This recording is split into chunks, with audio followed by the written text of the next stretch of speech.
I'm going to New York in September. You know what I'm saying? I hate it, man. I'm done. I'm done with the fucking driving. Lee knows.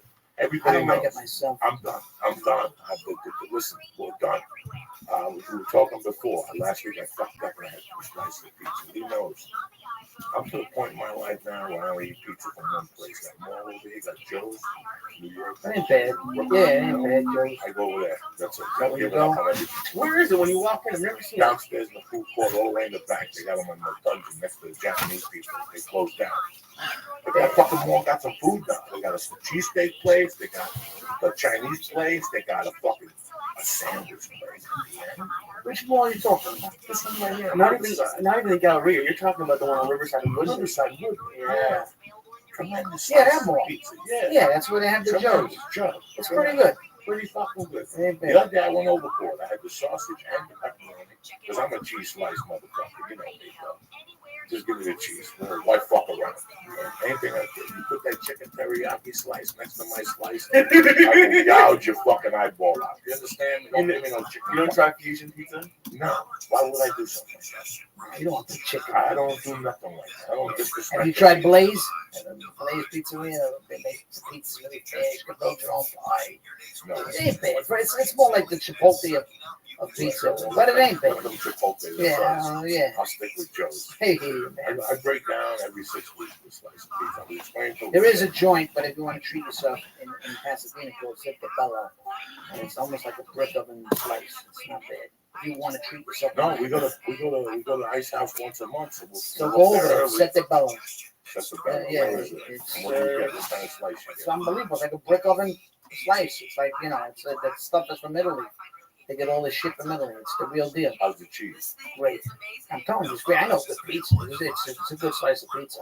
Is the square kind of called Neapolitan or is it called Sicilian? Do you like that? I like Sicilian. But there's an art to that. Not everybody can make a good slice of Sicilian. If not, it's just bread with fucking sauce on it. Right, yeah. Some people like Nick the Greek. Yeah. The Greek, he made a nice Sicilian. He put it by the window. The flies landed on it. They used those to take off. Every time you got a slice of Sicilian, you got to look for a fly now. You know, when you make a good square, too, there was a place in my neighborhood called J&S. They made this square pizza. My dad used to go insane. I could just get the freaking recipe. I'm like, Dad, we're never going to get the recipe. It's been there, still there, J&S. And nobody makes it like them. You know, when somebody makes something unique, you just go, wow, that's a great fucking slice of pizza. And just like Patsy's, the original Patsy's, you go to Harlem, it's great. It's still there. The oven is 1,000 years old. Still there? Still there, man. You can go in and get a pie for $10. And that oven is so old. That's why it's so good, the oven. It's the oven, man. It's unbelievable. I love that little Yankee game. Stop in Harlem. Let's go to Patsy's. Let's get a pie.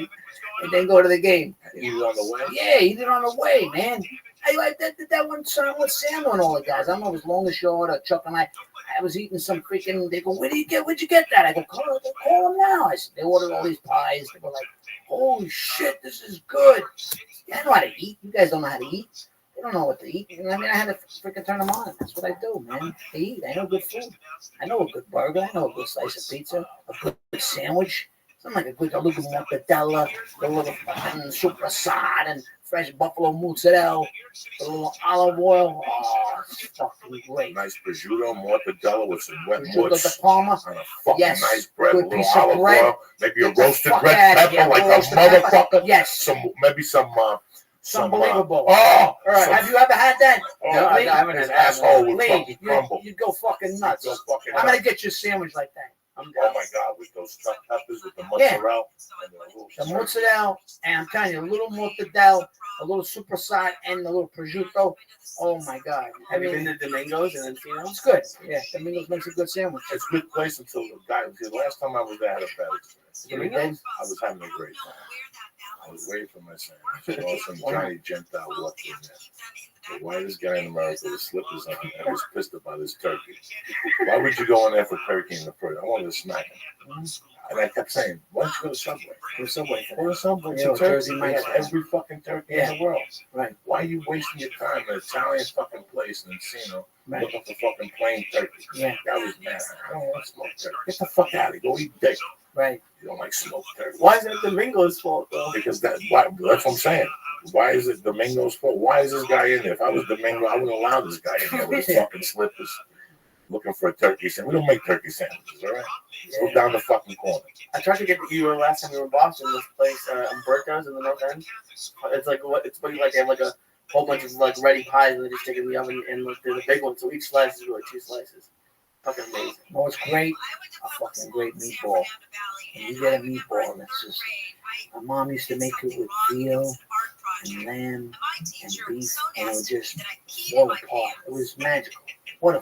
And when it was in the sauce, just Yes, floating there, just became floating hot. there. Not and too just big, thick. not too bready. Oh my God. Holy shit. And you take a piece of bread. It's like and sucking dip in the something sauce. that's like, you're sucking something that's like gold. I mean, How long have you been eating? Forever? Yeah. When did you how old were you I've when you become- discovered the I've- greatest thing in the world? What was the As first I've gotten older, I think when I was a kid, I was finicky and I didn't have great eating habits. I didn't appreciate the food until I was an adult. Till I started making my own sauce, then I named myself Nicky Red Sauce. You know, because I made a great sauce. Everybody was like, "Hey, Nicky Red Sauce." I was like, "Yeah." I actually had it in a fucking jar, but it didn't last long because I didn't have any backing. But it came out really good. You go to Shark Tank. No, Sean, we had real fucking sauce. I was in 50 stores, man. I'm telling you, yeah, it was like a Rayo's sauce. It was a high-end sauce. We made it with a pork bone and everything in New Haven, Connecticut. I'll show you the jar. Are you sure? Yeah, you remember I told you about it. But you didn't go to Shark Tank? No Shark You didn't go to Shark Tank. We got Charlie Bronson up there. Yeah. That's great. Gotta have Bronson What on a your wall. face. What a fucking unbelievable. Just look at that face. I mean, no, you didn't even have to act. With a face like that, you just show up. You know, when you look at those faces years ago, like, I look at these good. I wish I had a face like. I mean, my face. I have a good face, but those guys had fucking incredible face. Like these movie stars today, there's no character. There's no Robert Mitchum. There's no fucking, Charles Bronson. There's no Steve McQueen. There's no Paul Newman. This is all bullshit. Charles, look at that face. Wow, look at that stash. Show the people at home. I'm trying to. Victor Mature. Oh my God, my dad resembled Victor Mature. Stud, man. Stud. Look at Charles, right there in that movie. I can't tell what scene that. It could be What is the that from? mechanic. Is that It I love the looks to me mechanic. like the mechanic. It really does. Jan Michael Vincent? Fucking Jan Michael. Remember him? Listen, bro. Good Jan looking Michael kid. Vincent. I think Richard Gere, every year he gives to the Jan Michael Vincent Foundation. Is he? Sure, because if Jan Michael Vincent wouldn't have stopped drinking, wouldn't have started drinking, Jan Michael Vincent would have still been fucking people up. You watched not the Blue Lagoon, you watched the one he did for Disney. Mm-hmm. The one before, The Mechanic, he did Disney, The World's Strongest Man. Right. When he picks his arms up and shit, that was he was the original Brad Pitt. Brad Pitt would have to suck his dick. Yeah. Brad Pitt in The Mechanic, Jan Michael Vincent was throwing a fucking heat that nobody had thrown since early Robert Redford stuff. That was like a fucking beautiful man. Yeah. And he started fucking boozing. That was. You ever see the movie Defiance? He made a movie Defiance about a longshoreman No, I never in saw Lower it. Manhattan. Him, Paulie Walnuts, Danny Aiello. That's how long ago. Really? This is 70. If The Mechanic was 73, this was 75. Was it good? The guy that played the gang leader was badass. Yeah. Throw it on. We see if Defiance is on there. Like the trailer? Yeah. I was watching this. I was gonna I'll Periscope. fucking bite your finger. I was watching Deliverance. In the Deliverance, that was a good flick. That's a good place. Man, good acting. Burt Reynolds was tremendous. Great. Defiance and Michael Vincent. See if they got it. Throw that up. That's an old school movie. And all those guys were in acting class. That's how they probably got that movie. Yeah. Did Aiello, Paulie Walnuts, and there's somebody else young as shit. Must have been an early step by. Sometimes, 1980 is just that. here's another name I'm gonna throw at you. Whatever happened to Ken Wall? He was fucking good. Remember? Yeah, man. Oh, yeah. Oh, my God. The Fucking good-looking The Wanderers. The Wanderers, but The he was also Wanderers, in that man. show on CBS. Wise guy. Wise My guy. parents, and he was handsome. He could act. I'm the kind of guy. One of my favorite movies. I love that. I wish I was in The that. Wanderers, Oh my Leave God. the I told Kid Sandler about that. He's like, Alone. you should have been. Leave the kid alone. That is a badass movie, man. What's this? Look at him. Oh shit, that's him? Look at him. Good night. That dude would have busted the bank now, guys. Look, they just remade a video of it. Oh, Look so at the that's gang not leader. No, Shit. look at the gang leader. But hold on. Oh, look at wait, him. keep going. See if there's something else there. How do I get this? It's on Netflix? I don't know. This is on YouTube. Let me see if there's another one. Yeah, dog. He was still hot in this one. What happened, man? Drugs?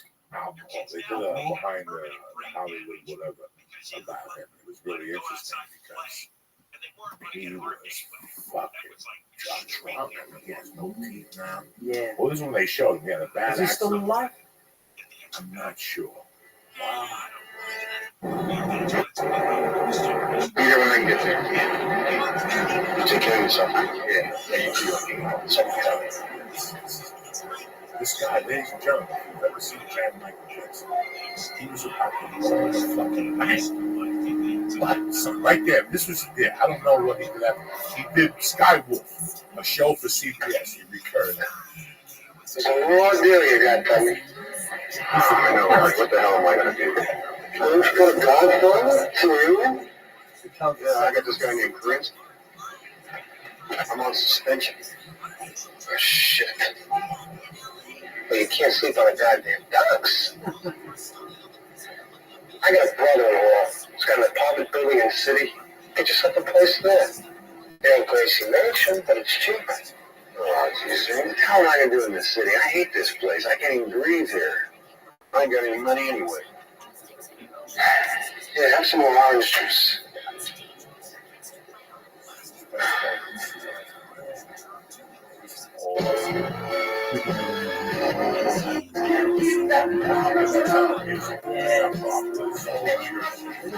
This is all New York. Dirty. But that's really you don't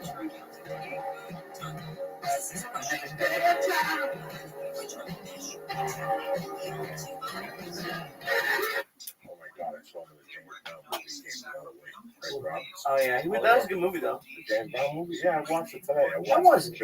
Bits and pieces of it. Either, I mean, I like that kid, but I don't know if he's dark enough to play. I mean, I don't mean dark, That color kid wise. is fucking good. He's talented. Everything that kid does, he's good. He's good in draft day. He's good in 42. He's good in 42. Yeah, he was He's good in good 42. He works hard. He works on everything. They're putting him on everything. He's going to be on the road. He's going to win an Oscar. But you know what I was thinking about Nick the other day? Everybody, today, Man on Fire was on, and The Godfather at 3 o'clock. That's your a double movie. header of death. That's your movie. Man on Fire. Man on Oh, Fire. please. And I had to work. I had to do a bunch of shit like that. One of my favorite is Training Day. I love him. Really? That's a good. I love him in that. See, I like him in that. I love him. I don't know why, man. The more that's like one of those movies that the more I've watched it, the more I liked it. It was like The Town. The more I watched Oh it, my the more God, I that's liked my it. movie. That's I love that was the best thing he ever did. Oh, That he's was just better. evil enough. He's evil in that movie. They get Oh, he's right. Denzel. He gets progressively more evil, and like he's so charismatic, I guess. Yeah, that you almost like him. He's such a low life that you know he's fucking a girl. Up until like the last scene, you still kind of like him a little bit. Man, when he shoots his friend, breathe, dog, breathe. I'm like, what the fuck? I gotta tax you a little bit. Yeah, shoot him. Shoot him. He's telling the guy, shoot him. That scene is unbelievable. Bam! He's like, you know, the scene when he goes to the house with all the guys? Yeah. And I gotta tax the guy and all this shit. Yeah, Berenger, yeah. They gotta get the okay and shit, you know. Those are old. Yeah, those are good actors, And those the guy guys. from Scarface with like gum on his shoe when he shot him. The lieutenant, the one who shot him down at the bar. Right. That's a great scene. That's Ulyss Harron, whatever. The guy that was like, you know how this works, Tony? You know that guy? How this works, Tony? I was gonna bring Denzel up. Don't go too far, Tony. Don't go too far. Don't go too far. Can't shoot a cop. Remember that guy? Oh my God. Whoever said you were Was one. one. Oh my God. Yeah. Fucking Pacino. Oh, he was great. Fly, fly. But I gotta tell you something. I love Denzel, but I'll tell you who's really a bad motherfucker. Nobody gives him no credit. I'm gonna say why. Pink Floyd has a song called Mix. 3 different ones. I know people are gonna get upset with this, but I know you don't understand what I'm coming from. The song? No. Let's tell the story first. The guy's name is Lawrence Fishburne. I think Lawrence Fishburne is the best rap actor. Now, he speaks it at the note. You know, at the track, he just beats it. And I'll tell you why. Because he plays 3 different types of moulignons. Okay, and I can't, but it's the same moulignon. Listen, in the one with Walking, remember when he goes in, okay, but then he comes back like Ike Turner. And that's a complete different type of brother. Do you understand what I'm trying to say? He's great in Boys in the Hood too, man. Oh my God, it's the father. He's fucking great. Guys, he's the most unknown. He's not as good looking as Denzel. He's not as charismatic as that. But I agree with you. He's right up there. Oh my! And he's got one other one. He plays a different type of black guy. Right up there. He's right up there. I think his problem might be that a lot of people my age don't know him other than Matrix. And the Matrix. And I didn't even mention the fucking Matrix. You gotta look at his body. I didn't even look at Apocalypse. You can't always judge a guy on one thing. No. Oh, I'm not saying it's fair. No, I'm just saying it's just like if you ask like someone under 30, they'll probably think there's yeah, but when I was under 30 and I saw Denzel in Glory, I knew there was no turning back. And then I saw him in the movie with you. Mm-hmm. The trumpet. Mo Better? I knew there was that was my first movie. I was at the table reading. Back. I said to my brother, I was nervous. My first movie, I was so excited to be in the freaking room. There was all these great people. Robin Harris. I said, oh my God. He took over the room and he destroyed everybody, including Denzel. My brother said, this guy is a fucking, he's going to become huge. And then he fall asleep right at the reading. And then when Denzel was reading and shit, I said to my brother, wow, who is this guy? He goes, oh, he's going to be a big star. He's Denzel Washington. We did a scene with him. I remember I wasn't there for my first movies. I was out of my life or some shit. He goes, Nick, move over here, move over there. I was like, okay. Looking out for you, Nick. Looking out for you. I knew, I said I was working with like a star. I mean, his focus, his look, everything. And I was just, concentrate on what I had to do. But I was like, wow, I'm in the scene with this motherfucker. This guy's hot, man. He's bringing it. When guys show up like that and you're there bringing it, it excites the shit. It's just like when I worked with Red Dog, years ago on Blue, the first year, and we became friends, me and Caruso, and I was like, I knew, I said, this guy is coming with it, because it gets you excited. That's what people don't understand. When other people are good, he's a star, man. He's a star, and I heard he's a little bit of he can be a diva too. He's done that, right? Cool. I'm joking about, Caruso, he just. How many seasons have I don't know. He got rich taking his sunglasses off and doing I'm not talking about that. Yeah, that's the same. Yeah, somebody was looking out for him. Somebody up above was looking out for that guy. Yeah, we're friends, and somebody was looking out for him. And when I tell you, because the guys that acted that way and threw that away, they never get another shot. Never. So he was lucky that somebody came looking for him. But, that doesn't always mean you're very happy because, he wanted to make it in the movies. That was the thing for him. He's always saying, gotta make it on the big screen. This is the little screen. To him, that was his dream. That's why he sabotaged himself, because he wanted to, it wasn't big enough for him. He should have played his cards, but maybe he would have had a little bit of an amazing feature career. Movies you see, he's in it early on. Yeah, he was a good character actor early on, but he didn't jump off later on, when they gave him these starring roles. I think he was just one of those guys that was better on the little screen. He was good in Jade. Yeah, it wasn't a good movie. That's the only problem. It was a shitty movie. The other one was a weak movie, Kiss of Death. Oh, that was a Kiss of Death. Yeah, that was weak. That was fun. That's the one. That was funny. Who I like watching that for Cage. Yeah, Cage is funny in that. Who else? Yeah, Cage is funny in that. He's actually funny in that. Hunt is in that movie. Yeah. Lauren Hunt, right? What's her name? From the chick from. Oh yeah, what's her name? What's her name? Helen Hunt. Helen Hunt. Yeah, it wasn't in a Rappaport. They tied him up, and my friend Rappaport. Yeah. Nicolas Cage played the strip club owner with the asthma. Yeah. I think they offered that part to my brother. I think he turns down a lot of stuff. Because Caruso was like, "Yeah, I gotta get your brother. Tell him to do it. I was like, I can't tell him to do it. Johnny's like, you can't tell Johnny to win.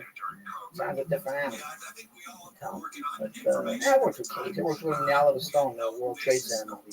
He's a nice guy. Nice guy. Getting on him. Oliver Stone was a bastard.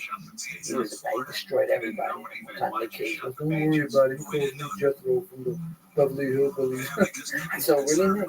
Man, this guy's fucking nuts. Oliver Stone. This guy sucks. That guy sucks. He sucks. Everybody sucks.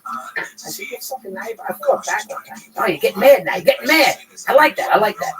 I'm like, yeah, because you destroy everybody's confidence. If you don't do anything, you tell you, you got nothing. Then if you try to do something, say, you're so over the top. Did Oliver Stone do the football one? Yeah, he's always. He almost got to this time. He seen his man audition. Oh, he did? They stood up and had to break the camera. Yeah. He's a bully. What do you call? I think had a punch out with him years ago. Woods or somebody. James Woods, I think, had an old movie, Salvador. I think he had a punch out with him. He went over to my wife one day. He likes Asian women. He was rubbing her hair. I said, hey, how'd you get her? I don't mind how I get her. I said, well, you want me to get you an Asian girl? I'll get you an Asian girl. So there was this girl I knew one day. He goes, can I meet her? Can I meet her? I said, yeah, you can meet her. She was this fat gangster guy that I know. I said, come over here. Oliver Stone made her like a star. She was an extra. He brought in a fucking trailer for an extra. I swear to God. This guy was nuts. Fucking nuts. I don't know what that guy. He was like, hey, you want to be like Jackie Gleason. You want to ham it up. You're looking in the camera. I go, I'm not looking in the camera. I go, you're smoking too much pot. I'm looking in the camera. You guys are nuts. I went back for the callback. He was calling me Timmy or something. He goes, I want you in the movie. I go, you want me in the movie? You call me a different name. He goes, no, but I love the way you talk. Listen to his accent. He goes, he's got a better accent than De Niro. I said, yeah, but get my fucking name right. You call me Timmy or Robert. I don't know what the. I said, no. You call me because I know, but this is what I have left. There was a lot of guys in the movie. We had a lot of fun. That was right after my mom passed. That was I'm thinking about when Bill Buffer was here. Bruce Buffer. Bruce Buffer. Yeah, it was like Jimmy. Well, it's like when I had a hair cutting job. When I was not at the hair. I was washing Jewish women's heads when I was a kid. And the owner. This is a funny story. Why are you doing this? Because it was a summer job, and they said, "Do you want to wash hair?"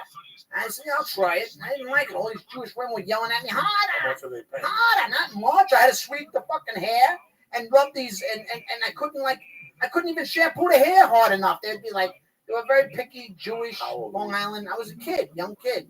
But the owner, his name was Nick. He goes, what's your name? I go, Nick. He goes, you can't be Nick. I'm Nick. He goes, what am I going to call you? I said, I don't know. Call me Richie. He goes, all right, Richie. So this was funny. I worked there for like 1 day, 2 days. He'd go, Richie. I wouldn't answer. I go, oh, that's me. All day long. Richie. And I'm like, oh, yeah. I'm like, fuck this. I can't work here. I can't be fucking Richie. My mother almost named me Richie. Thank God. My brother goes, she was going to name you Richie. Yeah, because, they call you Dick. I don't want to be Richie. Thank God I wasn't fucking Richie. Excuse me, put that air on, please. Yeah, I'm dying over here. Yeah, you gotta put the fucking every day. It's a good story, right?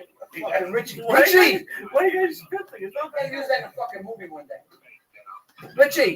Richie. My brother tries to rob my material. That's funny. Tell me that again. No, I don't want to tell you.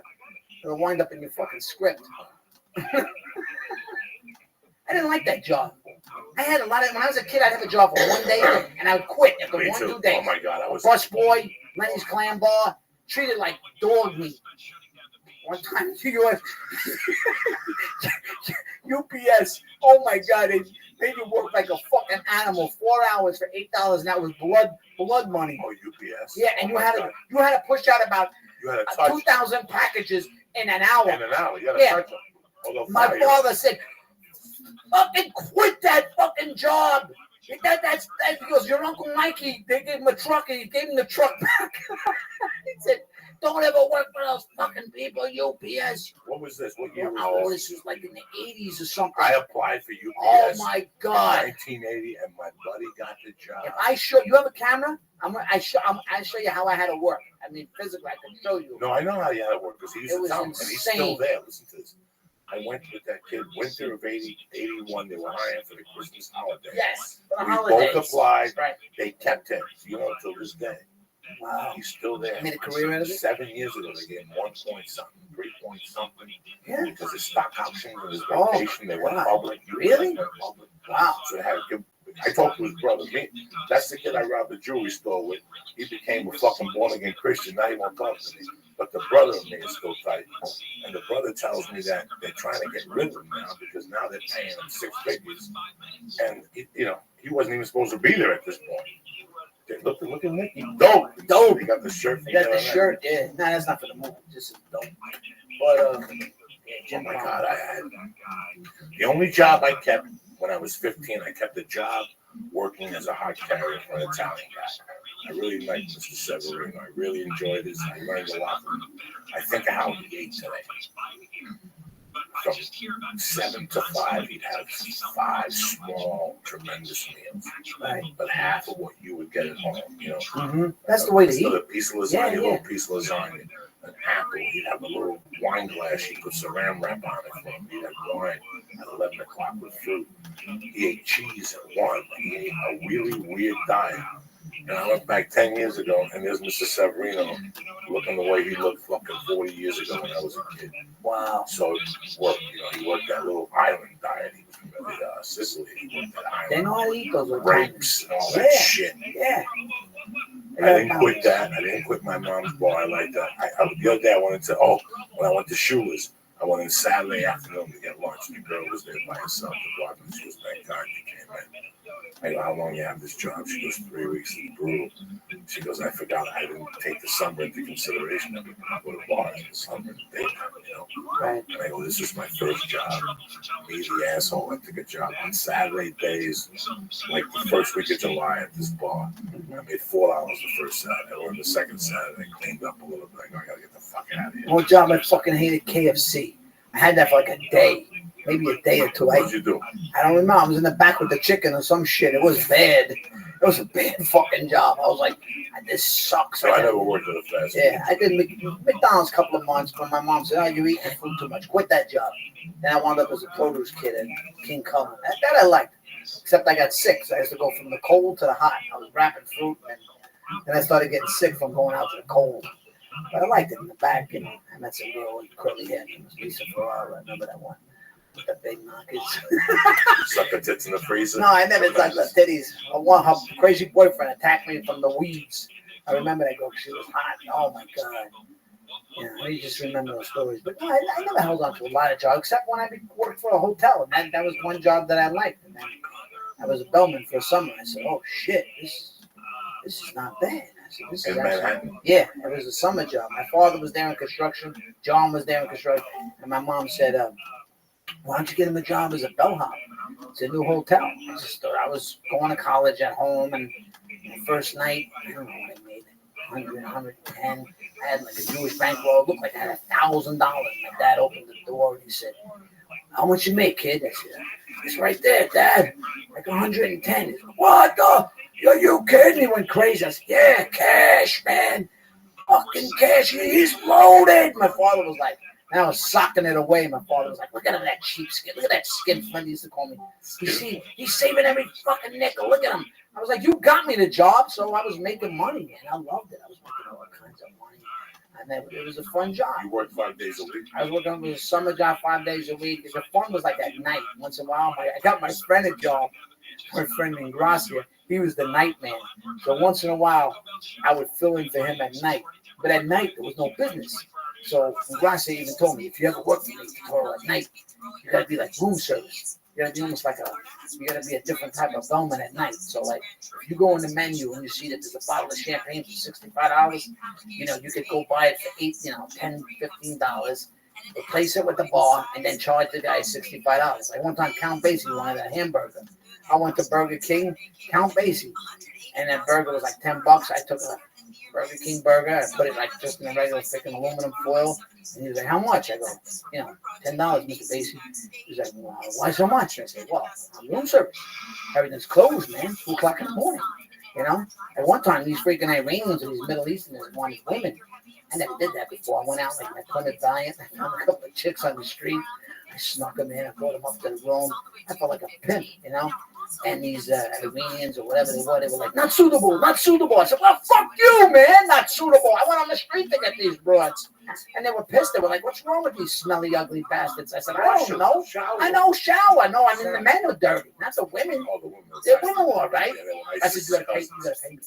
You gotta pay me for my service. Fuck you, I ain't doing that again. I said, They give you money? Yeah, forget. But I made money at night, but I mostly worked during the day. And I worked during the day. And that later on became a doorman at a different hotel, St. Louis. This was on the east side. It was a Helmsley Hotel. Paulie Hotel. I liked it. The white gloves, black shoes. I remember telling my friend he got the job. Yeah, I said, come with black shoes. They're going to send your ass home. Comes in with fucking brown shoes. Yeah, they sent them home. I thought, I fucking told you to come in with black shoes, man. Not brown. It was a good job. But in a way, it was a trap because, I saw that you could make easy money and shit like that. And, I didn't want to get stuck. And then when I was looking to make money again, I got back at that hotel business because I knew you could make money in it. But and my brother was like, I don't want to see you get stuck in that shit, Nick.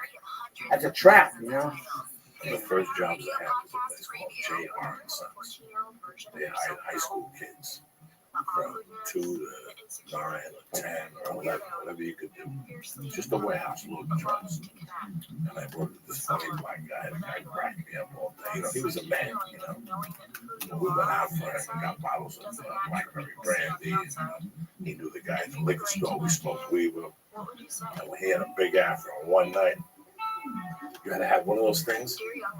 They put the boxes on and you pick up a hand truck. A hand truck. Yeah, we had hand trucks. And he would stop the hand trucks and we'd pull them away and stop them. You had some crews stocking the trucks. Some crews stocking the hand truck. I forget what this guy's name was. And there was a goofy white dude. He was stocking the thing. And the black guy went to bend over and he let the thing go. And let the hand truck got him in the head like this. But he didn't get hurt. He didn't bleed. The funny thing was when they took him out, the metal from the thing went into his afro. He had like a 4-inch afro. He walked around like that. And we couldn't stop fucking laughing for hours. That's my adventure in the warehouse. I was there for 2 days. And my mother came in there. Like the second day. And she goes, I just got a call from the high school. You were supposed to go to the doctor. What do you mean you're spitting blood? I was spitting blood. I had a lung infection in high school. I got a lung infection. And I went to play football. And I started spitting pure blood. Every time my heart beat, I was spitting pure blood. And they called I was supposed to come back to school with doctors. No, I never did. I thought they would forget about it. Fuck no. What was it? In the 70s, they were spraying marijuana with paraquat, a chemical to destroy whatever it's called, the plant. But some people still picked it. Some people smoked it. I was one of those jerk-offs that got sold it. Right. And I got a lung infection. I was up in the hospital for 13 days. How old were you? 15, 16, right there. In those 13 days, whatever, those 11 days in the hospital. I got out the night Ali lost to Holmes, 78, 79.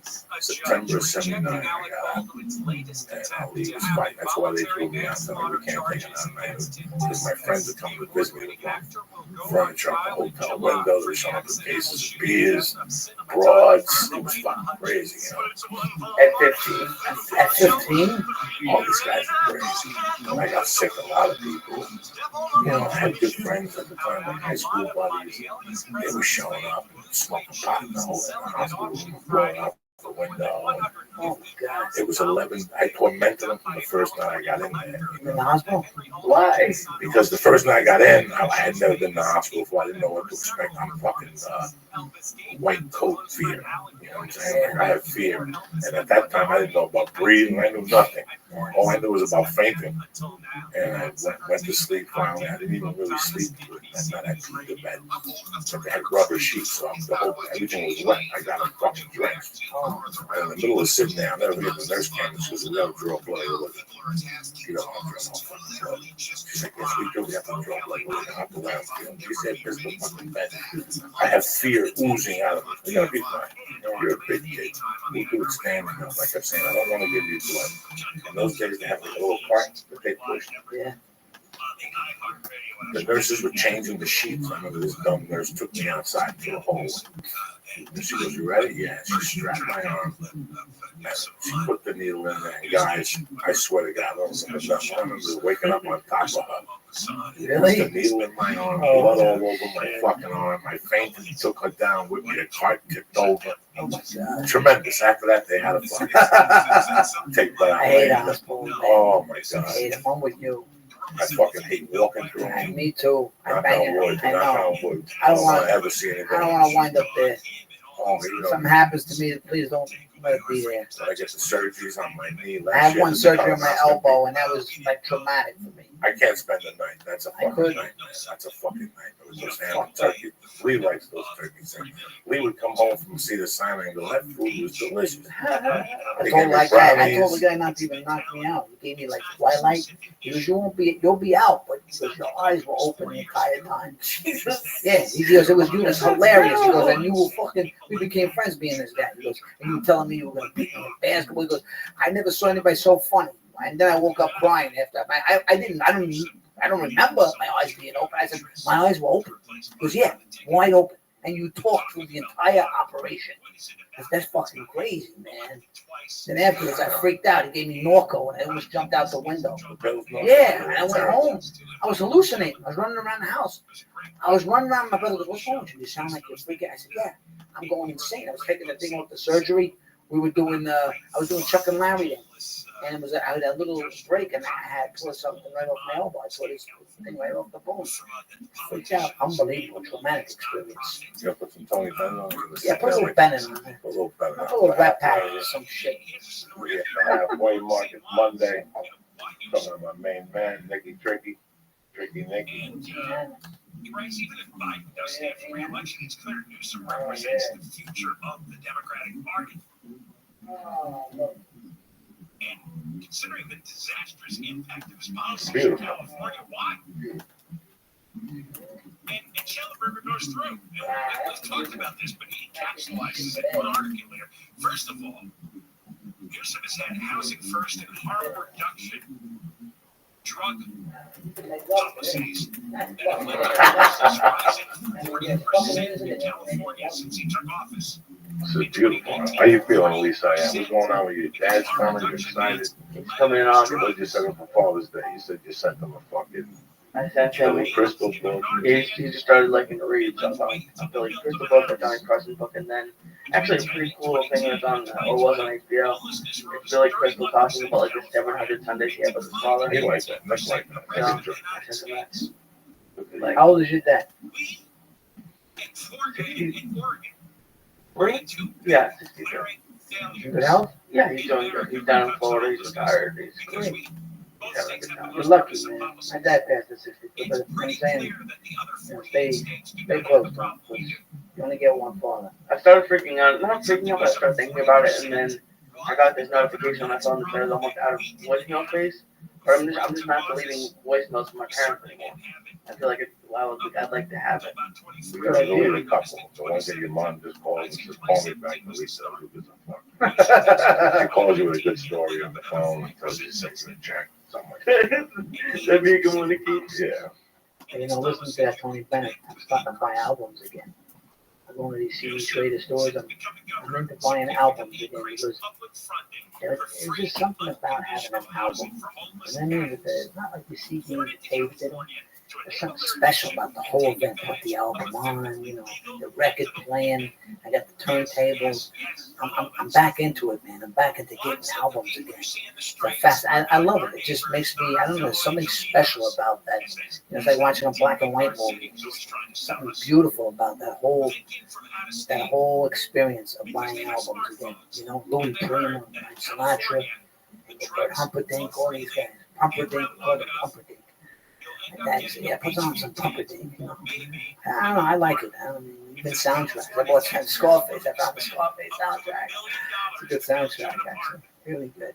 It's when you talk about albums, people like Lee doesn't have a fucking clue. I'm not mad at him. Lee doesn't have a clue about the album experience. When I came up with the CD experience. Now today it's super different. And Now it's computer. yeah, it's computer where there's no experience. It's just a download. Mine was coming. I just got into vinyl. Did you get the turntable? Yeah, I have the turntable, and I listened to the first half of Houses of the Holy today. What'd you think? It was good. I just was doing some work in the. It was crazy. Yeah, it was. The first two songs. Because one of the songs is kind of like really melancholy. No, Maybe that one. You don't have to go. And then the other way is dancing days are here again. Oh yeah. So it goes into No Border to the Ocean, which is the meat and potatoes that are coming out right there. Wow. But it's really coming back. It was a different, and then I didn't insult me when I say it. I don't know what I'm talking I'm happy that you do have that because it's a different. You know, there was nothing like walking to the record store on a Saturday. Right. Okay, you either had a paper route, Right. or you had the 13th birthday, whatever the fuck. What up, pimp? How are you? And you already know what the album cost was taxed. Exactly. You knew it was What's good? $7.62 fucking cents. Really? You knew. It's so true. You knew. Leave. Welcome, welcome. How big's your bag? That's what I hear.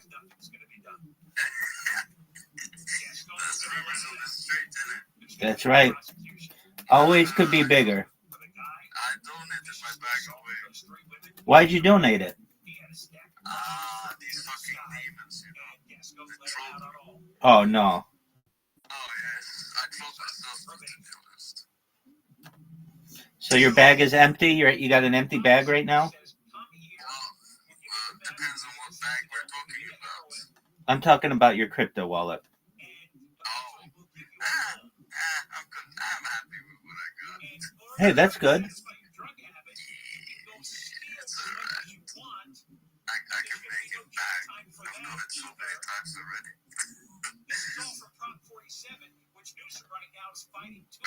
What about you, bro? What are you up to? I'm currently programming some robots. What kind of robots? Robots that automatically follow, spam, and create clips on Kick. You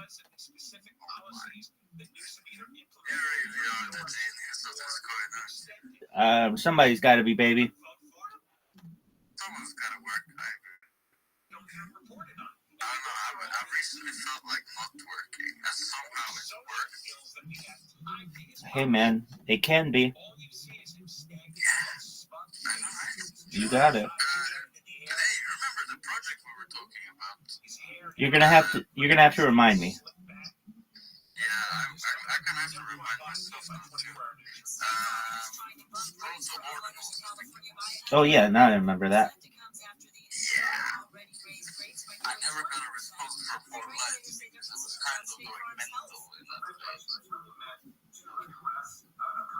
But I still think we should do it.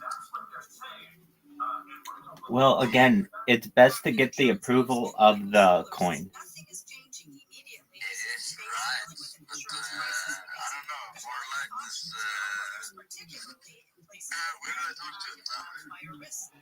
You could also just go in the chat and ask for an admin. Is that enough? Yeah, you just ask for an admin and say, hey, I've got this idea to start a project using Sproto ordinals. I wanted to know how I get approval for doing such. Can I just ask you? No, I don't speak on behalf of the coin. But you are the supreme rabbi. I am the supreme rabbi, but even I like to ensure that everybody in the community is happy, and I don't want to start a sub-project and make our leadership upset if we didn't ask them. Look how good they are to me. I mean, they provide me with all kinds of merch. I don't want to go out, turn my back on that. That's true. I wouldn't do that either. Sprotos are not to be fucked with.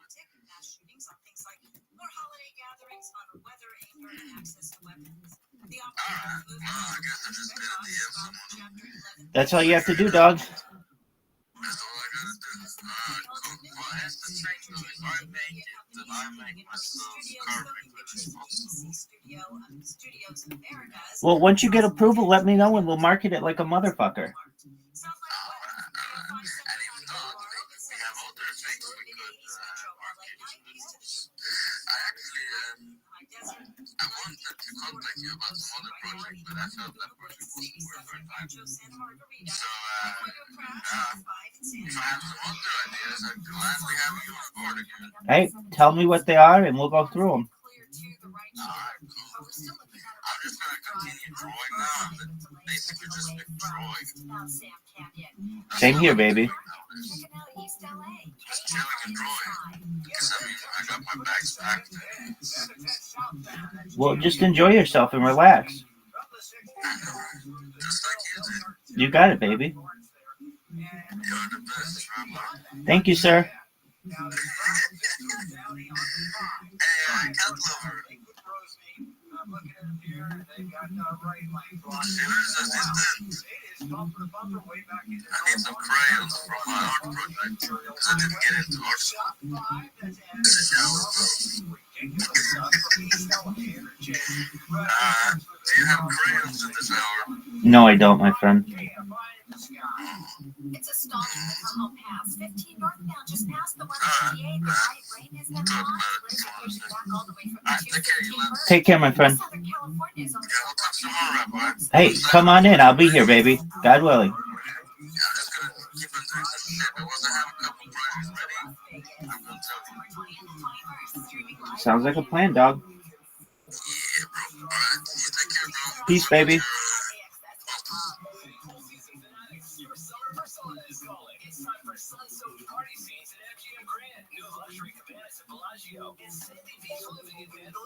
Show off your poolside only with MGM Rewards. Visit MGMRewards.com for details.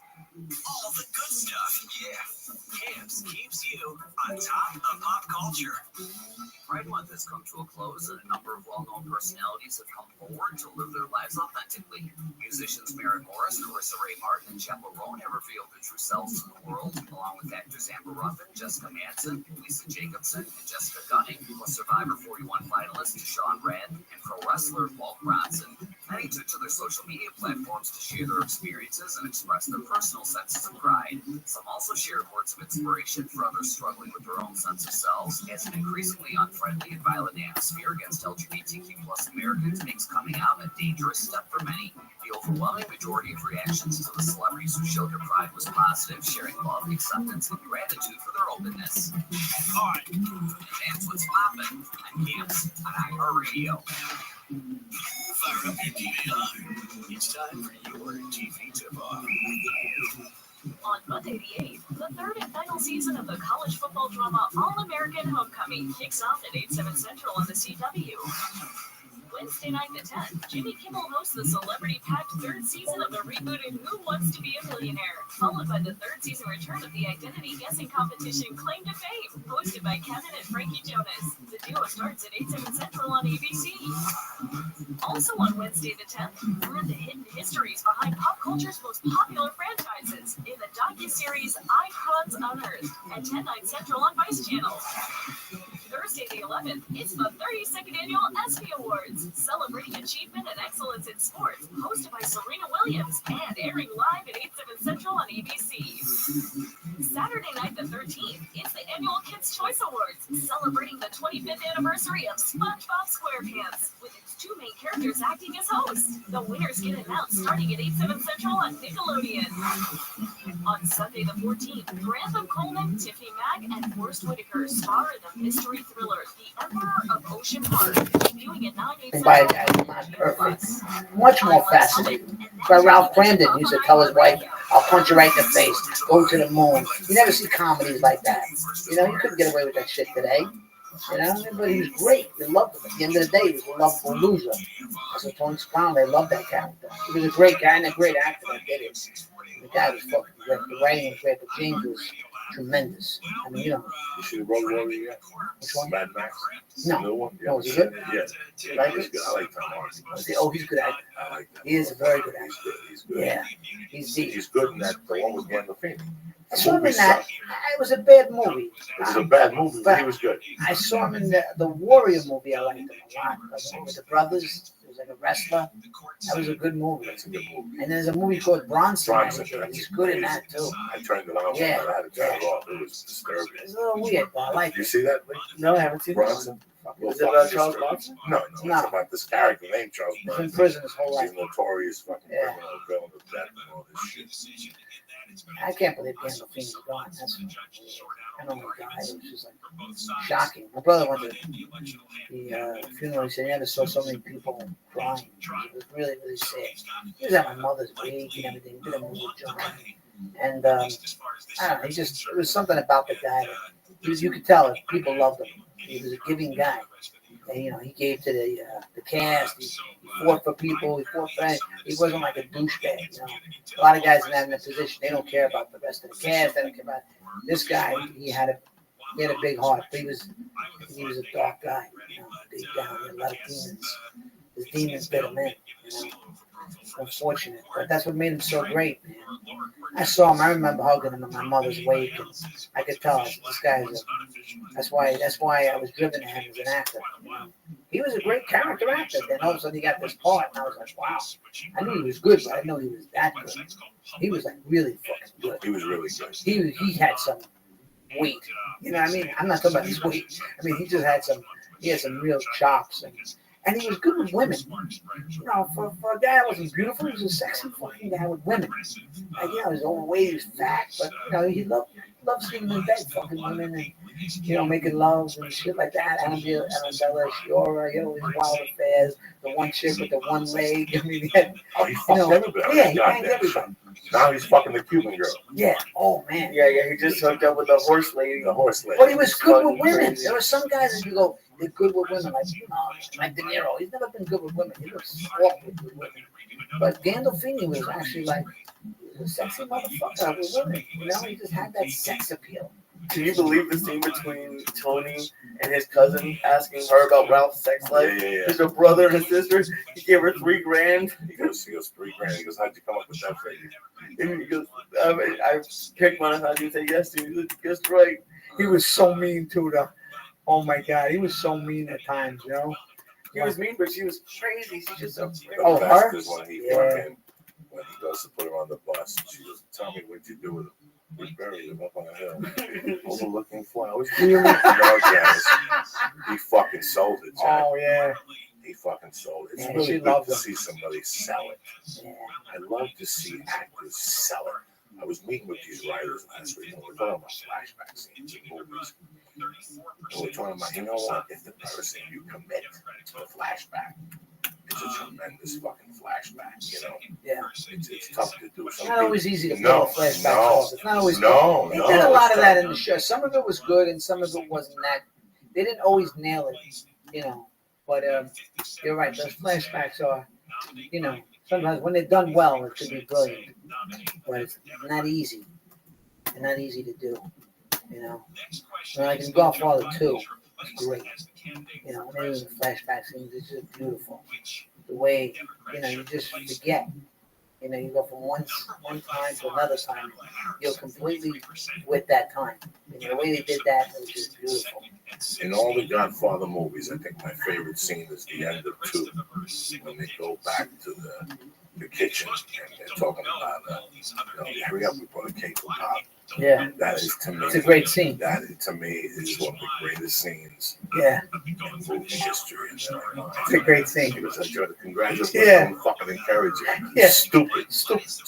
James Conner's so good in Oh it. my God. So good in it. But if you went to an Italian house or an Irish house, It was like that. or a house with fucking passion, Right. that's the House house. of passion. That the motherfucker Right. come and go, stop with the fucking phone. And she's cursing, she's telling you to stop cursing. Just like when you're eating in the first one, and Right. Paulo tries to say, I he can goes, help you I out. can help you out. He goes, we don't discuss business at the table. Those niggas are up there riding in the Cadillacs and shit. We don't discuss business. We don't discuss business at the What the table. best line? But you're right. They don't. That takes you back. And that other scene is great when they're all sitting around. I don't know, where's Luke? I don't know, he's shacked up or something. Oh my God. Oh, that's a Michael great speaks scene. Up. Yeah. That's a great scene. You're all That's sitting what I around. know. Just answer the phone. They're not expecting Yeah. me. Right. All right. That guy starts laughing. Oh my God, they all start giggling. Oh my Val God. starts laughing. You know, Clemenza's that laughing. guy was great, Richard Castellano. He lived in North Bergen. Did he? Yeah, Great they actor, see him. guy. My buddy called in the assemblyman. That's where the funeral. That's where they had the funeral. Really? The funeral parlor. I never saw him. He lived in at the grinder. Now everybody who does coke lives in this building. It's circular, so they call it the grinder. I just saw Pacino on Charlie Rose the other night. Hey, he's great. He's a great interview. He really is. You know, he's very articulate, Pacino. He said some great stuff, fascinating stuff. He's talking about early in his career. He's saying, like, you know, I didn't think I was so good, and I didn't know if I was going to make it this big. I had a friend that was saying, good things would happen to me. It should be happening to me, not you. And Pacino goes, yeah, no, this was his friend telling him, why isn't it happening to me? Why is it happening to you? And Al said, you know, he goes, my friend of mine wanted it. He wanted it. But he goes, I guess I had to have it. You know, like my friend wanted it, but I had to have it. And the way he said that, like, you know, like, as much as people are humble and say, I'm lucky, but when somebody wants something, that's one thing. It's like a woman. Yeah, I want her. I have to have her. I have to suck her titties. I have to kiss her. I have to go. I remember I told my brother one time I was going back here.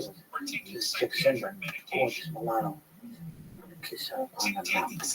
You couldn't say, I'm going to kiss her.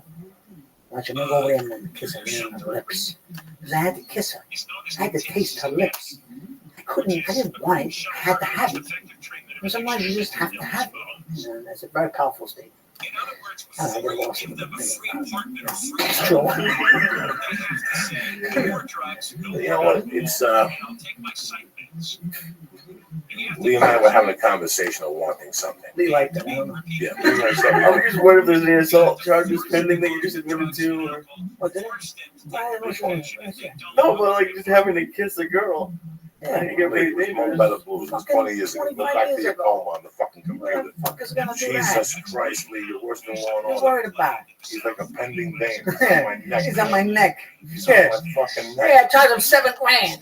Yeah. Unbelievable. You really done. What are you laughing about? But Lee and I were having a conversation. You can tell. I love when he goes up the way. He goes, "What the fuck do you want?" Fucking guy. Lee and I were talking about like how I felt in 1995 coming back to doing comedy. How long are you doing comedy, Joe? 24 years of sitting there going, what's today's date? Oh my God, it was it was Thursday, 24 years. And 22nd. Yeah, 24 years. And I've been doing comedy like 5 years. Crying myself to sleep. I don't know how to improve. I didn't think in my mind. I didn't think I had a big window. I had to get good fast. And I know the only way to do that was to get on stage. You have to get on stage every fucking night and write every day. So I got on stage every opportunity. But Boulder, Denver, had a limited amount of stage time. You know, I could sneak up on fucking karaoke night here. I would sneak into an open poetry night one night until they caught on. They threw me the fuck out of there. So when I don't know, when I got cut loose in Denver, I decided to leave and move to Seattle. That pain really, it was the pain of wanting it, man. Wanting to get good, wanting to work, you know. I didn't want to be in movies on TV. I didn't want to be able to stand up. So I had something to do with my life. I wanted to do something with my life, you know. Even if I didn't headline, I didn't care. Even if I got 600 a week, and this was my talk, I didn't care. At that time, I was 32. I just wanted to get good at comedy, you know. It was a certain pain, and unless you have that pain, you really can't describe it. The pain of wanting and then deciding that you're going to commit to this. This is what you're fucking doing. Like just that fucking pain. You know, like, you know what? Enough is enough. This is what I'm doing. It takes a certain, you know, last week I yelled at Lee and I apologized to him. He got me mad because he watched 9 episodes of the show. You know? And my argument was it was a Friday. There's money to be made on a Friday. You cannot sit in front of the TV for 9 episodes. And he knows I love him. I mean, he didn't get mad at me. No. He knows I'm breaking his balls because it's a discipline.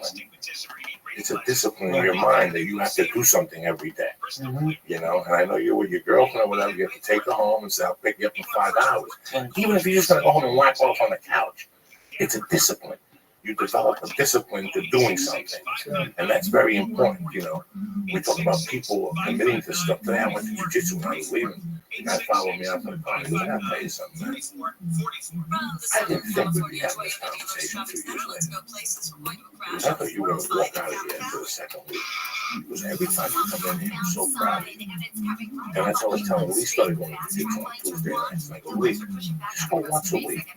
Every time you go, you're beating me out to people. Because in this country, the way we are today, nobody commits to nothing." Nick, you see it. You see it. They come to you with a fucking TV show. We did this, and we're going to pitch it, and all of a sudden they just disappear. And all of a sudden you look them up on Facebook, and they're back in Connecticut working at the fucking highlight thing. And you're like, you were just here telling me you were going to be the next fucking, who wrote fucking the tequila guy from Cuba? Whatever his name is. I have no idea. The commitment level in this country has gone. People do not want to put in. You know, and listen, I'm not going to fucking lie to you and tell you I was any different. When I was 19, I walked into the electrician's union, and they were like, "Yeah, the first year you make $15 an hour, 12, whatever, 11.92 is it?" And then the third year, and after 5 years, when you're 21, you look at 5 years, you go fuck yourself. You know, even the service, you're like, you know what, I'm going to get shot at for a year. So it doesn't really matter. I'm not doing 4 years in the service. Nobody joins the service thinks they're going to last them for 4 years. But if you commit to something, the time passes so fucking fast. We have forgotten, you know, and that's all I meant the other day. I didn't mean it bad. No, I totally understand. Or insulting you. Not I didn't take it like that. I wasn't mad at you. I was just saying that. But then after today, look at Mark Maron. Look what he did. Like you told me, like he took a career that wasn't going where he wanted to go. We discussed this him and I. Oh my God. We have a friend, Mark Maron. Great guy. I've known him in comedy since '97. I had a little tip with him at 98 over cocaine. And we discussed on his podcast, and we never talked for a while. I'd see him, I'd say hello. He was great, almost famous. I went up to him and shook his hand and said, "You were great. You should really pursue acting." You know, he was in 3 Arts. He was one of David Becky's first clients. David Becky's one of the most powerful guys now. He's Uncle C.K. and Tracy Morgan. And he's got all the comedians in that level. They go to 3 Arts. Kevin Hart's with 3 Arts. Those are the people. That's the place. That's the place. So, you know, he was down and out. Things weren't going his way, which happens in this city. You know, you have peaks and valleys. And sometimes you just cannot wait for your fucking agent. Sometimes you cannot wait for your friend who's a friend of Clint Eastwood who says he's going to put you in Jersey Boys. Sometimes you just say, fuck it. He called one of the most powerful guys in the comedy division at 3 Arts and said, "Yeah, I'm working on a podcast." And the guy looks at him and says, "What are you doing?" It's fucking shitty radio. And they go, the guy took an insult, fired him, and today that guy's Mark Maron. We had a show put on because of this podcast. But Friday, Obama went on. Mark Maron's podcast. Yeah, in his fucking garage.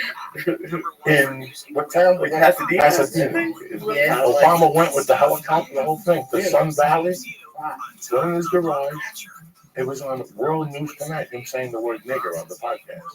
Talking about racism. He actually had a real conversation. A real conversation with Obama. I'm so happy. Okay, do you understand me what the magnitude is? This is a guy that they looked at and said, the top comedy. This is what I said to you last week. We were having that discussion about studying, and I said to you, don't, these guys, these agents, these TV people, they have no idea. It's like they don't have no idea about the internet. They have no idea. Yeah. They have no idea. They're arguing still. Well, we're going to rate it. They don't even know. They don't know. They don't know. YouTube's getting paid. Nobody else. You put a video up on YouTube, they play it 1 million times, you get $18. You know. My point is they don't know. This is our genre. This is why they're confused with this. They don't know. We make our own prices. We set our own. We make. Remember when when Tina Turner puts the movie out, the real What's Love Got to Do with it? Ike Turner got pissed off in real life, and he hired a publicist, and he went on an all-out parade in New York City. He said, "We're gonna make our own movies. We're making our own movies. We're writing our own books." And that's what the guy said to him. So is it true? You used to beat up on Tina Turner? Because I never beat up. I just punched in the face a couple times.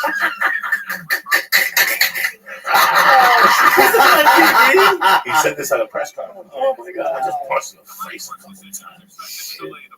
But that's the problem. They don't really know the magnitude of this thing. This is 9 to 5. This is people who go to work. This is the supermarket late night. There's no Howard Stern late night. What do you do when you stock shelves late night? What do you listen to? You can only listen to Alice in Chains so much before you want to listen to these different people, different perspectives, because they have everything. It's not just comedians, it's actors, doctors, people who do taxes. I saw a fucking podcast for taxes last week. Yeah, This is amazing. This is a tremendous fucking forum. So that is like groundbreaking that Obama went on this guy's podcast. And I'm so happy for him. I gotta tell you, I'm so fucking happy. Okay. Listen, man, sometimes it's great when somebody has a dream and somebody tells them to go fuck themselves. Sometimes when you believe in your dream that much, that's when things happen. That's true. That's when things happen, when you believe You gotta in this believe dream. in it.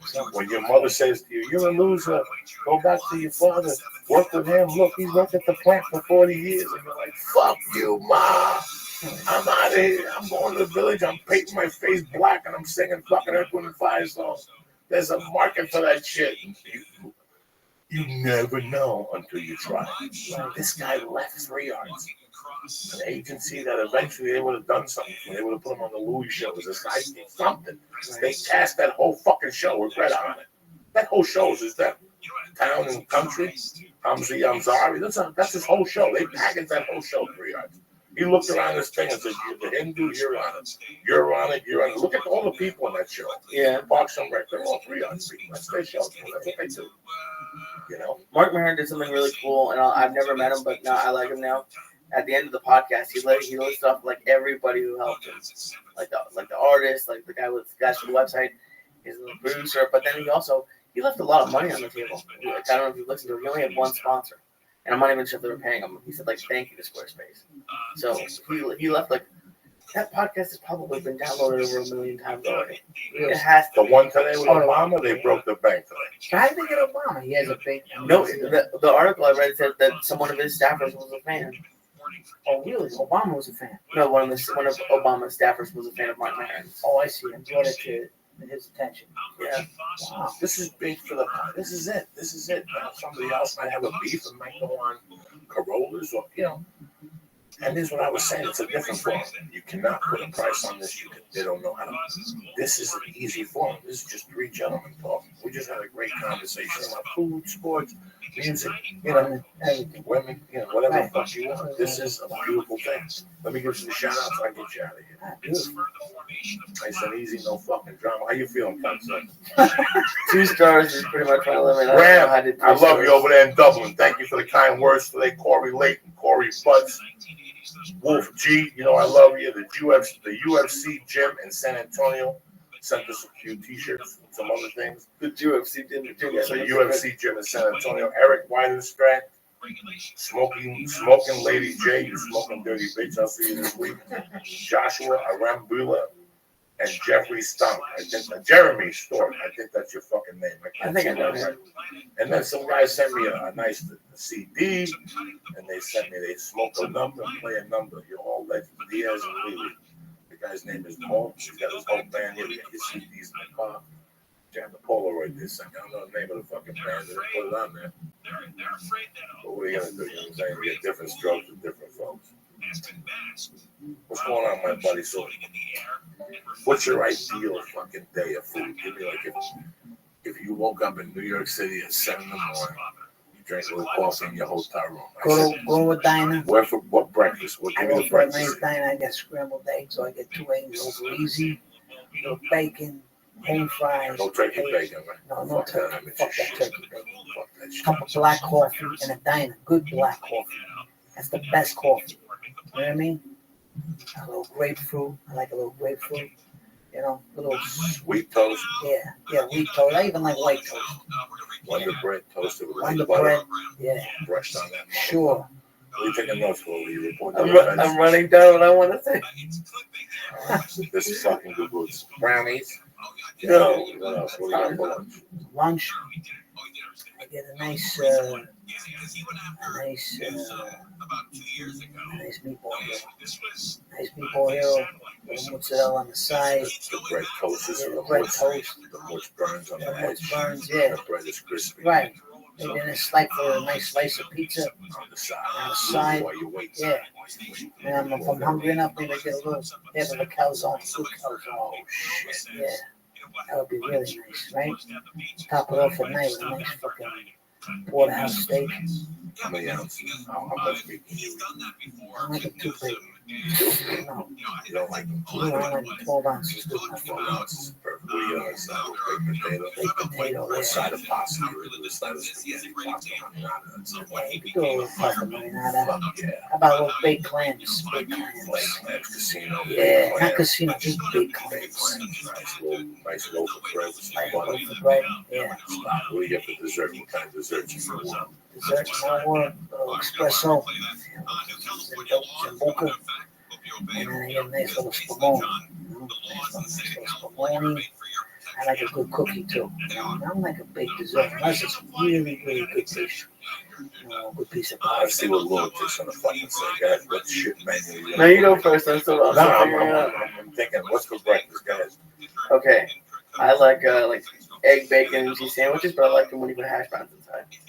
So what's wrong with that? Disgusting. Now, you know, when I make scrambled eggs, I got a trick. And everybody goes crazy over it. You know what I do? What do you do? Burn the butter with oil, olive oil. Put butter, and then put olive oil, right? Butter and olive oil. Then let it smoke. It has to smoke up like the fire alarm go off. The alarms go off. Smoke. So scramble the eggs and throw the eggs in. Turn them fucking quick. Because then they get a dark color. The eggs are dark and the taste. No, these don't taste like scrambled eggs. Because I burn the butter with the butter and the olive oil. And then I throw it in a high flame, but I flick it fast. And it's dark. You never taste the scrambled eggs. It tastes close to the diner type of eggs. But everybody goes, can you make the scrambled eggs? And I'm yeah. They don't taste like You put ketchup on your scrambled eggs. you want afterwards. Some white I like pepper. Oh, that sandwich is A good lot too. of pepper. scrambled eggs with some ketchup on that. Tell you what's good too is a good, nice, thin sliced French toast. You know, nice, or even a I'm more of a pancake. pancake person. But it's got to be thin pancakes. There's an art to making those thin. I don't like a big fat, thick. Big fat, I'm like, I don't want that. I want no part of that thick pancake. It needs to be thin. Everything's got to be thin. I mean, even French toast should be. I don't like it too thick. I like it thin. Yeah. But I also like the syrup too, the old fashioned syrup. I like that old Aunt Jemima or the other one. There's another one. This is kettle corn. Something like that. I forget. No, the maple, the one I know is Oh, you know what I'm talking about. that should be in the Bronx. Yeah. Boys, Hey, a good salted bagel is good too. You know, give me a nice salted bagel with a little cream cheese and a slice of tomatoes, salt and pepper. Woo! That's nice. Good salted bagel. Yeah, you go Western bagel. Yeah, let's go breakfast at the Lisa. I said, but you know what actually isn't bad? The whole wheat pancakes at Denny's. So like $1.50 each, and then I had sugar-free syrup, which I didn't think was bad, but I probably just haven't had syrup for over a You year. know what movie makes me hungry? What? And it's a good movie. That fucking chef movie. Yeah, that's a good one. I like that movie. Favreau did a good job. Very Joey good. wasn't a fan. You're not a fan? I was a fan. 16 scenes. I got nowhere. We did 8 scenes, 9 scenes. Nothing happened. I had to move on with my Oh, you didn't life. like it? It went from the same scenes. It's true, but I like the movie. Hit me with this thing. Let's go lunch. Lunch is okay. I really thought hard about this. I'm going with Chinese food. General's chicken, egg roll, and dumplings. What are you gonna make for? No, well, I'm just saying ideal. I don't know what I give. Yeah, sushi. I was gonna get a steak, but I figured like sushi and like beef teriyaki. You don't like sushi? You like sushi. I love Hey, sushi. you get beef teriyaki. Joe, What are you talking You like about? a good eggplant parmesan? I don't like eggplant. No? don't like cheese. I take the cheese off. Yeah. Well, you can't digest the cheese. No, I love cheese. I don't like eggplant. You had my favorite the other night, the chicken parm. Off of Dantana's, the chicken parm. Oh, Dantana's? Oh, shit. Chicken parm, you like? Oh, good shit. I like chicken parm sandwich from Jersey. Yeah. And shrimp Jersey, parm. that's good. I love all that shit. Chicken And parm, bread. good. Oh, the shrimp parm with the fucking bread. You gotta see what I do with the olive oil. I put a little olive oil with a good piece of bread, right? Then I put grated cheese, salt and pepper.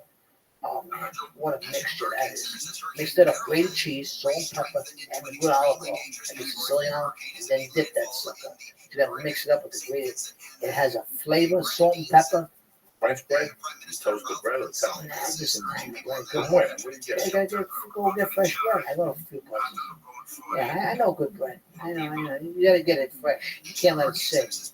Now there's this bread at Domingo that they have. It's very good. It's called you know that bread I'm talking about? The one they use for their sandwiches? They use it, yeah. Yeah. But it's very good bread. It's great to dip it. You know where they are? The John's in the valley right by me on Magnolia and Laurel Canyon. Like, it's the worst supermarket, but they always have fresh bread, like the bins are steaming, and the people come from like West Hollywood to get it. It's crazy. It's really good bread. I'm always on the lookout for food. You said I forgot. I missed the Dunkin' Donuts, so I had to. It just opened in Encino. I did some research. Yeah, but you can't. I'm not gonna wait in the line. Is there still a line? Yeah, fuck that. Man, I don't wait in line for Dunkin'. I go to Dunkin' Donuts in New York, New Jersey. I don't wait in line. On the way home, stop at Magnolia and Go fast. Magnolia. Yum donuts. They good? Get the glaze. Get their glaze. Go in and get a Is dozen. it open now? 24 Always hours. So where do I go? Show them how you go. How do you go? Where is You it? go down. Magnolia Just or where? make a U-turn right here. Stay on Lancashire and go. They got a good jelly donut? Jelly donut though? I like a Chocolate good one. dipping. I like a good jelly. Chocolate dipped in coconut. They got the There's a glaze. place in Encino, K's Donuts. They're good. They're good. Yeah, they open right now. No. So I gotta go to Yum Yum. Oh, I think I know what you're talking I about. North Hollywood High School. It's not too far from here, right? No, 2 minutes. That's what I'm saying. Stop over on the way out. Bring some donuts.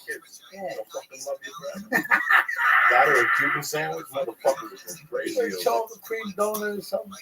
Oh man. I'm going home in September. I'm really looking forward to get some Chinese food from my spot. I'm going to get some calamari from my spot. Rudy's. I've been eating this since I'm 16. And I'm going to go to my other You spot. say calamari, as the Italians say, With medium sauce. calamari, yeah. Have you been to, what was it, the place in Sheepshead Bay? You been to Randazzo's? 22 Years ago, right? Sweet sauce. Oh, that's when you have calamari. He worked at Rudy's. Yeah, he got mad at me because we had just started working together. What'd you get at Rudy's? Oh, you hated me. I wanted to order. I didn't want to order, but I was still too nervous to order something expensive. So I tried to order cheese ravioli, and you're like, "You don't get cheese ravioli." It's okay. I think I got like shrimp scampi or something, which is good. But I was like, no, I don't think I should order anything expensive. Yeah, that's what we're there for. Like savages. I'm gonna take it to New York and make some like fucking cantina food. Take it to New York. Where do you eat Italian food on here, Joe? Where do you Go to Nazareth. Mazzarino? Yeah, you like that? It's not that I like it. It's easy. The family likes it. The bread is horrifically fucking bad. The spaghetti and meatballs and men's are last week I went to fucking steak pizza hole to get me a steak with no sauce on it. Oh my God. You know, No, they didn't. Yes, they did. Yes, they did. I almost said something, but they don't know. The guy doesn't know. Listen to this. They got shrimp ravioli with a side of pasta. And I go, why don't you put it on the top? We don't do that here. It's shrimp ravioli with a side of spaghetti and meat sauce. The whole point is the pasta. And the whole point is the pasta. They give you 4 shrimp. They just don't know. And they try to have escarole and beans. You have a cup, you will drink 8 glasses of water. How much salt that makes. But oh my God, there's so much salt they use. When you make that right, the escarole, Yeah. the beans, Oh, it's delicious. fantastic. It's the happy hour. It's the happy hour. Fantastic At the meal. bar. Escarole and beans with a nice cup of wine at the bar. Escarole is great. You gotta cook that right and get the right beans. Fantastic Have dish. you ever had the popsicles rule from Whole Foods? $13 for a cup. It's fucking horrific. It's like chili. It tastes like fucking chili. I make my own pasta. Well, next time you make it, invite me. Oh yeah, you gotta come over. That shit kills AIDS. If you make it right, that Really? shit kills the hips. It'll kill it? You freeze it, and you take it out in November after the first snowstorm. You can suck the crack hose dick. You can suck Caitlyn What's Jenner's in it? dick. What's in it? Pasta fazool? Yeah. Fucking that escarole, that And grass. escarole? Whatever they put in it. What's that grass in there? I don't know. What do you put in your pasta fazool? I steam it and shit. Beans? What else? What else? Garlic? What else? Sauce? What else? Yeah. What kind of grass you put in He there? really likes pasta fazool. Yeah, what kind of grass you put in there? You gotta put something in there. Put the fucking grass. I use the escarole. Okay, where do you get the escarole from? I get it from the supermarket. Okay, nice. Yeah, that's Where do you think he got it from? Once it gets from somebody's backyard named Vinny. I don't fucking know. You gotta ask. I think he imports Which it. I house don't did he go to, motherfucker? There's no. Remember when fucking in My Blue Heaven when Steve Martin went to the supermarket? What was he looking for? What, broccoli rabe or something? Something. Yeah. Baccarat, something. That's bitter shit. I like it, but it's I don't like that shit. sometimes it's just too bitter. I prefer the I escarole. don't like broccoli. Escaroles are better. I know, some of them. Broccoli and cheese looks good though. Broccoli with a little cheese on top when you're stoned, Yeah. you'll give it a second look until you taste Even it. though broccoli rabe, when it's when you make it right, it's not too bitter. Melt the cheese on you. Yeah, this guy always cheddar cheese. He's cheddar on everything. Everyone eats cheddar. No, they don't. No? Cheddar is what you eat when you fucking go to cat. I made some nice linguine with clam sauce today. Yeah, see what I'm saying? That was You eat good. cheddar cheese No. in your house. There's no cheddar cheese in the fucking house. I make it grilled cheese. Yeah. Yeah, they use American cheese. American cheese. Sliced thick. I think you would. Yeah. Don't want cheddar. Cheddar's for fucking Someone has to Guys, support they- Vermont. Vermont. Who gives a fuck We about should have a Vermont? fucking food show. There's a That's dude who lives in Vermont. People don't fucking know. Fuck, that's what I'm saying. They don't know how to eat. They're forgotten. This country has forgotten how to eat. They all eat cheap. I like to do a Sunday show. Every Sunday, we do a dinner. We had this idea about Sunday dinner. Yeah, Every day. lamb chops, Lamb's pork really You know, you chops. could do a different family dinner every Yeah, Sunday. every like a Sunday Jew you do dinner, it. Right. Italian Jew dinner, Italian Cuban dinner, Cuban fucking dinner, Pacific dinner. Filipino dinner. How does that work past like 15 episodes? And it's the people. It's a different couple every dinner. Then we go to a couple different other Jews' houses, all right? Oh, it's the same place. Come over to my house That's Sunday. from the other side of Israel, and the other people from the other side of Israel. And they fucking cook something different. What's with the question? Let's go for the sponsors. Get the fuck out of here. Where's the air? I'm dying to heat. I feel it. I feel it. I feel Dude, it. I think you're wearing his I long think sleeve that's shirt. fucking Yeah. those mushrooms are hitting. I don't know what happened. You think mushrooms? No, I haven't. I think you think mushrooms. Hey, I'm sick and tired of telling you motherfuckers on it for all your supplement needs, from New Mood to Shroom Tech, Sport, and Immune. Also, their bread and butter, the hemp protein, the chocolate is fucking delicious. Or the vanilla acai, or give the, what else to try? Oh, fucking Alpha Brain. That's what I'm talking about here. Why fuck around, all right? Alpha Brain is one of the best nootropics on the market, complete with alpha GPCs and AC-1. Don't ask me what that is. I have no fucking idea. I know it works. I know that your memory's sharp. I know that you become sharp. Why take it from me? It's a money back guarantee and they don't even want the product back. Go to Onnit.com and press in. Oh shit, CHURCH and get 10% off your first order. You also have to stay on the program. You can just fucking get it delivered to your door on the first of the month. How easy is that? Number 2, Nailed It Life, a.k.a. Los Boomies Hermanos. You want to see the devil, whether it's a vapor pen or with Los Boomies Hermanos, the gummy bear, the new chocolate bars, it don't fucking matter. They might be here Wednesday night. They're going to do a podcast Wednesday afternoon, and Leo probably sleep the fucking night because they got 800 milligram chocolate bars or some shit. So they're making a special one for me. But don't fucking take it from me. Go to naileditlife.com. The vapor pen, the best on the market. You get 20% off. It's usually $50 when you get these for $40. Go to naileditlife.com and press in Joey Diaz and get motherfucking 20% off your first order. You got a problem, you call David, he'll replace a fucking whatever you got, all right? Number 3, my main motherfuckers, Hitty Cigs. The proof is in the vapor. 1,200 guaranteed hits. When you go to 7-Eleven and buy one of those ISIS cigarettes, how many hits you got in there? Maybe 82? Fuck you. With Hitty Cigs, you got 1,200. And they come in a cigar, they come in different flavors. And you get them in 24, 16, 8, and 0 milligrams. Who's better than fucking you? So go to hitty6.com and press in Joey's Church. and get 5 for 50. 5 for $50 or 20% off. I don't know what deal they're running, but you ain't gonna know till you get there, right? Get down there and tell them Uncle Joey. It'll be a surprise. That's right. I want to give another shout out to Honest, Nailed It Life, and HittySigs.com for being tremendous sponsors and believing in us. And I want to thank you guys for fucking listening and watching and giving us the love we deserve. What's up, cocksucker? Thanks for having me. I'm happy you came, man. You make me fucking laugh like nobody else. Because you do it on the match. Everybody else tries to be funny. You do it on the fucking match. Lee, put the air on. It's on. I'm sweating fucking bullets back here. I think you might be having an issue then. Maybe I do. I love you, cocksucker. Thank you. Me too. First to the United States almost exactly 50 years ago, so that was a July 1974 opinion. Wow, July 1970. And the Apostle Brothers over here. What's happening? Wednesday night, special edition church. Fucking beautiful day to be alive. Hot as fuck today. I don't know, maybe put on this fucking green frog t-shirt. Nah, MMA Junkie gave me this in Vegas. I never put it on. I thought it was going to be a little You have the AC on at your house? Oh, like a motherfucker. Oh, I had yeah. the AC blasting today. It's been hot as fuck. Yeah, but it's great, man. You know what I've been thinking about? It's kind of girly. I would love to get a convertible at some point. Like, I don't want the Mustang one, but like, I live in California. It'd be kind of cool to have a convertible. I don't know. You should also get a fucking helmet. Because there might be an earthquake and you might get hit with a fucking building. Did you ever think about that? I'd die anyways at that point. Convertible. Get it together, all right? You don't want a convertible? No, you don't want people to know you're fucking in the car. You want to drive invisible.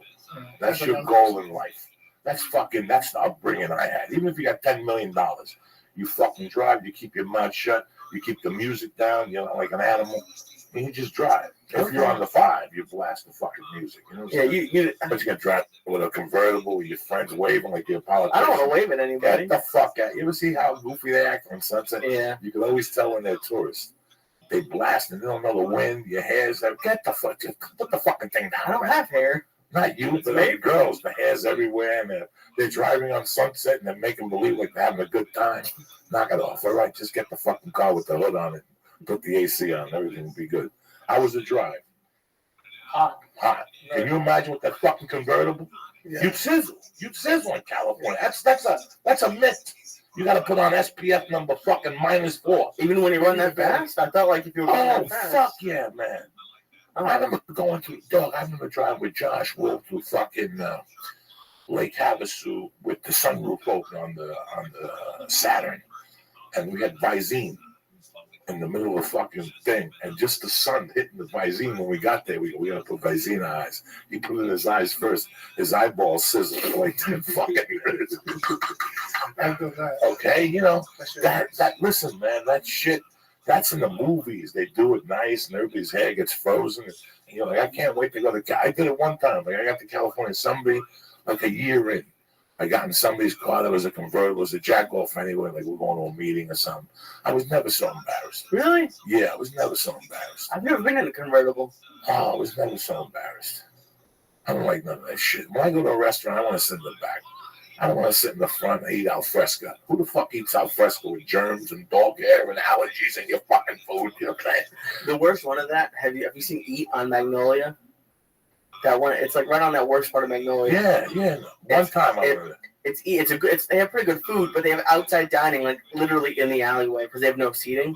And so at one time I was like, why am I sitting in the fucking alleyway like an animal? You went on Magnolia, that little strip of fucking Momoville That's there. the death over there. That.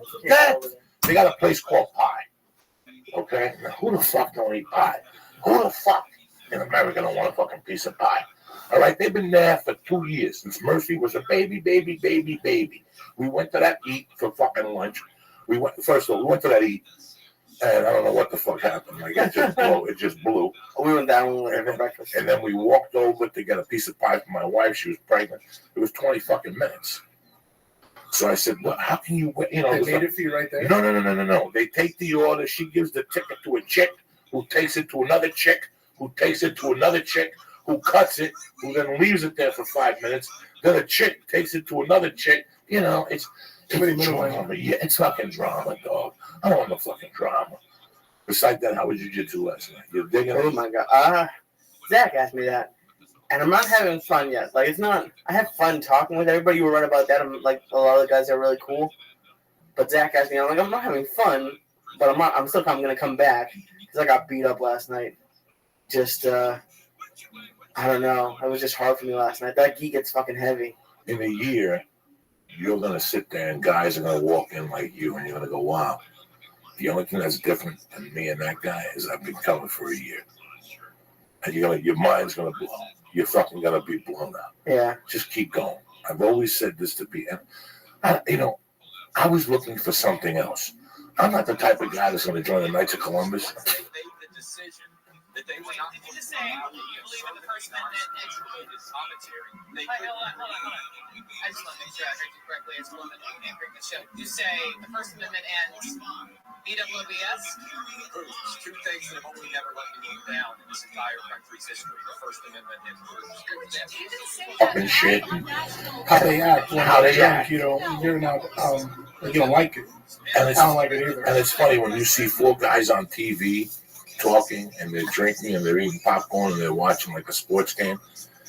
America has adopted that lingo. Sometimes you go to a home and there's 4 guys doing the same thing. It's so cliche. I always hated that shit. Like, it always drove me fucking crazy. So I knew I wasn't going to join. Listen, once I joined the Boy Scouts and I didn't like it, I knew I wasn't involved for a team thing.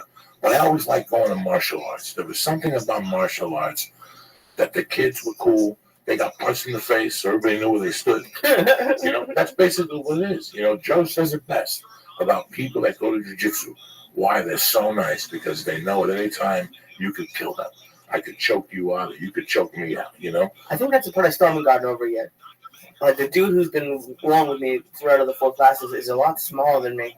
And, like, every time I grab him, I'm like, I'm not used to, like, hurting somebody. No. And it's like, they're like, pull your arms here. I'm like, I'm gonna hurt. Like, not even that I'm strong. It's just like, he's like 130. Right. So I'm like, oh my God. You're doing him a favor. He's learning from you. He's going to be really good in 6 months because he's going to learn how to move your weight, how to put his hand under your neck and lift up an inch and then slide and go back to his guard. Well, since I haven't even asked Zach this yet, really, but I have short arms and short legs, so all the chokes are really fucking hard for me. It's hard for me to get all that deep up and then keep my body where it's supposed to be. Like yesterday, we were doing this throw from the back where you had to, like, grab them around the waist and then twist and then pick them up and throw them over your leg. Right.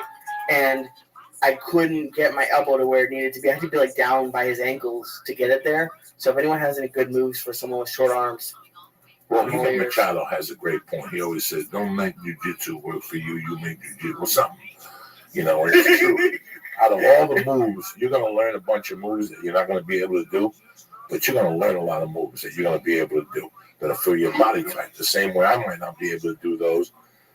The same way my man here might not be able to do those. So there's different moves you adapt to and you pick up along the way and you get really good at. Yeah.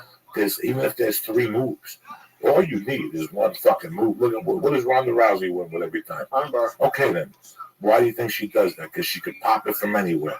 That's jiu-jitsu. Once I go for that arm, it's night-night Irene. It's all over with this shot. And I'm not going to stop till I get that fucking arm because I've gotten it like that so many times. It's being very tenacious. At what point do you start actually, like, putting the practice into motion? Because we actually rolled for the first time last night 2 times. And there's one that blew my mind. The guy I was rolling with did the move we were doing in class. Like, he got my back, and then he, like, twisted me and then did a backwards hip escape and got me with the thing. And I was like, we just practiced that. And, like, I had no idea what to do, so I was just trying not to get tapped, I guess. But, like, at what point do you start being like, oh, I should go for that? The more you go. The more you go. Listen, I've been going for 2 years. I just started doing it about 3 months ago. That's how bad I am. So the more you go and the more you roll around with dudes and the more you get adapted to it, once you start going for it, it's like anything else. Once you start winning at gambling, you go back to it. Once you start, I'm not even saying winning. A guy like you and me, once we see little improvements, we go back because now we know we can do it. You know what I'm saying? It's like when you got to get rid of the jitters. Yeah, first. when you started making these products, right? You failed a couple times. Yeah. You weren't fucking Johnny Bananas right off the fucking gate. Yeah. Sometimes, oh shit, this is what we needed to do. Fuck. You learn as you go along. You learn as you go along and you progress. And then, it's but you have to stick with things. And there's nothing more. The things that work. Right. Well, the more you do it, you'll find out what works and what doesn't. And you cut the fat out of the process and there you fucking go. You know what I mean? We've done that with podcasting. We go along and see what works. You know, you put out a podcast on a Friday, it don't work. People don't download it. You know, it's just very rough. You don't put it out on Friday then, yeah. You have to social media. You can't. You know, there's just so many. Listen, and jiu-jitsu. What I like about jiu-jitsu is that once you get it, you realize it's steps. It's the same steps every time. But there's so many fucking steps. Like the elbow has to be here. It's fucking hard. That. It's steps. It's a rhythm. Ba, ba, ba, ba. And then you realize that everything you do in your life is kind of a fucking rhythm. You know, when you walk, when you're on fire, when I'm doing comedy and I'm on fire, if you really listen to what I'm saying, you're not laughing at the words. It's that rhythm. We're in a rhythm. You're throwing and I'm going right back, and it's working. It's working. I know how to do it now. I'm timing your laugh and you're timing my last word. Comedy is they think, you know, it's really fucking weird, but it's because I've done it so long. Well, you must have it happen where, like, I don't know how to describe it, but like in the anatomy of a joke or whatever, if you skip one part of it or you skip one laugh you do or whatever you do, it doesn't work. So it's like in jiu-jitsu. If I don't close my knees when I throw them down, they're not going to fall or whatever it is. Like if you forget something, it could one little piece could derail your whole thing. I've said since I started doing jiu-jitsu, my comedy has improved. I've said this over and over and over again. I've said this. Who gives a fuck? What's up with you, Tyson? Talk to me. I'm high as fuck. Me too. Me too. If I'm high as fuck, then he's high as fuck. I had an audition today. Guys, it was the weirdest audition I've had in 15 fucking years. When I moved here, I used to get weird auditions. I called to see this guy at 5:30, and you walk and the guy would say, "Put your hands on the table." What? Put your hands on the table. And you put your hands on the table, and they take pictures of your hand. They go, "Thank you for coming down," and you leave. Put my mic on a little louder. I'm not hearing it. You know, I would go in for auditions like that. Oh, Joey, they want to see you. All right, send the sides to Lee's house. There's no sides. What do you mean there's no fucking sides? Yeah, they want you to make up a character and go in there with the fucking character. And then it started getting around that people were doing at the right shows. Like you come in with a character, they don't hire you, and they keep the fucking character. Little things. I'm all right with it. We got a compliment. Oh, shit. What's up? What's going on? Who's this?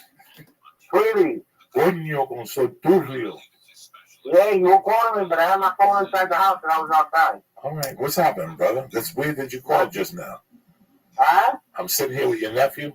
We were just starting a podcast and shit. Yeah, what's up? I told him you want to move to California and be the CEO.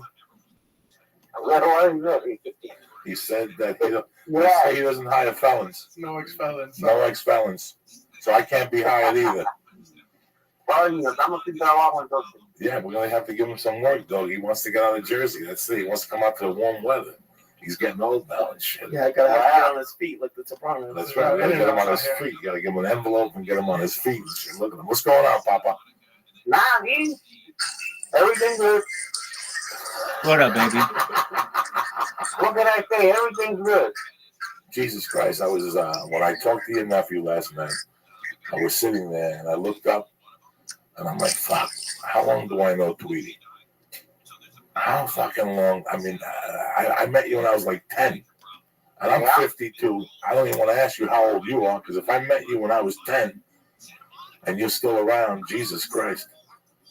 But you're one of the last ones, Tweety. I'm 61. 61. So I met you, I was 10 and you were 19. How old were you when you got married? 21. We got married right then. About 18, 19. All right. That's when I fucking went to your wedding and everything. Holy shit. That was a long time ago. You would have got a long fucking time ago. And then you married her, you stayed with her for a while, but I don't know what the fuck happened. And then we got separated, and then 2 years later we went back again. It didn't work. So we both went our ways. Okay, and then I didn't see you for a couple of years. And then you popped into my life in the spring of 1983. And I started going down to visit you. You give me $20. You give me, you talk to me and shit. And I started talking to you about Colorado. And I said, I'm thinking of moving to a place called Aspen. What do you know about it? And you were like, Aspen?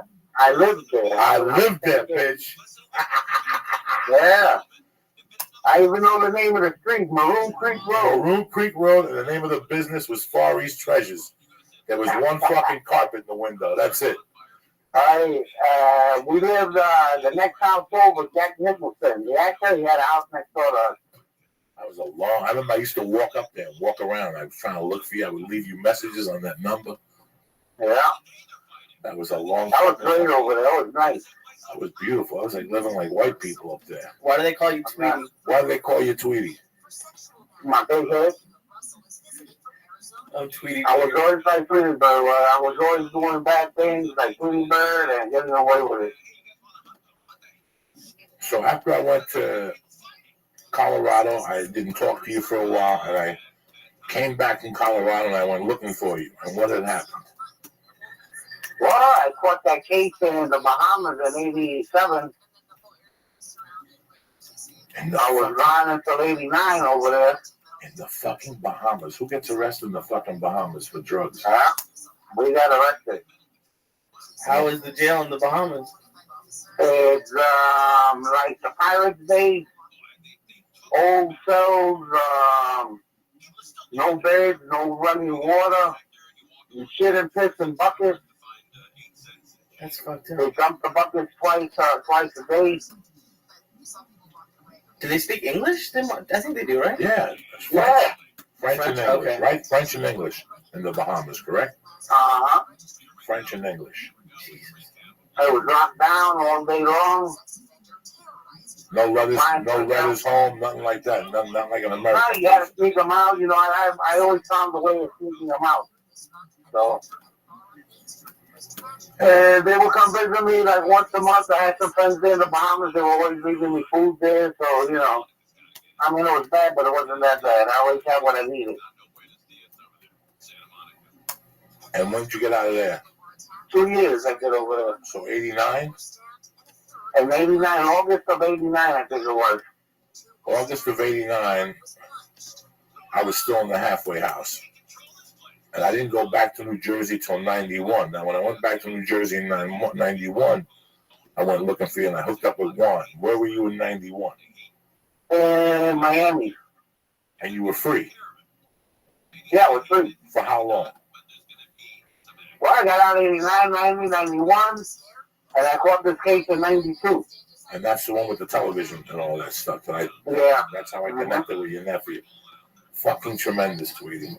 And you know what? I never stopped thinking of you. I always thought of you. I would go to West New York. I was living in Colorado, and I went back. I hadn't talked to Juan for 6 years. And I went back to New Jersey, and I walked up to 57th Street like a man. He had the little bodega in the middle there.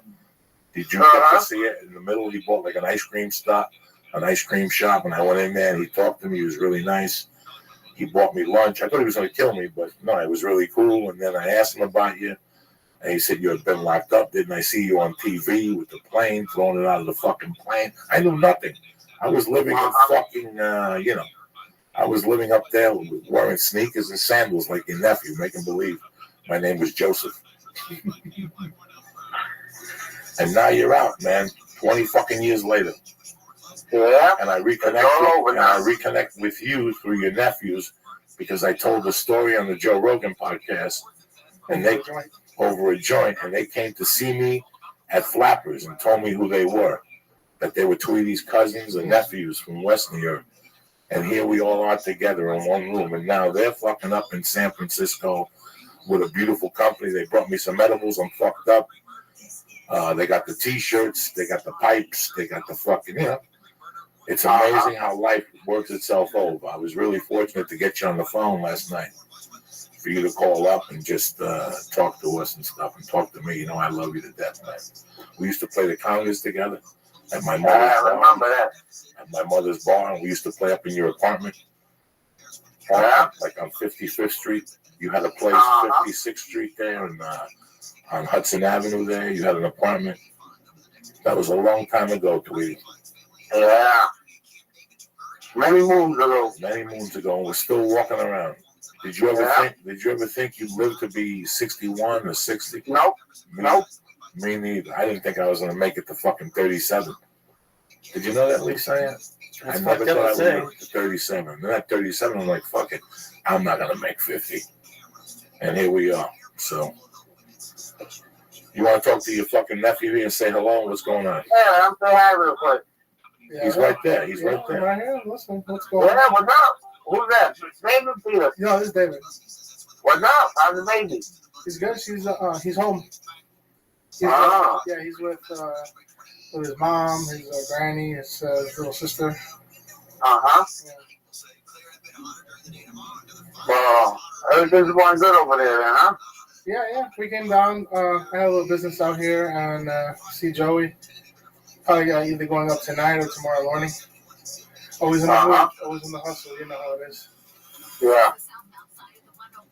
All right, we'll tweet. I might be, I'm not gonna say when, but I got a trip planned for Colorado. He's going back No, to not Aspen. Aspen. I'm going somewhere else. I don't know how many miles from there. What's with the question? What's with the And when I go there, I'm gonna shoot over there real quick to spend a day or two over there. Yeah. It was real pretty up by San Francisco. I'm like an hour or two away. From San Francisco? Yeah.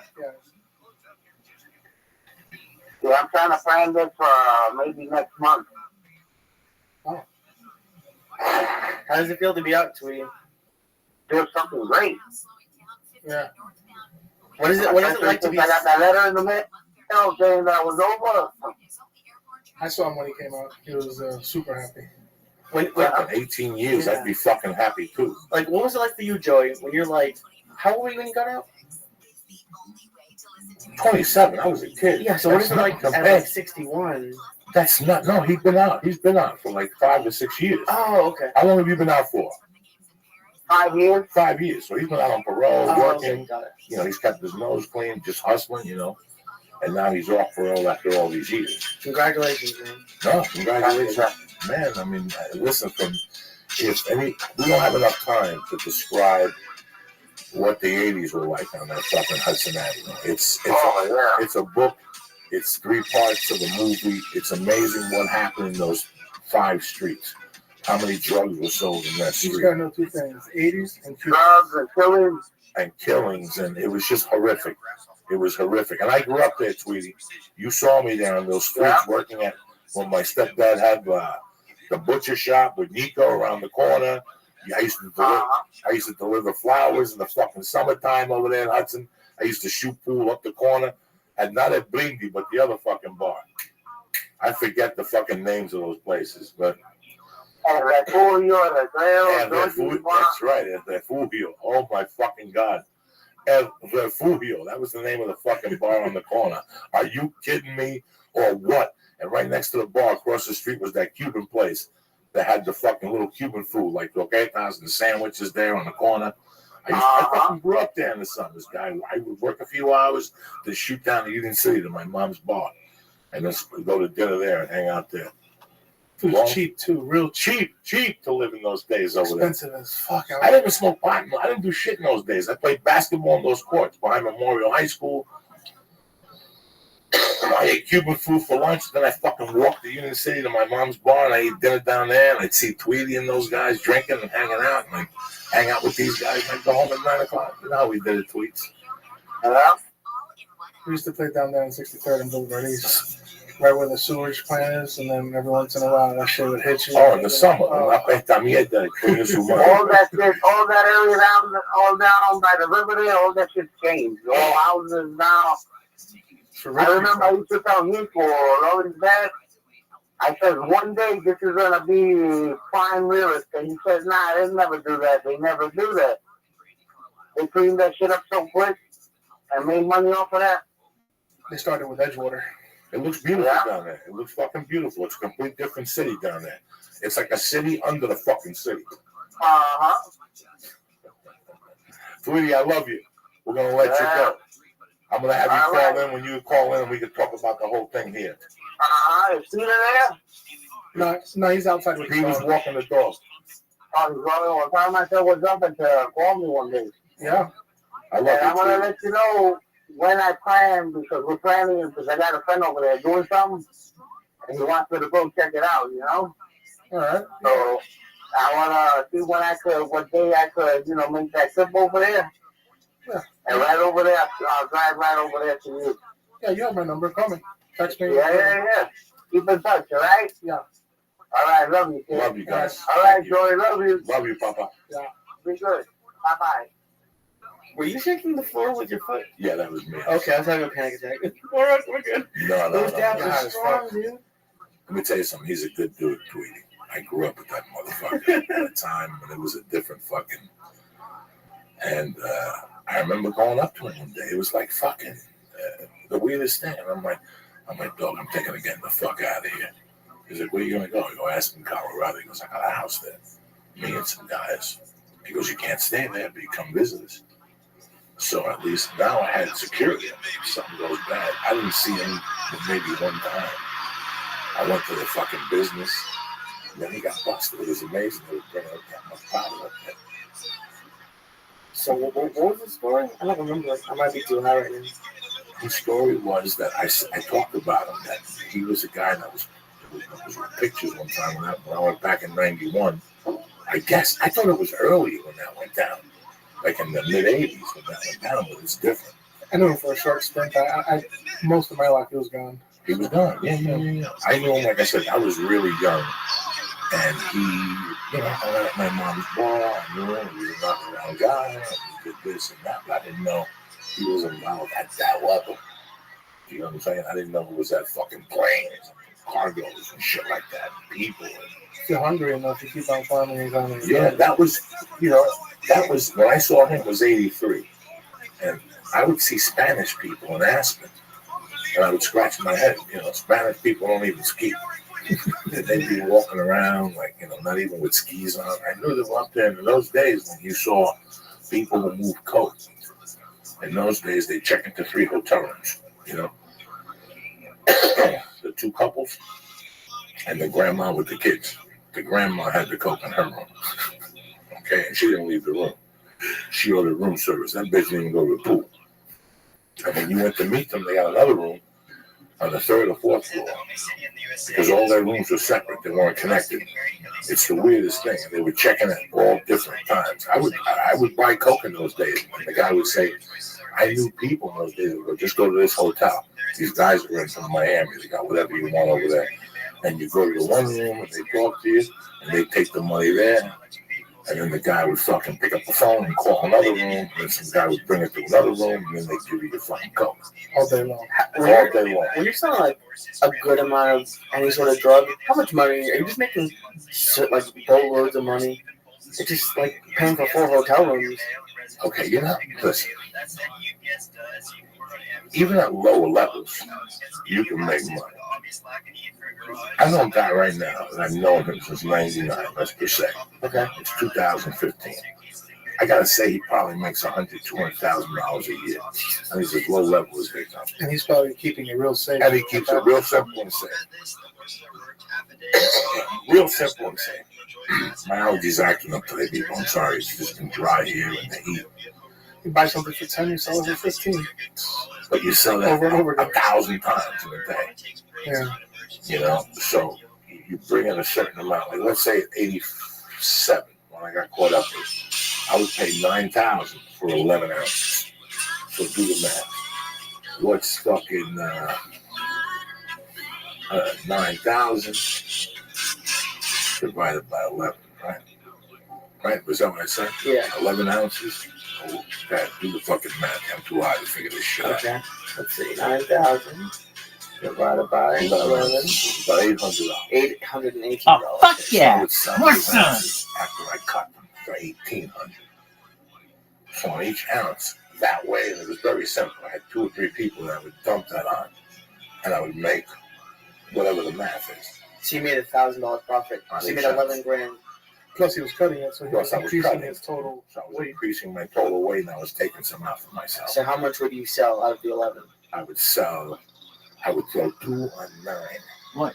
And sell it for whatever, make 10, 11,000. And then I would take 1 and do 1 and sell the other 1 in grams and fucking 8 balls and shit like that to people.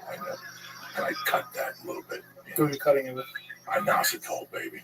Do you ever watch The Wire? Yeah, but You like it? That's a great show. I just started watching it. Yeah, you should watch. That's a great show. And, you know, when I started, it was inositol. I knew people kind of with baby laxative, but not really, because you always told it was in there. As soon as I did your coke and I had to go to the bathroom, I knew. But that shit always makes you go to the bathroom. Yeah. Cocaine that's what they say. Cubans do it because it's good for the digestions. When I was a kid, I'd be at a party and Cubans would take it out and do a couple after dinner. You want to bump to the digestion? What are you talking about with coffee? You know what that makes you do? Run to the fucking bathroom. There's no digestion.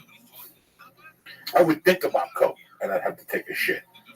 Like if the guy would call me and say, "Where you at, Joey? I'm in the office." All right, I'm on Lancashire and Flamingo Street, 2 minutes away. Come downstairs with $100.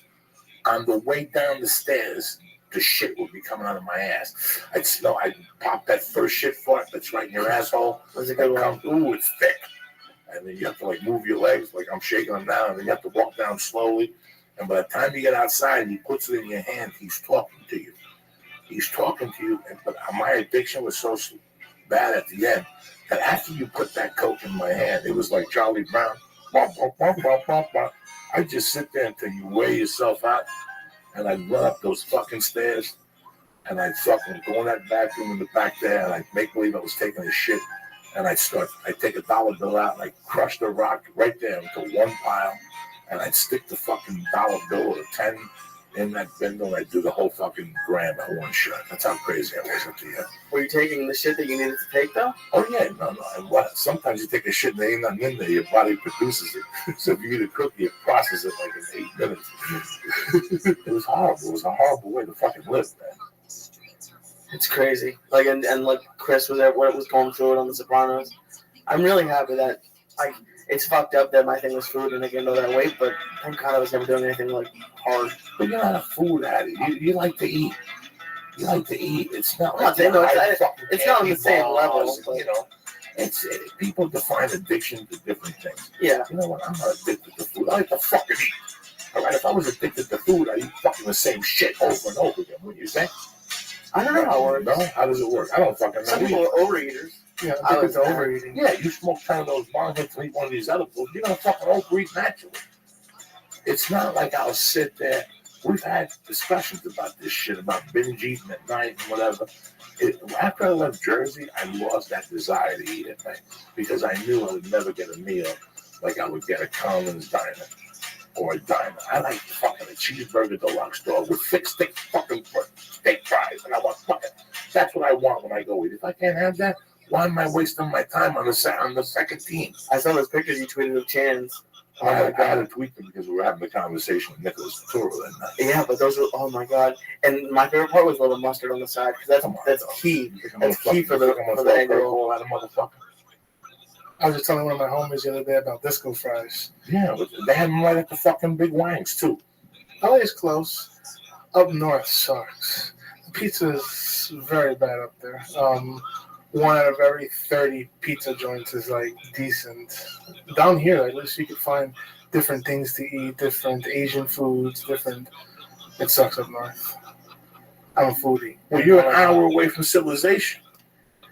I mean, you don't I'm live an in hour San away from Francisco. I'll drive an hour and a half to Berkeley to eat something. But it's like Berkeley's a college town. There's a bunch of kids food up there. Really, you like it? Yeah, they have like Mexican tacos and no, they have sour cream and all that shit. I'm going Mexican. Yeah. There's like 9 taquerias per block out here. Like I can't do that. I go to the Thai. Thai is really good. Thai is really good, especially near college, an Asian college like in Berkeley. Yeah, Thai is real good. Joy doesn't like Thai. You don't like Thai? I'm also like real Chinese. You know what I'm saying? Thai came. You gotta go with somebody like me that'll I don't have to go with nobody. I won't even walk into that fucking place. Because the first person. Didn't you make someone change a meeting? Yeah. I made somebody change a meeting, though. Oh, your heart like that on pad thai? I'll go to pad thai. I eat pad thai shrimp. And I eat pad thai chicken. Right, but I'm going to sit next to a guy that's going to put coconut milk in his soup, and I'm going to have a heart attack. You understand me? I'm going to sit across from a motherfucker that's eating something with curry in it, and I'm going to have a heart attack. I'm going to sit across from somebody who's barefoot. And I can see a go all black from walking around all day and not washing his asshole. That's why I can't eat at a fucking Thai place, all right? You want the fucking truth. Because I don't want some guy eating curry next to me and barfing and fucking that goat milk and shit. I don't need that coconut milk in my soup. I'm from a civilized civilization. You understand me? I don't need no fucking, like I'm a savage, coconut milk in my fucking soup with clams and shit. What the fuck? What, Lee? What, you cocksucker? I'm fucked up. I know you're. I'm good. I'm tip top Magoo. It was beautiful. Those dabs are fucked up. Those dabs are interesting. That's why I'm coughing. They sneak up on you. Yeah, they fucking they sneak up on your throat. I'm coughing like I got a pubic hair or something. We were rushing, Normally you pace them out, but we're like well, the dog was making me nervous. I knew he was gonna fucking get a flashback and bite us in the ass from his TSA days. No, that's a cute dog. Yeah, he's awesome. This is a fucking big business. I'm watching this edible business. I love them. Off the weed pretty soon. I'm gonna do the morning joint with an edible. Seriously. Edibles are different though. I don't care. I like it. I like it. I like it. I'm really starting to like it. You know what I did for a week? I stopped eating edibles, and I noticed I was getting higher from the weed. When did you stop eating edibles? A couple weeks ago. You didn't know this nothing. Because that Wednesday I only ate one star, which is nothing to me. Oh, okay. You know what I'm saying? I eat a star. It's like, give me a break. It's like eating a fucking jellyfish. One of those red fucking jelly stars, whatever the fuck it is. Swedish fish? Yeah, Swedish fish. Same thing.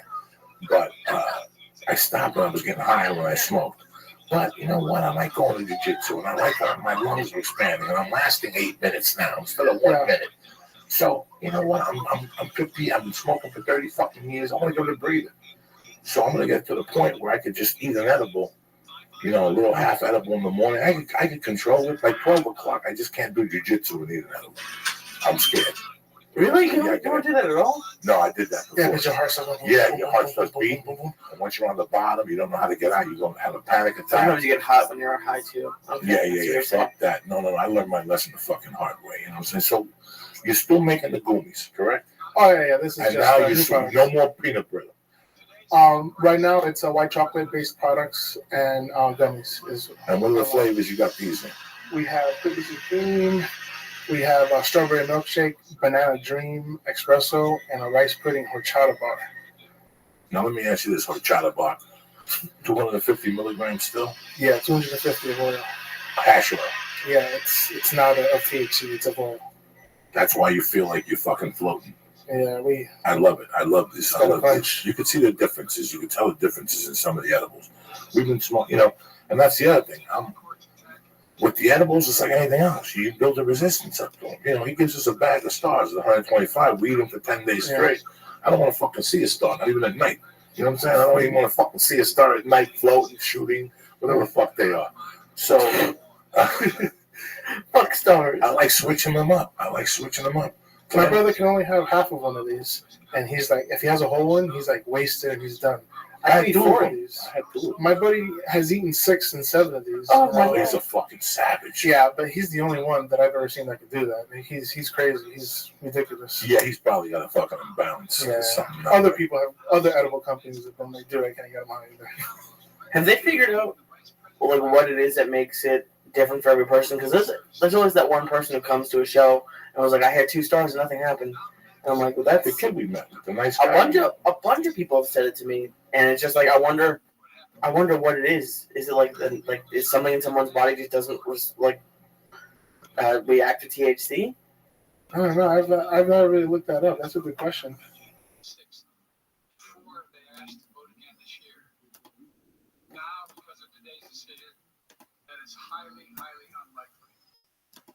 Terrible disservice to the people of this nation. How it works. I wish I had the answers. I thought it was a bigger person. I had a friend that said if you eat it with cheese, you get higher. I've had mangoes.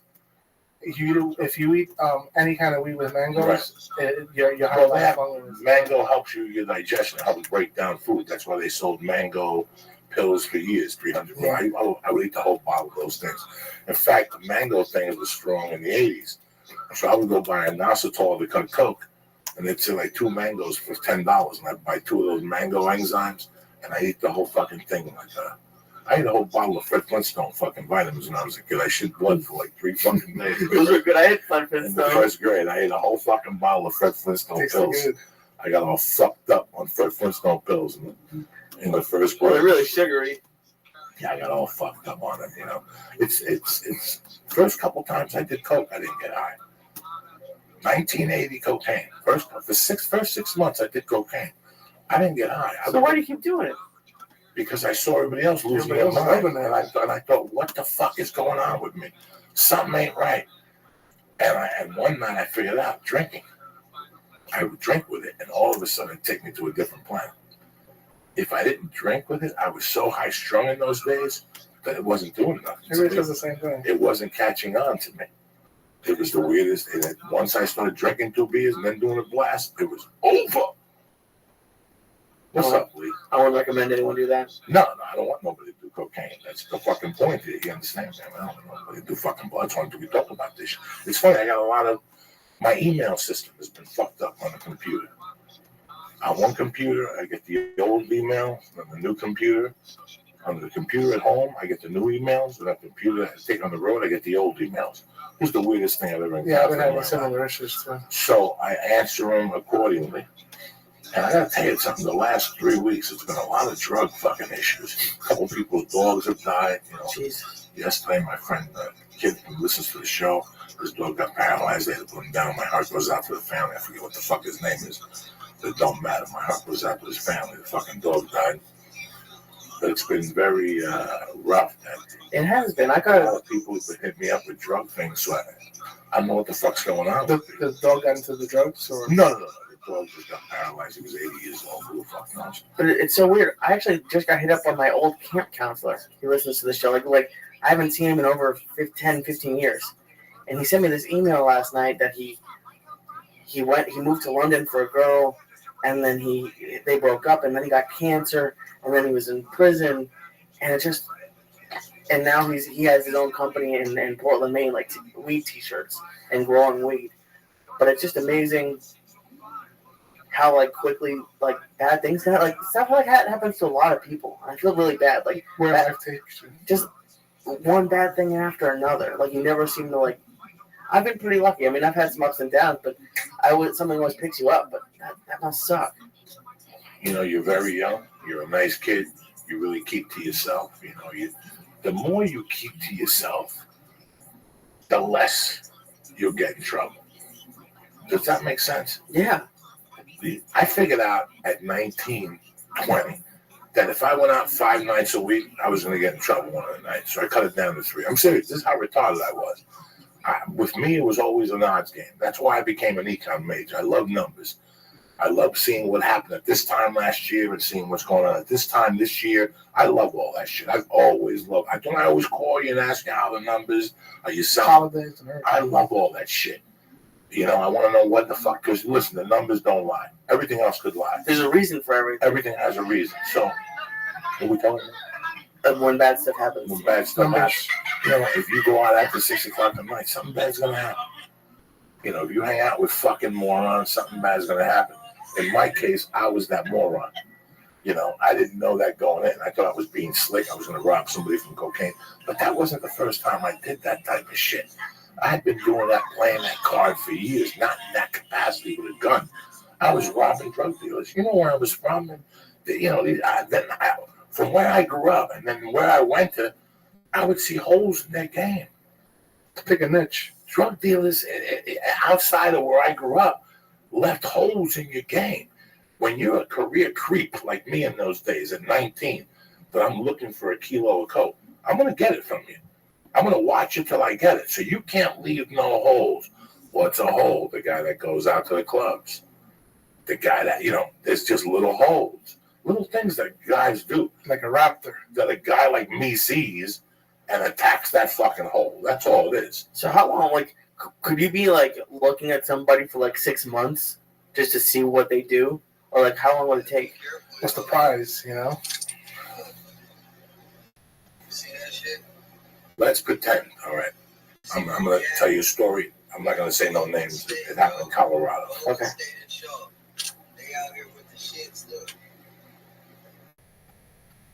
I watched this guy for about 3 months. I was involved in a circle of people. And there's something about this guy I didn't like.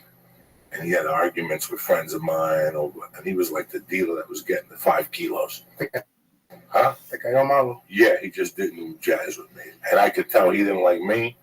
And because he didn't like me, I didn't like him. But he was a certain person. Like, I know in life you don't like certain people because if not, life wouldn't be the same. He was the type of guy that I had encountered every 2 or 3 years. He just didn't like me. I just didn't like him. But the people around me dug me to death. So the guy owned, his Sly was a restaurant, cold cut restaurant, all right? And that was his first hole with me. This was up in Snowmass. But I knew he was getting the powder, and he was giving it to 3 or 4 people. And I was tight with 3 of the 4 people he was giving it to. I was tight with his whole circle. So I didn't know. I inadvertently got a job shoveling snow. And I would shovel in front of his house. But I would never shovel in front of his house. I'd make the other guy shovel in front of his house.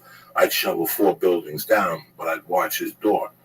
And I got his fucking programming down. And most of the days, he went skiing.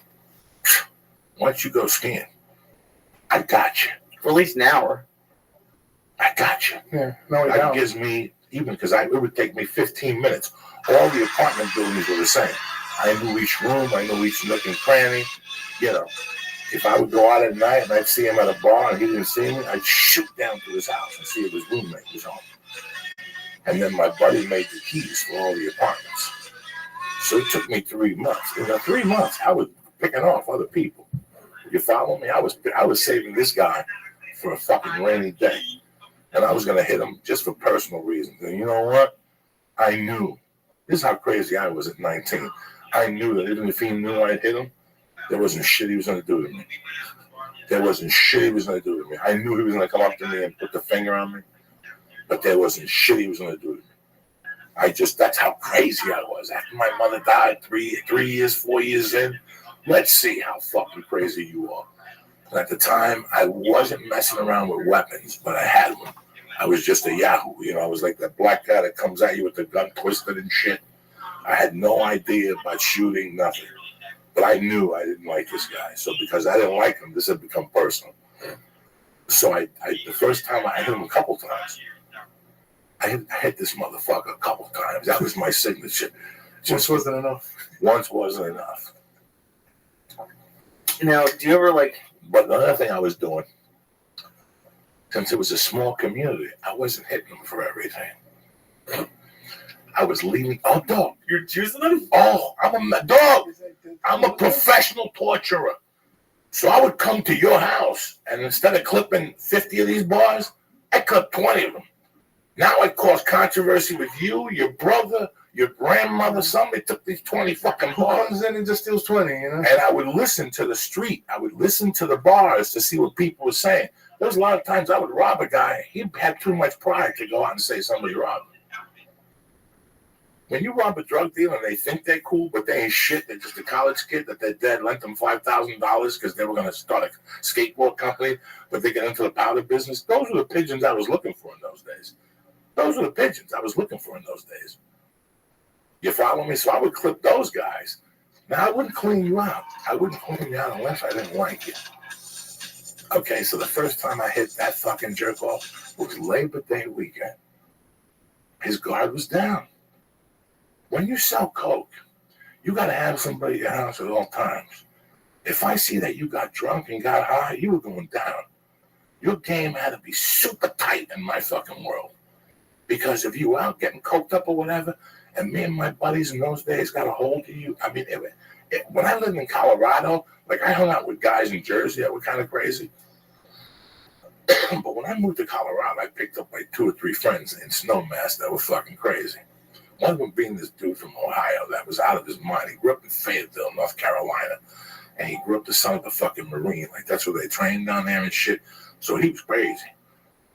Diaz, I'll kill him. I'll kill a motherfucker. You know me, Diaz. I almost killed my stepdad when I was fucking 18. I seen him smacking my mom. I mean, this dude was crazy. So I had him in Colorado. I had some crazy guys in Jersey. But I was out of my mind because of the pain in my heart and the anger I had at the world. Not because I was a tough guy. That was what I put on you. I wanted to put on you what I was feeling inside. So when I didn't like you and I knew you didn't like me, so the first time I hit this dude was Labor Day weekend. I found out he was hiding shit in his business. Right? Not in the safe either. Because he was paranoid that the cops would come, he'd have cash in it. And I heard this at a party from two girls that were talking amongst themselves. I was sitting there, I just heard the jackpot. You know me, I got Jew ears. I got those Auschwitz ears. I'll hear shit going down fucking 2 miles down if they're getting the matches ready. I fucking know. I got That's the new shirt. What's that? Auschwitz ears? Yeah. Shit, yeah. Or a hat. And I'm listening to her say that he usually puts it in his office. That's it. That's it. That was it. So I went there Labor Day. I went in there to get a sandwich, and they said that, oh, he's in Glenwood Springs doing something. But bam, these fucking people couldn't deal with my savviness. So the first thing, he used to have a back door in the back where people went outside, and I took a razor blade. I buffed the sides in, and I put it in a hole where the door locks. That was number one. Okay? That was tick number one. I did that about 3:30. They opened till 5. And then at 5 to 5, I went in there and made believe something was lost. And there was still a bunch of people in there, so she didn't see me. And I went and left the back door open. She had closed it already, and I just twisted it and walked out. So the back door was open, plus I had the double on it. So either the door lock didn't come in all the way, and I could jimmy it. And they had no security. These people were fucking, they trusted everybody. It was like nice white people. Oh, yeah. You know, if the door's open, lock it. Not in my fucking world. Your door's open, I'm taking something. And I went up there like 10 o'clock at night. People were at bars. I could hear the people partying at the bars. Perfect. I went to the bars and let people see me. Hey, what's up? Let me get a Coke with fucking lemon in it. What are you drinking? Or rum and Coke? They don't fucking know nothing. They think I'm partying. Right within the thing would start, I'd shoot over there. Boom, kick the door down. I went in the back office. He had fucking 8 ounces of blow. I went in the fucking thing where he had the thing. He had another $1,800 cash, and I took him for like another 2. I remember I went home. I couldn't fucking sleep, guys. I just kept doing little bumps in the back of the room. I couldn't even tell my roommate I had 4 ounces, whatever the fuck I had. How exciting was that? Oh my God, at 19, you know, and I knew this, and I was rich. And at the time, I didn't spend much. You know, I was robbing Coke. So the dude I worked with, the dude I lived with was from North Bergen. He was in charge of condos. He worked for a company named VPM. So he was in charge of condos. So I would know who was in the condos, who wasn't, who was out of town. I would ask him. And he would tell me to stash shit at certain condos because they were doing work on them or they weren't doing work on them. Do you understand me? So I took, the next morning I got up and I told him what kind. I go, no, I found this jewelry and a piece of hash I want to hide. I hid the fucking ounces, I hid the fucking cash, and I took like $1,000 cash, and I took a bus down to Glenwood Springs. No, I didn't do it the next day. I'm lying to you. I forgot all about that. I waited like till Wednesday. I went to Glenwood Springs and I bought a stereo without the radio. I didn't want the radio, so what I buy an amp. Okay. I bought an amp with a double cassette deck and a pair of speakers and some earphones. That's what I spent my money on. I kept $1,000, but I bought the stereo for my room. I'll never forget that. And I bought Madonna's first CD. Did you see him after that? I saw him after that. And it was reported to the community that he had gotten robbed for cash and somebody had kicked him in the door. Oh, hell yeah, motherfucker, what's up? No, they didn't say nothing about the cocaine. Of course not. It's going to go on the police report. Now, do you ever... So I made like slight inquiries about it, like to people that were cool with me. Like, what happened to that asshole? And they would say, fuck, because a lot of people didn't like the guy. He was born like with what do they call that, a golden spoon in his mouth. That was the rumor about him. So he always had that air of, you know, I'm a fucking better than you. And then cocaine came along, and now he acted like he was a drug dealer. But you and I knew he was a fucking jack off. He just knew people would trust him. They knew he had that business. So they would give him, you know, $200,000 on consignment. He would just give it to 5 guys in Snowmass Village. And then the second time I popped him in his condo at a Christmas party. I waited 3 months till his fucking thing got down again. Oh, while people are partying, having a good time. And what I was doing to him at first was he lived with a dude, that was her chef, a personal chef. So the personal chef dude was tight with me. So he'd be telling me the schedule without him knowing. You know, the guy would tell me the schedule without him knowing. I was a drug dealer on his schedule, so I knew when the guy was going to be home or he wasn't going to be home. And for about a month, I was just taking 2-3 grams out of his bag. I had the key to his door, guys. I had the whole thing. I'd wait for him to go skiing. I'd go in. I'd take 200 for lunch. And a couple of fucking grams of tooth I would take him for. And then right before I found out I was leaving, I took him for fucking like 6 more ounces. And then he raised his hand. And then by that time, I had banged out so many drug dealers in Aspen and Snowmass that the word was out that somebody, they couldn't figure out who the fuck it was. They were hunting him down. They had no idea who the fuck I was playing him. Because I wouldn't smoke blow in front of them. So they knew I didn't smoke blow. I would get my roommate to buy coke, maybe somebody else to buy coke. I'd make up it was for weed, a guy at work, you follow me? So they didn't know I didn't smoke blow, so why would I be robbing blow if I didn't smoke blow?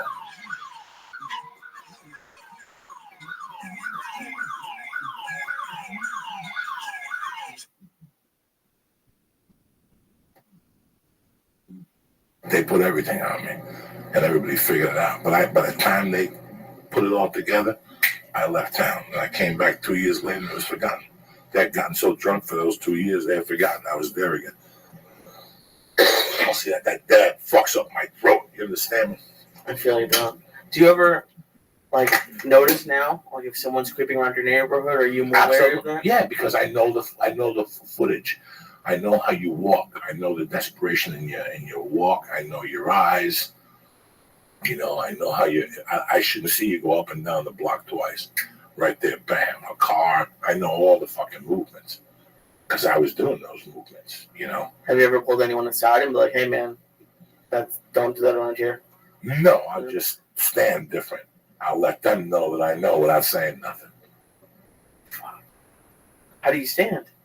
You sit down and you sit out there with a chair. And you smoke a joint outside or something. Very nonchalant. They know, but you know when somebody's watching you. When I would be in a neighborhood creeping, or in an apartment building, or in a house, as soon as I saw somebody, the deal was off. But I always had an excuse to be there. You understand me? You always have an excuse to be there. Why are you in this hallway? Fucking David, there's 2 doors down. Oh, okay.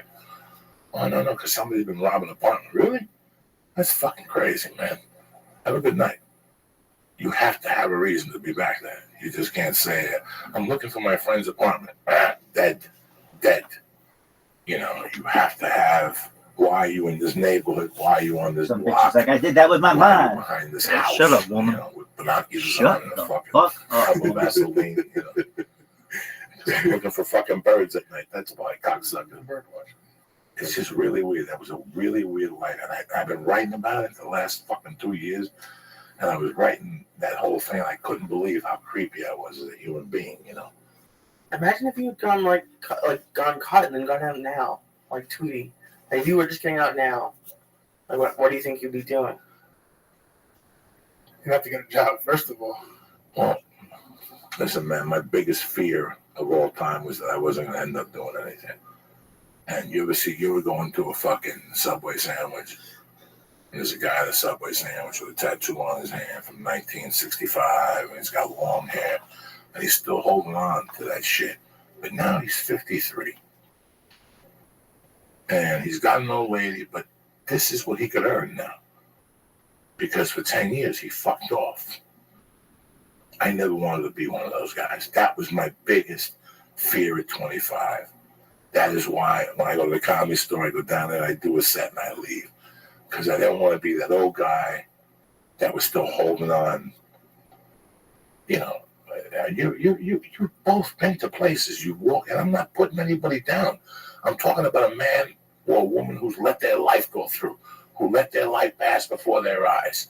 They didn't think. They thought for years, woo, let it skin it, and there's a party in it, and it just, 20 years goes by.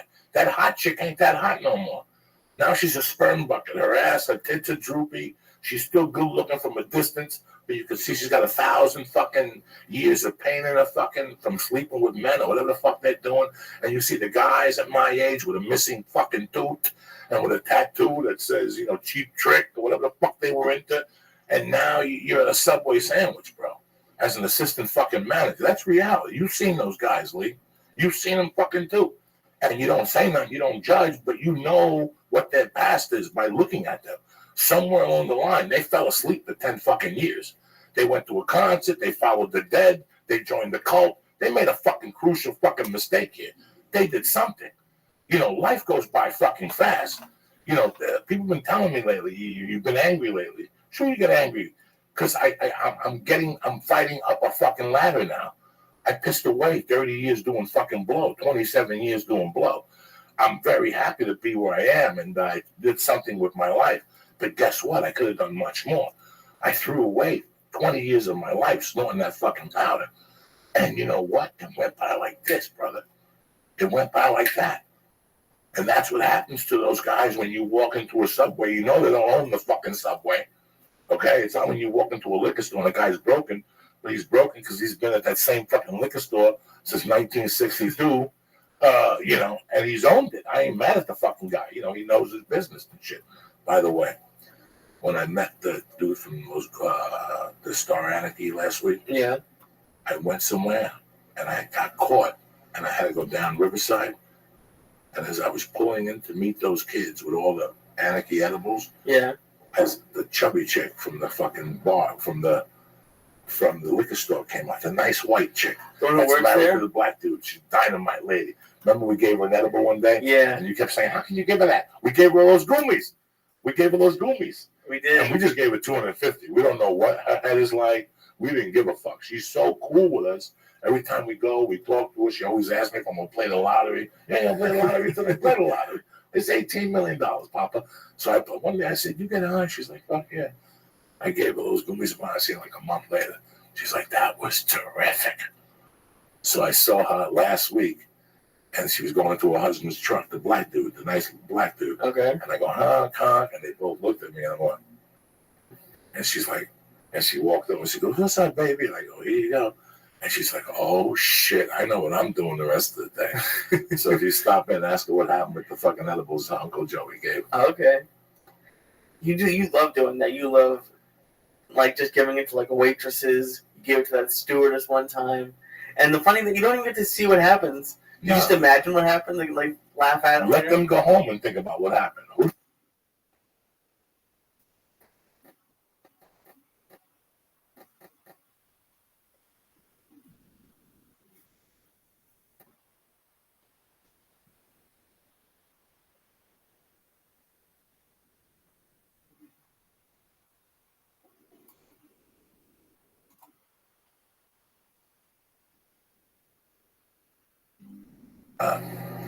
I thought I had more money.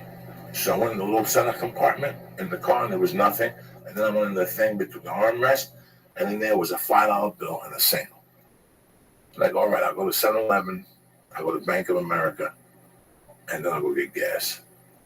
And as I went to Bank of America, I see a dude walking down the street with no T-shirt on, bleeding from his back, with shorts on, dirty, homeless.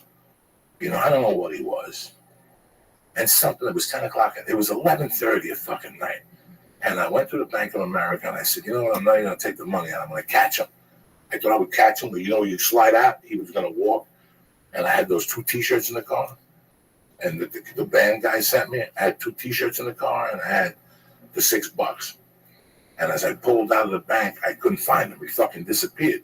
And all of a sudden I look and he's sleeping by a little, by the Bank of America. They have those little benches. Yeah. Now I know for a fact if I give him the fin, nobody's gonna let him into this business.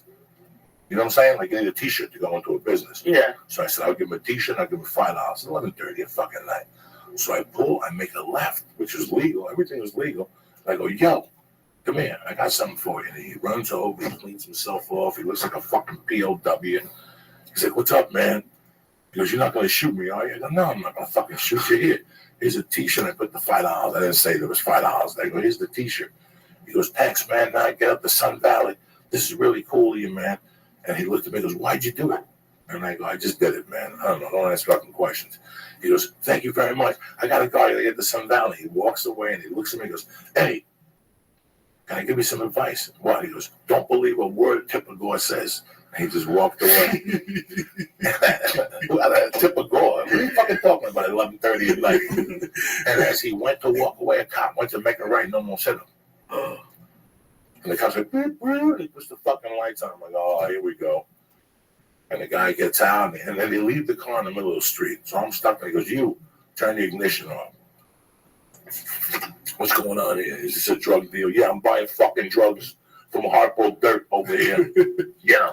What's he selling me? Crack rolled in fucking dog shit? Look at his fingers. I won't even want to fucking, I go, no, man. I was pulling the guy. I had no shirt on. I wanted to give him a couple bucks. I come over here and take a deposit out. And he, whatever, had no fucking shirt on. And I figured $5 in the shirt. At least you go in someplace and get a fucking soda. And he was very valiant of you. Like, you're the fucking scumbag, you know? I just was trying to, you know what I'm saying? What the fuck? What'd you do?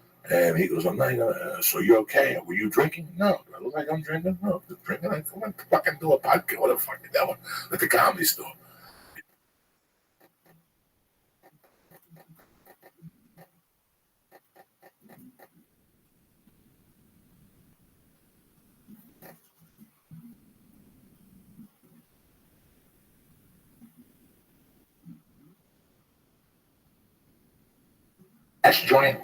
A joint with hash in it that they gave me at the weed store. It wasn't bad, but it's not that other shit. There's a brand that people give you. It's a $15 joint.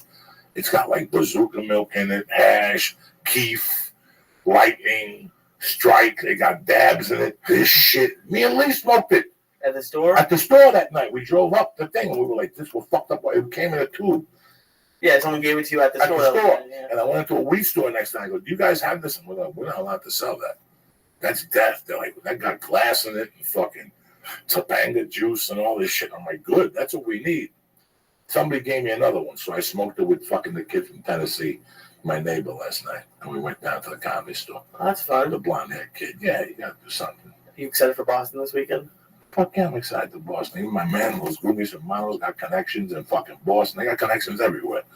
That's going to be fun. Let me talk to you about something. So he gets an email one day that you're switching from those Goomies and Monos to fucking Nailed It Life. I go to those Goomies and Monos, nothing comes up. Nailed It Life still comes up. So what are you doing to me here? No, they're both losgummiesermanos.com brings you to Nailed It Life contact form. That's the only thing. Nailed It Life is still there. So tell me what you're doing with the vapor pen. You don't want to sell the vapor pens no more? No, we're still doing the vapor pens. Okay, but you're focusing on the edibles now. Yeah. Give me one more of those. What's the other flavors you got, man? You should try the rice pudding one. Let me try the rice pudding. One. How many calories in this thing? Fucking 300. They smell like 300. Oh, yeah, we could do the math on these. This is a brand new product, like super brand new. We brought them down for you. I think we figured them out to be less than 100 calories. Per square or the whole thing? Per square, yeah. Wow, that's not bad. I had 700 calories left. Guess I'm down to 4. My wife made tilapia anyway, with little yellow potatoes. So it's not too bad. And a couple carbohydrates. What's up, Lee? One other piece? No. How much did you eat so far? Edibles. I have the edible and then I smoked the That's it? No, it's time for another piece. At 125 milligrams. You gotta try the Okata. How you gonna sell it to Mama? 125 milligrams. Which one's that one? There you go. Oh. You're gonna give this to Grandma. Give this to your mother-in-law. Okay. No, eat that. That's yours. You have to eat it. Not eat it. For the Mexican people in your life. That's deliciously. Horchata. Like cinnamon. Crap. That's what it is. I can't eat that. There you go, man. I'm high as fuck right now. What you got to do, man? You got to ballet. Survive. You're going to go home. You're going to watch the Black and the New Orange. And you're going to knock yourself out. That's deliciously. It is. I'm just really high. That's okay. Eat another piece. That's good for you. Fucking guy. We're trying to expand down here, down in the LA market. We're trying to get into a bunch of clubs. So where are you now? Right now, we're in Northern California. That's it. We're in a couple of spots in Oakland, but mostly patient to patient. We deal with people that just buy a bunch off of me. And it's a nice fucking thing because they're great. Let me get some more chowder juice there. They're delicious. You know what the thing about edibles is? There's a lot of mouths to feed. You just put down like 6 of them right there, and you name like another 6 edibles that you had in the last week, and you like them all, and they're all delicious. A lot of mouths to feed. And these work. Jeez. Yeah, some of them don't work. Some of them don't work. Some of them do work. Yeah. Remember the things the guy dropped off? Which ones? We got a lot of edibles here. Some guy dropped off some stuff. They were terrible. We ate, I gave it to Lee. That's how I know. When I Like go, the Jolly Rancher ones? there was big lollipops. And I go, Lee, Oh, yeah. when Lee don't get high. Candy's rough. You can't over-medicate candy because you got that in your mouth for like 15, 20 minutes, and you're sucking on that horrible tasting candy. Yeah, no, it needs to be like 2-3 bites max. It's got to be right down for it to be a strong candy. My favorites are the gummies. I love your Los Gummies Hermanos. And it's like, they're just like the perfect amount. And you can even just, if someone's new, they can just bite the head off and it'd be perfect. When I first bought my license, which had to be maybe 2005, 2006. Like a pot license, you mean? Yeah, that edible game was completely different. They were huge, Lee. Yeah. Lee, huge. You had to eat a fucking chocolate cake to get 100 milligrams. Jesus. And there was no standard for strength. There was no standard. It was 2 strength, horrible. 3 strength, 4 But Ralphie May, I love him with all my heart. He would buy s'mores that were 200 milligrams. That was like the highest dose then, 150, 125. There was no Chiba Chews. There was nothing. It was like you had to buy big things, like cinnamon muffins. We used to go to the place next to Duke's on Sunset Boulevard. You go to the Duke's restaurant next to a Whiskey and Go-Go. Yeah, I've seen it. That was the first weed store I ever walked into. They had the vending machines. Those black dudes, they didn't give a fuck whether you had a license or not. They had great shit in there. They really did. That was a great fucking medical marijuana. I had to go get my license. They let me in there twice. Like, Joe, you got to go get your license. I knew them because they were bodyguards to somebody, like Eddie Griffin, and I knew them from coming into the Comedy Store. And they did security for this weed store. And they were like, "Dog, how you doing? Great to see you. You want to come in and check out the operation?" They were selling 8s in those days for $85 fucking dollars. Is that a lot or a little? That's a lot. That's a lot of dough, dog. The place is doing that nowadays, but yeah, on Ventura Boulevard. Yeah. On Ventura Boulevard and Hollywood and Sunset, you still got places selling your weed for $85, $90. How much is it supposed to be? Down the corner, $35. Oh, fuck them. I get an 1/8 down the corner of some fucking killer weed for $45 fucking dollars. They're tremendous. Yeah, why pay double? I was spending I was spending $60 a day in Hollywood. And I spend $20 a day in the Valley, if that.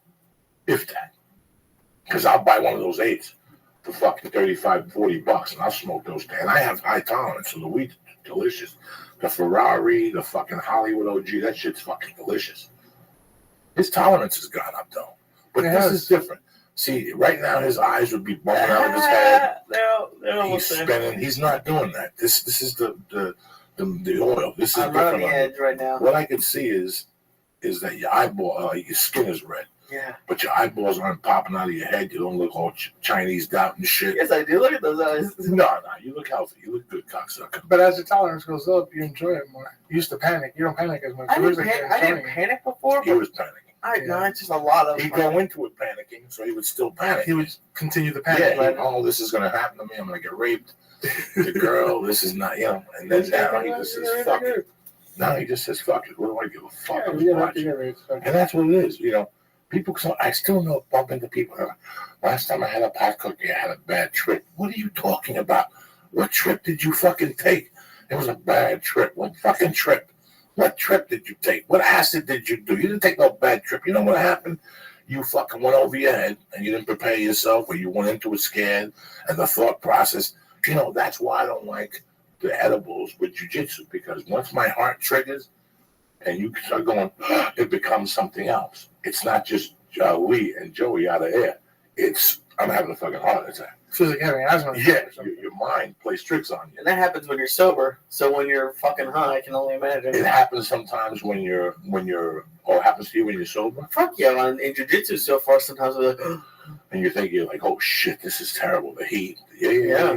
So I can't even imagine being high. What What do these go for?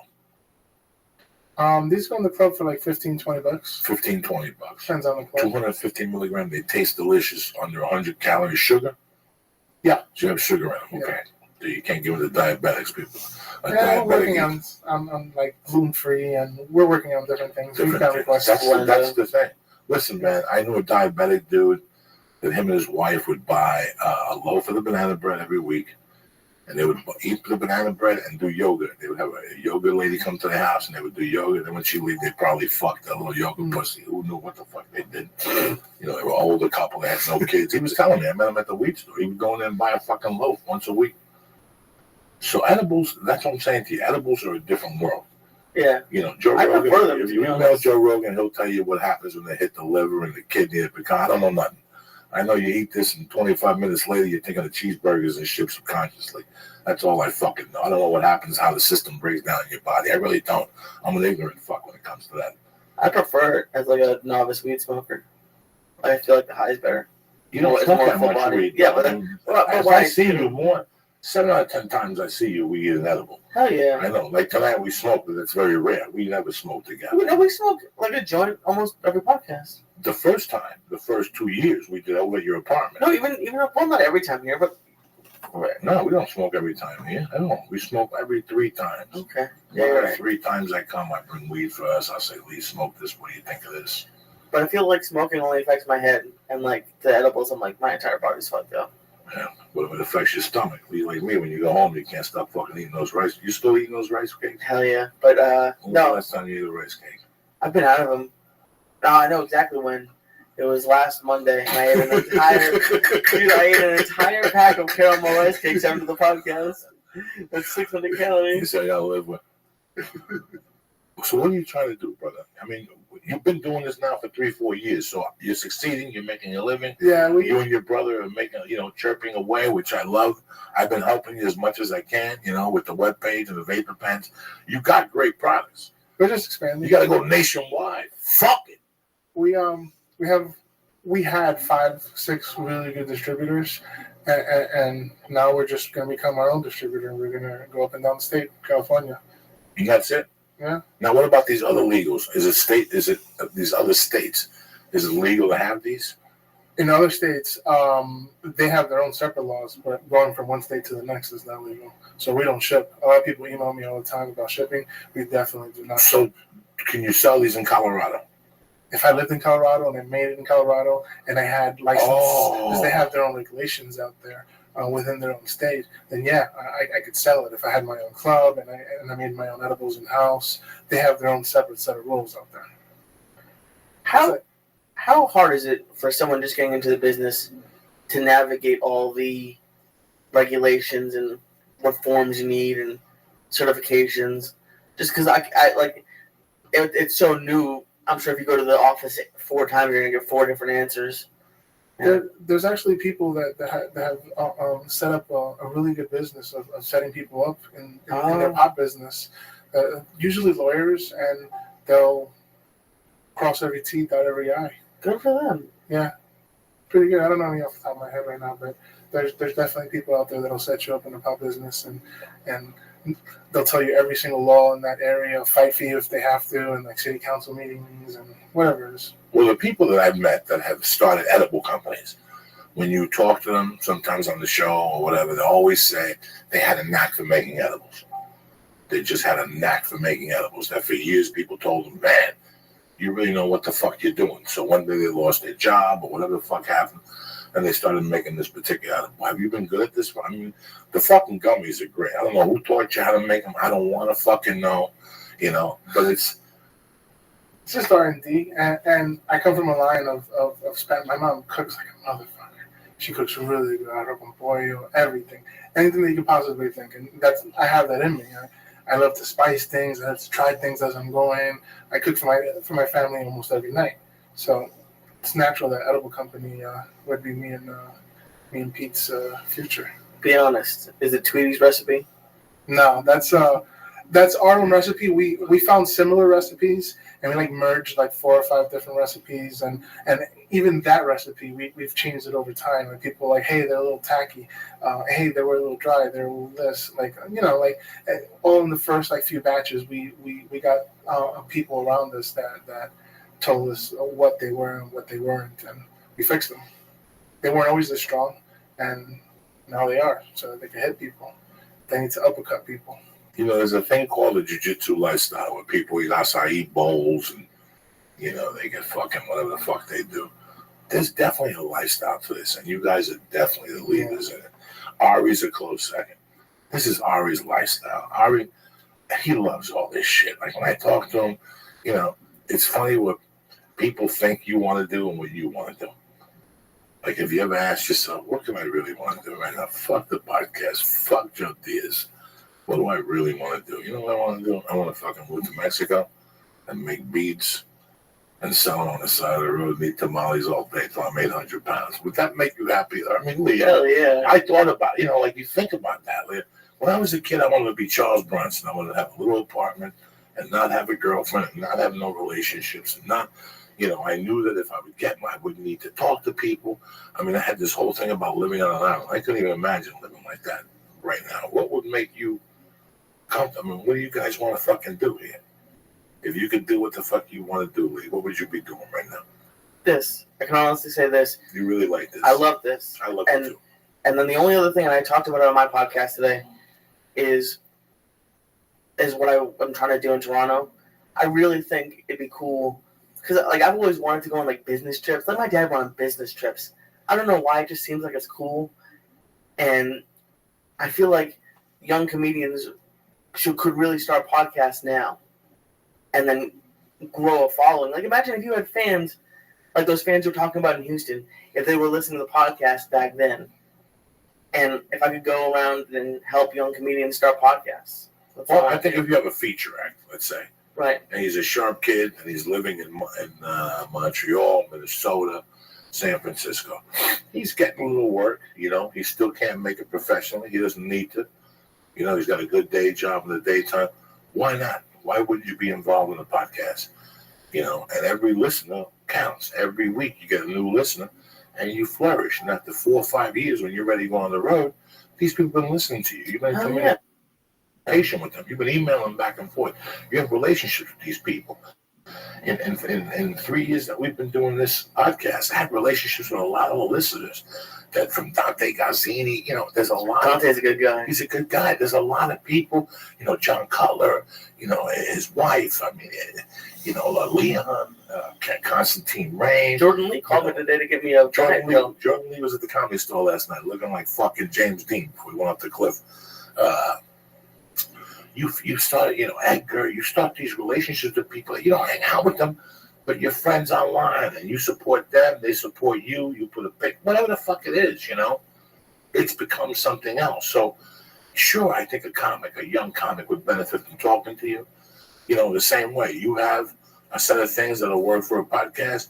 They're all going to learn by trial and error. Right. If they really put their heart to it, this is what they want to do. This is just another aspect of being a comedian. Right. You know, this is like this is going to make their career, but I see what it does for me, a guy who does the sound, and then I talk, but I'm not a comedian. I don't have an outlet that I'm trying to bring people to. So, yeah, I can only imagine if I did, and I've been doing it for 2.5 years, what I could be doing. And it's just, I don't know. I just talked to Johnny Roque, and he's just so cool and so nice, and it's everyone's so nice to me through you. Like, everyone, like there's a couple of jerks, but like you see all these people, and not that they're struggling, but like you can, like, I've heard you talk about it, and you can see when someone's poor or something. Like why wouldn't you want to help someone if something like this, just talking, could really help their career? You know what, you, Simone, Johnny Roque, D'Agostino, Rizzo, you know what you guys all have in common, and there's probably other names I could throw in there. Maybe 2 guys that aren't doing comedy, maybe they're promoters. You're all looking for your way. So even though you may not all be comics, you're all in the same part of your life where you're looking for something. You're at the same threshold, or whatever the fuck it's called, of where you're there. You're just about to snap on to what you want to do, adjust the wheels, and get stronger the longer you do it after that. For some people it takes 3 years, for some people it takes 10 years. You're at that point right now. You've got a couple products to work with. You're not small time no more. You're just not making gummies or monos. And you could still whip out the peanut brittle if you wanted to, if you had mass production, and you could still whip up other products. Right now, this is the time to get into this business. And if you've noticed, also, when I first got my license, there was nothing like this, Lee. Chocolate bars to get high, how big were they? You had to eat fucking 2 fucking Nestle bars, Lee. That's fucking. To get 160 milligrams. And there was no 160 milligrams in those things in those days. You didn't know what the fuck was in there. It wasn't no 80 even. You didn't get as fucked up as we're getting now. And I can't imagine where their business is going to go in 2 or 3 years, where you're eating a throat lozenge and it's got 8,000 fucking milligrams in it. And I used to have Listerine strips that they used to get you fucked up. What happened to those? That's a good question. I don't go to clubs much anymore. So they were all over Hollywood. They were down here. Yeah, they were big time. That's what Rogan used to have. Those things would light you up. I think I came in right after that. Those things would light you up. They would light you up. They had one of those. It stuck together. Oh my God! It was a 15 times for the whole pack. Oh my God! It was 15 strips in there, and they all stuck together. I had that shit on a plane. I had a plane. I thought I was gonna die. That was one of the worst trips of my life. Get the fuck out of here! I fucking took one from Chicago to Burbank with Martine Moreno. This is when we all worked at Riddles. It was Felipe, Martine, Chivago. We all went. Rancho Bob, whatever his name is, Saddle Bob. And that morning, I get up at 6 in the fucking morning. I look at my wallet to give the lady the ID at the Southwest counter. In those days, there used to be a tremendous flight not from Midway. Yeah, Midway to Burbank. Oh, it was tremendous. It got you at 10 in the morning in Burbank from Chicago. You could stop it. It was early, though. And when I went to give her the license, the strip, well, it came in a little sealer meal type deal. Yeah. It was stuck to the license, and I looked at it, and I thought it was one. And as I was putting it in my thing, I saw it broke, and it was 2 of them. And I'm like, fuck, it's 7 in the morning. I'll eat a sandwich at the terminal. Holy, I had my shirt off. That's the first time I took my shirt off on Southwest. In those days, they had the seats that faced each other in the middle. Yeah. 2 or 3 of those where you had to sit looking at somebody. And I was in the middle seat with these old Christian women. And dog, I started sweating profusely. I had to take that fucking shirt off. The sweat was coming off my tits. What did you weigh back then? What did I weigh? 390, 380. I think that's why they stopped selling them, because everybody that I know that's had one has a story like that. Like, damn, I almost died. I had them more than once. But that was the beginning of shock. Like, they put me into shock. Like, that was the roughest hour and a half. It was cool for like 2 hours, and then the last hour and a half was fucking hell. People weren't ready for that. It was hash oil. No, they weren't ready for it. People were using hash and keef, and like people weren't. There was another one, too. There was a gum, Now and Later. I don't remember that. Kushmart, when they were on Ivar. I remember Kushmart. Kushmart went on to becoming this 2-floor thing in Hollywood that did. He bought the building downstairs, and they were doing recommendations. It was one-stop shopping. I remember when they were small. I remember when they were on the 1 street in Hollywood, and it was in an office building, and they got thrown out because the office people couldn't take it no more. They had dentists in there. You could smell weed in the fucking dentist office. Hysterical. Right on where the sandwiches, where we get the sandwiches over there. But before that, they were on Gower. You ever go between Hollywood Boulevard and Sunset? There's those shacks on the side. I used to work on Sunset. Okay. They had shacks. They were in a shack. And I'll never forget going in, and they had those Now and Plenties. What do they call them? Now and Laters? Now and Laters, yeah. They were a little skinnier. And when you looked at the baggie, you could see the haze on the juice coming out of them. And one night I went home and popped 2 of those. Holy, Lee, that was horrible. I puked. I tripped that night. I saw stars. I kept seeing purple. I couldn't breathe. I had to crawl. I drank fucking iced tea. I drank water. It sounds like a bad trip. Oh, it's a bad trip. No, it was. I fucking took too much. At that time, my body, we were eating brownies, like we were eating little brownies. We didn't really know how many milligrams were in them. We weren't really fucking bitching heavy in those days. Did you just say it's a good one? Oh yeah, when you get too high, and like I've been to clubs where the ladies like do not eat the whole. I'm like nonsense. Yeah, all that shit. When a fucking girl tells me don't eat it because I'm gonna get, I hit a third. Yeah, you also weigh 90 fucking pounds. I'm a fucking 300-pound gorilla. So take it. And I've been doing it 22. And give me another one too. Yeah, give me another one. As soon as somebody tells you don't eat, did you bring your car? Don't drive because you're a fucking pussy. That's why. That's what the fun part about this fucking driving. Yeah. The lights get all fuzzy. Oh my god. But when you've been doing it like and hardcore, it's like dog, I still see the them. mind is I'll tell you something. The lights get fuzzy for me. It's scary at night. Oh my god. If I'm high and tired, yeah, that's a different show. I tell you what, my eyes get fuzzy on stage. You have no idea, guys. You to can't get see on it all. stage, you see, but you can't look up. As soon as you look at the lights, they start going like this. They start switching around like somebody's playing with your head, like you got knocked out. That's what happens on stage. When you mix the adrenaline with the THC, that's why I go crazy, guys. I don't go crazy because I go crazy because I got 500 milligrams in me. This is the second show. It's fighting testosterone and God knows what else in my body. I get on stage, I can see the front rows. I just can't look at the lights. As soon as I look at the lights, that's how I know I'm high. Yeah. That's how I know. Sometimes I'll eat 2 stars and go, this ain't going to fuck me up tonight. And that's just sweating. Oh my God. And I'll get on stage and bam, the lights start switching on you. Because it's a different game on stage. It's like jiu-jitsu. You know what I'm saying? It's the same as jiu-jitsu. But I've handled it for so long that I'm good. Jiu-jitsu, there's no way I can handle it. That's real. That's a guy on top of you. Excuse me, trying to fucking choke you to death. That's fucked up, yeah. But I go on stage and see the lights move around. That's scary. And that's how I know I'm fucked. What up, dog? How are you? Good morning, Rabbi. My sister ended up calling when you were going to the bathroom or whatever yesterday. Oh, no problem. Yeah, I was gone like 5 minutes and you were gone, and I figured, all right, well, he's got other things to do. I completely understand. We had just talked for like 2 hours, so I get you. No problems at all. How's your sister? Yeah. She's good. She's ready to tie you down. Hey, tell her to get in line. Oh, yeah.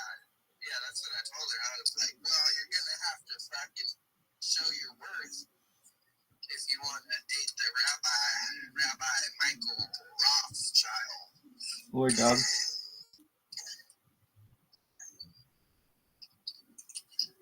Big Mike Rothschild. That's Exactly. what you should change your name to. That'd be sick, dude. What, Big Mike? Rabbi Michael, and then in parentheses, Big Mike Rothschild. All right, so I just really have to change my middle name from Israel to that. Yeah. Okay, I'm on it. To Big Mike. I'm working on it. Oh, you're actually gonna do it? That's crazy. I mean, maybe not this moment, but perhaps in the future. I'm not going to turn down any opportunities.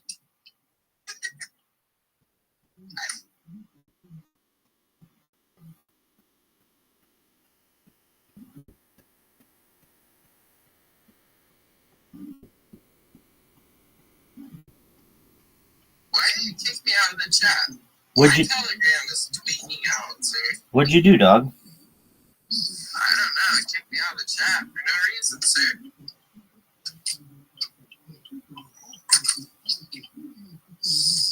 But I'm back. I'm back. Yay! Oh, there's baby ducks eating fucking shit in the yard. It's so cute. That'll do it.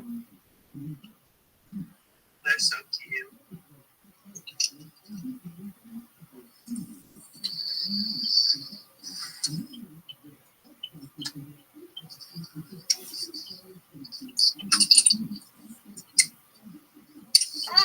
Finally home. There you go, dog. Did you really beat Joey Diaz twice? Yeah, That's phenomenal. yeah, And he talked about not doing drugs. yeah. The second time. The first time he was like chilling something. At your high school? Well, the first time I met him somewhere else. The second time was at my Where'd you meet him the first time? He was trying to like act. You just cut out. He what?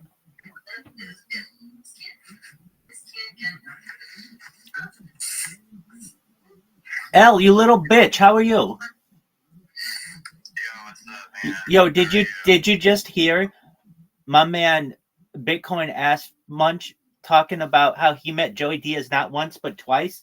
The second time was at his high school, at which he was the valedictorian and class president. And then on top of that, he met Joey Diaz the first time, and we're trying to find out the location. Ask Munch, where was the location the first time you met Joey Diaz? Go.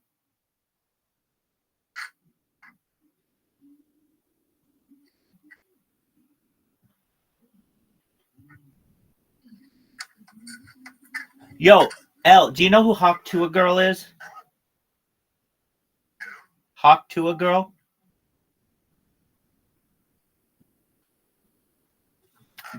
Dog, you don't know who Hawk Tua Girl is? Just look this shit up, man. Where the fuck have you been?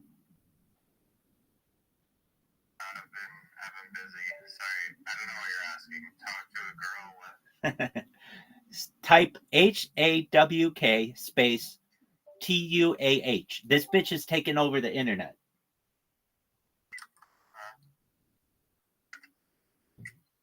Like when you spit, you go Hawk Tua.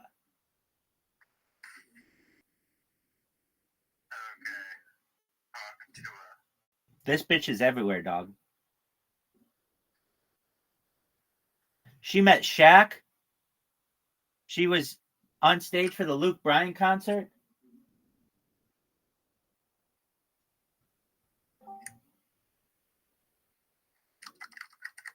Did they teach you who Shaq is in Canada? Shaq is the icy hot guy. Yeah, exactly. I'm glad you know him as the icy hot guy when everyone else knows him as a basketball player. Yeah, no, I know he plays basketball, but I think the icy hot better represents him as a person. L, I couldn't have said it better myself.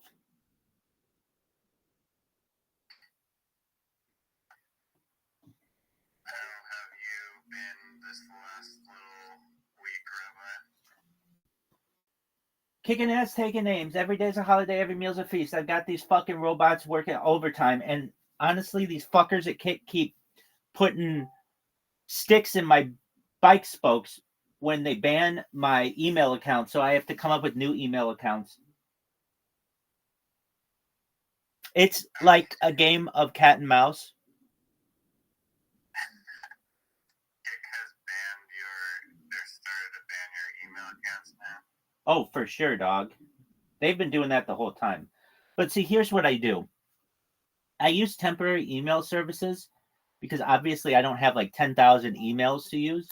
And the temporary email services many times they'll work at first, and then Kick will realize that I'm using all these temporary email services, and they'll go in and they'll ban those ones. So then I have to go find another one that works. I have to reprogram the robot, not just once, but 4 times because I have 4 of them. And then I have to, we start all over. And just a moment. I'm getting better at it. So before, if they were to do this to me, it might take me like 3 days or 4 days, maybe a week to get all of the robots reprogrammed. I can reprogram them all in like 4 hours.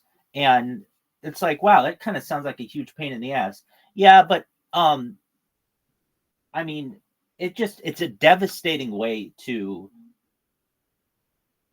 publicize yourself. And so it's a little bit of work where I have to, make nice with all of the temporary email services. But after that, these things just fire off all fucking day. I did some interviews. Like I was on a podcast, and I did a couple interviews with just people from TikTok or from Discord. And, well, they're Kick streamers, but it was in Discord. And they asked me, Rabbi, how is it that you are able to do all this? And I showed them, and they're like, we were in a recently they had one of the head moderators who's paid by Kick. They're a Kick employee. They did an Ask Me Anything recently, and they were asked about you, and the question was, what is Kick's strategy to combat Rabbi Rothschild specifically? When this question would ask, it would be like all of the spam that has recently come into the platform, but now they're just naming me by name. And they said, now when I was asked this question, they asked me like, hey, do you know who like Sarah Tolfin is? I'm like, no, who the fuck is that? They're like, oh, she's one of the heads of moderation at Kick, and she was asked about you, and she said her answer was, at this time we don't have a strategy to combat it. Every time we utilize something, this person works around it, and so it's a current cat and mouse game between us. But that's a beautiful thing to hear from their actual team. Like, we don't know how to stop it.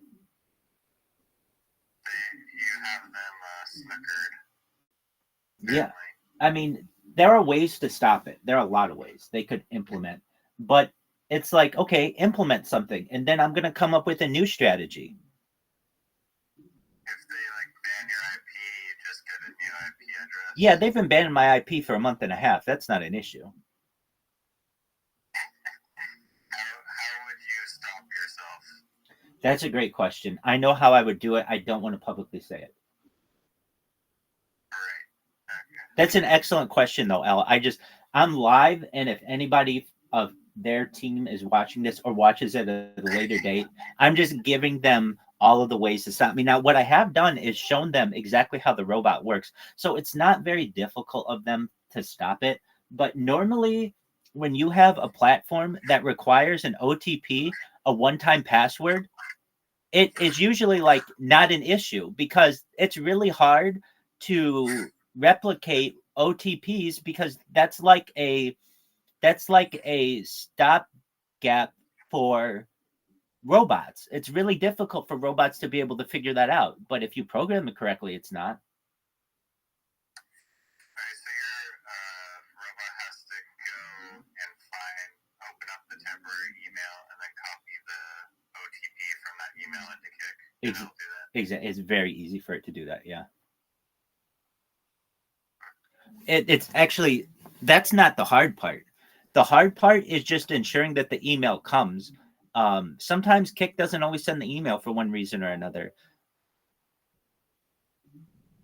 So let's say they don't send the email, then the robot just runs a cycle and realizes that it's not logged in, and it'll run it again if I need it to. And then eventually it'll get logged in. And then once it gets logged in, it goes to the front page and is programmed to not only follow the people on the front page, but also create a clip and spam them 13 times before moving on to the next victim. Why would you call them victims? Aren't they lucky to have you spamming them? Lucky victims, yeah, absolutely. It's like, they want to get chosen. They're the winners. One person winner is another person's victim. If I got spammed by Rabbi Rothschild telling me to watch his stream, I would be honored. So. And many people are. When before they were like, who the fuck is this? Or what the fuck is this? Now they celebrate when I go in there. People cheer. They'll ask me to do an interview. They'll ask me to come in their Discord, because I've become like an icon on this fucking platform. And it's very funny to me that normally I don't have the sound on these computers because, of course, I'm listening to Joey Diaz. But when I do have the sound on and I'm just like randomly here, I hear these people complain about me so much. It shocks me. Another thing that shocks me is a lot of times I'll randomly come into somebody's chat and I already have a robot in there spamming. Like, organically. I'll just be like, pick a random person, and it just so happens that one of my 4 robots is currently on that channel and is following them, creating a clip for them, and also inundating them with spam. So I came up with this new strategy with this robot, and it's this. Normally the robot would do this. It would follow you and it would spam you. Okay, What does that do? Well, a follow on a lot of people's channels shows up on their screen. They can program it so that it says, so-and-so just followed you. And normally somebody's social media is like, L1235, and that's their name. Very few people have a call to action as their screen name. Viral Rabbi in YouTube, Filter by Live 102, just followed you. So that sends a message to them on their screen, to their thousands of followers who are watching, or viewers that are watching. Then on top of that, when before I would just spam them. So I would spam them with different messages, and depending on the people's settings, and depending on how fast the chat was moving, it could spam all 13 messages. It could only spam a few messages before they ban me, whatever. Okay, that's fine. But once that chat is gone, it's gone. There's no like, it's already moved up the top to the top, and like very rarely is anyone gonna watch it thereafter. Like unless you're watching the stream like in a restream, but even still, people don't do that. They don't watch live streams in the past unless there's something for which they're looking or they're a really big fan of the person. However, what I've done is, in addition to creating the follow bot and the spam bot, I've created a clip bot. And the clip bot is new. The clip bot's only been going for like a week, but it's devastating. And here's why. Normally, when you have a user or an influencer and they do something cool on their stream, let's say they pound a bottle of water. They just chug it. Somebody might think that that's cool content and they'll clip it. And you can make a clip of like anywhere between like 30 seconds and 60 seconds, essentially, so that people can watch this in the future. It creates basically a highlight. Well, guess what? When I find out that you can make a highlight and it saves it on the person's page, I make a ton of these highlights, and then I name the highlight linktree.com/Rabbi Rothschild. So you'll see on the biggest streamers on this fucking platform, it's like random video, linktree.com/Rabbi Rothschild, linktree.com/Rabbi Rothschild, linktree.com/Rabbi Rothschild, linktree.com/Rabbi Rothschild, random video, linktree.com/Rabbi Rothschild, linktree.com/Rabbi Rothschild, random video, linktree.com/Rabbi Rothschild, random video, linktree.com/Rabbi Rothschild. So like 50% of all of their biggest streamers have this like, I call it like fucking digital litter. It's fucking spam. And they're like, God damn it, get this shit out of here. So then what they have to do is manually, this is the bitch of the matter. The moderators cannot clear this for the influencer. The influencer has to manually now go in and clean up all of their clips. And now you're making dead interaction with all of these fucking people. Dude, there he is. Where the fuck have you been?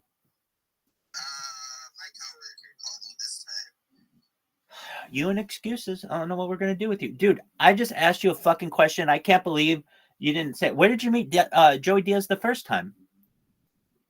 It was like some kind of thing. It's like advertising some bullshit. What was the location? It was in Jersey City. What was it though? Like, was it a bar? It was a bookstore. Oh, okay. I gotcha. That's fine. Yeah. So you met him at a bookstore and you met him at your school.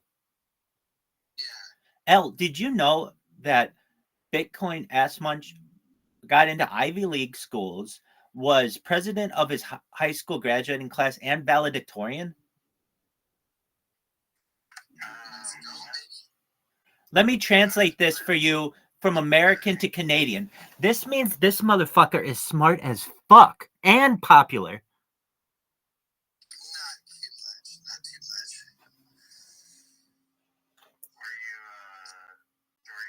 fucking, I appreciate the kind words though, for sure. I was a power bottle.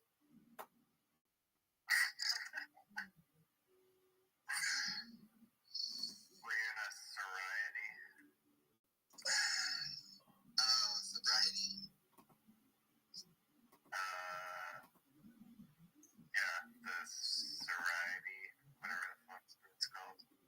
Do you mean a sorority?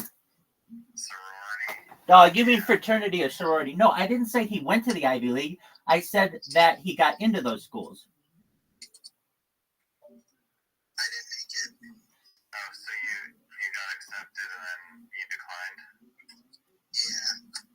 I was gonna go to Gabba Penn sorority, but I ended up not. I was gonna go to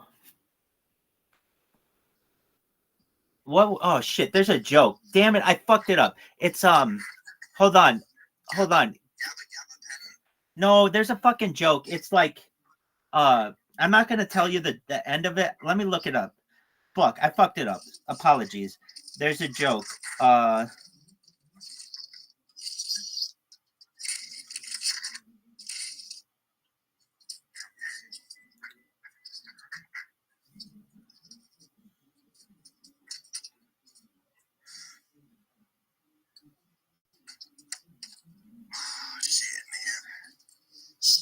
Oh, okay. So I was gonna say this correctly. I was gonna say Gamify, which is AKA Grab-a-Thigh. I fucked this thing up though. I wasn't in a fraternity or sorority, so I don't get into all that shit.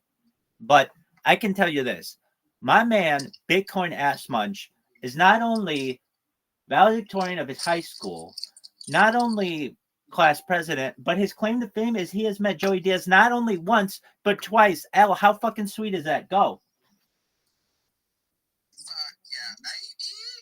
Did you actually talk to him for a little bit? Like how long did you get to talk to him? For the first time, probably 8 seconds, and then the second time, probably like 20 seconds. Did you hear him say the word cocksucker or tremendous? No, he's being polite. We were at public school. Did you tell him to watch Rabbi Rothschild TikTok clips? Oh, this was way before TikTok was invented. Oh, shit. Or maybe there was TikTok, but not in America yet, or something like that. Yeah, there was. It was called Musical.ly. It was called what now? Musical.ly. Never heard of it. Yeah, I met him at my old school, William L. Dickinson High School, sir. What was he doing at the high school? Doing some broadcast company? Back then, though, it was just called Jersey City High School, but now it's called that. But yeah. Yo, dog, do you know the Grinder in Jersey City?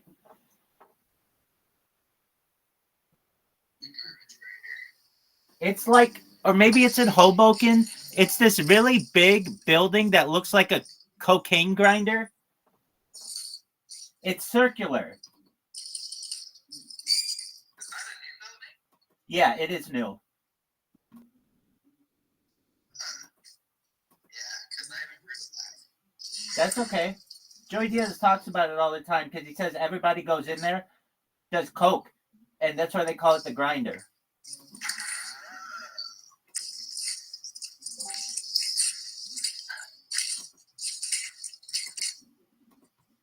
when I was a kid, bro, we were drinking in bars and shit. We were like 15 fucking years old, bro.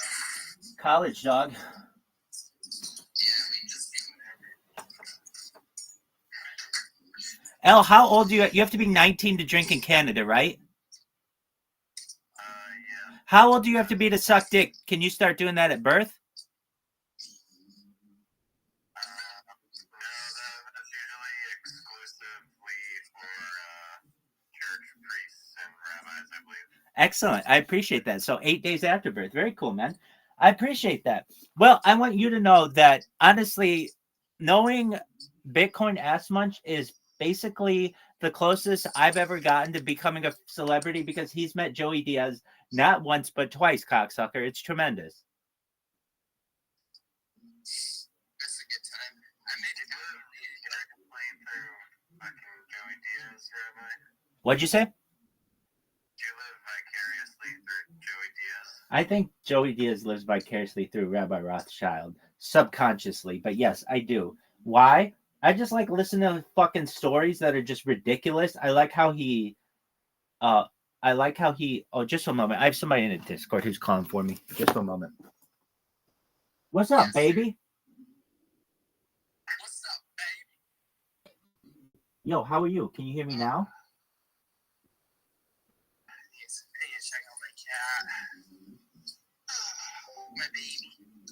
Yo, pimp, can you hear me now? Yeah, I can hear you, bro. Come to YouTube.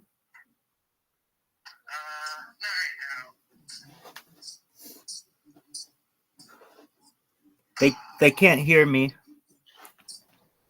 I don't know what to do.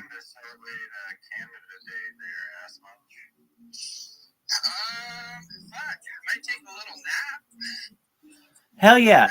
Take a nap and stay in here. Excellent. Let's listen to Joey Diaz. Noise. Done. Can you hear it? For me, I don't give a fuck about San Diego. I just don't want her to get car sick. Beautiful. You know, and yeah, my wife's like, well, once she gets car sick, it goes away. We don't know that. We don't fuck. She's already gotten car sick. One time she got car sick 3 times on one ride. We weren't even going nowhere. The way Autumn to the knee doctor that time in Marina Del Rey, just as we're pulling into the parking lot, she fucking barked everywhere. So I'm in this random fucking Discord, and I like to throw gang signs at people because why not? I'm like the world's whitest person, so why not throw up fucking gang signs? And and people return them back to me, and I just find it hilarious. Anyway, it's very funny. I finally came through. I wasn't the perfect guy the first 2 fucking years, but I didn't embarrass her or nothing like that. And I'm happy I stuck it out because I became a better man. You know, I didn't know that for sure. I was thinking about that this week because it's 2 years for Paul and I in a couple weeks, and I'm like, wow, Joey and Terry have been together for 8 times as long as that, and it's just you always talk about like, oh, I didn't think I was going to be alive till 30 or alive till 50. Like, can you imagine, like, if someone had told you you'd be with the same woman for 15 years, that must be pretty crazy. Well, I always wanted to be with the same woman. I was always looking for somebody to be with, you know. I wasn't looking to sleep around. I was looking to be with one woman because I knew if I tangled with the right woman, you know, and I Hey, Ass Munch, I thought about you a lot last night. Particularly, dude, you got to get that TikTok going. That's great content. Nobody wants to fucking die by myself. When you're 20, it's cool to say that to bar in front of your jerk off fucking buddies, you know. But in reality, you know, nobody wants to die by themselves. It's not even so much that I thought you wanted to be like hooking up with different girls or whatever, but I mean, you tell me, I guess. When you're that much into drugs, do you have girlfriends, or is it more just like hookups every now and then? Hey, listen, before Terry, I was single maybe 3 years. Maybe, no, like 2 years. And for 2 years, look at me, nobody goes on a date with me. But if I had drugs and they came back to the hotel room and things worked out, maybe something would happen. I wouldn't say nothing. You know, I move on with my life and they move on with their life, and that's it. It's a great way to live if that's what you want to do. But I wasn't, you know, it wasn't, I knew that for me to be where I wanted to be, and I always thought this after I got married the first time. I knew that when you see a guy and he's got it together and he's got a certain look on his face, he's got something good at the house. You know, I'm not talking about a piece of ass. I'm talking about something all around that's good, that comforts you, that slows you down. That really, sometimes you see a guy and he's really good looking, he's got a girlfriend that's not that good looking, or vice versa. It's not about that. It's about what voids they fill. You know, when you look at someone like Bruce Lee, who was a star, and then you look like Linda Lee. She wasn't the best looking woman in the world. But in all the interviews about Linda Lee, they all said that she stopped him in his tracks. There was something about Linda that Linda could talk to him, that could stop him. Hold on a second. You know, hold on. Wait, this is what that fucking joke was.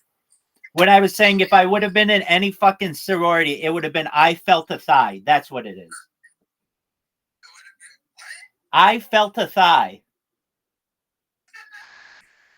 Apologies for the late punchline. Get me, come back. Better late than never, baby. Let her down, you know. So I'm really happy that we lasted the 15 years. And it was work. But for me, it came easy because I knew I had to work.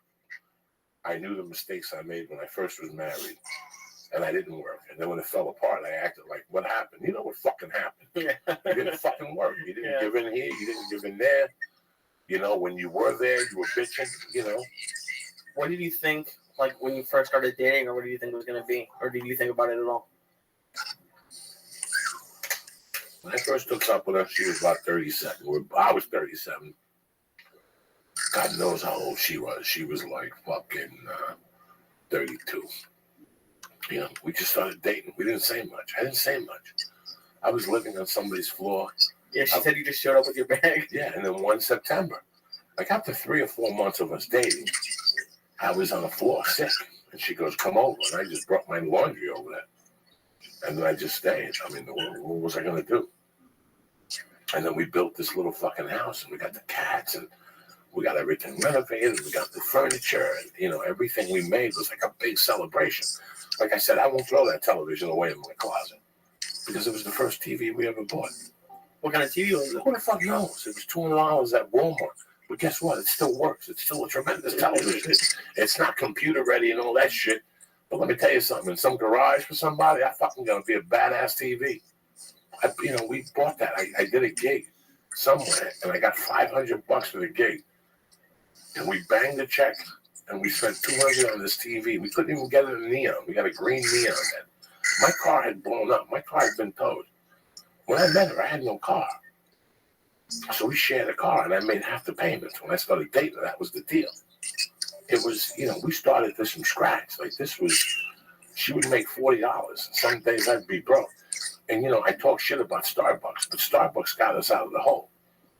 Starbucks got us out of the hole. Starbucks changed everything because we were fucking broke in 2003 or 4. And she quit the comedy store because she switched to accounting. She goes, fuck it, I have a degree. Why am I waitressing? Right. So she switched to accounting. So she couldn't get a job. She was getting like day jobs. What do they call those? Temp jobs? Yeah.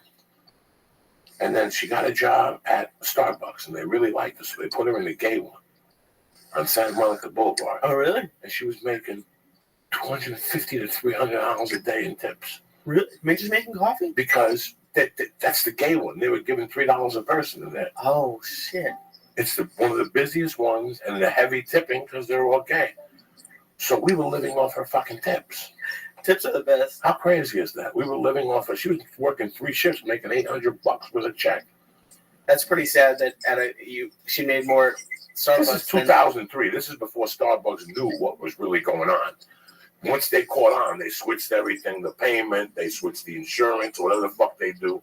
Oh, no, but even, I'm just saying, like, when you're at a comedy club and they have a 2-drink minimum, you think you'd make more tips than you would at a Starbucks. It was really weird. And then she got the call at the Hollywood Bowl. And I got the call for Spider-Man. No, The Longest Yard. Like right about that time. She had just started at the Hollywood Bowl, maybe a week before I left. Like I said, when I left for The Longest Yard, she hadn't even got her first check yet. Jesus. And then it was weird because all those 4 years, we just basically dated and we lived with each other.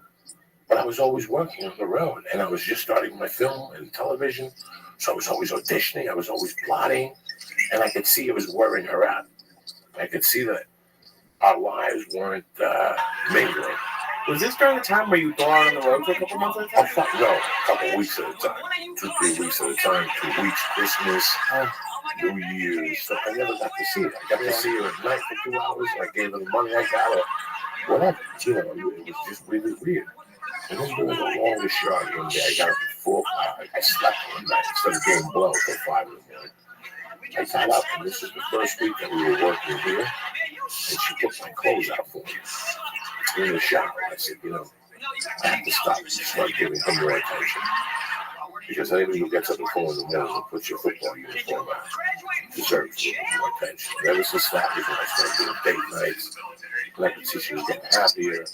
I think at that like 8th year mark, we started drifting again. I went to a little funk after The Longest Yard, and then after the strike in 2007. Yeah. I went to a little funk, and it was terrible. Just because you couldn't find acting work? Couldn't find acting work. I was at a crossroads, stand up. You know, here I was, fucking 45, 44, 46, 44, 43 years old. And I'm a mediocre stand-up. I'm getting kind of roles here and there. Yeah, I'm making strides, but they were slow strides. You follow me? And then it just shut down. But after My Name is Earl, I did like 6 episodes of My Name is Earl, and there's a fucking strike. And I'm sitting there, nobody's talking, nobody's doing nothing. And my stand-up is wobbly, you know, I'm just going up there, I don't know what the fuck I'm doing, you know, and something happened. I joined Kung Fu. I started losing weight, I started working on the weight, you know, whatever was fucking with my mind. I said, I'm not going to take care with depressants and nothing. I'm going to go and take care with exercise. I'm going to make exercise. I'm going to go back to where I started. When I came from Cuba and everything, I went to karate. I'm going to go back to a regular karate class and sit in the back with kids and be the fat guy in a fucking suit in the back and throwing halfway kicks and breathing heavy and turning red in the face, you know. But I did that for a while, and I did that for like 3 years until we moved to the Valley. And during that was one day I was talking to the guy, and he said something that just made a ton of sense. And I got in my car, and I picked up the phone, I called Terry at work, and I go, listen, it's September something, I think we should get fucking married. And she said, what? I go, let's get married the Wednesday before Thanksgiving. Nobody does that. And it was one of the best calls I've ever made in my life, man. You know, everything blossomed from that. We moved up here. We got the place up here. We got the extra cat. Were you thinking about it before? Because knowing you, you're not really one to make impulsive decisions, it doesn't seem like. Listen, what does he say? You lose more by indecision? What does he say in that scene? Oh, that's yeah, when he tells the guy the same thing. Yeah, these motherfuckers, man, sitting here around, you know, listen, you know that moment where you love that woman. You know, I mean, not with the part when you put the fucking plunger in her ass and pull it out and I love this girl. And then when she cheats on you with the guy next door, you're in shock because you married a fucking hooker and a half. But I'm talking about that one day, that one moment in their relationship where you either got to sit, and you know it. That's why you either run like a motherfucker or you conquer it. You know it. A guy knows it when it's that time. And some women hint it and fucking drive you crazy, but some women don't say a fucking word, and they're the ones that are more dangerous, like Terry. She didn't say nothing about it. She went home and she saw her sister-in-law and her brother with a baby. And I could tell she came back and she's like, this guy's never going to give me a baby. I love him, but maybe we should break up and I should start over. And I didn't want to lose him. I'm like, well, if I lose Terry, I would be done. That would be my biggest flop. She never once, in the, I don't know how many years you guys were together before you got married? No, we would goof around and stuff. And she'd say, you're not going to ask me anyway. And one day I just said on the phone, I called her father after it, said I want to marry her. He cried, I cried, and then we got shitty rings. She made the cake. You know, I had a suit. She bought a dress. We rented a place in Wilshire. There was no celebrities. There was no helicopters. There was no stupidity. There was nothing. It was just two people getting married. I didn't have ushers. I didn't have people driving. You came as you came. We didn't even want a gift. We just wanted to celebrate a wedding, man. Everything is bullshit. Everybody gets married for the wrong fucking reasons in this country. And then when they get married, it's a $10,000, $20,000. Well, why? Why? I don't even fucking like you. Why are we spending all this dough for? You know, because that's what you know. You have to somewhere along the line go, listen, man, this is about love. This has nothing to do about your cousin or your mother or my mother or my stepfather. Nothing to do with nobody. We can either drop 30 or we could drop 5 and do it for us and have a great time and save money. And that's when you really love somebody. You know, I was looking at that, you know, all those black chicks from The View. Sherry Shepherd, the one before her, they had sensational weddings with Pete Diddy and Oprah was there and a lot of fakeness and fucking armpit stink under a fucking tent in the summer. And look at them now. She's paying child support. The other one, all those fucking $500,000 weddings to show our love. Everybody's dressed in white like this chick never sucked a dick before. You know, stop it. You know, right there you're fucking lying to me. Why are we lying to each other? Right. Let's just go in there and make this for ourselves. And it fucking worked. It fucking worked, man. We had a great time. And I'm happy. And it's been a struggle. It's been a fucking struggle. But that's what marriage is. And if you bail, you know, we live in time in this country where people have a hard time and they fucking bail on a marriage. Yeah. And listen, I get it. This guy's drinking, he's a fucking junkie, and you know, you can only give him so many chances. But I've heard couples bail for less reasons, you know, for fucking less reasons. And that doesn't mean that you guys don't fight, because I've seen you guys not have like a physical fight at all, but you guys get angry at each other, and sometimes she'll, like, her and I have to talk sometimes for the podcast, and she'll be like, "Oh, Joey or this, Joey that," and then, but it's, you guys have like it's not like vicious or anything like that. Listen, brother, every day can't be fucking roses in nobody's relationships. Every relationship has peaks and valleys. Yeah. As long as you know that going in. When you're young, you don't know that going in. Something goes sideways and we bail. It's our natural instinct. Instead of stepping back, some of us get into an argument, you step back, you go in there, you apologize, and you work around that situation. I didn't do that. At 25, I didn't do that. Nobody fucking does that at 25. Nobody has that type of logic. You know, when we're 25, 26, and we get married and it's a mistake, we're fucking weak. Because we know we go right back to the bar. Yeah. Oh, I'm missing out. My buddies are getting their ass, their dick sucked, and people flying off handles, and everybody's doing drugs, and I'm with this fucking hook-faced bitch, you know, sitting here talking about dishes and my mother's fucking missing foot. Who gives a fuck, you know? So Right. There's that thing, you know. Nah, man, marriage is a lot of fucking work. A relationship is hard work. Whether you're dating or whatever, you have to throw your cards on the table. I thought about you the other day, because actually I sat Paula down and I just talked to her just because I'm starting to look to do some stuff on the road a little bit, and I'm just trying to work more. Like, I actually went and thought about what you said about, like, that I should be doing that stuff on Friday, and I said it just because I was like, you said that to me a bunch of times, and I've heard you tell it to other people that you have to say it from the beginning, and that way, like, you won't get into a fight 6 months down the road. Listen, man, there's nothing I like more than hanging out with Terry when I was hanging out with Terry. I just told Terry now. We were in the room watching Halloween Night, Ghost Long Bright, and she's singing and she's going, ooh, and she's vampire. And my wife goes, where are you going? I go, I'm going to do a podcast. I went in the bathroom to brush my teeth, and she followed me, and she goes, you know, really, you're leaving? And I go, the fuck do you think I do? There's a time for fun and fucking games, and there's a time, because it happened to me when she was pregnant. I forgot about everything. I was there catering for her. I wouldn't write material. And that's what you're supposed to do as a man, but your other responsibility as a man is covering the spread.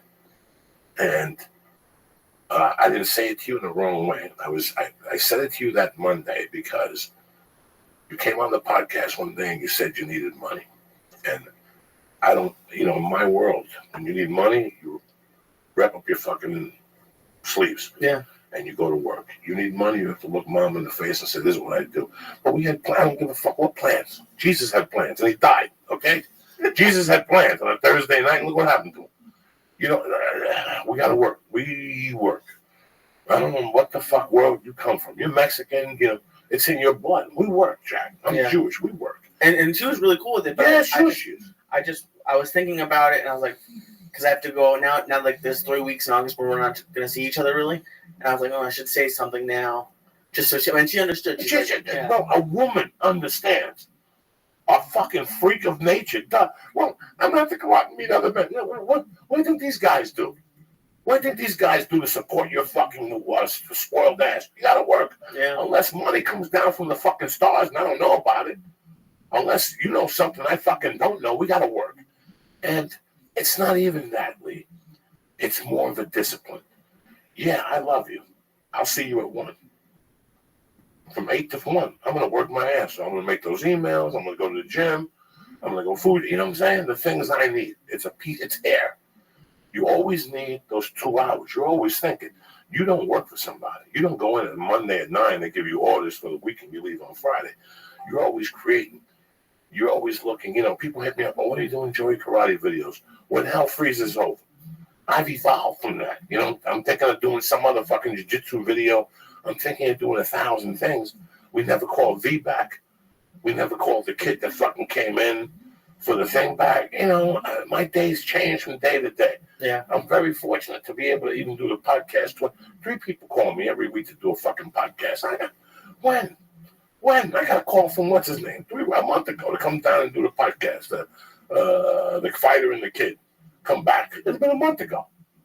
A month. We don't have the fucking time. The time, I wish I had time to jump up and shoot fucking videos. And even when she's at school, I got 3 days a week. This week was great. The last 2 days, Lee, have been great because I really haven't had much on the books. It's given me a chance to clean up those emails. Those emails that you went to. You ever go to Olds? And you're like, why do I have Lee's shoe size in here from 2010?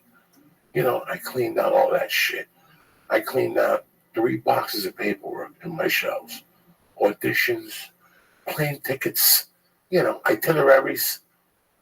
I did little things. I took a fucking box of clothes for these people across the street here, the Goodwill. I had 1 sock of one sock of the other, 82 black shirts. I had so much shit to do. Tomorrow I'm going to bring up the casing I bought to fit more clothes in, so I got to move all. So I gave away half the books I had. By the way, I'm reading a good fucking book, Duff McKagan's book, the guy from Guns N' Roses. Oh, shit. It's called It's So Easy. Holy shit. This guy's fucking pancreas blew up. That's how much he was drinking. His pancreas grew to the size of a football and blew the fuck up, dog. He's on whatever the fuck you call it, dialysis for the rest of his life. He was drinking 10 bottles of wine just to start off with. Fuck my little stars of death. I'm a fucking half a fruitcake compared to that fucking guy. Now, listen, man, the work ethic, the commitment, everybody quits before the miracle happens. They don't, everybody quits before the miracle happens. You're an independent contractor. So what do you tell? You look at me and you go, only if I can put 5 hours down a day. That's 25 hours a week. A couple hours with you, a couple hours hustling T-shirts, podcasts. That's all you need. But you're never in a position to take a day off. Right, yeah. On Saturdays, who the fuck takes a Saturday off? Yeah, I take a Saturday off, but I'm still writing. When I'm on the road, that's why I like going on the road, because I get to clean up all that shit. Some days I walk in, I think of something stupid, and I write it the fuck down. Never going to fucking Jersey Mike's again. Why? Disgusting service. And it's getting worse and worse and worse and worse and worse. You know why? Because they always ask you what you want in your sandwich when you're not in front of them. And then by the time you get to the cabinet, they give you a sandwich got vinegar on. Who said vinegar on this fucking thing? Do I want Mike's way on a fucking turkey? Who put vinegar on a fucking turkey sandwich? Not me. No, I hope not. Yeah, I always wondered why they did that. Like when you're next in line, they ask you. Yeah, they ask you. Everywhere ask you when you're there. No, they ask you when you're a mile away, then they fuck the sandwich up. And I caught the guy, and it's always a guy with a fucking tattoo on his forearm. I don't know what it is with tattoos on your left forearm. You're fucking retarded. The ink goes to the fucked up side of your brain, and you can't make a fucking sandwich. I swear to God, it's always a kid with a and every time I see a guy at Jersey Mike's with a fucking forearm tattoo on his left side, the inside forearm, I go, there goes my fucking sandwich. So you back to Subway? No, not in a million years. Not in a million fucking years. I'm done with sandwiches. Look at the side. No, but every time I go to whatever, I get the regular fucking turkey. And they fuck it up. Last time they put mustard on it. Who puts mustard on turkey unless you're Hillbilly Joe? I know brown mustard. Yeah, I know. But you can't have mayo all the time. Yes, you can. Oh, that's what it's really bad calorie-wise. No, listen. Well, you're not going to have white mayo. You sacrifice. Listen, what would you rather eat? That fucking bland turkey or a nice roast beef and cheese? Tell me the truth. I don't think turkey's bland. I mean, roast beef and cheese is nice. Okay, then shut the fuck up. What I'm trying to say to you is you're already suffering by eating that fucking bland turkey that they got from some farm that don't have no flavor to it. They got to put 10 pounds of salt on it, okay?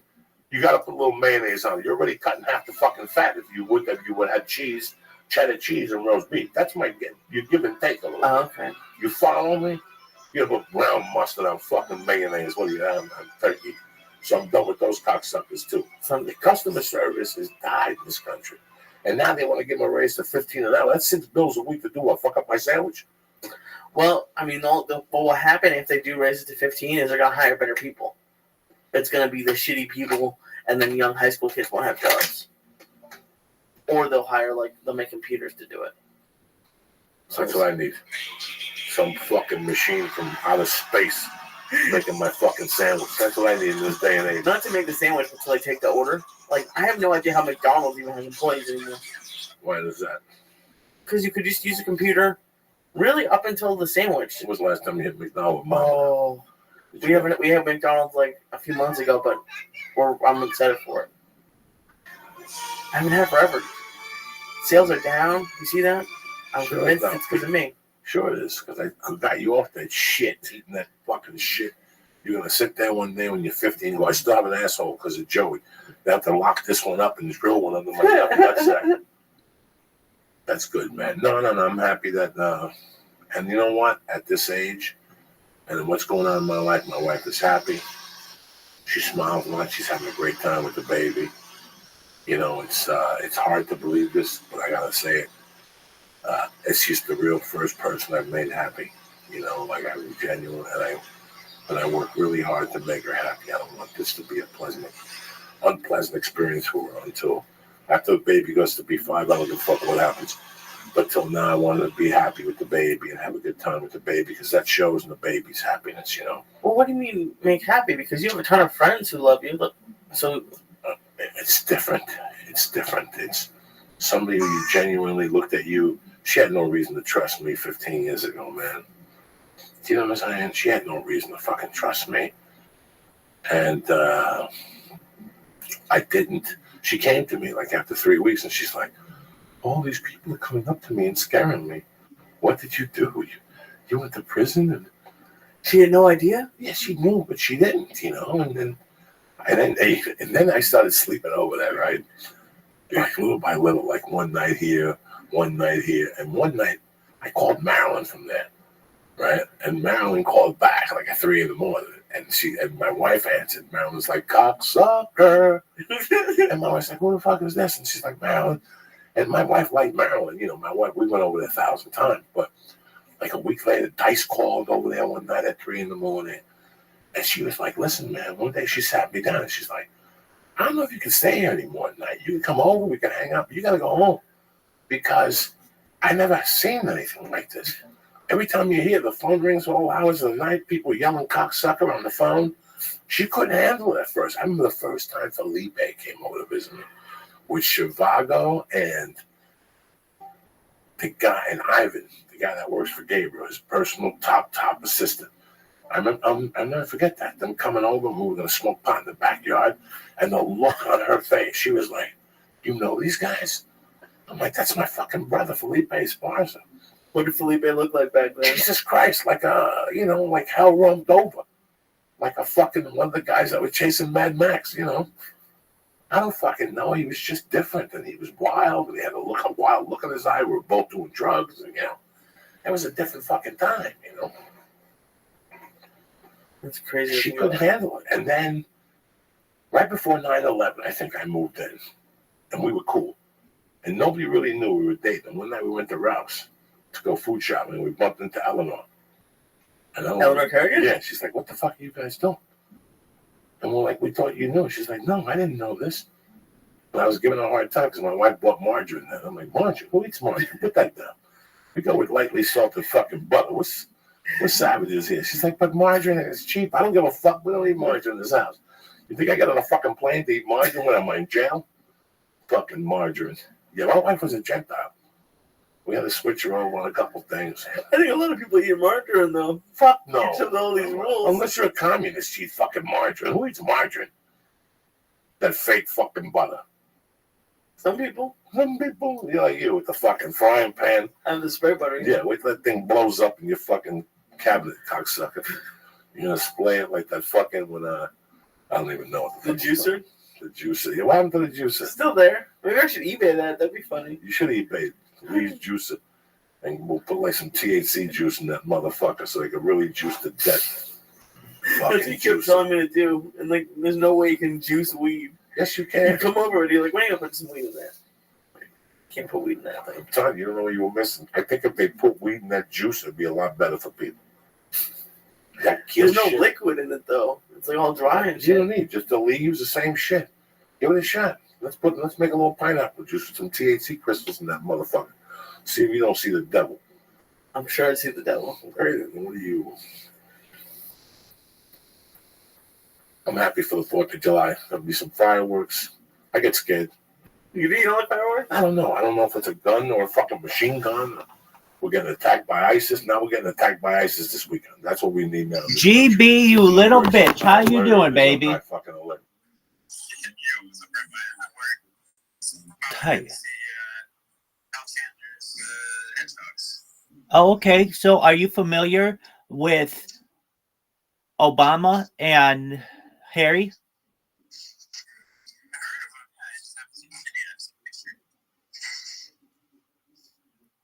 Well, you're going to see them. Disrupt the way we live. Yeah. Even if they don't attack, just to inflict fear, just for Americans to have that fear, you know? What about those people up in New York who had to be like in their houses for 3 weeks while they look for those guys who escaped? That's fucked up. Yeah. That's a whole shit situation. 3 weeks on the fucking loose, you know. My wife was saying something, and I go, that's an embarrassment for the fucking cops. Yeah, that's why they shop over. Two fucking momos were running around for 3 fucking weeks. You got helicopters, technology, see-through glasses, and these 2 fucking third graders were in a hut somewhere eating fucking candy bars. And you're out there with dogs and technology.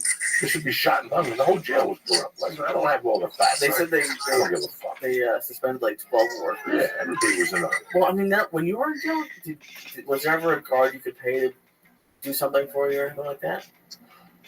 I never got to that part. You weren't there for that long? I was in medium security at the diagnostic. And I never, listen, man, what is the fucking point of escaping unless you got a life sentence? Yeah, one guy was almost done. He was over halfway done. The They're other guy fucking had a life morons. sentence. They're fucking morons. Listen, in today's society, they're going to catch you. There's too many things against you. It's very, you have to be very smart and very well financed to get out of here, go through Mexico, pay people off, go to a fucking hut, live. You got to have $200,000 in your surplus because you don't know when they're around the corner. You don't have to wait. Oh, let me go get my ATM. You don't fucking know. Your ATM machine gets stopped. All that shit gets caught now. You can't open up a bank account unless you got paperwork up to fucking yin.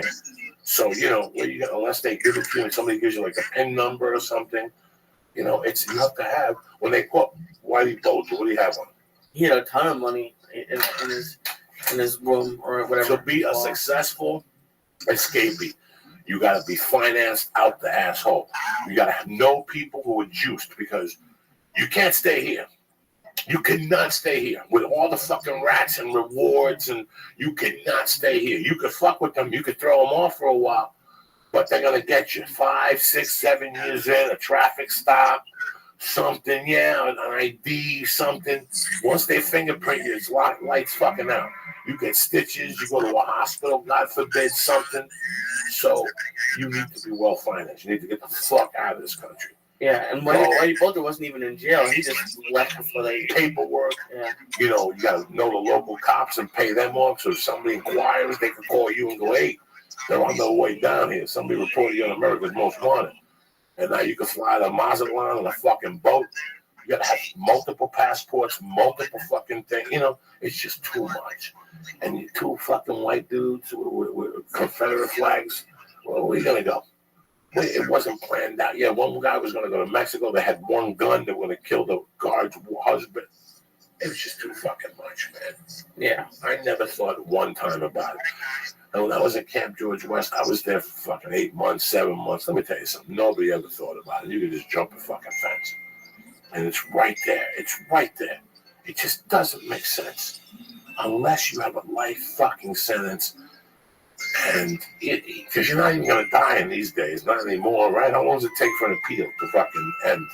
29,000 years? Yeah. By that time, you're going to be dead anyway. So when do you escape? I mean, at what point do you escape? Something has to make you escape. If I know I got 30 mil in fucking Europe waiting for me, I'm out of there. Well, you said you drove some vans for the prison, right? To go get food or something? Right. Not one part of you ever was like, I could just drive off right now. All of them said it. Goofing around. We could just drive off right now. Now what? Now you're driving down I-70 with an orange fucking jumpsuit. Okay, you tell your girlfriend, that dummy, to pull over. How much money she's fucking got? She's going to tell somebody too. So now you got 3 people that fucking know. Okay, now where are you going to go? You're in Colorado. So this van isn't. So you have to do it so you have the longest amount of time until they know. So let's say you leave at 8 and you don't have to come back till 12. That gives you a 4-hour start. That's a beautiful thing. You drive to fucking Invix, you drive somewhere, you meet your fucking girlfriend, you get different ID, and you go right to the local airport and fly the hell out of there. And hopefully, you know, they won't see you. That's one way. You fly into somebody else's name, you have a fake ID, go right to Denver Airport or charter a fucking plane. Charter a plane under her name, put a disguise on, and shoot the fuck out of there. First of all, they know your girlfriend's name. She's come to visit you in jail, whatever the fuck. They have all this shit on paperwork. Right. So they're going to go right to her job. And what are they going to tell her? She hasn't been here for 3 days. Boom. Now you're a fucking fugitive. She told the sister. She told somebody. No chick leaves without telling somebody. Okay? And eventually that chick, whoever she told, is going to crack. And what do you get caught, man. And then it gets worse for you. Then you'll never get bail. Then you'll always be in a maximum security until the end of your sentence. You know? They said they were going to put this guy who they just caught in solitary for a minimum of 7 years. That's fucking... Sure, what the fuck? You know, listen. He gave it to the New York tribe. He got within 2 miles of Canada, but I would think Canada would extradite you, so I don't even think there's a big deal. Now you got to go somewhere and get a job. And what's the first thing you're going to do when you fucking get a job? You're going to get a check and do drugs. You're going to go to a fucking bar. And that's when the problem starts all over again. Every time you go to that bar, every time you buy a bag of weed, your fucking chances improve of getting fucking nailed. You know, it's funny. I was thinking about prison. I was thinking about I'm trying to write, man. Sometimes when I write something, I discover other things that I forget about my life. And I was thinking about this dude, Timmy Holloway. I listened to this, and I don't know if he remembers this guy. When I was a kid, after my mother died, I was very weak, and I didn't know, and I was angry at the world. But at that time, people had given me money at the funeral. And I had put some money away, and I had a little gig. Carmine got me a little gig. And this kid came into my life that I had always known. His name was Mike Denny. They called him the Devil. And they didn't call him the Devil because he was a nice kid. They called him the Devil because he was the fucking devil. He was a state championship wrestler. He went to like a big time college, but then he quit because his parents his father owned a ship. When a ship comes off the ocean, when they dock and they take everything out, they fucked up the ships. Him and his father and his brothers would go on that ship, paint everything, take the rust off, fix this, fix that, weld that back, do this, pick up the ship, do everything. The ship had 20 days. You had to do 40 days worth of work in 20 days. So Mike Denny worked 16 hours a day. He was one of the hardest working kids, but he also stole everything that wasn't glued down. And I was his assistant. So what I would do is, this is how I broke into thief. Like, I was always a fucking piece of shit thief. But how I got creepier was hanging out with Mike Denny. Because Mike Denny had no conscience. Mike Denny would steal anything. You know, I would call Mike Denny and I'd go, "What's up? Nothing. Where are you?" "Home. I'm picking you up at the Benders." He'd pick me up and we'd go to Newark and we'd steal 4 fucking things that he had put out, that he had stole from the ship, and he was going to sell it to somebody else, a different contractor. He stole something every day, guys. Every day we stole something. And a lot of times I was hanging out with a Villo. I'd be hanging out with my friends that were my age. But on some nights, he would call me up and go, "Dog, I got some great blow. You want to do some coke tonight?" "Fuck yeah." And I'd go over there. And that was my first taste of the mafia without being in the mafia. He wasn't Italian, but it's the shit business. All he hung out with was Italian people. And he was robbing these people. Just from the ships he was working on? He was robbing. I mean, dog, when I was with him, we robbed ships. We robbed drug dealers. We robbed people on the street. I saw him beat the fuck out of a uniformed cop one time in the Bronx. He was tough, and he was crazy. You know what he's in jail for? Killing his wife in North Carolina. Motherfucker. I mean, this guy was nuts. I must have hung out You don't want to get caught like that. No, and I knew the law. At that time, I had a combination death wish. Well, yeah, man. Can you believe you say it sometimes, but I didn't know some of that stuff. Like, how you should have done like 9,000 times. Oh my God. I hung out with Mike Denny like on Wednesdays and Tuesdays. And we'd always do drugs. We'd always go into the city. There was always everything we did. And he was robbing me. I mean, let's say we robbed 4 things. We got $1,000. He'd give me $200. And tell me all he got was $350. He was giving me $200 because he liked me. And I'm like, "You motherfucker." You know, and I knew it, but I didn't care because he was introducing me to people. I was learning. I mean, you know, he had no character. He had no couth. He had no class. There was nothing to this guy. You know, if he didn't have something to steal, he would go rob one of his friends. Like, I remember him stealing sheet metal. Like, if we didn't steal something, he had some place where he'd go, and he'd take 3 sheets of sheet metal off, get $300 a sheet in those days, and give me $200 out of the 900. And we go into the city and we buy blow or something like that. I was 16 hanging out with this fucking 22-year-old that had an RX-7. We went to concerts. We went to, you know, he always had a fake ID for me. He always knew the doorman at bars, you know. Like he would take me to bars where he knew the people. So I would be up at the fucking bar drinking with these guys. But he was evil. 16 and 22. Jesus Christ. Oh, my God. But I used to make money with him.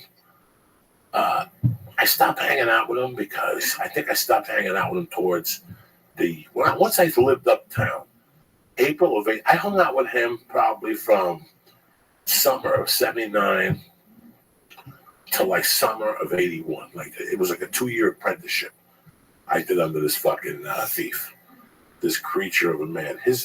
I've been telling a story about a guy that made a chick suck 16 dicks after a football game in high school. Right. That we called the marathon woman. You know who the guy that was pimping her out that was making her do that? Jimmy Denny, his brother. What the fuck? The whole family was like the devil. He was a twin. He had a twin sister, Janie, who was fucking gorgeous. She had big blue eyes and big titties even back then. Then he had a brother that looked like fucking a big Santa Claus with a beard. And then his father would always sit in the chair drunk and go, "How you doing, Coco? Thanks for coming over and hanging out and stuff." The father was pretty cool. I don't remember the mom. I remember the 3 fucking, the brother, the sister, and the creepy brother. He thought he was Jimmy Page. The one that got the chick marathon. Like, she would blow 16 guys, then he'd make out with her. Like, he was a nasty, and he had no teeth, but he had false teeth. He would put them in and take them out and shit, Jimmy Denny. Hysterical. You never said she was being pimped out. He wasn't pimping her out. Like, let's say I'd see Jimmy Denny, right? I'd be walking home, and I'd see Jimmy go, "Coco, come over here." He would say hello to Arlene, and then Arlene would say, "Hi, Coco." And he'd go, "You like Arlene, Coco?" "Arlene, why don't you suck my friend's dick?" And she'd go, Come on, suck his dick one time. Just suck it on the side. I'll look out. Come on, I'll take care of you later. You know I love you." He would talk her into sucking that chick marathon. I don't know if Arlene was in him. I'm just making that up. But that's what he would do to chicks. Like, he was like 2 or 3 years older than I was, Jimmy Denny, because his brother Mike was older than Jimmy. And Jimmy looked older because he had no teeth. Sometimes he took his teeth out and he'd be like this and he'd put them back in. And he had long, creepy hair and fucking long, freaky fingernails. And he thought he was Jimmy Page and shit. Did they live in like a trailer? No. They had a nice house. They lived on Murderers Row. They lived on the street. That might have been it. They lived on the street where I hung out a lot, and it was a good street to live on. It was next to Gunter Brown, where I did heroin the first time. So across from Joe Rayo, who was a cop, a dear friend of mine, who had 2 brothers, one of them ended up killing the flower guy up the corner of my house, the gay guy, hit him with a shovel or some shit. He did time. Then the other brother was a cop, and he got arrested for corruption. That's Joe Rayo. Then the guy next to him with the Flannerys or something, they had a cute sister. She was good friends with me, dear friends, very nice, very polite. And she had a brother that was very nice. And he joined the service, and he came home on leave one night, went to Union City in the 80s when it was gun on Root Town, and he went into a Cuban restaurant, started talking shit, and one of the Cubans fucking shot him, though. He didn't die. He fucking lived, but he got shot in Union City. And then up the corner from them was a Moran's, Kathy Moran, where I used to hang out in the house. She used to be a track runner. And when I used to be in shape for basketball, her and I would run at night. And then the next one was a Garcia's. And under the Garcia was Martin the Fag. Martin the Fag was the coke dealer I robbed. Who was good friends with my mother. After my mother died, I robbed him. They put a Santeria fucking spell on me, that cocksucker. Across from that was the Jansons. That was Murderers Row. That was a good street. The Longos lived up the corner. Nancy Longo, she's on Facebook all fucked up today, talking about Jesus and fucking whatever the fuck she's talking about. So that's why it's Murderers fucking Row. And I walked on that block a lot because you got to walk on there to go to the Spick store. Right around the corner from Gunter Brown, there was the Spick store, Herman the Spick, who was friends with Martin the Fag. No, they weren't friends. They were brother and brother. But Herman the Spick hated Martin the Fag, even though they were brothers. And he was married to some chick. The chick ended up cheating on him. This is years after I left Jersey. With Martin? No, Martin was a fag. But the Herman's wife cheated on him. She was a good-looking Cuban woman. Herman hit her, and they put him in jail, and he killed himself in the jail cell. Jesus. Very tragic street. That's why I call it Murderer's Row. Right across the street from Jay Horan's son, where I saw the black guy's head get caught by the fucking, by the thing that, you know, when you pick shit up and you move it. Yeah. What is that called? The hand cart? Hand cart. I saw his head get caught in the hand cart. That's a tremendous street. I played football on that street. Jimmy and Johnny Rail, those are named. They were twins. Joe Rail was the brother I hung out with that ended up being a cop. Very dear friend of mine. I love him with all my heart. But he had two brothers, man, that were twins. One of them robbed my house right before my mother died. He robbed 8 ounces of pot out of my basement. I love those motherfucking twins. They're the first person who's ever turned me on to dark rye. I went to their house, and their father he gave me a dark rye sandwich with like ham and cheese. My fucking taste buds almost blew up. Remember I told you I had a piece of dark rye about 3 weeks ago? My head almost blew up. I hadn't had that shit in fucking 30 years.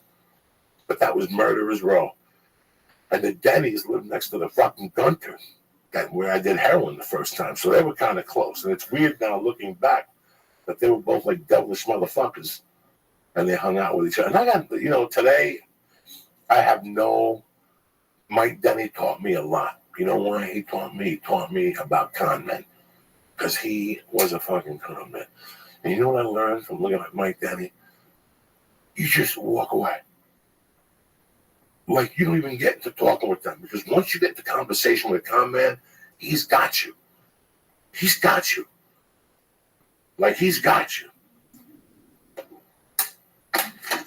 Like, you were walking down the fucking street, they got this new thing now, and somebody comes up and he says, here's a gift for you, a box.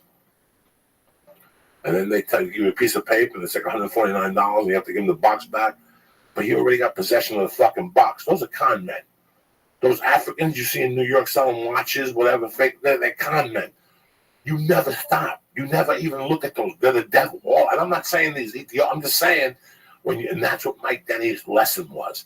Like, I don't talk to nobody. Ever since then, I don't know nothing. Hey, man, come here. Psst. I got a deal for you. 10 ounces of blow. I don't know nothing. Yeah, but you and Lee were just over there buying coke. Me? I don't know nothing. And the more you talk, like if you say anything else except I don't know nothing, you lost. Like, yeah, you and Lee were over there buying coke. Once you go, no, me and Lee were not. You lost. Don't say a word. I don't know nothing. And keep walking as you're saying, I don't know nothing. And they think you're crazy. I don't know nothing. What that dude say to me last week? Can I talk to you for a second? The one I gave the shirt to and the $5 by the Bank of America. All these, don't listen to a word. A tip was a whore or some shit. I don't know nothing. I don't fucking know nothing. I don't know. I like these people that tweet me and say, who you bringing to the next time? I don't know nothing. And they sit and they're like, well, I don't know nothing. Hey, listen, get this guy on the podcast. Sure, whatever. Absolutely, I'm on it. I'll call him right now. I don't know nothing.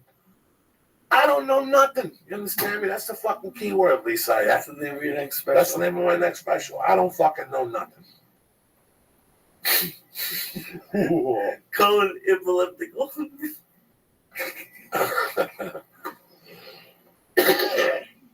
And Mike Denny would set up fucking like Mike Denny would set up like Mike Denny would call him and say, hey man, like Lee got any blow tonight? Oh, yeah. Like he'd go, you're friends with Lee. Like he knew I was friends with Lee. He'd call me up, he'd go, hey man, your friend Lee, you got any blow tonight? Yeah, you think he's got an 8 ball? Yeah, he'll say you an 8 ball. And he'd say to me, what do you think he's got in the house? That was the question. That's how I knew he was gonna start tricking. And then he would call you in front of me and start with, hey man, listen, I got a deal tonight. Let me buy an 8 ball from you. Let me get it for $200. And an hour, I come back, give you the second one for $350. And he just confused you. He was brilliant. And I sit there and go, that's my friend you're robbing. No. And he'd get pissed off at me. Joey, it's business. No, it's not business. You're going to rob him. And then you're going to set up a problem with me. And then I love this guy. So it got into too many of those with him. I learned what it was to be a con man. He was brilliant. It was in his blood. I don't know how the fuck. And he went up to strangers. He did the creepiest fucking things. I don't know how the fuck he got away with it. And, you know, he was one of those guys, man, that I ain't going to lie to nobody. At that age, I knew I was going to end up in jail. The problem, and the question was when. I always knew he was going to end up in jail. like I forgot all about him, like Lucy Snorbus. Like it was one of those things in my life. I just remembered Mike Denny 3 weeks ago. I was writing about that time period, and I thought of a particular story one night, and I was like, I was with Mike Denny. Oh my God. One of the worst things I ever saw with Mike Denny that made me really stop hanging with Mike Denny was I saw a car accident. We were the 5th people when we got there. We got there as the ambulance got there. And I could hear the girl screaming. And they had to get the jaws of life to cut them out. He was dead. The guy was dead. And we were on acid. Me and Mike Denny. And that's why I don't drink and drive today. That's the reason. It's a good reason. New Year's 1980 to 81. We went to a concert. I don't remember what concert we went to. I wish I fucking remembered. And we were going to a concert the next day. And we were just taking a ride. And we went out. I don't think we were drinking. I think we smoked a joint. We were listening to like Aerosmith in the car. And we saw it at the light. Like we were at a light and we saw the whole thing. And then we saw people running over there. And then as we pulled up real slow, they couldn't get out. Something was on fire. It was horrible. And I remember the cop, when the cops were cutting the thing out, one of the cops came back or something and said there were vodka bottles in there. They were drinking. And I remember how that always stuck with me, like her yells and the vodka bottles. I remember getting in the car, going home and going, one thing I know for sure is I'm never fucking drinking and driving. Like I'm never fucking drinking and driving. Like I'm done at that age right there, which was, 34 something years ago. So it was very interesting. I'm telling you, I learned a lot with Mike Denny. It was, I wish him luck. You guys ever talk? Me and Mike ended in a good way, but I'd see him out, and he'd try to work me, and I'd tell him, yeah, I'd call him, and I'd never call him. And then he just drifted away, and I drifted away. We went to a fucking good concert. We went to see him and I was young, and he took me to see the New Barbarians, which was the Stones without Mick Jagger. It was Keith Richards and Ron Wood, Stanley Clark, and he took me to that concert. He took me to a lot of neat things. I had a lot of great times, but everything was always a fucking crime.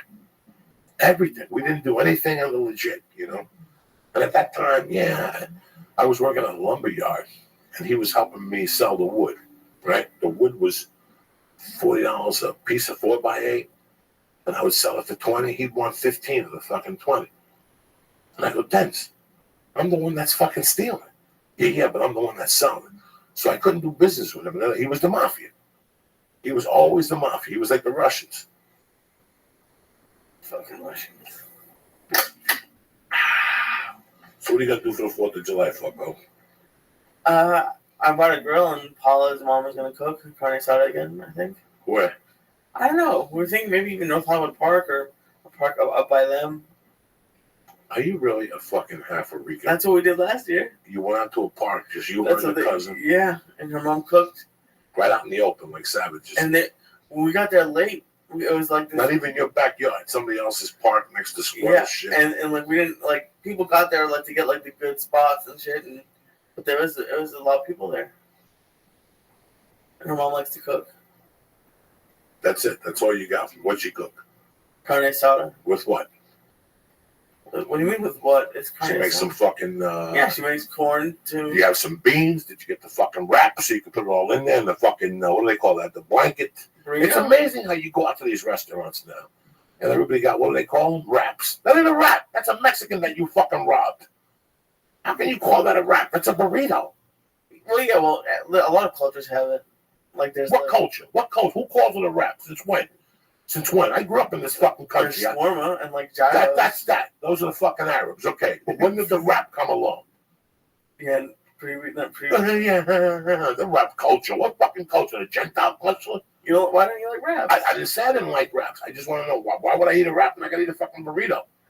That's true. I don't get it. Why would I eat a fucking wrap when I gotta eat a fucking burrito? Sometimes you want turkey. No, I don't want turkey. Just funny. I was just thinking of Michael Denny. Like I don't blame anybody about my childhood.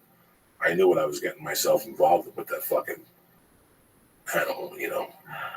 I got a lot of emails about last week about the story I was telling somebody last week about robbing drug dealers, you know. And some guy was kind of pissed at me. Who do we have on? Not Brian Scalaro. Last week that we were talking about. Ada?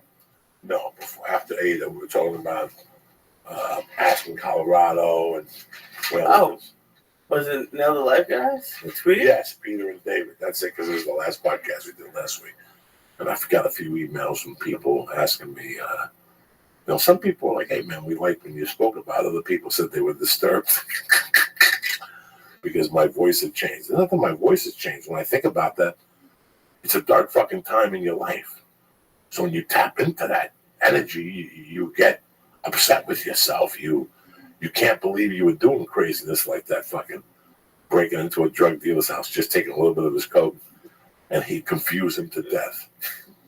That guy hated me, Lee. How could he not? Oh my God, that guy fucking hated me. And then he'd come up to you and he'd be like, no, dog, I don't know what you're talking about. And he never really approached me. He mentioned it towards the end when I got busted for the liquor store, for the jewelry store. When they chased me to the house and they saw that the boots, but they had no proof. And the word got out, and that's when I could see people were like, I could see him. But by the time they figured it out, I was on a plane to Jersey. And that was the end of that. But I came back 2 years later, and nothing went missing. So now they couldn't really put a finger on it. I blamed it on somebody else. That kid died. The story ended. A couple people came up to me back in '87 when I went up there and said, hey, man, we heard a story that you might have been one of the guys that was burglarizing Snowmass. And I was like, no. They go, it's funny because when you left, they stopped. There was a couple burglaries, but they stopped. Because there was another kid that was robbing, kind of saw the drug dealers, that I knew who he was. And people started realizing that he was robbing drug dealers. So it was still up in the air whether he had robbed them or I had robbed them. But when I came back in '87 for 2 years, nothing went missing. So all the suspicion died until I bumped into a guy at the airport in Denver. And he came over to me years later, and he's like, hey, man, can I talk to you about something? And we started chit-chatting, and he told me that he goes, was it you? He goes, somebody said they saw you one night, late night. I go, bro, it was me. And I told him who I robbed. And about 3 months later, I get hit on Facebook by the girl. And I called her up, and she goes, did you really fucking rob me? And I go, yeah, but it wasn't me. I had an accomplice. I had no accomplice. I just didn't have the balls to tell her the truth. And I wanted to call the podcast, and I would apologize, but she can never call. She's a yoga teacher now in Aspen. They must have busy schedules. I don't know. It was fucking crazy, Lee. It was crazy. It's this life of fucking redemption, because I never really wanted to be that, at all. At all. That was an embarrassment. I even hate talking about it on the podcast. But I know that a lot of people that listen to the podcast have been stuck with fucking problems, and they've gotten arrested for various things. I was just a fucking clip. But I love clipping the drug dealers, Lee. That was my all-time fucking favorite.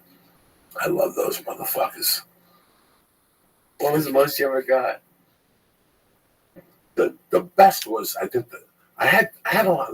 You gotta remember, in some situations, it was a revenge type deal. It was like a revenge type deal. Okay. And some of them, it was people I didn't know. Like the biggest ones was the people I didn't know. Like that somebody else knew when I went into indirectly. The one I did with Rago before I went back to Colorado, that was a gimme. To get $30,000 like that, that's a fucking gimme. Just in cash? Yeah, after I sold the shit. Oh. How do you find people to sell that stuff to? You sell it wholesale to them and you move it. But then, I don't know what that means. Okay, you don't know what that means. Okay, so you're just like walking down the street? No, let's pretend. I'm in the drug business, okay? I do coke. So I have a couple guys I work with, right, that I do coke with. Let's say I live in Studio City. Okay, but I fuck with some guy down in Redondo Beach. Okay, I know her in some bar, okay? Now I got you guys up here as my drug dealers. I got you, I got the Armenian, I got the black guy in Hollywood, I got the white guy in Hollywood, okay? After a while, I get to know you guys. And you'll open up to me and say, you know what? I usually get 4 ounces at a time. I usually buy 2 pounds every 2 weeks. So right now, I got a customer. Okay, I know that you're a fucking customer also. Everybody's looking for a good deal, Lee. Right. Everybody's always looking for a good deal. So I got 2 options. I can either go to you before I rob the dude and tell you what I'm going to do, but I'm not going to do that because then your ears are going to be open. Okay, your ears are going to be open to listen to see who the fuck is going to get robbed. But if I show up, if I go down to Redondo Beach and I bust into this drug dealer's house, let's say I find out he's at a bar with some chick and he's buying drinks for everybody and he's in no way coming home, and his grandmother he lives with went to bingo, and I know he's got 2 kilos of coke. Let's say he's got a pound of coke that's uncut and 3 or 4 ounces that I cut, and I take that, I can make $20,000. Okay, so let's say the pound goes for 16 ounces. In today's market, it probably goes for maybe $7 grand, right? For a pound of blow. Maybe. I don't know, Lee. I'm just using an example. I'll come to Lee and go, Lee, taste this. Jesus, this is good. What is this? It's a pound.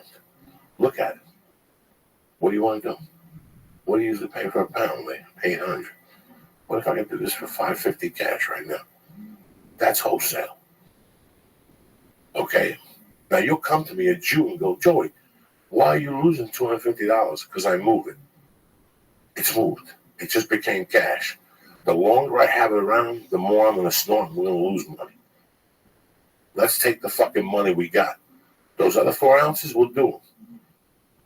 I get like the wholesale part of it. I'm just saying, like, you get something from something you stole. How do you find guys to give that to you? I understand the drug part of it. I just told you. No, I understand. You're always going to buy something. Let's say I bump into a $30,000 American Express card tonight, and my buddy owns a computer store. Before I go to the computer store, I'm going to come to you. I'm going to go, Lee, what do you need? What do I need? What do you need? I could go find out, oh my God, can I get the new Apple? Yeah. Add it all up. It's $6,000. What if I came back in an hour and I gave you everything there for $2,500 cash? Could we make that work? In a box. What fucking moron wouldn't take that deal? What Apple guy that you know, these fucking idiots that stand online for 12 hours to get the iPhone? What if I came back with a camera, the computer, the thing that you could stick your dick in there and then sparklers come out? What if? How much is it, Lee? $6,600. What if I gave it to you for $2,500 cash in 1 hour? You'll have my cash when I come back? Fuck yeah. Because you'll go to your wife and borrow. So I come in a box. But I know you, Lee. We're fans. You know what I'm saying? It's not like I just knock on your door and go, excuse me, sir. I see you use fucking Samsung products. How much did you give me for a Samsung? No. You go to your family. You know the people you know. And you go, hey, man. And if the cops knock on your door in a month from now, Lee, you tell them. I was in my office and some fucking black dude with a cooler knocked on my door and said if I wanted to buy new computers. What do I know?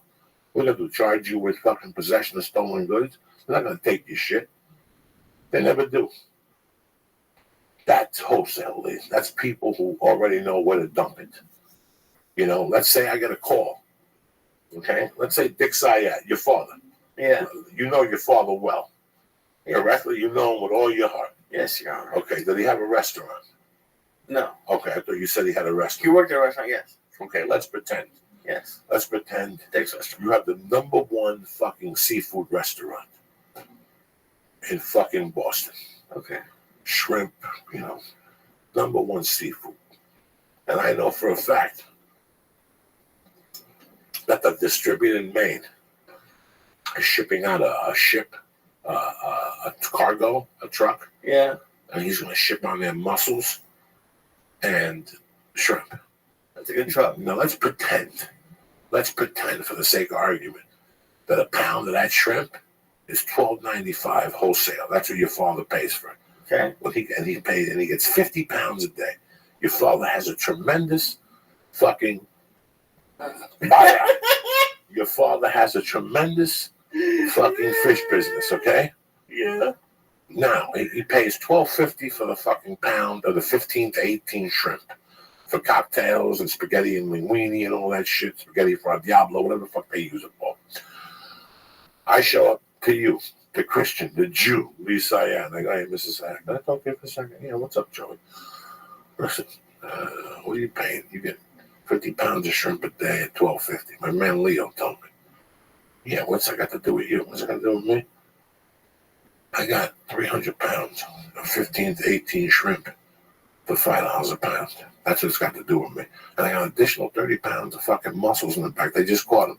I still got a black dude's finger in one of their fucking clams. They go for $10 a pound. I'm going to give them to you for $5, but I need cash tonight. I don't have that type of money. Yes, you do. Give me the fucking checkbook. Let's go. They'll get the money. It's wholesale. He's going to sell that for $12. He's going to make a shitload on that fucking shrimp boat. Do you follow me? So before you steal it or before whatever, you already have an outlet. I'm going to get caught. Oh, amateur people rob a van and now we got to move in the morning.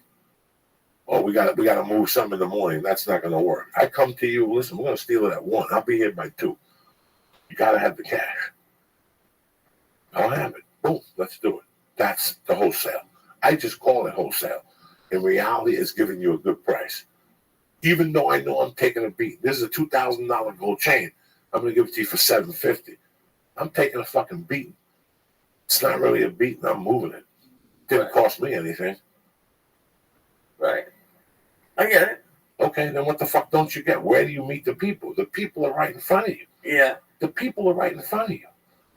This is a hard place. This is a hard society in California for me. Right now in California, if I went to 20 doors and said, I got TVs, the biggest flat screen, beautiful HQ 4K TV, so it costs you $800. I got them for $200 in the truck. People would slam the door in my face because they're not raised in that culture. You have to be raised in that culture to understand that culture. Some people think they're getting robbed. They've heard about the fucking dudes that sit at the side of the road and put rocks in fucking stereo boxes and sell them to some jerk off who buys fucking stuff from a guy on the road. Then they realize why he got ripped off.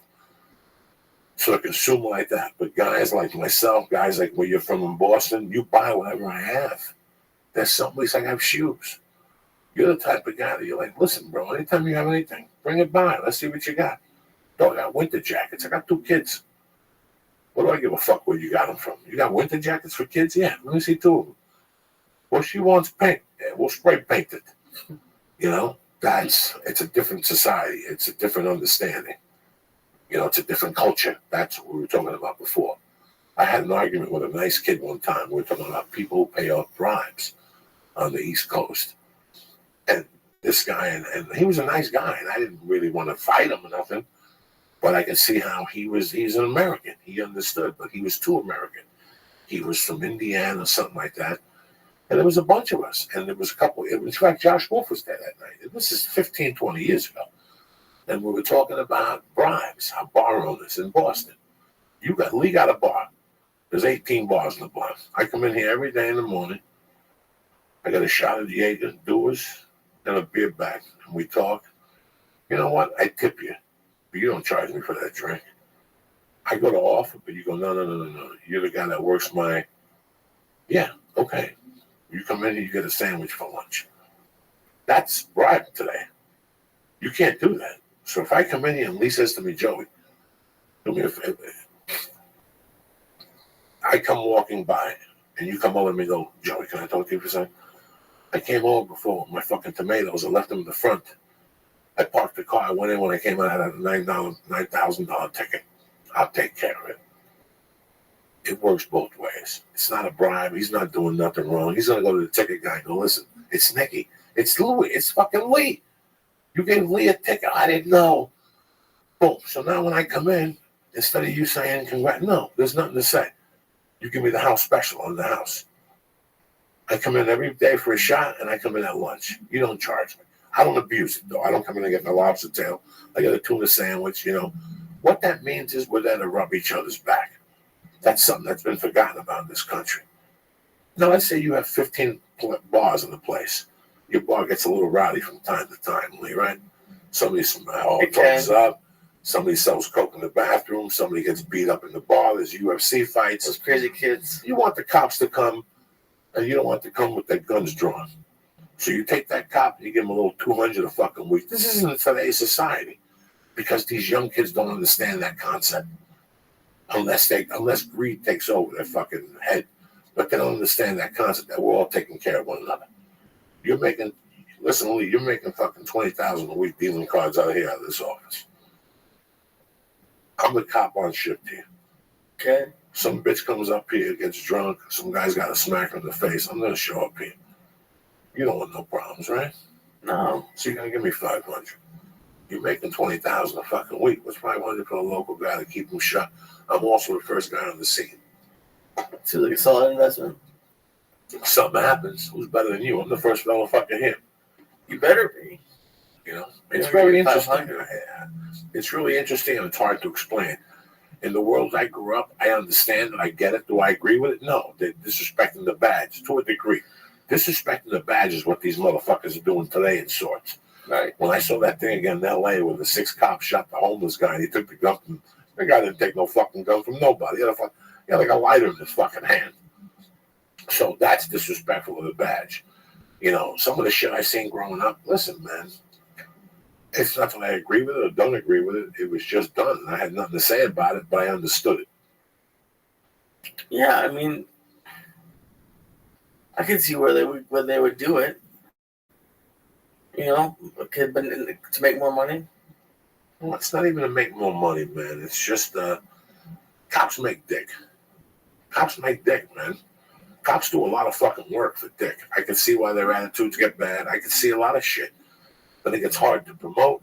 If you're white, a black guy gets promoted before you, a Chinese guy gets promoted before you. This is the way it is. I'm telling you, man. A lot of shit happens. There's a lot of inter-racist shit in police departments, and they'll find out later on throughout the years. They always find out in these places that there was 2 or 3 fucking racists. There was a couple cops that, when you're black, what are you going to do? You're in a white town, and there's a couple fucking white cops that are making fun of you. You're a black cop. What are you going to do? You're going to bang up? You're going to goof with them, too. You got to have a sense of humor. You know, you got to have a fucking sense of humor, right or wrong? Yeah, you do. All right, then. How fucked up are you today? You're not talking? I have no idea what the last story was about. I know. We're talking. You were the one that got me started. You're the fuck that guy. Well, wow, explain it to me wholesale. Let me tell you how to fuck wholesale. You're not going to steal nothing unless that's the fucking deal. That's okay? I I don't even know why we did this fucking podcast. How are you tonight? I'm I had to talk the whole fucking night. I'm over here winded to death. Like I didn't do dick today. You understand me? I did 1,000 things. Then I went to jiu-jitsu. I got beat up bad. But something interesting happened in jiu-jitsu today. What happened? Hegan's got a guy staying with him. That's like his energy fucking guy. That whenever you're hurt, he cleans you up. And the last couple times I've been to Hegan's, he's been there, but he's always been busy. I left in a rush. Today I got there early, and who do I see? Bam! I see the fucking Indian. He's a Cherokee Indian dog. Oh, shit. Was he cool? Oh, my God. He lays you on the fucking floor, and he starts doing these things for you and twisting your muscles and moving energy and lifting your neck and making you breathe and stop. Then he crawls over to my knee, and he pushed it over, and he adjusts the thigh. I love all that type of shit. I didn't know Indians did that. Well, it's a different type of Indian work. Like he did this thing, a Cherokee Indian thing. It's a different type of stretch. Listen, man, every culture, again, has their own different beliefs. And I'm the type of guy, I'm open. Anything that could heal me, anything that could adjust me without having to put a needle in me or fucking surgery in me or something like that, I'm cool with. I'll try anything one time, Lee. When it comes to health, holistic health, I'll try it one fucking time. You have to. Anything's better than what they're prescribing to you in this type of medicine. Everything is a surgery or a pill, and everything has a consequence. When I go to get cupped tomorrow, 11 o'clock, there's no consequence for me. You know, when I do acupuncture, I know I'm strengthening my fucking chi, which is just another word for energy. So what this guy today did was just transferring energy, man. Same thing Joel does. Same thing Dr. Joel does. When you go see Joel, what this guy did was what Joel was telling me. This guy didn't even have to do an x-ray. He just saw how I was standing.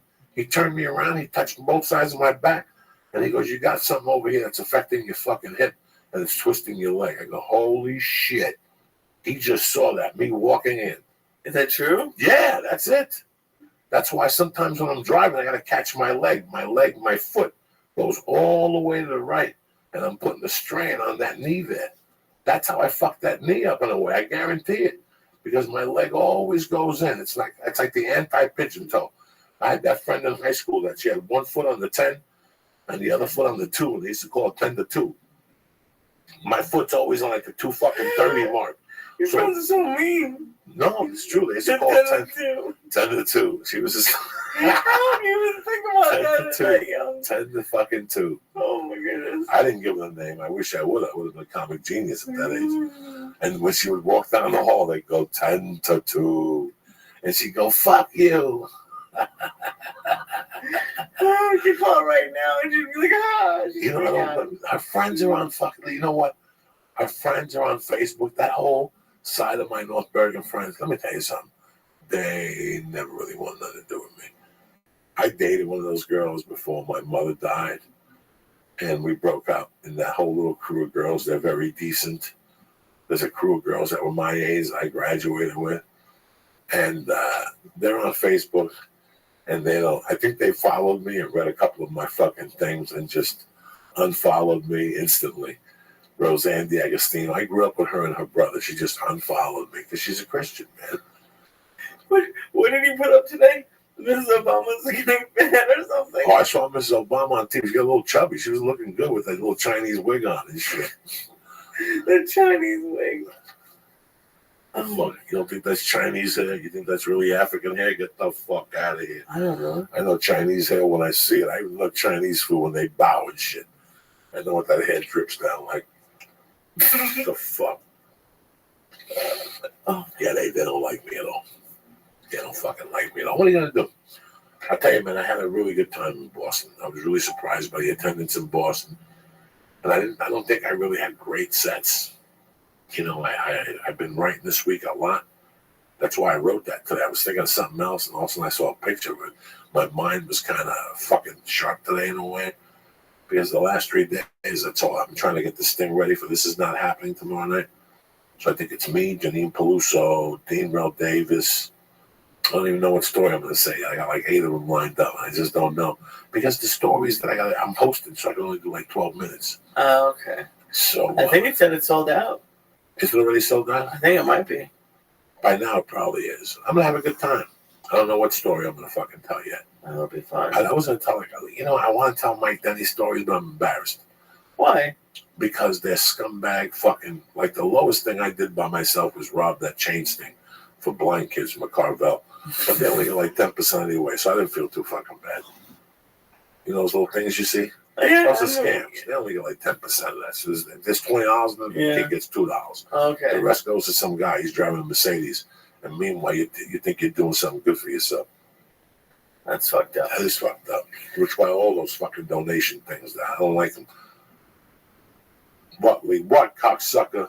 No, I just Chiba Chew came through today. I want to thank Chiba Chew. Chiba Chew, listen, man. People put down this marijuana business, and I get it. And I come around, and I got the morning joint and all this shit. But let me tell you something. I've been smoking pot for a long time. Before this shit came along, I've been smoking pot. And I was always this free. I mean, in the back of my mind, if you're going to throw me in jail for pot, what am I going to do? I'm not going to stop smoking. I didn't stop smoking when I was on probation. I mean, I love it. It's my true fucking essence, the reefer. For some people, it's alcohol. For some people, it's playing with fucking lizards. For me, I love it. You know, but I don't have the whole thing. I don't have the posters. I don't have the pot leaves. I'm just one of those guys that likes to smoke it. That doesn't mean that I'm going to fucking, And sometimes I just hear great stories. John Evans told me a story. His father-in-law has cancer. He weighed 200 pounds. He's down 127 pounds. Somebody said, give him a fucking brownie. He ate a brownie. John Evans said he had a smile from ear to ear, and he ate a whole steak. You know, when I hear that type of stuff, George's mother, my best friend George Kaladinsky's called into the podcast 20,000 times. His mother has cancer right now. Oh. She just got diagnosed with head, spleen, and something else. It's level 4. It's 6 months, And he's been feeding the Chiba Chews. And she fucking loves him. She went out to the pool. She swam, And in that situation, I get it. These people never got high, and you see the enjoyment in her eyes. George says she's calling me 3 times a day. I got to go out there. She's giving her Decas in 4s. Yeah. And she's eating, and she's moving around, and she's not in pain. They were giving her morphine. So that part of the THC process with I took 2 CBDs this week. Did they work? Getting high. I tell you what, I felt great the next day. I get what people are saying. And you didn't get high at all? Because I had a CBD thing once and I got kind of high. No. The Chiba Chew ones are the pink box. They're fucking great. The purple box, they're great, man. They taste great. I was very surprised. I didn't do edibles for 2 or 3 days, and I had those fucking things, and they were great. But yeah, we got high Monday night. Who am I lying to? But yeah, it's really weird when you see that aspect of the medical marijuana field. When I've had Auntie Dolores on here talking about, I don't know what the fuck I'm talking about when it comes to all that stuff, but I see that part of it. When people tell me, John Evan don't get high. John Evan listens to gangster rap music, but he don't get high. He's a white dude with a nice haircut. I don't know how he does it, but, whatever. The fuck? I'm just having a conversation by myself here, people. No. I'm sorry. This Jamoke is just looking at me, dreaming of yum donuts or some shit. Thank God I went to Higgins today. I got stimulated. I come to do the podcast and you just shut down on me, fucking. I didn't shut down. I've had about 300 milligrams. Who gives a fuck? You have 300 milligrams every 2 days. You gotta come on here and give me something. You got me on here talking to myself like fucking Bill Burr on a Monday. You know what I'm saying? I've just been listening. It's been interesting. No, it's not fucking interesting, cocksucker. But I was thinking. What were you thinking? I've never been like super confident. I'm getting better with it, but like every once in a while you meet somebody who's just like they walk in and like just take over the room and like they're super confident with everything, and it's I wanted like how you seem like you're confident, but then you've talked about not being super confident, so it's like how do you make yourself act more confident? It's not making yourself act more confident. Is that I don't have a choice. If it's up to me, I'd rather sit at the house and crawl up in a fucking ball. But I have no choice, so I got to walk in there in my mind extra fired up. Because if I don't get myself fucking fired up, I'm not going to do this. Right. So I think that comes off as confidence, but it's really not confidence. It's like an air of anger because I'm pissed off that I have to face this fucking issue, whatever the issue is. I didn't have plans, Lee, when I was 20. I wasn't like you and most people in America. When I was 20, in my mind, I was doomed to fail. I wanted to be a thief. I knew I was going to end up in prison. You know, I didn't have all the natural mechanisms that most people had. I was shot at, TSD, whatever, PTSD. My mother had died. My best friend had died. My father had taken the house. You know, I had to live with strangers. I became a fucking thief. It broke my central belief system down. So the only thing that kept me alive was this desire to make my mother proud. But at that time, I was hoping she wasn't watching me. Like, I'm like, I hope she's not fucking watching me, man. I don't want her to see what I'm going through now and the things I'm doing to make money and the people I'm burning just to snort blow. I didn't want her to see that type of lifestyle. But the air of confidence comes from anger. It really does. I'm pissed because I'm scared. I don't want to fucking do none of this. You think I want to get on stage at the Comedy Store in front of those people and try new material? Are you fucking crazy? So, do you consider yourself like a confident person? No, I consider myself somebody who gives up and knows that that's what they have to do. Like at that point, you just give up. And it's like when I go get a shot. When I walk into the doctor's office, I'm a confident guy. When I hear Jose Diaz and I walk in, I'm fucking great. Hey, how are you? Great. How are those tamales? A Spanish girl. We always talk about tamales. She always tells me her cousin made something for her. They're from Nicaragua, tortas, whatever the fuck they eat. And then I get down. She takes my blood pressure. How's the doctor? He's busy today. You're going to be here a couple minutes. Okay. She takes my blood pressure. She takes my temperature. She tells me to take off my shirt. The doctor will be in 5 minutes. I'm pretty fucking cool. Then the doctor comes in. Then he says something to me. And he goes, "You're going to give blood today?" Yeah. And once I walk into that room, Lee, oh my God, Lee, the thoughts I get. Somebody asked me that day, what do you do when you get bad thoughts? Lee, Sayat, I get bad thoughts. 3 out of the 7 nights when I lay down. What do you mean bad thoughts? The plane's going to crash. I'll take a situation where I'm not going to be specific. Somebody will say they're traveling. A friend of mine will call me and we'll talk, and a dear friend, even somebody that I'm not crazy over, but I like him, will call and tell me something. I'm driving to New Mexico, and for some reason, I won't think about it till I lay down at night. And all of a sudden, I'll think about all the bad things. I'm going to drive down there. Now he's going to hit a wolf and he's going to go off a fucking cliff. And I got to tell my mind to stop. And the only way to stop is to say a fucking prayer. I figured out after fucking 30 years that the only thing that would work is when I said a prayer. And I say the prayer like 2 times and the thought keeps trying to fight my head. And by the 5th time, that thought goes away. So I say the daily prayer. Our Father who art in heaven, hallowed be thy name. And some people are listening like you're fucking crazy. When you're a Buddhist and you lay down and you get into the position and you do the mantras or whatever the fuck they call them, you're repeating chantras or you're opening up your chakras and you're repeating the mantras. It's in a way, it's a prayer. You're releasing a prayer. So I took it from that one time. I used to get fucking crazy thoughts, man. You know, sometimes at night I'll be laying there. The other night, I lay down. And I was in a good mood. I don't know what the fuck I was watching. And this had to be 2 weeks ago. I laid down and all of a sudden I clicked on my ex-wife. Just clicked. It was like a movie. And all of a sudden I could feel, I was slanted and I could feel the blood pressure elevating me from the anger that I had worked myself up. My fucking heartbeat was leading the bed. You could hear the heartbeat going boom, boom, boom. Like just instantly you were back to where you guys were like fighting with each other. 1995. There I was. Fuck you, you fucking whore. Just the feeling and anguish I got. And it was getting worse. Like I couldn't fucking breathe. And I had to stop right there and I must have said the Lord's Prayer 10 times. That's cool. That's a cool part about religion.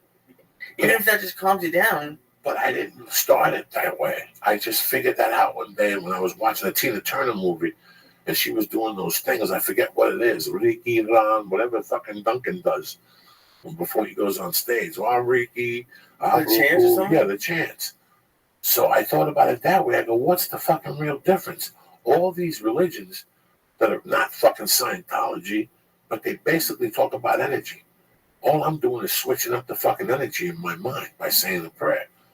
I was raised Catholic. I'm not saying the prayer. I would say any prayer. I would say a Jew prayer if I knew one. Do you know what I'm saying? Yeah, it's like if I hung out with you and you took me to the temple and there was a prayer and I would get a bad thought on a plane. When I eat the edibles and I sit in the fucking plane, what do you think I do? I say a fucking prayer. What do you get coming out of my mouth? 9 out of 10 times. Lord, please help me. Really on the plane? No, I say it to myself all day. Lord, please help me. And then when I get stuck and my mind gets stuck in that death, I just fucking go right into our Father in heaven, hallowed be thy name, thy kingdom come, thy will be done. And I'm still getting hotter and hotter as I'm saying it. I'm not gonna lie to you. And this happens 3 times a week? This probably happens 3 times in a week, not at night necessarily.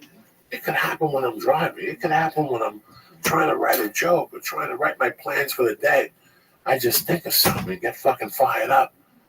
And I gotta control myself. And you get negative thoughts, man. But not, listen, I get crazy 10 times a week. I'm talking where you get to the point where you're just thinking stuff that's not natural. And you know when you think stuff that's not natural. We all have that moment where you're like, wow, you know, you daydream. But I get them where they get dark, where they get scared. I get them about my family. I get them about my friends. I get them about my friends' families. And I gotta knock myself out of it, man. Do you think it could be the edibles? Because I can't tell you how many times I've been sitting here putting the podcast up late at night, and I'm super hot. And I just get really, I think someone's mad at me or something. No, in my mind, the edibles have elevated the levels of it. Like they make it worse. I get anxiety. Yeah. But even 20 years ago, I would work myself up at night. It started. I've always been a head case like that. I would think of something 10 weeks later and get mad at something 10 weeks later.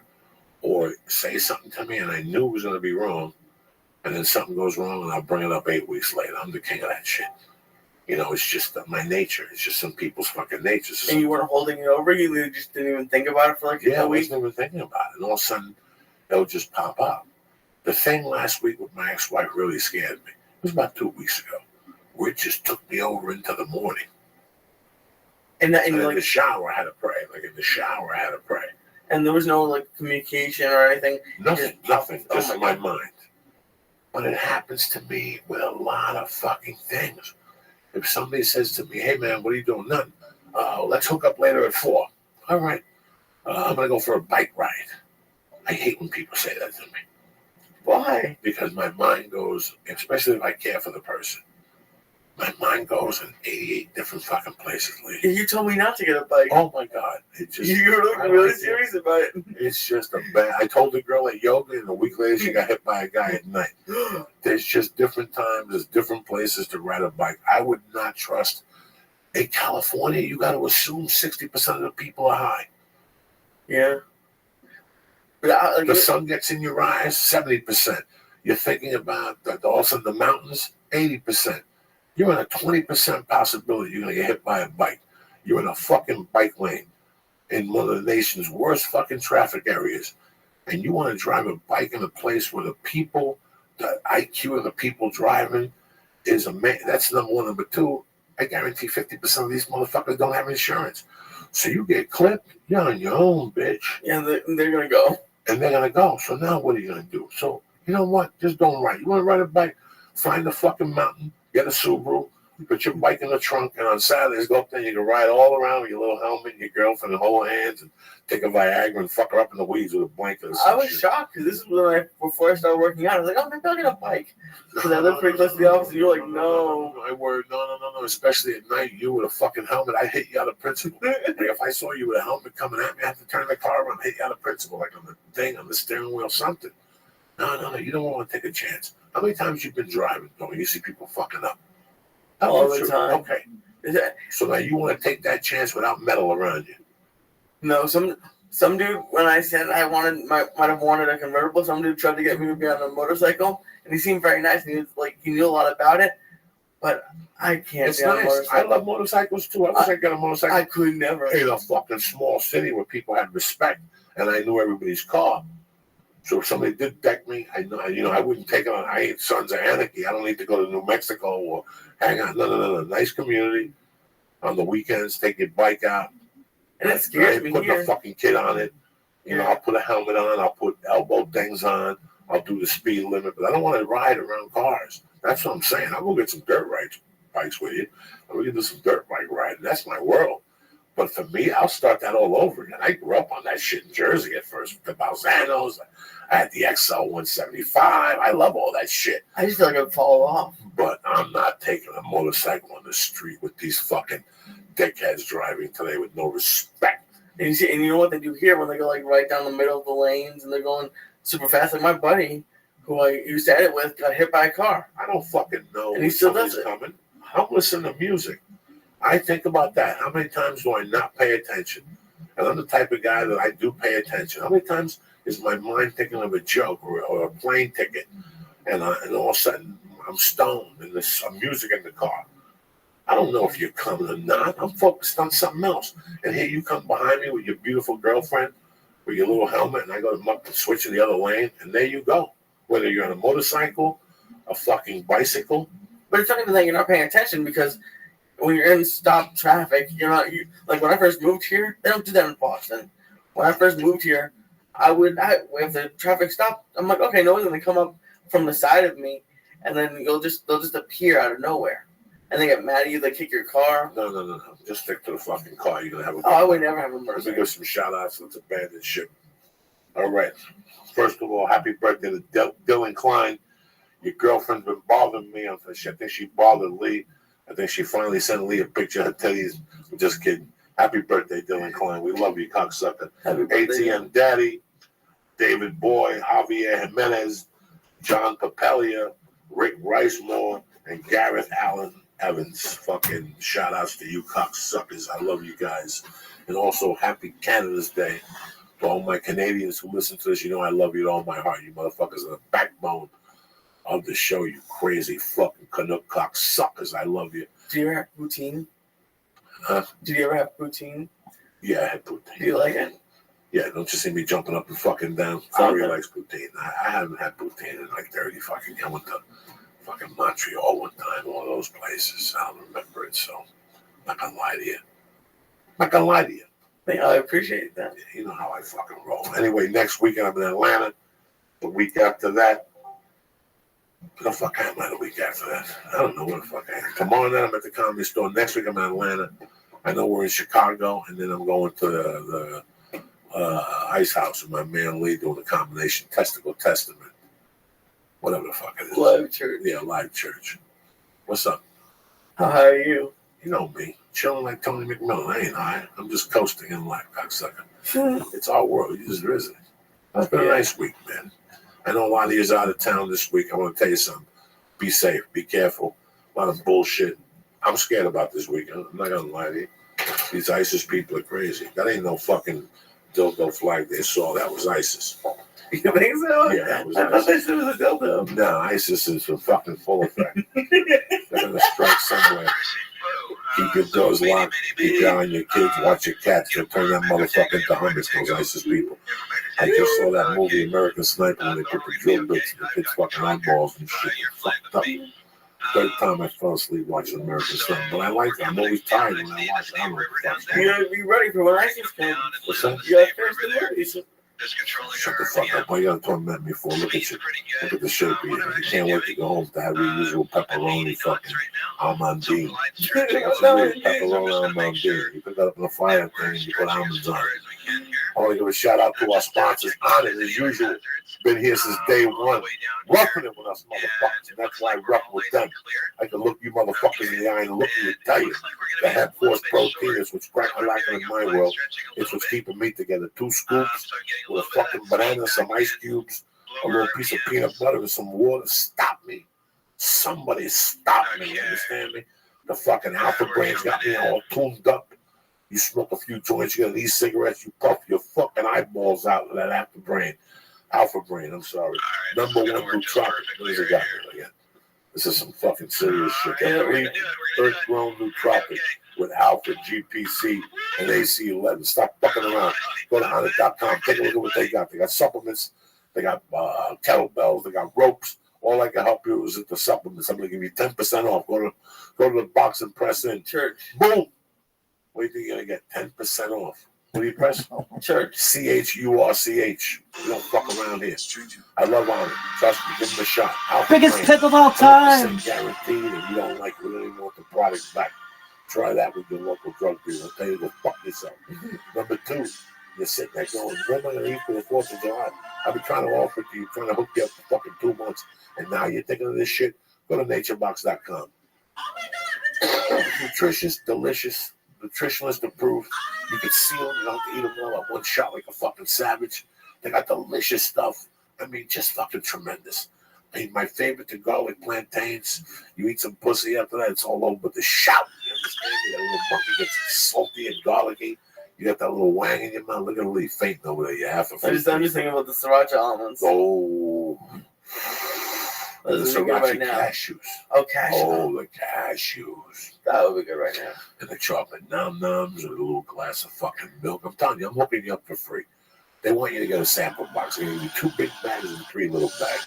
All right, go to naturebox.com. I love this. Go to naturebox.com/Joe. Okay, and you go to the thing and pick the snacks you want. Tell them if you're gluten-free, if you're allergic, whatever the fuck you want. Like crunchy or chewy. Crunchy or chewy. They don't fuck around.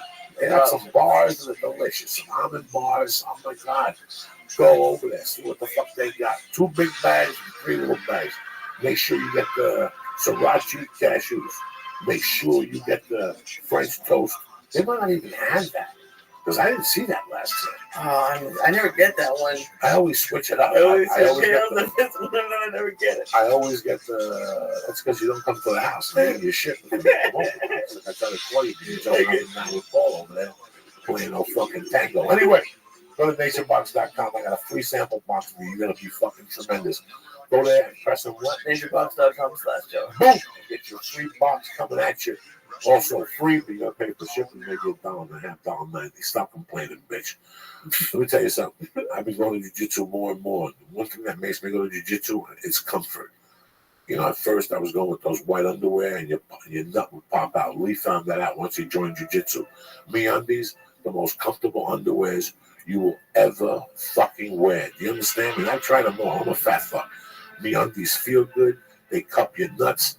No sweat. There's no stink in between your fucking legs. They pull all the moisture out. That'd be amazing after jiu-jitsu. Yeah, I just take them off after jiu-jitsu and go a la carte until I get home and I wash those fucking things. You know what I'm saying? I don't want to drive up Laurel Canyon with stinky nuts. That's disgusting. Anyway, go to MeUndies.com and look at their selection of women and men's underwear, sweatpants, sweatshirts, t-shirts. They got some great fucking shorts. They got a pair of red shorts that they cut. They're like sweatpants that were cut already. Comfortable. You don't even know you have them on. Their t-shirts are great. And their t-shirts are great. Listen, don't believe me. Go to MeUndies.com. Look at that great selection of clothing. Pick something, go to the box and press in. Joey. And get what? 20% off and free shipping in Canada. In the United States. All right? Who takes care of you like Uncle Joey? For I love Canada you guys. Day. I fucking love you guys with all my heart. Thank you for all the love and support. You know, we talk about some crazy stuff on here. We like to mix it up from time to time. I know some people get mad at the food talk. We're going to cut it down a little bit, but we're switching it around. You know I love you motherfuckers with all my heart, all right? Have a great 4th of July. See you back here Monday night. Stay black. Stay beautiful. I got you. Awesome.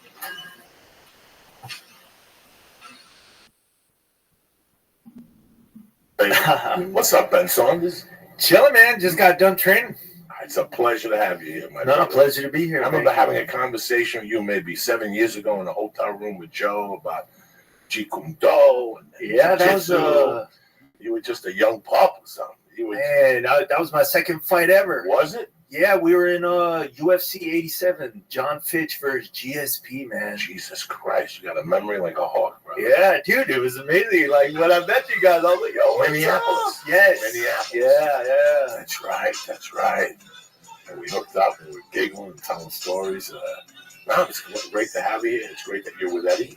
Yes. Yeah, the mastermind himself, man. You know, traveling cross country just to get this work in. And you're fighting in July. They're just fighting July 25th in Chicago. UFC on Fox 16 event. And I'll be in Chicago with you, just not at your venue. I'll be doing comedy at Zany's.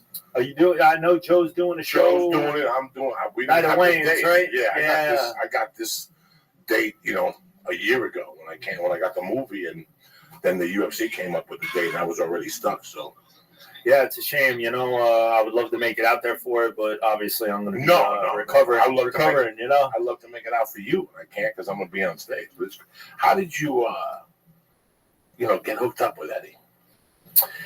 Oh man, I'm just a huge fan of the guard. When I started JKD, I started with a striking background. Hoist Gracie opened my eyes. Obviously, UFC 1. And the first early UFCs, seeing someone tear it up off their back, I was under the impression if I want to get involved in this game, I want to keep it standing. People are going to want to take me down. I need to become a savage off my back. So I worked really hard. Lots of dedication to my guard work and his game. I'm very flexible. I'm very long for my weight class as well. I have the build that I could probably, if I packed on the muscle, I could fight at any weight class above 170. But his take on the guard game just transitioned very well into what I was already doing. And more than anything, when you're in a fight, you don't want to get punched in the face.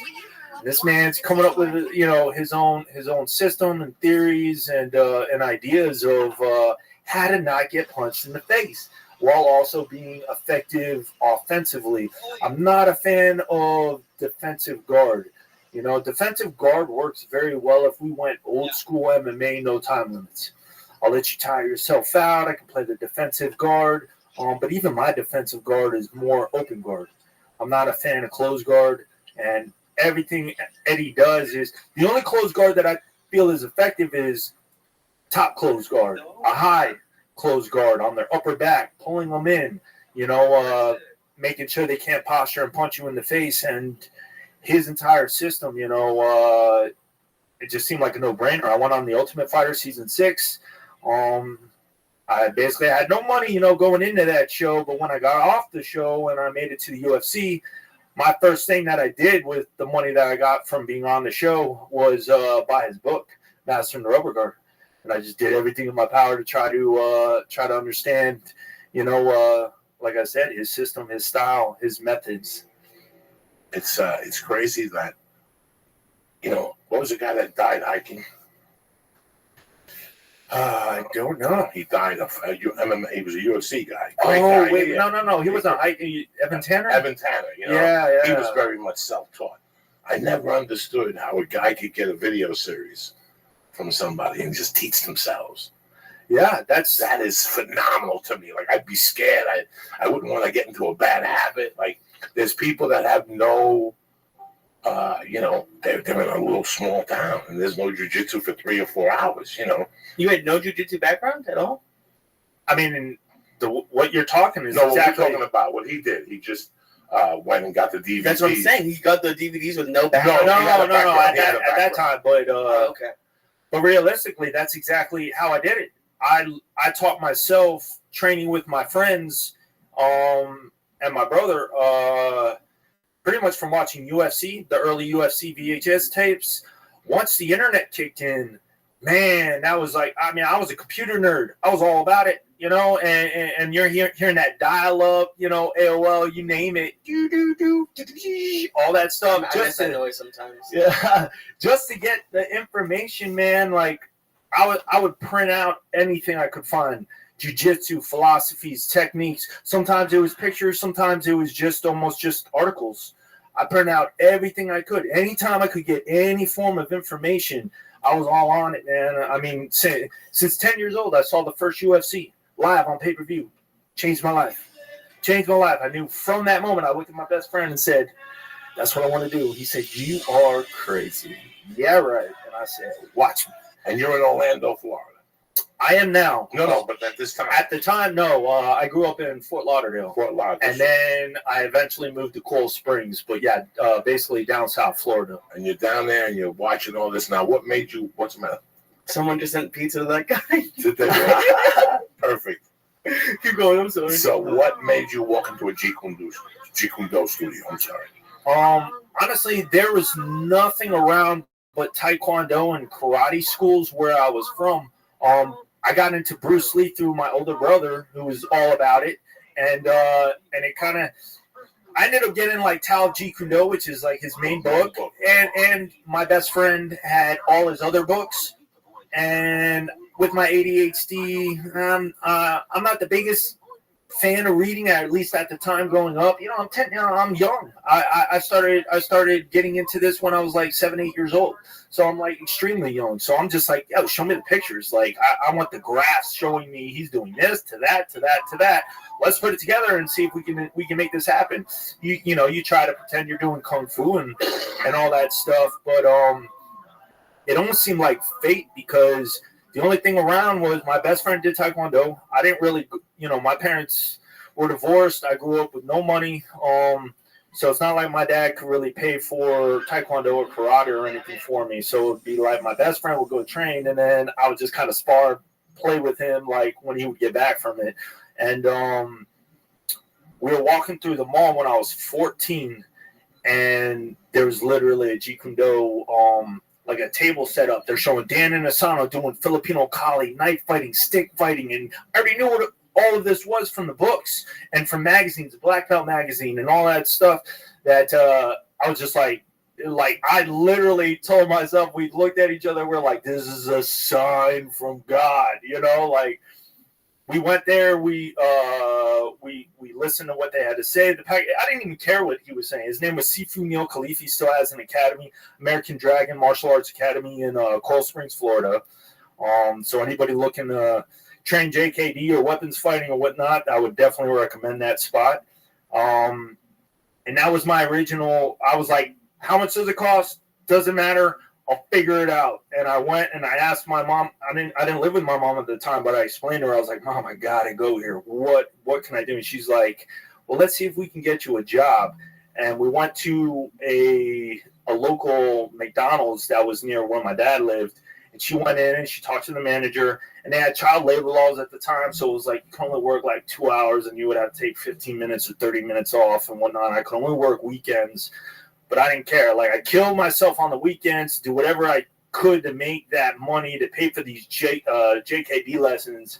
And that was my official foundation. Everything else was self-taught. Even when I was going there, it was self-taught because there wasn't jiu-jitsu there and whatnot. And I had to kind of, I was just learning fundamentals. I was learning a little Wing Chun, a little Muay Thai, Filipino Kali, you name it, man. And my life kind of exploded from there. And how long did you stay at Jeet Kune Do for? I stayed there for 2.5 years.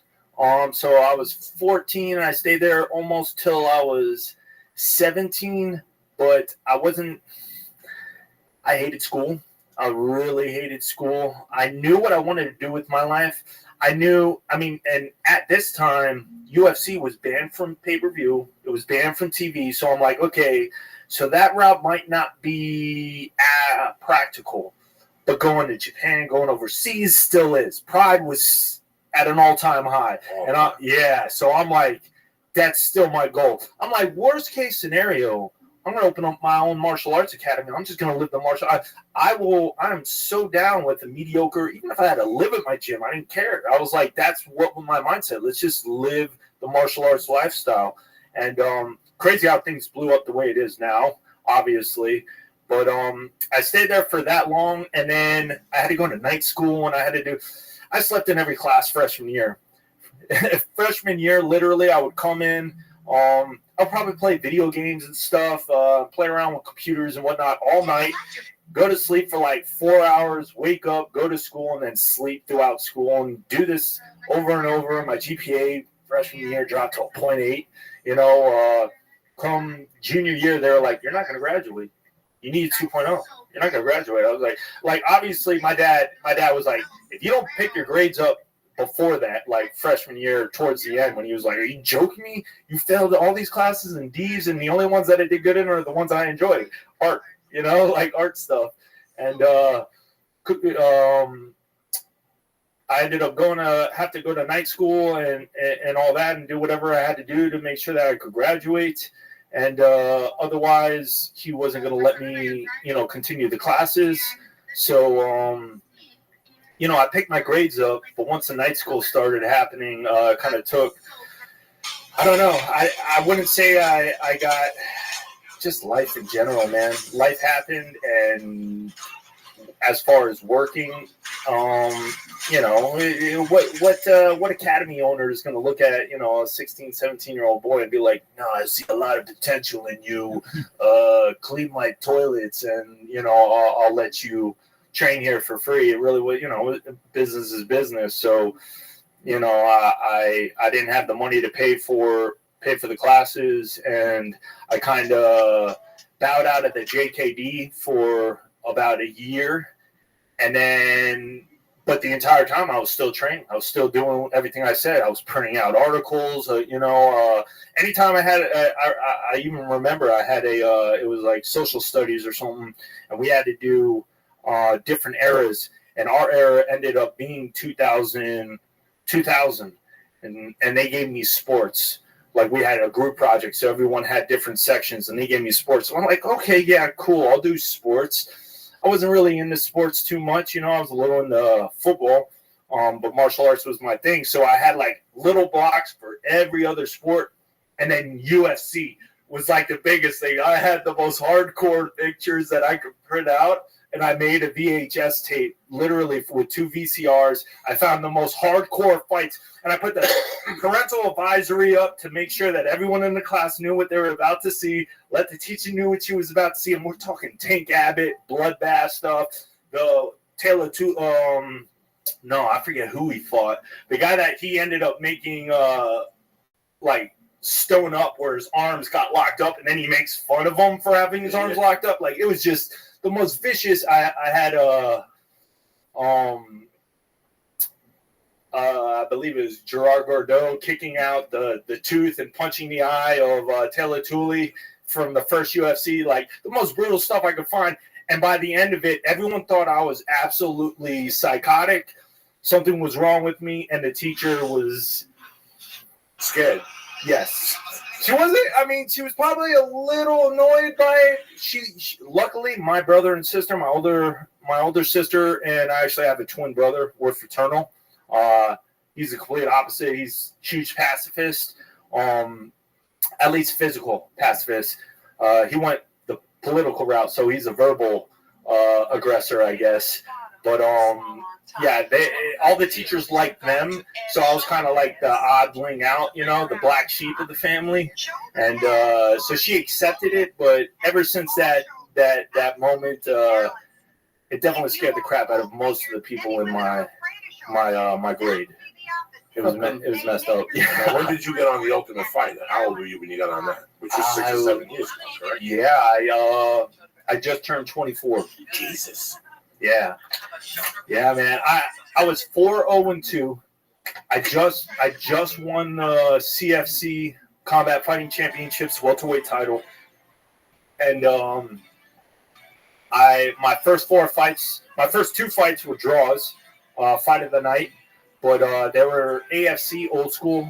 Dan Lambert from ATT was, it was actually amazing. The old school show AFC. He actually brought. You'll see a lot of people from there. Hermes Franca and various people he brought from Brazil. I fought a guy from Argentina. He really made it an international show, and that was kind of my breakthrough. How did both of your first fights become draws? Yeah, they were only two round fights, and I watched the fights, and still to this day, I watch the fights, and I feel, depending on the judging criteria, I feel I won them, but I'll give it a draw. It's cool, First fight, I actually knocked my dude out, and then woke him back up when I hit him on the ground. He gave his back, and then for 3 minutes, I'm just squeezing his heart. I took the fight on 3 days' notice because, 3 other people dropped out from fighting him. Dean Thomas gave my name to the matchmaker, and they called me up, and I just remember squeezing for a rear naked choke for 3 minutes,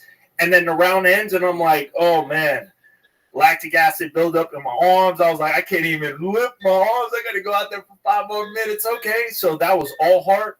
I remember after that round, I ended up getting the takedown at the end. He kind of teed off on me. He was a Muay Thai dude. He was an ISK kickboxing champion. He came out with the tongue po headgear, big diesel black guy. I had my family there. They're like, shut up. He's fighting him? This guy's fighting him? I was 21. He was 31. It was like, I'm fighting a grown-ass man, with experience. And, I got a takedown at the end. I had side mount. He was trying to get a guillotine with side mount. You can't finish a choke from there. The round ended, and the crowd's going crazy. It was just a battle. We were going at it for the entire time. I had the advantage the first round. Second round, I'm taking everything he has, but I didn't quit. I kept fighting back. I thought he knocked my front teeth out, and I'm thinking to myself, oh, you got to return the favor. I'm here getting $300 for this. Oh, I'm definitely gonna knock his teeth out. I gotta try to knock his teeth out because I don't have dental insurance, man. I don't even know how I'm gonna get this covered. Yeah, and the entire crowd screaming, one more round, one more. Like the entire place is going crazy. I walked to my corner. I'm like, oh my God, do I really got to go out there for one more round? And they're like, no, your contract, it only said 2 rounds. I'm like, thank God. And it ended up being a draw. And those little young leagues are where you really learn how to battle. I mean, think about it. You're training all your life, and all of a sudden, you get to this tournament, you think it's going to all be kosher, and you look across, and there's a 31-year-old guy across from you, 10 years your elder. And you're like, Jesus Christ, this ain't as glamorous as I thought it would be. I got to fight this fucking... I actually didn't care. I actually had a smile on my face. I'm like, I was so excited. I was so excited. I was like, oh my God. I get to finally go pro. Yeah. Like, no amateur crap. We're going straight pro. I'm getting paid for this. This is going to be on my official record. I'm going to be on Sherdog. People going to be able to look me up. I was so excited. I didn't even care. And then I'll say this, though. After the fight, the worst thing that I did was I was probably concussed too a little bit, and we were like, yeah, let's go to my friend's house. We'll drink some beers, and he's got a hot tub, and that was probably the worst thing I could have done. I dehydrated myself with alcohol, went into a hot tub, dehydrated myself even more, and then I woke up the next day feeling like absolute trash, and from that day forward, man, I don't really like to drink after a fight, I don't think it's good for the brain. I don't think it's good for vitality. You know, you're already cutting the weight. You're already going through the fight. There's so much your body just went through physically, mentally, emotionally. It's in shock. Yeah, it's in shock. And then you're going to the head, and then you're gonna give it alcohol and or make it drugs worse, or whatever. drugs, whatever. Yeah. I learned Open wound. You know, definitely from that day forward. I was like, nah, the longevity and vitality of my body. You know, maybe 3 days. Let me come home, relax, have a good night's sleep. You know, I was always wondering, and I know it's going to be different for every fighter, but I can't imagine going from fighting in front of 60,000 people to going home and watching Seinfeld reruns. Like, what is like a normal? That's me, man. Oh my God, that sounds like.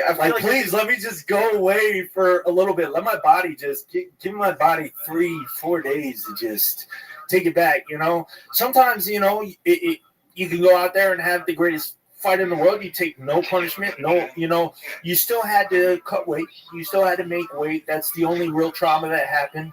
And maybe, you know, anything that happened throughout the training camp leading into the fight. But, you know, you had the good times, you got the bad times.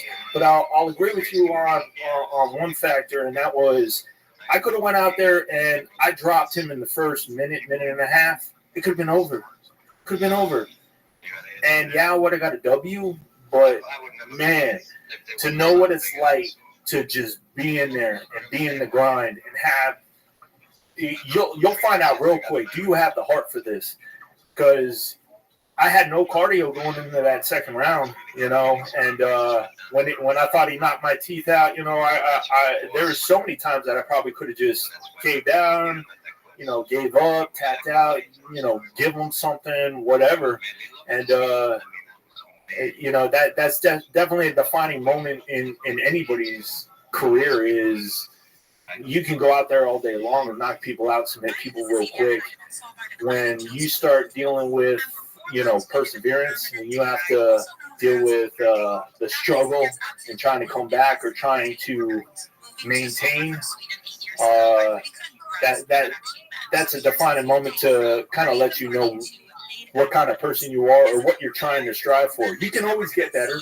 You could always, oh man, I wasn't ready. You tapped out and then say, that'll never happen again. I'm going to make sure I'm in shape every time. And then, you know, obviously you can gain, you know, a little bit more ambition to have more heart later on if that's your thing. But the greatest thing that ever happened to me was my first 2 fights with draws. I learned everything you would learn from a loss without getting a loss on my record. And I think for sure that's kind of gave me the motivation and the understanding of I can do this, man. I can actually do this. I just gotta get I gotta get my bearings down. You know, I gotta understand. We had no clue back then. You know, this is 2004. Had no clue how to fight how to train for a fight, how to get in, you know, proper conditioning for a fight. I was just going to classes sometimes, you know, and then we would have pro class, and it was just fighting each other, you know, like that's how most people came up. When I came up when I moved to Orlando, we went to Dean Thomas's place. It was United Champions. It was Jamie Levine, Dean Thomas, Mike Bell, Mike Black, and Paul Rodriguez were the main guys. But we had people from here, California, Raw, coming out here, the old school Raw team. I don't know if they're around still, but you know, like people that I saw on videos, you know, Gladiator Challenge and King of the Cage and stuff coming through those doors, and we would just throw down. And at this time, I'm 18. I'm a little baby, you know, and I'm just trying to understand the game. I think the biggest thing is keep your ego at the damn door, man. Tap as much as you have to, and you know, think about the longevity. You're not getting paid for that. There's no insurance.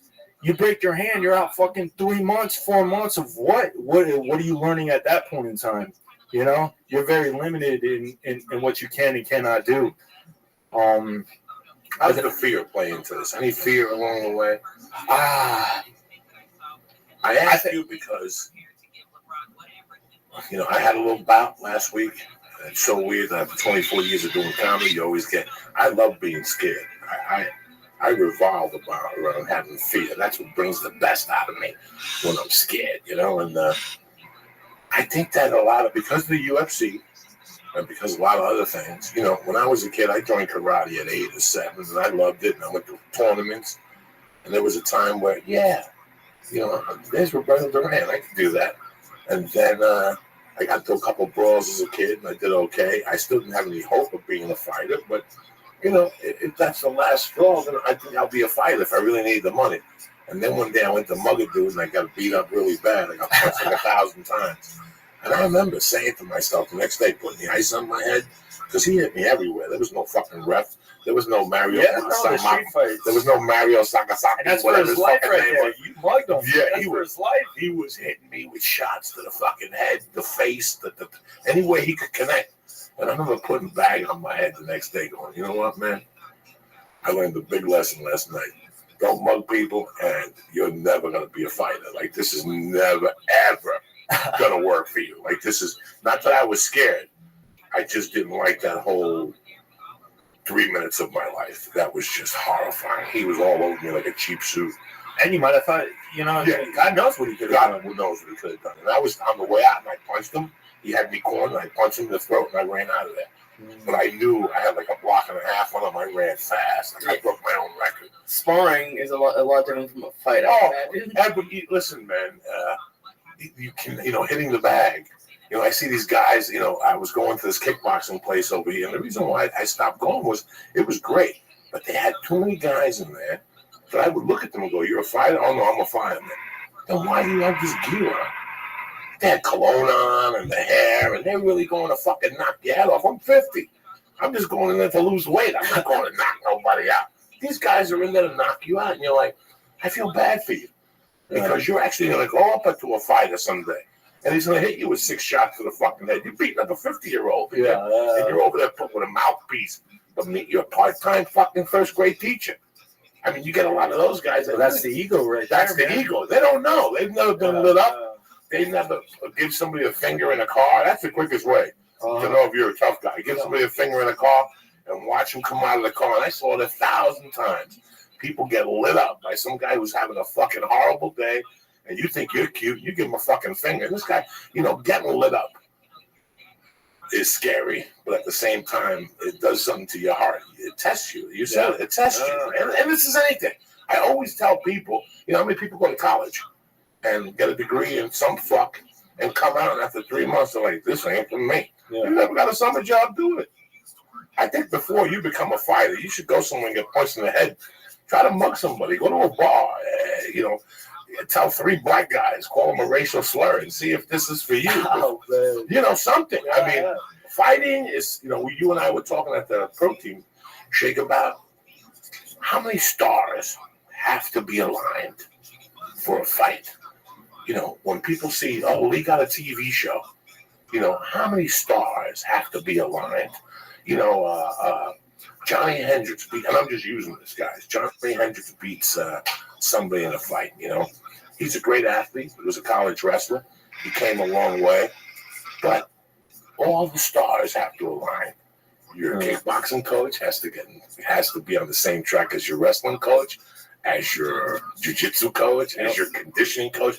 There's always one guy that wants to take over or something, and that ruins it. Now you have that doubt in your head going into a fight. People have no idea what goes into winning. People really have no idea what goes into fighting. They just watch you guys once every 60 days, you know, and they're like, oh, this must be easy. They have no idea that you have to train 3 disciplines, plus the conditioning. Plus, God forbid you have a baby and you can't sleep 8 hours. And there's so many things that go into a fight. It's not, you know, when I was a kid and I see this guy get on stage and talk David Brenner or George Carlin, whatever his fucking name is, I thought that on the way there, he just wrote this shit in the car. Like, that's what I really thought, guys. Like, honest to God, before I got into stand-up, I thought that you got a call like at 7. What are you doing, man? Nothing. This is Joey at the Comedy Club. Come on down at 9:30. CBS is here. We got some cameras on the way down. That's what I fucking thought. So that's what I fucking think about stand-up. What is the common Joe somewhere that, you know, I thought that George Carlin on the way said, let me just wait 45 minutes. Yeah, he went up there. And the first time I went up there, I just talked. Boy, you learn quick. But that first experience lets you know whether you're going to do this again or you're not going to do this again. Yeah. Some people do it for peer pressure. You know, your friends went to the fight, or you could do it. Meanwhile, you're like, oh, he's going to get his ass kicked again. You know, or you do it because you have balls and you go, you know what? I want to overcome this loss. I really want to get into fighting. Or, you know, like I said, when I got into stand-up, I had no idea what went into stand-up. And I know most people don't. As I watched the UFC and I asked more questions, I have a blatant idea of what goes into fighting and what goes into winning. It's two different worlds. What goes into fighting and what goes into winning is two different fucking categories. And then what goes to winning a championship is a complete different fucking level. That's when think about that. You know, you could be a fighter, 5 and 6, you retire. They put you in fucking the funny, what is it? The Fat Farm Muscle Protein Hall of Fame, whatever, you know. But winning, fighting, and winning at a championship level has to be. Or even breaking the top 10. Even breaking the top 10. You see Ronda Rousey. She's whatever. What is she in the UFC? 6-0? Somewhere like that. But when she's 3-0, she's still walking down the fucking thing with the twins, with the dude that trains Pacquiao, with the, champions never seen. Now you have money as a champion. Hopefully, if Nike lifts the rock and everybody, now you have money. You can take a flight whenever the fuck you want and train with Pacquiao's fighter. You could go to Eddie Bravo. You could go to, when you're a champ, a lot of people say, well, I'm a champion. I'm just going to fucking party now. No, you got to work even harder now. Now your shit's got to be even tighter because now they're coming to take your fucking head off. And if it's not, look at the 155 division. This kid got hurt last week. How many people raised their hand? Yeah. You got 4 people always looking to tear your fucking head off when you're the champion. You talking about the Connor? Yeah, when he needed 45 last week. 145. How many people lifted their fucking hand last week? Everybody. Even fucking Chael Sonnen. Even Chael Sonnen said, fuck it, I'm off the juice. I'm ready. I'll drop down to 145. It's just really, it really is a weird how people's conception of fighters or acting or anything, to take it to that level, you have to be at a complete fucking, look at this fucking, when GSP was winning, where didn't that motherfucker go? He would go to England with the Gracie, the really good jiu-jitsu guy, the tall one, what's his name, Haji? Yeah. The really tall guy, the real methodical guy. He sticks with it too, man. I mean, if he works his stand up and sticks with it, God, Haji? Yeah. Oh my God, he's out of the UFC now. I know, but he can still stick with it, man. Listen, if I was Haji Gracie, I just jiu-jitsu motherfuckers the rest of my life. I love that guy. I love watching his jiu-jitsu league because he don't do much. He doesn't do much. He passes your guard. He hangs out for a little while. Can he mount you? Then he play, and he goes for that same choke. What's the choke he gets? Ezekiel or something? He gets the same choke every time, and you know it's coming. You could start with holding your collar, and he's still gonna fucking get it. It don't matter. He takes his time. He puts his leg over you, and he passes your guard real simply. But the whole time he's grinding you the fuck out. He's grinding you out, man. It's very methodical, It's. I love that chess game. I love the jiu-jitsu chess game. And I'm just starting to see it now. For the first 2 years, all I was doing was breathing on the bottom. That's it. I just went to jiu-jitsu to pull guard and let you beat me up. I just wanted to be on the bottom and learn to survive on the bottom. Because I, too, went to lunch with Eddie Bravo about 6 years ago. And he was fucking high than fuck one afternoon. We went to get barbecue. And he gave me a ferocious ear beating about the future of the UFC. That if you couldn't fight on your back, you were going to get killed in the future. Because wrestlers don't like being on their back. So they're going to always throw you on your back. And if you don't know how to attack, and I saw the back game develop in the UFC. After he said it to me, he didn't even tell nobody else. It was just me and him. I was just a fat fuck stone. I didn't even want to go to jiu-jitsu. And I just enjoyed seeing the different technical areas of jiu-jitsu. I knew that. I knew it was a chess game. This wasn't no physical game, jiu-jitsu. When you really see it, the high-level guys, they're not even exerting themselves. They're just throwing their arms around. It's like watching. I went to a fucking clinic. I went to a Higan Machado clinic, and Dan and Santo was standing next to me at the Higan Machado clinic. Bro, I had tears in my eyes for 20 minutes. But here I am, 350 fucking pounds, 340. And I tried to do everything Van did because he was 70 years old. Lee, he's 70. If he could do it, I got to do it. So when they did the neck rolls, I had to do it. Even if I felt like choking myself, I almost killed myself. He called me that day. He goes, hey, can you do the back rolls? I said, no. And I didn't tell him why. I didn't tell you no. I just said no. Yeah, you just I didn't said tell no. you because I almost suicided myself. I almost Robin Williams myself in one of those fucking rolls. I almost broke my own fucking shoulder. But when I saw Dan and the Santo next to me, are you fucking kidding me? Yeah. Are you kidding me? I had to do everything he was doing. The Egan fucking trap. I was doing everything just because Dan was next to me, you know, and I didn't even ask him. I didn't even get to that part about asking about Bruce Lee or Jeet Kune Do, you know. I did an Arliss once with James Coburn. He was one of Bruce Lee's students. And I kind of picked his brain a little bit. He started crying, too. And once he started crying, I started crying. Everybody was fucking crying. You know, I had to smoke a joint just to come back from the misery. What's up, Lee Sayak? That 500 milligrams hitting you yet? Yeah, it's hitting me pretty hard. Good. What do you got planned for later? You got some pastrami at the house? What do you got? I don't know what I have to eat. You got pepperoni? What do you got? I do have pepperoni. You got any Mexican food left over from the wife? From the mom? No. How was the barbecue? Oh, it was great. Talk to me. How was it? What'd you eat? What'd your mom cook at the She park? cooked shrimp.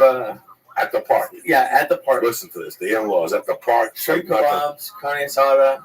They had the rice already, and then the guacamole, and then carne asada, and then not linguiça, but it was like I called you and asked you, but it's like linguicoa, or it's like kind of like what's the Mexican sausage? I have no idea. Do you know what I'm talking about? Like you have it with your eggs. Chorizo. Yeah, it's kind of like chorizo. Good shit. So yeah, we had that, and then I thought of you. His dad came in like halfway with his like 10-year-old son, and they were like, "We got ice cream, like $3 an ice cream cone." I was like, "Fuck yeah!" And I bought everyone ice cream, and I was just like, "Of course they're out like making it." I could just see you doing it, just like if you had to, like selling ice cream. Sure, why not? There's no shame in selling ice cream. On the 4th of July, the people outside sweating their asses off. He probably made a small 200. Oh my god! Yeah, he probably made. He was selling it for $3 each cone in the box. Even if you bought it at Ralph's, is $6 for 4. So he was making a ton of money. He was doubling his money. Okay, that's what Mexicans do. There you go. That's American ingenuity. It's something this country has forgotten. Yeah. Nobody wants to be embarrassed and sell ice cream for 4th of July. Meanwhile, he deposited $1.50 in his bank account. He's got 50 for reefer. Who's better than that fucking Mexican? You see what I'm saying? People are monsters, though. Like, people, you should have seen it. We got there at like 11 a.m., and people were like roping off areas. They were tying off and saving parking spaces. I've never seen people be like so selfish. It was just weird. No class. But what are you going to do? It's the 4th of July. They're saving, they have no place to do it themselves. Hey, man, listen. It was fun at the park. It's fun. There's It's a lake. fun. It was really cool. It's cool. It wasn't that hot on the 4th of July. What did you do for the 4th? It was the greatest drives I've ever had out here. It was like ghost town. Yes. It was nuts. easy. I could get what would normally take you 45 minutes. I did in 15, 20 minutes. It was great. That's nice. Trained. That's nice that you're doing like little part-time training camps here. Yeah. This has to be like if I was a fighter, this would have to be the ideal place. Like this would just be. I would go to Justin Fortune's for boxing. I would go to Higa Machado for jiu-jitsu. I would go up here and wrestle. There's some wrestling club up here that they have like some college that goes up here and wrestles. And somebody from my jiu-jitsu school went there and he goes, they killed me the first 30 days. There's no harder workout than wrestling. I was thinking of locomotive breath. I used to play basketball and I could hear the wrestlers going up and down the stairs. And they would run up and down the stairs to locomotive breath, frontward, backwards. That fucking Tabachino guy, was his name. Tabachino was the coach. He'd make them run those 4 flights 1,000 fucking times. And they always said that. So the problem with the training camps here is that everything's so fucking far. So in the sitting, you get tight all over again. Everything's like so far apart, unless like you had one for 2 hours. I like Justin. He fought, what's his name? He's a heavyweight fighter. He's Pacquiao's training and conditioning coach. He was Pacquiao's original guy all those years. And then he opened up his own gym and him and Freddie fought. So now he's back with Pacquiao. But I would go over there. He's a savage, that dude. And he's Australian. He throws everybody out of there, dog. I've seen him say some wild shit to people.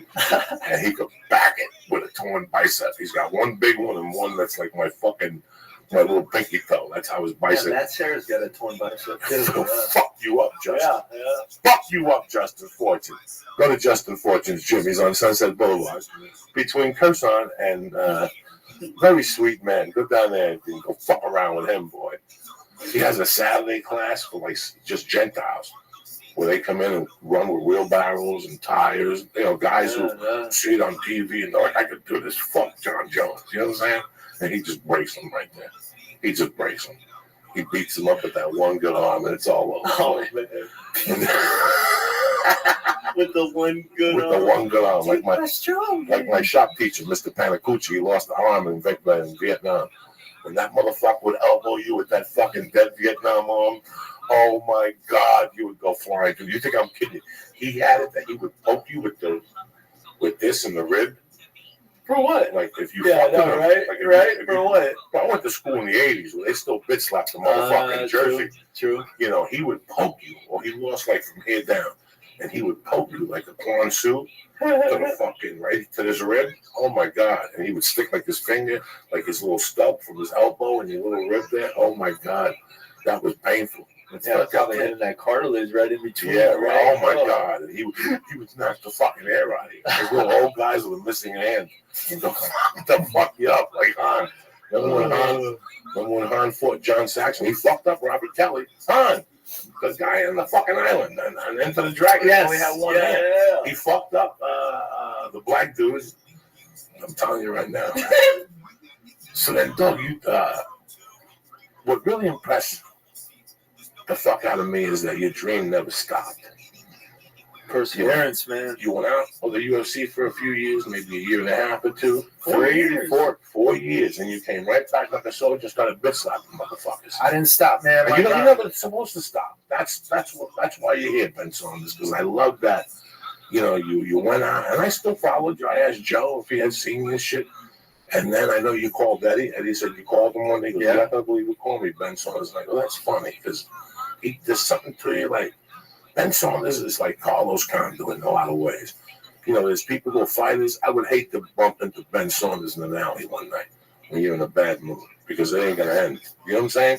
There's people that it might not end if you're having a bad day. It might not ever end. Carlos Condit, it might not ever end. He might punch you to fucking death, Carlos Condit. When he gets in his zone, look at him. His head even changes. His head gets pointy. When he starts fighting, his whole head changes. It's amazing, man. Fighting is, like I said, it's a fucking death thing. It ain't for me. You know what I'm saying? I got like 2 good punches and a sidekick. Then I get in my car. That's all I got. We're going to have to go beat up that T-shirt guy now. You understand? No, brought to you by Corolla Edibles. We're going to have to go down there and karate chop this fucking... No, I'm just talking about like Carlos Condit's head getting pointier. Oh, my God. So people are getting crazy on Twitter. Why? Because one guy was like, he was threatening a lawsuit on me. The other guy ordered him a bunch of pizzas. Fuck them. This is how we do it. You want to fuck with police like that? Dude, these are fucking strong as shit. That's what they're supposed to do. 1,000 milligrams. So Their taste would be pretty good, though.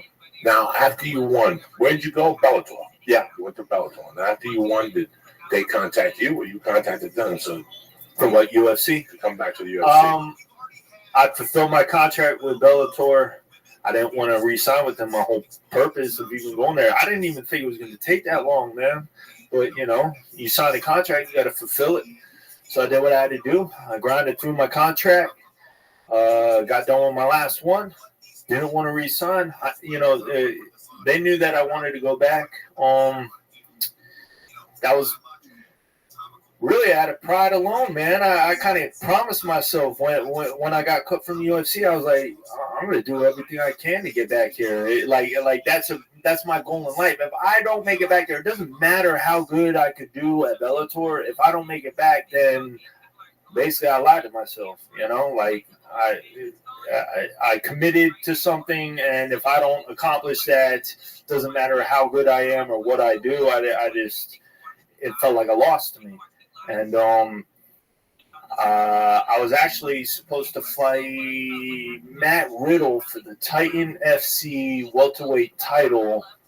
I don't know if he broke his ankle. He did something to his ankle like 2-3 weeks before the fight. And at the same time, like I always, go on Underground, UG, Bloody Elbow, MMA Mania, you name it, MMA Junkie. I saw someone got injured on where the hell did I fight? Wherever I got the omoplata, I forget. I forget where it was, but it was in Tulsa. Tulsa, there we go, Tulsa, Oklahoma. Yeah, I watched the fight last night. I just started jiu-jitsu, and it's pretty crazy. Like, the coolest thing for me was doing something on class, and then the guy I was wrestling jiu-jitsu with did it to me. I was like, whoa. So when I watched you do the omoplata, I was like, how many like hours did you spend just doing that? Man, because it just seemed like it just rolled right into it. Because it blew my mind when someone did the move we were doing in class. I was like, whoa! Like, it actually, because it's a lot different just working through the move. When you train it, drill it, but then getting it in a practical situation and a live situation is a totally different experience. But I mean, the omoplata is just one of my go-tos. I was playing with it a lot, even when I was out in Bellator. I mean, when I got let go from the UFC, it was pretty much like, hey, you know, at the time, the UFC is overrun with really high caliber wrestlers, and you either got to step your jiu-jitsu game up, you got to step your takedown defense up, or something. You know, my striking was always good, and or that was never the issue that Joe Silva said I needed to work on, and I completely agreed. Because at the end of the day, man, I'm a martial artist. I'm going to learn till I die. You know, I'm going to keep evolving. You got to evolve or it's going to pass you by. There's always new things that come into play.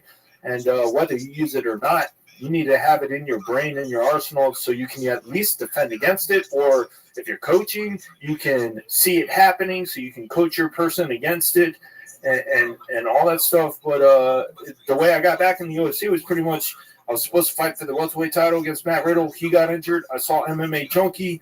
Someone got injured in my weight class for the Tulsa show, and I immediately texted Joe Silva and was like, yo, what's up, Joe? You know, I read you might need a replacement. And he was like, go fight, Matt Riddle first, and we'll talk after. And I was like, well, unfortunately, he's injured.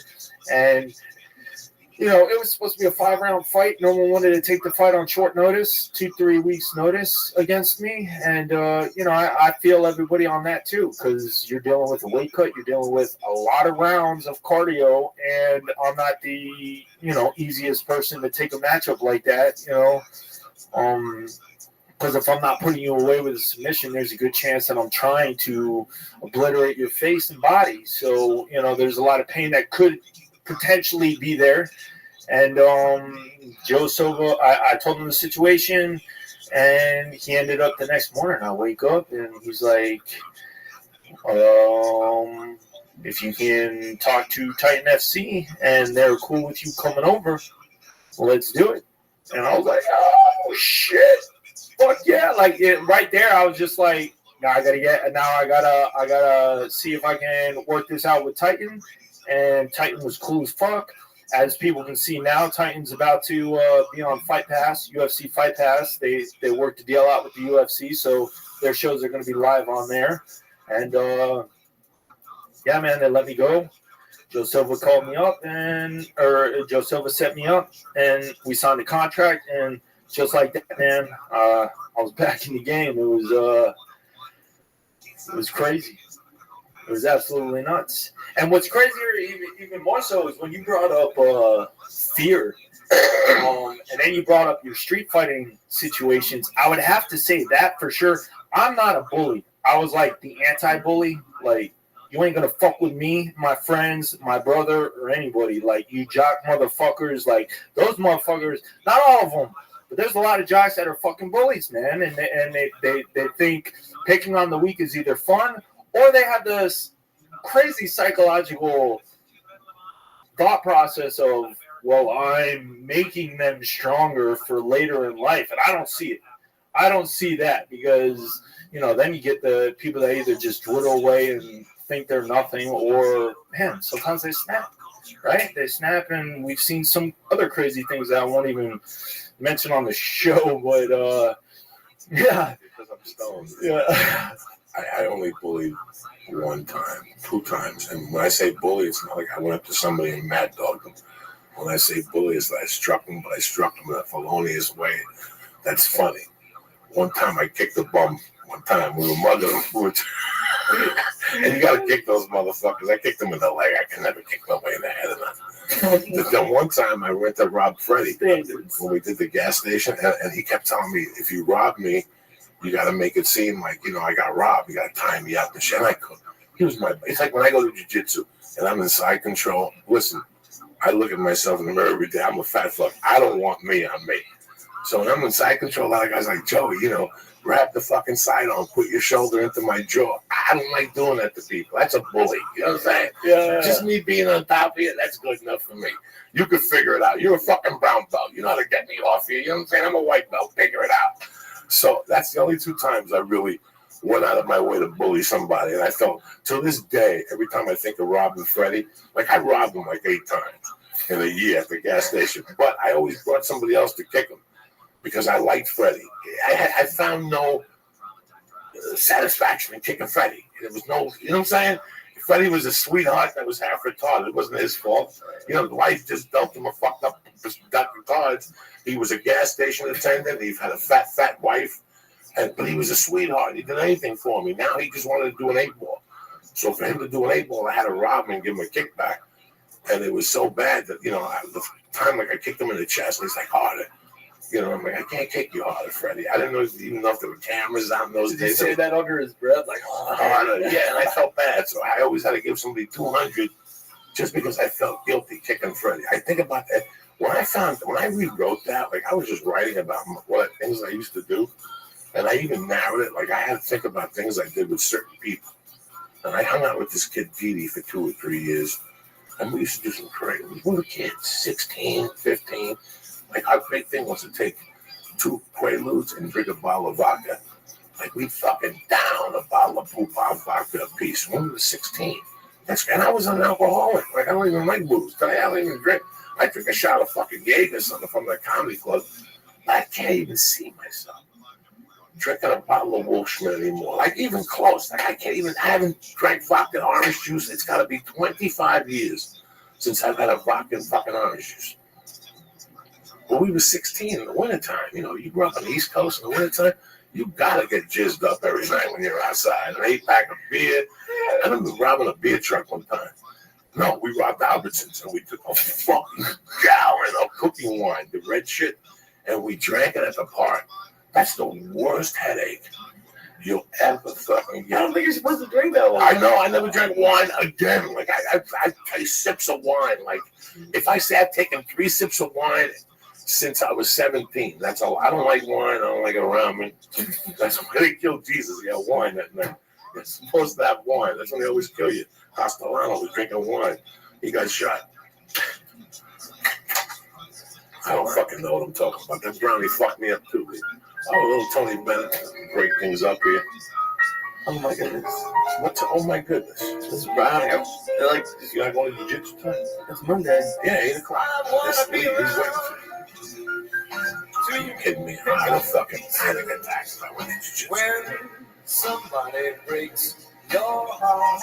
How many times have you done it? What?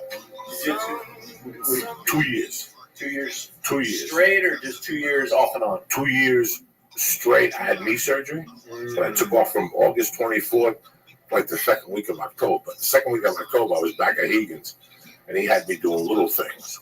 I didn't start rolling again to probably the beginning of December. At that time, Hegan took the month off, so I was just rolling one with brown belts. And I really, really I went on jiu-jitsu.com where you write the technique you learn when you go to class and taps, and you write so many little things. And ever since I started doing the complete thing, keep track of everything. It was new to me. I didn't wrestle in high school. I don't know nothing. Yeah. But you know what, man? I went from 418 to 270, and I just hit the bag with a box. That's why I used to go to Justin's and Naka Foley's down there. If you ever watch Friday Night Fights, when that dude that does Friday Night Fights, when he goes to, there's a part of the boxing thing where he breaks down a fight. He used to be Tyson's trainer. You know what I'm talking about? No. He used to be Tyson's trainer, not the old guy, the guy that replaced. Who's Tyson's trainer? Fucking really cool guy. I met him. They were trying to put him on the Spike show. So we're trying to look for co-hosts. And I had to go down there to a meeting and I met with him. They never did the show. So. Cuz Domo or no, Teddy Atlas? Teddy Atlas. Teddy Atlas is a really, really technical boxer. He's the one who had Tyson all those years. Point, son. He's a bad motherfucker. That's what the edibles do to him. He gets better. And whenever he teaches boxing, Right there. You fuck around. whenever he teaches boxing on Friday Night Fights on ESPN, he always goes, he'll always talk about your strengths and your weaknesses and Lee's strengths and his weaknesses and what you have to do to beat him and what he has to do to beat you. And at one time in that breakdown, he'll say, one thing I like about Ben Saunders is how he throws the double jab and steps back. And then he throws the wild right. He goes, that's something Nakafola would do. Nakafola, who's at Justin Fortunes. He's like 70. He's a boxing dude from Boston. Real fucking crazy. He used to collect for the mob. He's fucking nuts. But he's still a badass motherfucker. He's still down there taking mitts with the big black James Toney. James Toney's down there hitting the mitt. So they got some sats. So please stop in there. You're gonna like that. You're gonna like Nakafola. And he likes that because a lot of him, like Fabricio was going there. 3 years ago, Fabricio was going there. And I remember Justin saying to me, if that dude ever gets his hands going, he's unstoppable. Because they were doing jiu-jitsu in there. And I know Justin didn't know anything about jiu-jitsu. But he's like, he's jiu-jitsu with everybody, Joe. You know, he's jiu-jitsu with everybody. Because he's from Australia, you know. So he jiu-jitsu with everybody, Joe. He just takes that neck and he pulls that neck. And he goes, he took Babalu. He goes, the other crazy Brazilian was there, Babalu. And he took Babalu and he spun him around like nothing. So that's how I know, you know, Justin is good with that shit. And he's right. Look, if Fabricio ever gets his hand going, he's going to be a champion. He said that fucking 4 years ago. What's up, Lisa? Yeah, Stone to the Gazelles. Yeah, I went like this to the Infected Russian concert on. That's right. You were periscoping. I jumped up and down. You're a bad dude, dog. That was really fun. I know you were periscoping, jumping up, and you took a star of death. Hell yeah! How could you? It was so cool. Like the lights were really cool. And then last night for the fireworks, I had because fireworks they're the same every year. So like, okay, let me see what this is like. It was so much better. Did you have any fireworks yourself? When you went to Balboa Park, that ice cream dad didn't sell you a pack of fucking fireworks. Oh no, Jesus! You couldn't buy some bottle rockets. No, I don't. They're illegal in Mass too, so I've never like had fireworks. What the fuck is wrong with these people? You have fireworks growing up? Yeah. Kinda. Not like. My dad was like, yeah, let's bring out the big guns. Like I said, we didn't have money. So I would go to my best friend's house and his family would have some shit to blow up. I would like the M80s and stuff, you know. Flailing and stuff's cool, but I like to try to, you know, let's just put the M80s in various different objects and see how powerful they are. The fucking wall. Oh my God, I used to do so. When I first moved to New York from Cuba, I lived on 89th Street. I lived at 88th Street. The cops would come around and come out of the car and they would show you pictures of your hand if you played with firecrackers and shit. Did you guys see what that idiot did? That lost the little firecracker on his head and his head blew up. He died instantly. Wait, what? Idiot. Some fucking. This happened yesterday? Or the 4th, yeah. 4th? This dude fucking was like, hey, it'll be fun if I light a firework off of my head. And then it instantly wasn't fun because he died. But he just blew up his head. What kind of firework? I don't know.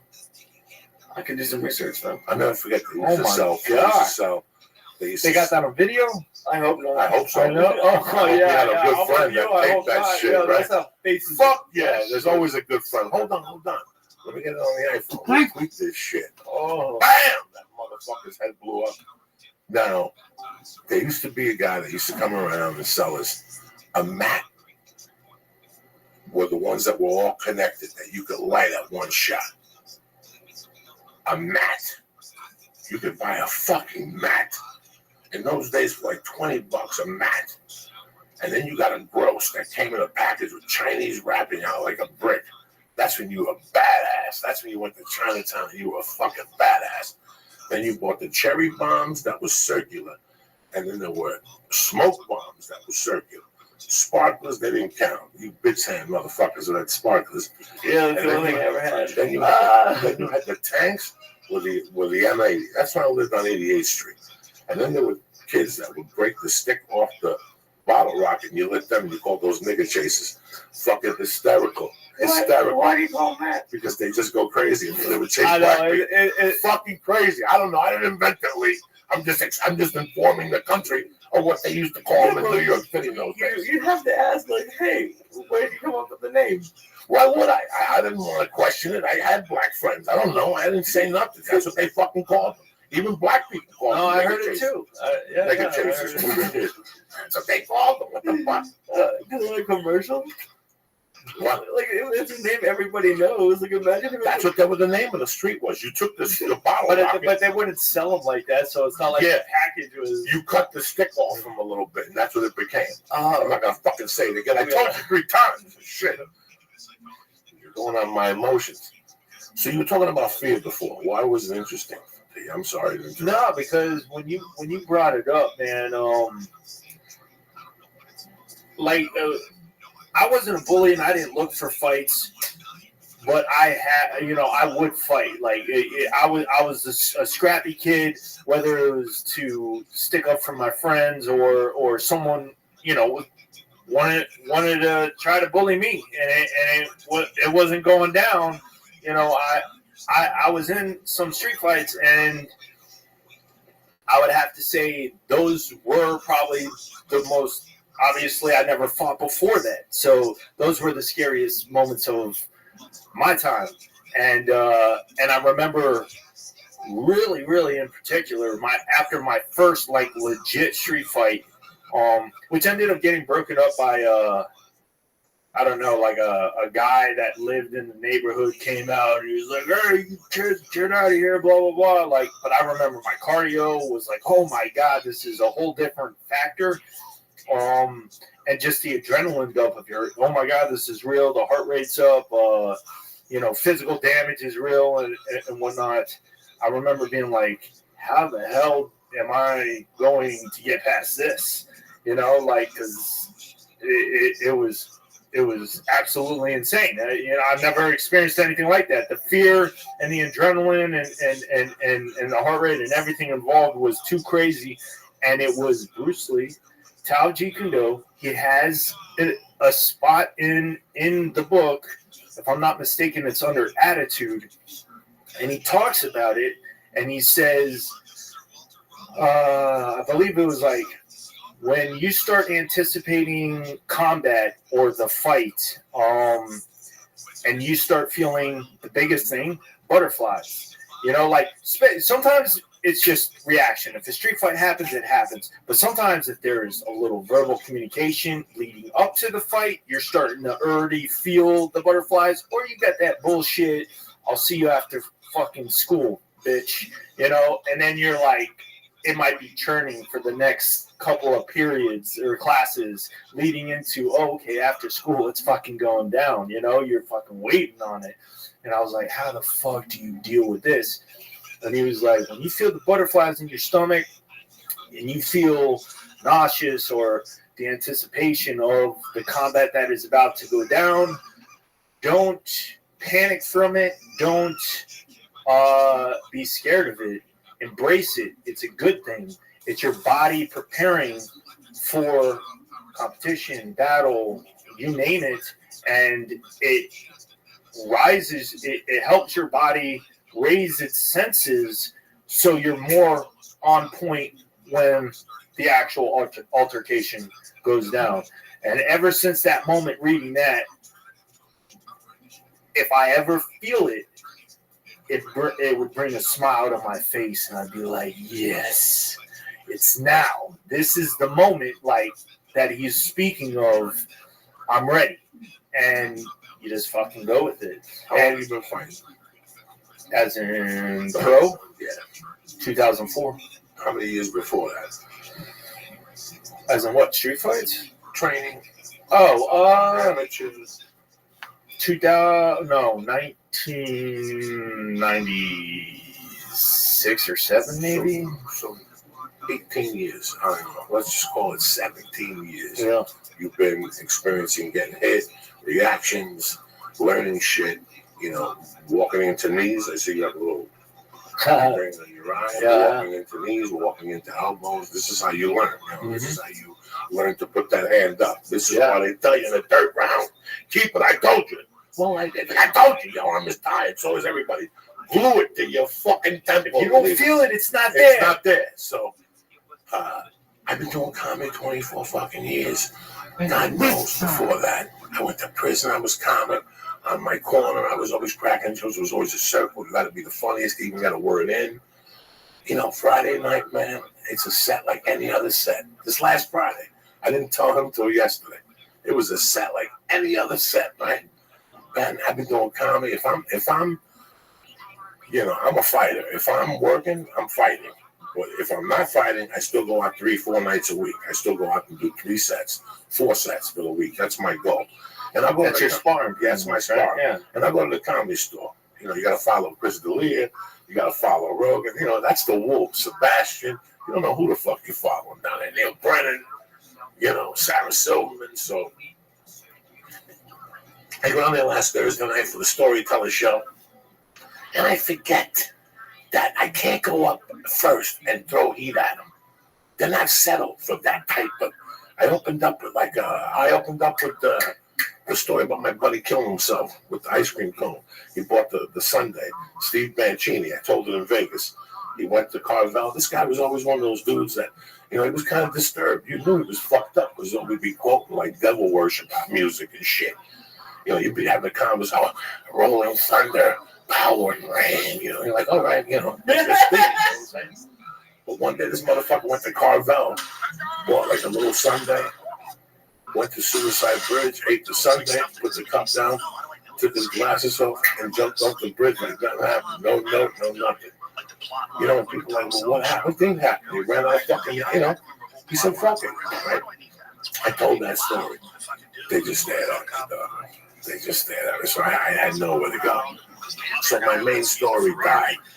I had a second story, but thank God I was in the bathroom one night smoking blow with a chick that was just trying to kill herself. And she just got a loony bin. And I asked her how she got out. And then she did the line of coke. She looked at me. She goes, they let me out. I ain't crazy. And I fucking never forgot that. It was a grand. I did a little bit. She did the whole fucking rest of it and said, I ain't crazy.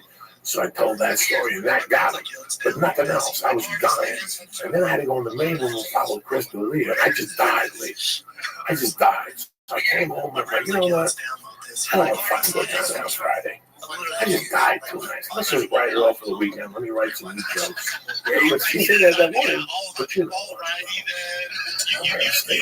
I got hit last night. In my world, in my comedy world, this is how, in every aspect of my world, I went down there and got beat up.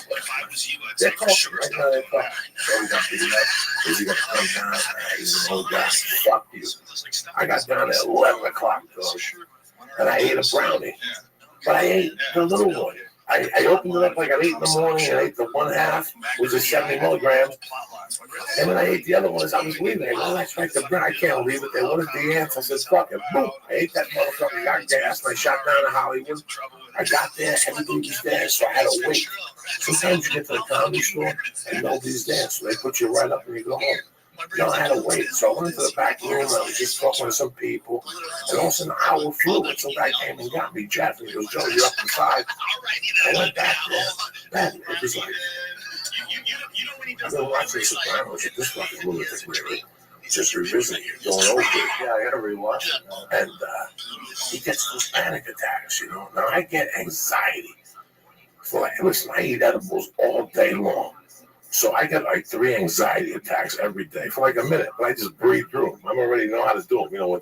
When you eat 500 milligrams or something, it hits you hard at first. I just had one because I thought the cops were coming. Yeah, so and the cops. I heard the sirens going, and then I heard the door open. I was like, "Oh, we're going to jail." Nah, you ain't going to jail. Uncle Joey's here. Ben Saunders is here. Nobody's going to jail. We got the back window. We'll destroy you out that window. I've done it 1,000 times. Where's your warrant? So Ben Saunders, I walk up the stairs. And something happened. A waitress come down, and I moved to one leg, and I held my breath. And when I got to the top of the stairs, I wasn't winded, I just went to catch my breath. And all of a sudden, fucking anxiety set. And I looked at Megan Mooney. What's her name? I don't know. Whatever her name is, the writer girl. And I saw, I was so down. And I saw Pauly Shore. And I got overwhelmed. And I looked, and there was one chair right there, like God was in the room with me. This is Friday night. I sat down. I used the room door. But I've been going since 1997. This is mine. This is it. This is my backhand. This is my training facility. Yeah, this is the place where I cut my teeth. This is, I know every nook on that stage. I know what to say this way. I know what to say that way. I know who's watching in the back. I know this room. This is my fucking room in life. Guys, it just fucking blew me away. Now I'm sitting there, and I get up, and I turn around to look down the stairs to get air, to get fresh air. And oh my God, now I'm going into the mode where I see blood. Like if I get blood, I turn around, I put an iPod on, I look the other way. But for some reason, if I feel the needle prick, that's it. My mind takes it from there. You understand me? This is a mind game. Your mind fucks with you from time to time. He has a good time too. You know, just because we smoke pot and drink alcohol, he's up there recuperating, losing all his happiness. He wants to have a good time. So the mind, with me in my case, just takes it to a different level, Ben Saunders. And also I just start seeing spots. And if I don't breathe, I'll fucking faint. If I breathe it out, I'm okay. Then I'll go into a cold sweat, and they'll give me some water. Then I'll lay there for like 5 or 6 minutes, and I'll be fine. This was where I was going, guys. I was going right to the beginning. She's closing up. The light's on. Ben Saunders, I can't tap out now. I got maybe 2 minutes to recover. Maybe. If she fucks around, maybe I got 2 minutes to recover. I'm looking at the light. The light's what's saving me from not fainting. I'm breathing. I'm breathing. I finally say, fuck it, I ain't gonna have time to go down the stairs, recover, and come back up. I'm gonna stay right here and breathe this out. So I got close to the wall, and I just started breathing into the wall. And some motherfucker comes up to me and goes, hey, Joey, and he hits my side. Like, what's happening? And I'm dying. And I can hear him, like, ready to start talking, and I just don't even look at the motherfucker. I just look at the wall, and I'm breathing. And all of a sudden, another guy comes out of the corner and goes, hey, Joey, you know me from this place. How you doing? He goes, where's the Agostino at? And I look up, and I look like I know where the fuck the Agostino's at. And right away, the piano player is walking up the stairs. And he goes, hey, big boy, you ready to go? He's a gay guy. I love him to death. I grab him. I go, Jeff, go up to Pauly Shore and tell him he's got to go up next. I can't go up. I'm having an anxiety attack. And I start breathing. And I'm breathing. Yeah, I see him talking to Pauly Shore. And then he comes back and he goes, well, did you ask Pauly if he even wants to go up? I go, tell him I'm having a fucking anxiety attack. And he's the closest one to the fucking stage. This is going down. I'm going to faint any fucking minute now. I could feel the cold sweat. I could feel that drip going down my neck like I was dehydrated. I gotta have water. I had a little bit of water. I went right into shock. And from getting mad at Jeff and Pauly Shore, like I'm from the school, if you come up to me and go, I'm going. I'm not gonna ask you why or how many minutes. I'm gonna fucking go. That's it. Go. We'll figure it out later. Something's going on with this fucking guy. Not these two lunatics. They start asking me questions and shaking me down. I could see if it was Lee. But this is Pauly Shore. His mother owns the fucking comedy club, Ben. And Ben, all of a sudden, looking at the wall, I got so mad at those motherfuckers for asking so many questions. It snapped out of the anxiety attack. Now it was a fucking caged animal, Ben. I went up to Pauly Shore. I grabbed him. I grabbed Jeff. I go, fine, I'm going to go up. And right there, she goes, Joey Diaz. Guys, make God be my witness, or tomorrow call in to fucking Punch Drunk Sports. Ask Sam Tripoli. It was, and you know, you never hear me talk like this. It was the set of my life. I yelled for 15. It was like I was so scared to go down there and bomb again. Like it was so much pressure on me. Like I just zoned in, and I didn't even realize where I was till the 15-minute mark. So I was talking about the Mexican ice cream truck and how they ring the bell at 2 in the morning. I'm gonna go home, and then I go, oh my God, I'm like, and also the light came on, and I'm like, oh my God, I made it through this shit. And I closed, and I got the fuck out of there, dog. And Paulie Shore came up to me and goes, you need to get more anxiety attacks more often. Because I fucking slaughtered it. It was just the fear. Yeah. I haven't had that without seeing blood in years. Then I went home and it hit me this morning. Whenever I used to cut myself, and I used to faint. When I first moved to the Valley, I had 2 mishaps in that place. I bent over one day to get shoes, and my wife put clothes over this rack, and I cut my head open. I saw the blood, and I'm like, oh. And I ran to the living room, and I put the air conditioner on, and took my shirt off. And also, I used to have this cat, too.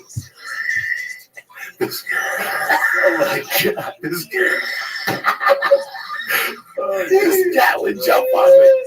And I love this cat so much, Ben saw this. Anybody else would have squeezed in this cat's head. Because here you are, ready to faint. The fucking beads are sweating. All of a sudden, out of nowhere, I'd be with my eyes closed, just breathing.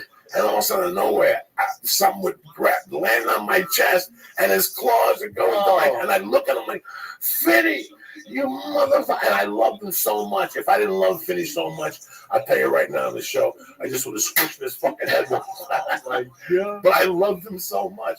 But for me, getting that pain from his claws, got you out. I was like, Finny, you're a fucking genius. Another time, I fucking cut myself shaving in the shower. Like I do every fucking week. I cut myself in the shower. But this one time, the water hit it, and the blood dripped on my chest. And dog, my mind just ran away with me.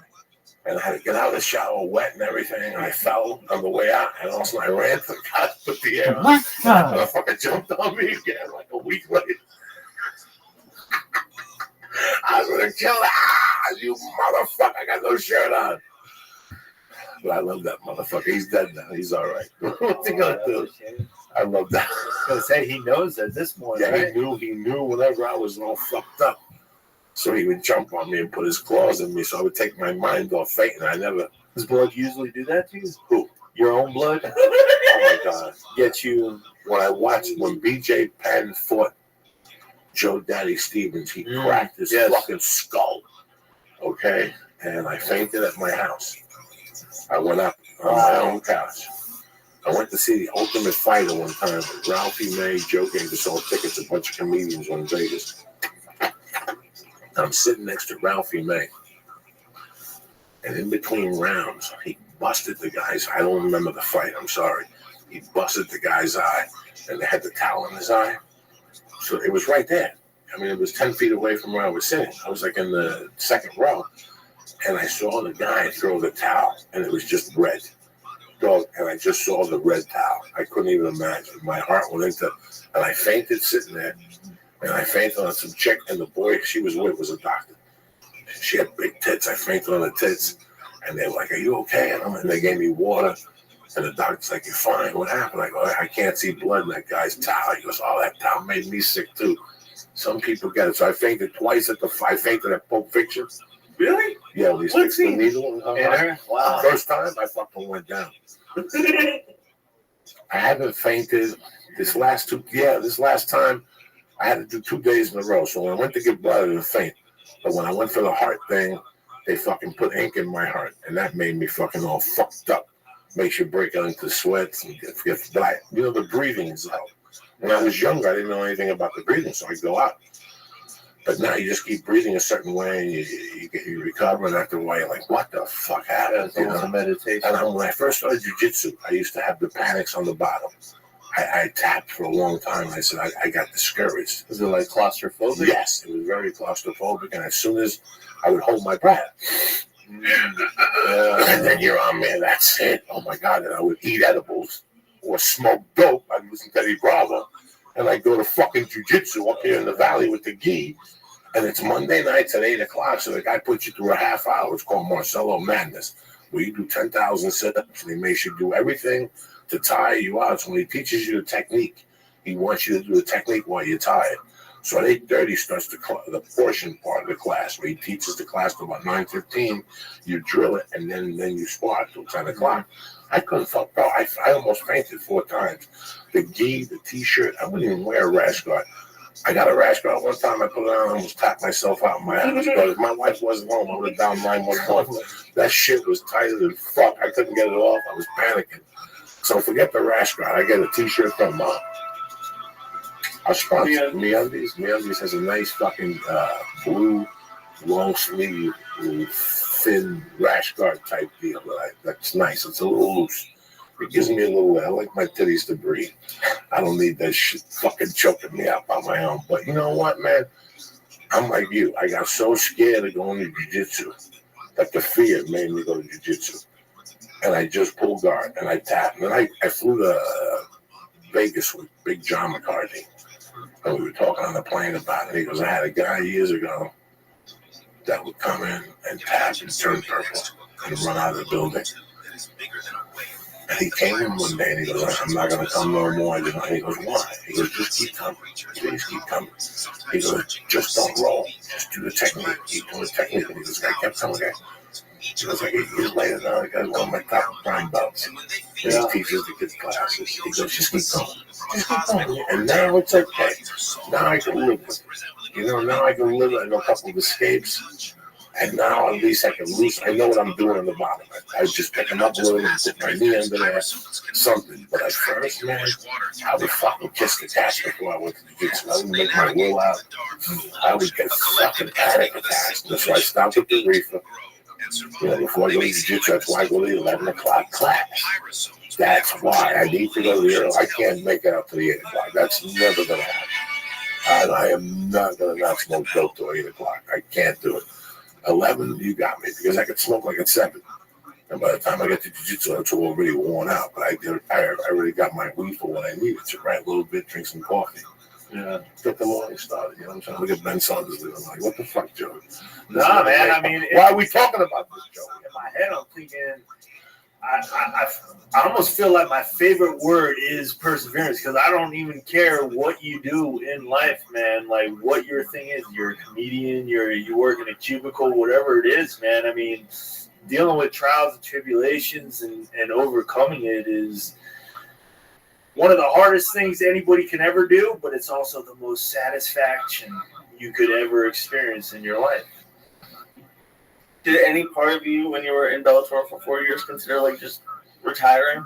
Like 4 years would be a long time to be like that frustrated with where you were. Yeah, man. I almost went to kickboxing and jits. You know, the politics, man. You know, things that I won't get into. Dark things that make you think negatively on many factors. It's not what I signed up for, man. I try to live a very positive life. I like to smile a lot. I love to laugh. I love comedians, man. You guys are a great thing in this world, you know. So definitely don't stop that. But yeah, there was definitely. I think there was really just maybe like 3 people, but they were like 3 top people in my situation that caused just absolute nonsense, drama, stuff I didn't really sign up for, to the point where it was like, well, I could just say, fuck you, and go do my own thing over here, man. I would love to do glory kickboxing, you know, lion fights, Abu Dhabi, EBI, you name it, man. Like, I'm just a martial artist. You know, I chose this path. I definitely didn't sign up to have anybody control what my destiny in my life is. And, you know, I never signed up to stay with Bellator for the rest of my career. And if that was my choice, that's my motherfucking choice to make, not theirs. And, but once again, the people that were involved in what made things kind of depressing and dark for me no longer work there. So, you know, and considering where I am now in my life, I'm very happy I didn't give up. I'm very happy I just did what I had to do, man. Push through, do what's necessary, and, you know, none of the time those people go away. Listen, here's the beauty of it, right? Some people choose the unorthodox way to make a living. And just doing that is tough enough. You know, we're built into a thing for our mind. We have to do a certain thing, get a pension, get a home, build a family. Some motherfuckers wake up one day and say, you know what? I like the fucking the thing of fighting twice a year, picking up a nice little payday, getting a couple of fucking sponsors, maybe laying a fucking bet down, maybe crashing a bookie house, whatever the fuck we gotta do, and living my life and training and taking care of my family or taking care of myself and just choosing that. But then you always have people that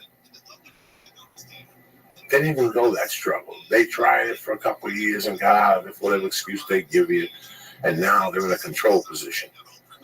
And listen, man, what makes the world go around is that we all don't get along.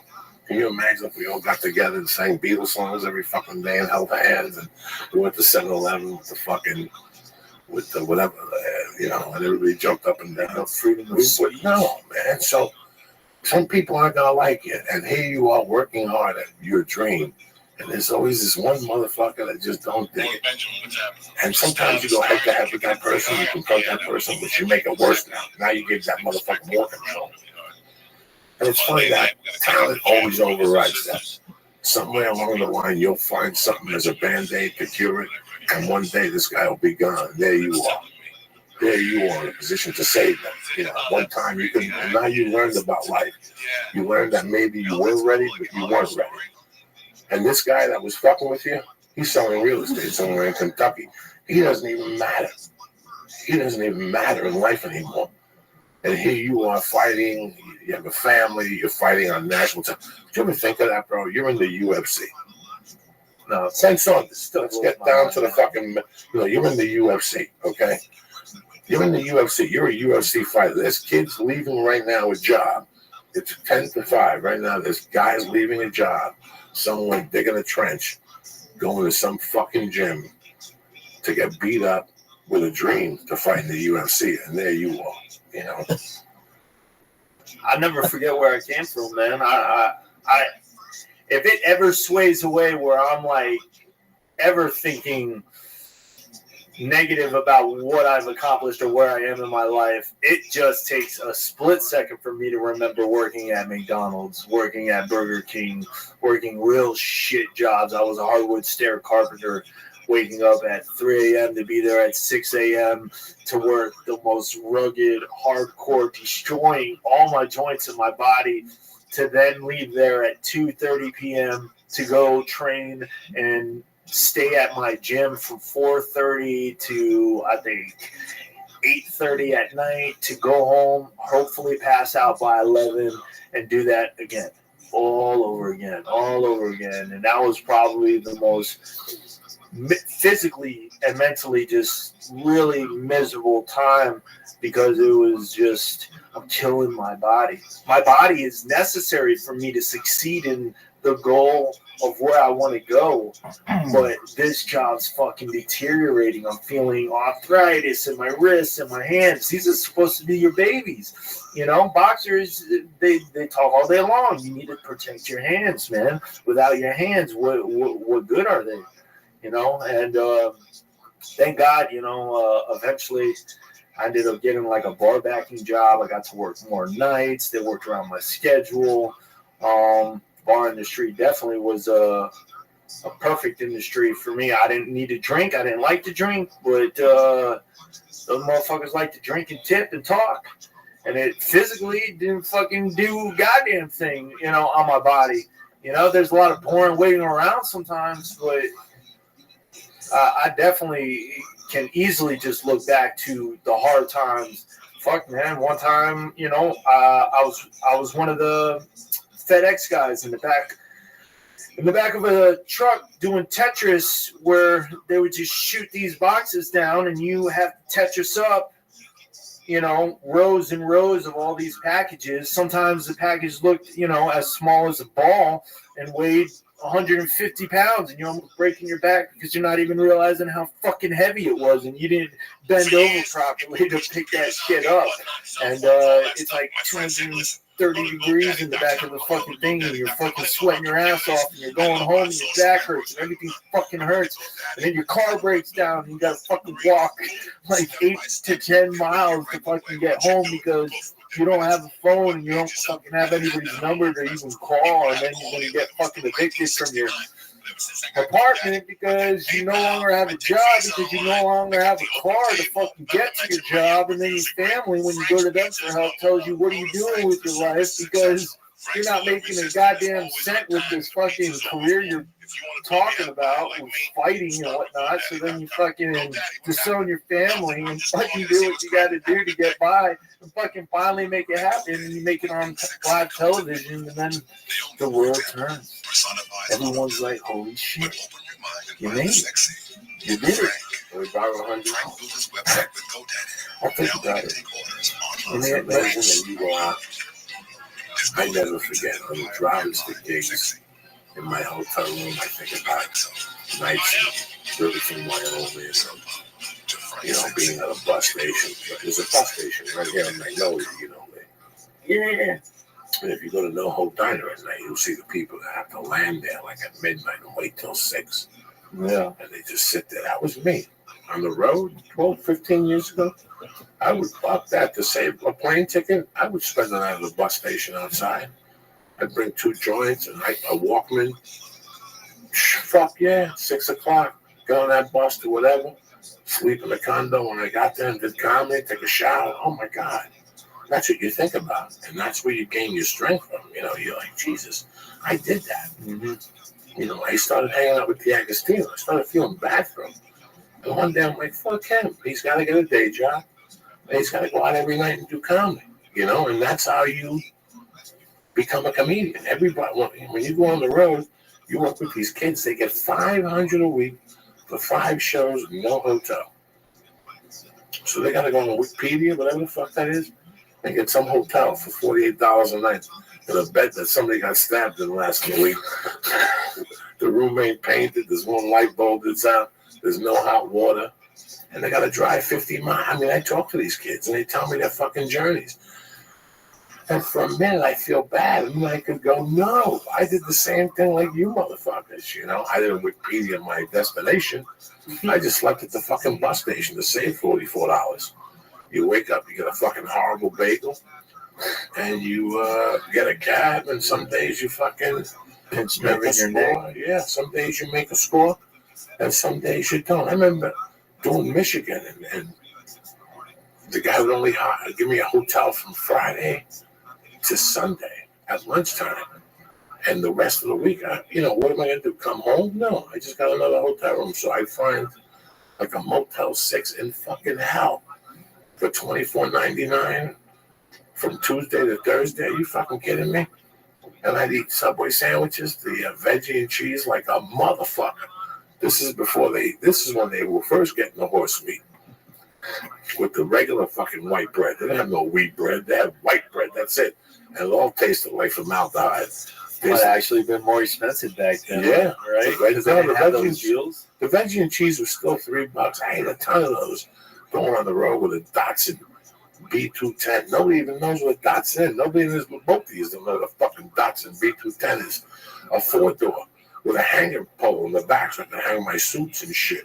Jumper cables, antifreeze, radiator repair, a football, a basketball, fucking soap, shampoo. I mean, you name it. That was my job. I was a comedian on the road.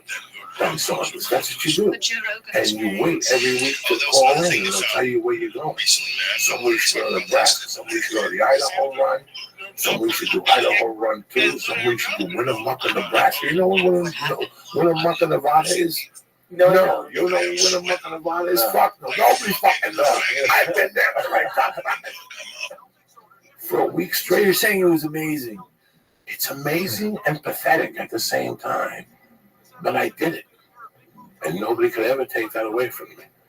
They could even look it up. The IRS could call and go, did Joey Diaz work down these dates? Yeah, that fat fuck was here. He killed us on the shrimp. And he destroyed our bathroom. He took our plunger. He took so many shits, he broke the plunger. Once you break the fucking plunger, that's when you know it's fucking all over the shit.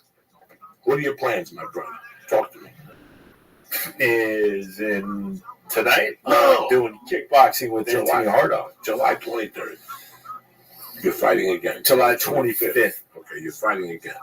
Yeah. Kenny Robertson, real tough guy. NCAA Division I wrestler. Went to the same college as Matt Hughes. Used that wrestling and really worked his jiu-jitsu game. So he's got a real tight jiu-jitsu game. His stand-up is a little, it's on its way. And at the end of the day, man, he from all the fights I've seen, he brings it. He loves the scramble, he loves the takedowns, and he's tough as hell. He'll take shots to give shots. So I'm expecting a war. I'm never taking anyone lightly. If it turns out better than a 3-round war in my favor, hell, that's great. But I'm not gonna get caught sleeping, thinking, oh, I got this guy standing, I got this guy on the ground. What is he gonna do?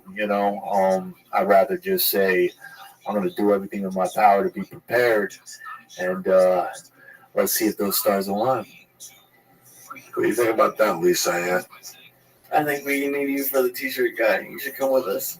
All day, every day, man. Let me get some shout-outs real quick. David Demas, Sandman, Don Rangel, Bill Brasky, Alex Hidalgo, Victor Villarreal, Curtis, K-Win, and Nick Pritchard. I love you cocksuckers. I'm going to be at the Atlanta Improv this Thursday through Saturday. And then I'm going to be in Chicago the same weekend as my man here from the 23rd to the 25th at Zany's downtown in yes, sir. South Valley. Lee, what's going on in your world, cocklicker? Everything all right? You're looking good, dog. Thanks, bud. Right now, I'm just having a little bit of panic attack. Ghosted. Okay. But no, I don't know. What am I doing? Oh, I'm going to San Francisco this weekend with Paula. Okay. You're leaving Friday? Yeah. Look at you. You driving? Yeah. We'll get you up the coast. Not really, because they said that it takes like 2 days, so. What do you got to do? You got nothing to do. Well, that's the whole trip, though. That's perfect. You pull over, give a little stomach juice, and you keep driving. You get a taco for $1.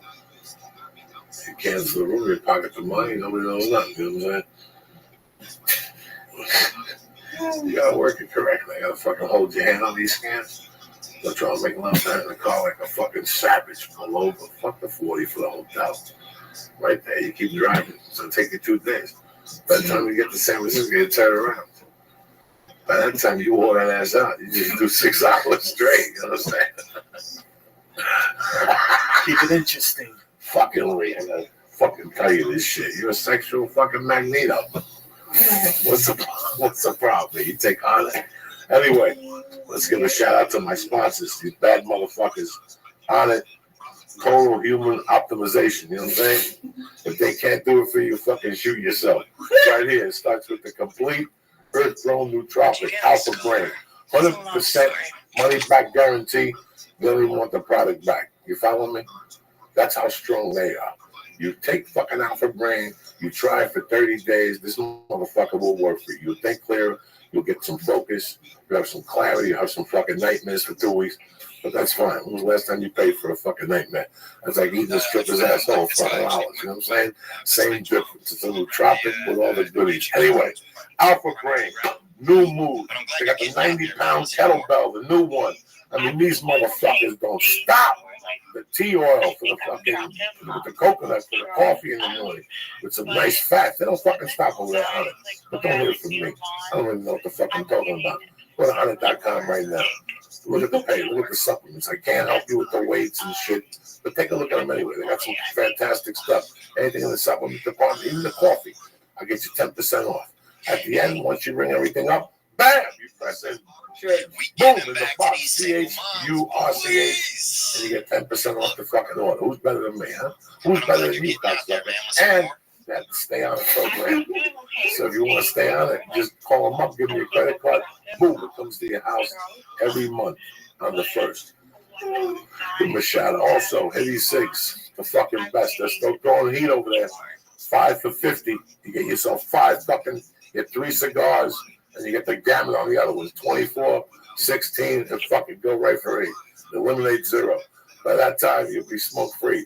Where are you gonna smoke one of these with nothing in it? Get 2 cigars, save one for Atlantic, save one for Atlantic City, and save one for fucking New Year's Eve. That's how the real pimps do it. Get a 24, a 16, and an 8. Don't get the 0. Trust me. Get 5 for $50. Go to hitty6.com and press in. Joey's Church. Joey's Church, cocksucker. And get what? 5 for 50. 1,200. Hitty Sig, the best fucking Hitty Sig on the market. 1,200 guaranteed puffs. Taste better, last longer. You understand me? You go to one of these 7-Elevens or one of these places, you gotta change the fucking oil every 2 weeks. It gets on your paperwork. If not, you gotta go over to this other fucking place and deal with them and get these things that cost $10 and you smoke in 2 hours. Not with the Hitty 6, 1,200 guaranteed fucking puffs. You understand me? So go to hitty6.com and press in. Joey's Church. Boom! And get 5 for 50. Number 3, nailedinlife.com. Who's better than these fucking savages? They were here a couple weeks ago. They came up with cases. If these guys, listen, if you're into dabbing, go to nailedinlife.com. Okay, they got the vapor pen, they got bazookas, they got pens, they got the sticks to put the fucking jammy Jimmy all into your fucking lungs. They got everything. David and Peter don't fuck around. They're up there throwing heat. Go to naileditlife.com, a.k.a. Los Boomies Hermanos, a.k.a. White Chocolate Heat. 250 milligrams of fucking depth in those little chocolate bars. They got all cotton with cinnamon. What else they got? Rice pudding, strawberry cream, 250 milligrams of hash oil. You understand me? Well, anyway, go to fucking naileditlife.com right now and see the beautiful selection of stuff they have. But the most important is the vapor pen. One of the best vapor pen in the markets. 100% guaranteed. 20% off your first order. So they go for 50. So when they get it for Lee? These for 40 when you use code Joey Diaz. Boom! Joey Diaz. So there you go. Nailed It Life, a.k.a. Los Goomies Hermanos. You got Hitty Sigs, and you got Honest.com right there. And a shout out to Iron Dragon. Don't forget 2 free movies. Go there. Kung Fu all the fucking way, right? That's the name of my Christmas movie. Kung Fu all the way. What do you think about that one, Hanukkah boy? I like it. I watch it. Ben Saunders, thank you very much for coming on and taking time off from training. Good luck on the 25th. Thank you guys for having me. You're on the fucking highway to fucking the championship. I have a feeling, man. You got a certain look in your eye. Try to ride this wave as long as I can. I definitely use the On It stuff too. True Tech Sport, T+, Tremendous battle ropes. I can't do no battle ropes. That's my parole. I can't have no ropes around me. You know what I'm saying? What the fuck, Lee? What are you laughing at? I don't know what you did with the ropes. We kidnapped them. We tied them up. So they don't want me with no ropes. I can't even hang out with Boy Scouts on rope day. Close this fucking show up, Lee. I got shit to do, cocksucker. Okay.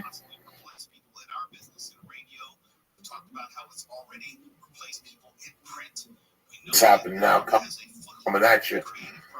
Wednesday afternoon, Lee Syat, Uncle Joey. What's happening? Do you fucking Pete? What's going on with you, Cockalika? I had a good night last night. I fucking tore my arm off, but it's good.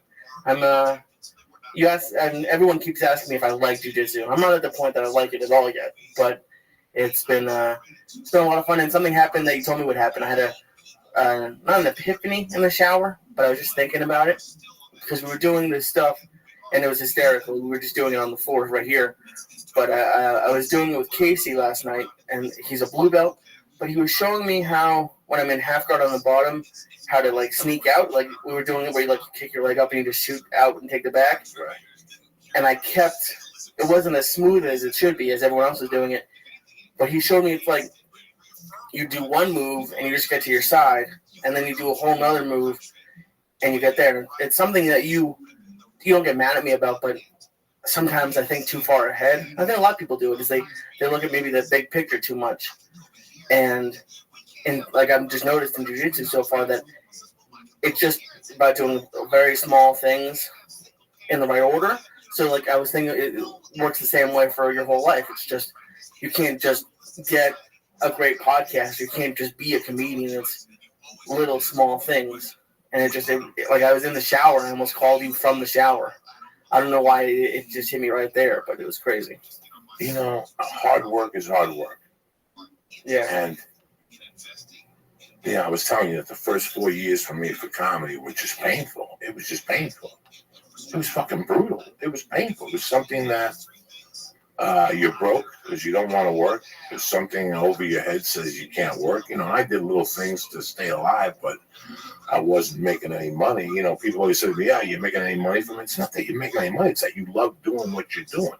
When we go to jiu-jitsu, we pay a monthly fee to go there, and we go there to get tortured. But the more you go, the easier it becomes. That's why I always say, once you stop going, you got to start all over again. That's fear. I'm a specialist in fear, Lee. Oh, yeah. Because I've been scaring myself. Fuck Vincent Price. Vincent Price can suck my dick. I scared the shit out of myself because I would always look at the steps. I would always think about Friday instead of Tuesday. Yeah. And then you fucked up the whole week because you're not thinking about what's in front of you. You're always thinking about what's, and then you cave. You already say no to it. I'm just not going to go. And that's it. And I did that for years, Lee. I blew 1,000 jobs. I blew 1,000 careers by doing that, by looking at in front. And also I started saying, that's got nothing to do with it. You know, I was thinking about Nick. I love Nick with all my heart. But every time I used to call Nick and go, Nick, my name is Earl. I'll never forget I had a conversation with him. I got a call in Sacramento. Okay. And they're like, Joey, they're looking for convict-looking motherfuckers for My Name is Earl. All right? Right. I fucking canceled the week. Like, I was in Sacramento. I did Thursday night, and I was like, I got to go. I was a feature act for Gabriel. Gabriel didn't talk to me for 2 years over that. And I fucking shot down to L.A., because I told him, this is what I'm in LA for, to whatever. So, to make the story short, I went in there, and when I left, I knew I booked it. And the guy goes, I'm looking for 4 more guys. So I went home and I called Nick. I'm like, Nick, they're looking for comic-looking guys. Who's the director? What are they paying? Is it recurring? Was it a series? You know, there was 19 questions before the fucking thing. Just do it. What's with the fucking questions? You're going to see that all those questions are just not detours, but they're kind of detours. Distractions. Yeah. Distractions. You know, what the fuck with the questions? Just do what the fuck they ask of you. Go in there, book the job, and then we'll worry about everything else. Everything else will fall into place. We'll figure it out. But people who like, well, I didn't go because you get those people like, I didn't go tonight because I'm out of town for a month. Who gives a fuck? Guess who was one of those people? Leave me. And I was going to Taekwondo, and I stopped going because I was on blow. I couldn't wait till 8 o'clock to go to class. I would go to class from 6:30 to 7:30, and I'd be scratching the whole time in class. Oh, really? Oh, because I couldn't wait to get a package. And it was 2 doors down from Malcolm Padre. Are you fucking kidding me? Are you fucking kidding me? And one day I bumped into the guy, and I was kind of hiding in my car, and he came over and knocked on the glass. His name was Chris Nigier. He's a jiu-jitsu guy now, and he came over and he goes, can I talk to you for a second? He goes, get out of the fucking car. He goes, listen, man, it's a martial art. It's the same thing you're doing every night on stage. It's the same thing. It's all wrapped up the same fucking way. The more you come in, the better you get at it. Right. You know? And he goes, even if you come in and do it once a week, just once a week, it's a lot better because that, you know what I would say? Well, what am I going to come in for on Monday if I'm going to leave on Wednesday and not going to be able to exercise? Right. And he go, why wouldn't you be? And that's the guy who said, what, in these hotels, they don't have gyms? I wouldn't even look. I would go on the road with Eddie, Tate, and Joe, and they would say, everybody meet at the gym at 1 o'clock. I wouldn't even look down there. I would be embarrassed to go to the gym. Oh, yeah, of course. I mean, it's kind of ridiculous when you make excuses like that. Like, I almost didn't go last night. I was feeling kind of off from the podcast on Monday. I just didn't want to go, and I was like, I was already in my car. I was like, I could not go, but how would I explain this? And then, of course, as soon as I got there, Zach texted me, the teacher. So if I hadn't gone, I would have had to make an excuse. And I was like, yeah, I didn't feel great, and it wasn't my best class, but at least I went. You went. Listen, man, you keep showing up. You just keep showing up. It's amazing what happens when you keep showing up. You know, I just keep showing up to jiu-jitsu. I'm the worst guy in the fucking class, but I keep showing up. And the same thing for comedy. It's the same thing. I was horrible. When I picked the major, I didn't do badly. I could always study, and I always knew how to study. Right. I know that if you take notes in class, light notes, you can't put your head in that fucking notebook and write a soliloquy. It's a light note about a situation. We're talking about podcasting or something. You can't sit there and write, podcast. Lee says that. No, little notes, yellow in. You know what I'm saying? Like put a note there. Stay fresh and put the thing in there in yellow. If you do that and you go home every night and you review that a little bit and you read the chapter how the professor says, just how he says to do it. And these chapters aren't that long. You can do it in 2 days. Yeah. Okay? You're pretty much good. Come finals, you don't have to cram. And if every week for 10 minutes you look over those pages and just read what you wrote down, you'll be perfect. Final time. If I had done that, I would have gone to Harvard. Yeah, that's it. That's the chemistry. Yeah. That's the chemistry of. So when I was taking all those other classes, CMC, at Colorado Mountain College, I was doing that. I was pretty good. I was already a fucking 20-year-old, so I already was, Jesus Christ, this is easy for me now. I can master this now. Excuse me. And then when I got to University of Colorado, I had to pick a major. When they hit me with econ, Lee, it just wasn't working. It got real. And I was fucking flunking intro to macro or some shit, intro to micro. The little shit, not even when it becomes something big. I was like just gone. And I was ready. And I went into a counselor. Somebody said, have you considered a counselor? What the fuck is a counselor going to do? When you're stupid, you're stupid. And this fucking dude, Mohammed Zabib, and me started banging it out 2 hours a week. And like by the third or fourth week, I lifted my GPA. I was up there again. So for some people, it takes harder to get something. Yeah. But if you quit, you're not going to get it. I'm against quitting. When I was a kid, I quit so many fucking things. Yeah. Just because, maybe this or a fear. I have always said thinking is either the best thing you could do for a man or the worst thing you could do for a man when you really think of a situation, Yeah. No, I get a lot of emails recently about how did you make the decision to come out to LA? And I've started thinking about it. I really didn't even make the decision. It just kind of I knew it was going to happen. So I didn't even, it's not like I sat down and planned it out. I was just like, okay, when I graduate, I'm moving to LA. So it's, I'm slow with other stuff. Like I'm slow with the working out and doing other stuff like that. But it's weird how similar we all are, but how different. Like something, like I would, like the fact that you get up on stage freaks me out. Or the fact that you, I don't know, did all those robberies, which isn't something like necessarily proud of, but it's weird how different we all are. And we try to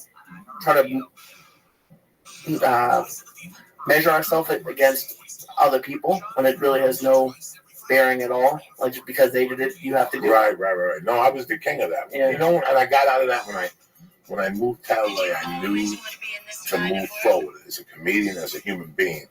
I had to stop worrying about this one was getting and why he was getting it and being angry. That really held me back for a long time as a human being, as a comedian, because you grew up with that. People saying to you, I got invited to this place, and here you got invited to the fucking park for a Halloween party or some shit. I used to do it in school. Like I used to get really upset when people got better grades than I did, but it's I think that's why I'm not quitting. I'm never going to be good at jiu-jitsu, but neither am I. If I could be passable. But let's pretend you get good at one move. Yeah, that's what he can say, right? Let's pretend you find one move. And even though the person knows it's coming, doesn't matter. Because you're going to look for that. That's your one move. You're going to look for that one move. That's your go-to move. All you need is one move in jiu-jitsu, maybe 2 moves on defense, escape, push away, get your legs back in, and you're back to square one. You're going for that same fucking move. Have you found your move yet? No, I got no moves. Really? You don't have one that you like? I like Kimuras. Okay, yeah, that's what we learned yesterday. Kimuras. Yeah. I like a bow and arrow choke. Okay. I like that one because I always end up in that position with people. So I could go for a choke in your hand. They don't know what hand you're doing, and then you strap and you turn around real quick. And you grab their pants and pull them up. Right. So I like that one. I like the straight arm bar, not the one that Ronda Rousey does. I've never even heard of it before, but just it's the same sort of way that you do the Kimura, except you just kind of like block their arm and then push it straight. Because I have short arms, so for me to get the Kimura to grab my own wrist, I couldn't do it. So like, okay, they said try the straight arm bar. I was like, oh, that's cool. I like that. It's just listen, sticking with something is always And I let I can't believe I stuck with comedy. I told you 2 weeks ago we had a guest on, something about stand-up. It wasn't Brian Scalaro. It was 2-3 weeks ago. And we were talking about the struggle here, and we got really high on an edible. And I went home, and my Roku wasn't working. Sometimes I go to that Roku, and it's not working. Oh, okay. All the shows aren't on. It says maintenance or some shit for 10 minutes. I don't fucking know. So I took a notebook out, and I was writing. And for some reason, I went back to living in that basement in Boulder. And I had the most saddest existence. It was worse than the Rocky apartment. And I forced myself every night, because I didn't even have groceries in the refrigerator. So I forced myself every night to find a spot. When I went, this is why I talk about discipline. You know, you always hear about, this Chinese discipline or Russian discipline. When I went back, I was such a bad shape emotionally. I was so heartbroken and so frustrated. Mm-hmm. I knew as a human being, not a fucking psychiatrist or nothing. I knew as a human being that I couldn't stay in that house at night. Like, I went on the line, I went on like a comedy newspaper. Right. And in those days in Denver, legitimately, in 1993 to 1995, on Monday nights you had an open mic in an Australian bar that usually had 7 or 8 people. On Tuesdays you had the Comedy Works, and they give you 3 minutes every 3 weeks. On Wednesday you had a commerce thing, like a truck stop. Okay. Wednesday you had the Elvis impersonator that we spoke about on this podcast. I think so, yeah. The guy that was an Elvis impersonator, and he flunked in Vegas, so he bought a bar. And then Thursday night was El Torito. Oh, wow. And then Friday and Saturday you had nothing, and you had guest spots at different places.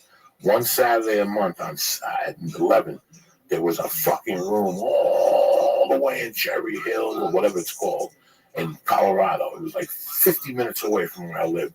And you went all the way there. Nobody knew me, so I always went up last at fucking 1:15. Were these all open mics?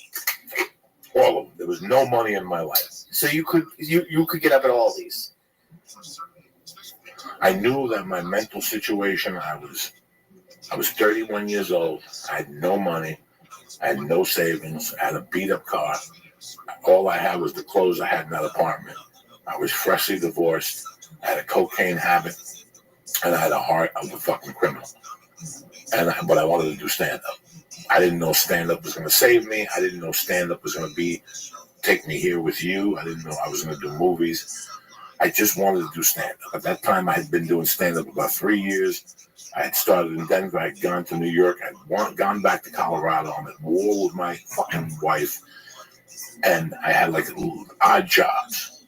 I worked for a sports betting service, but this whole time I wanted to do stand-up. So I knew the pain was so much that I just couldn't sit in that fucking apartment and smoke blow. So I forced myself to go out and do comedy. Every fucking night, Lee, I forced myself. Like, I didn't give a fuck if I didn't have money. There was this couple that lived around the corner from me. She was Chinese. I used to call her White Powder Mom. And his name was Sammy. I could always borrow a 20 from him. To get gas? I worked with him to get gas or just to get to a bar to do stand-up comedy. There was a bar named Murphy's in Boulder. It's still there, I think. I used to go in there and just crack jokes at the bar. Like, I did so many fucking things to get better at comedy. Like, when I think about it sometimes, I used to go to a poetry reading where everybody stunk like fucking armpit and patchouli juice. It was called, I don't even fucking remember what it was called. Penny Lane in Boulder. There was a little fucking place that was just a great coffee shop, very bohemic. Everybody in there had dirty feet and stunk bad, but they were nice people. And they used to have poetry readings and all that shit. And I would go up there and do horrible jokes during the poetry readings. And they chased me out. They chased you out? The thing that saved me, though, the chick that ran the place was a beautiful girl. And I knew her boyfriend from the halfway house. So when he couldn't come out, he was still in the halfway house. I used to write jokes at her coffee shop all night and stay with her. She became one of my tightest friends, and she'd call different places. She was like my first manager, not really manager. Oh, that's cool. So she was a hippie chick that her uncle was in the entertainment business out here. And I told her I wanted to do stand-up, and she would say, just come down to the coffee shop and get in between the poetry readings. I got your back. And then I think on Saturdays and Fridays, she had to work a 24-hour shift. She was the manager, so they made her work from 11 to 6 in the morning. Jesus. And I'd go in there and sit with her. There was a baker on Monday. His name was Joe Koch, who I still speak to today. He's one of my closest friends. Really? He used to bake at Laudizio. And he would take Tuesday and Wednesday off. So on Mondays, he would have to work a double shift. So he would come in at 4 to 12 and work his shift on Monday night. And then he would stay from 12 to 8 and bake all the tarts and the ice cream and the gelatis for the next 2 days. Jesus. And I would sit with him at the counter, and he would give me all the samples. And I would write jokes all night long. I'd sit there, and I had no idea what I was doing. Please do not say, Joe, you had it going on. No. I would sit there all night, eat, smoke dope outside, and I'd maybe write 4 jokes. And I would write topical jokes then, because I was a host at the Boulder Broken. So on Monday nights, I would write the jokes for Tuesday. Right. That's how I did it. That's crazy. That's fucking crazy. Now, how did you keep doing it? Like, how did you convince yourself to keep doing it if you were having all these issues? Like, if you bombed, did you bomb every time you went up? Pretty fucking much. Pretty fucking much. I was bombing. In those days, I was bombing 4 nights a week. 4 out of 6, 4 out of 7? 4 out of 6, yes. And what was it in you that was like, okay, I'll go again? Like, if it's every time. Because I would switch up. I would do material and improvise, and some nights I'd just improvise, and some nights I'd just do material, and I really wasn't getting it. I really wasn't getting the whole joke writing thing. It's funny. I was at the Comedy Store last night. I'm standing by the freezer at the bar. I ain't bothering nobody. I don't like walking in the hallway. I'm just standing there by the freezer drinking a water. And Paulie Shaw comes in and he orders a drink or water. And he says something to me, like nothing sarcastic. I forget what he said. Oh, he said, "Can you believe this place is this packed?" Because I haven't seen this place this packed since the fucking 80s tonight. And I looked right at him and I go, "I can't believe I'm 50 and I'm still doing spots at the fucking Comedy Store." He goes, "I know." He goes, "Me too." I still remember being 1991 and 1992 and watching MTV comedy shows. In those days, there were top comedy shows on TV. When I got into comedy in the early 90s, there was comedy all over stand-up on television, regular TV. So you had from 5 to 8, you had comedy on MTV, Kamikaze Comedy. Good at all? Not really. Fuck yeah, Felicia Michaels, Paulie Shaw, Steve McGrew, Todd Jordan, like all these guys. Like if you want, like I know that like Larry the Cable Guy was on it under a different name. Doug Stanhope was on Evening at the Improv. They used to have Evening at the Improv, Kamikaze, A&E Presents. Sunday mornings, A&E used to do stand-up comedy on Sunday mornings. It was hosted by Rosie O'Donnell and Bobby Collins. Oh, fuck yeah. There was a ton of stand-up when I got into stand-up. But one of the stand-ups I was watching at the time, not for inspiration, but he was on everything, was Paulie fucking Shaw. So he walks out, and guess who the fuck walks in? Joe Torre walks in. Joe Torre was in the movie, I forget, with Tupac and Janet Jackson. And he was in all those house party movies. And Joe Torre on IMDb. He's from St. Louis, and he's got a brother, Guy Torre, that was in American History X. But let me tell you something about Joe Torre, and I've told this to Joe Torre 1,000 fucking times. I used to rent the Rodney Dangerfield special, and the other tape I used to rent was the best of Def Jam with when he used to be the warm-up. When Martin got promoted, a black guy? Yeah. Yeah, St. Louis, here it is, yeah.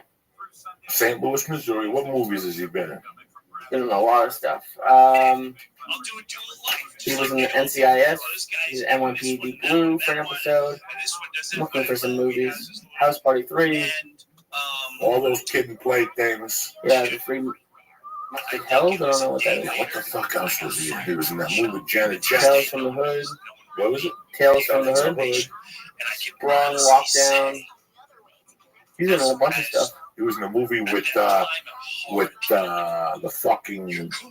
one dude, Alice Bowen's brother, and Lawrence Fishburne when they escaped from jail. He was at the strip club with what's his name? Anyway, Joe Torre fled. Joe Torre was one of the guys.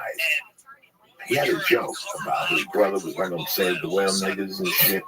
And he goes, you know, he don't believe in guns, but I believe in guns.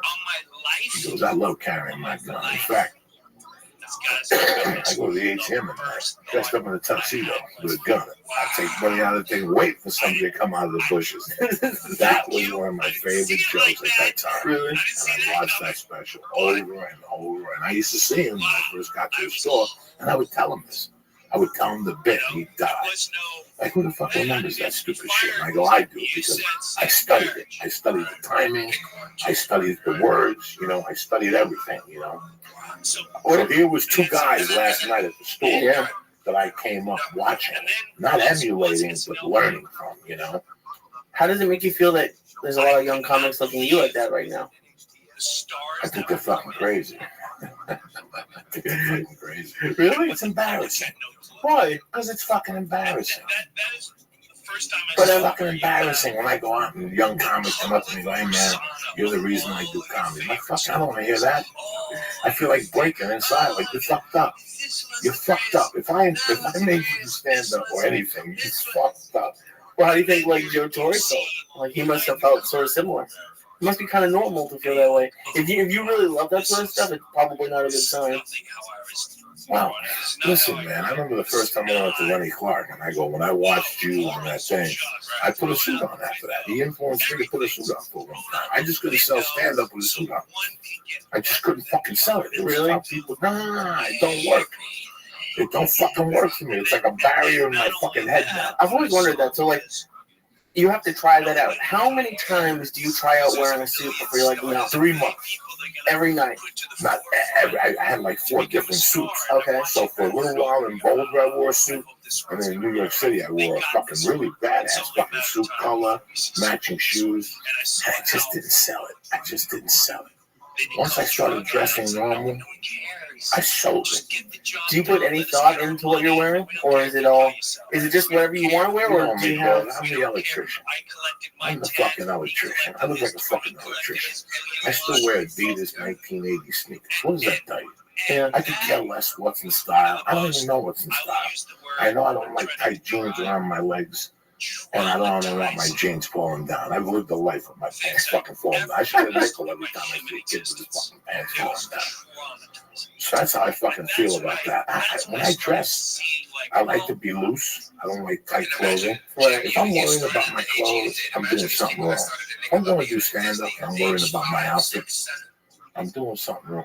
I should be worrying about my set. Right. That's all I want to worry about. That's all. I don't care what I have on my feet. I want to look presentable. I mean, I don't want to look there with holes in my fucking clothes and stinking like 10 dead fucking Baghdad motherfuckers. You know? But I want to look presentable. I want to look like I feel inside. I want to look like I walk around. I don't want to look like nothing. Why would I go up there with a tuxedo and a fucking martini if I don't fucking walk around with a martini? Right. You and me talking as men right now, for people who are home.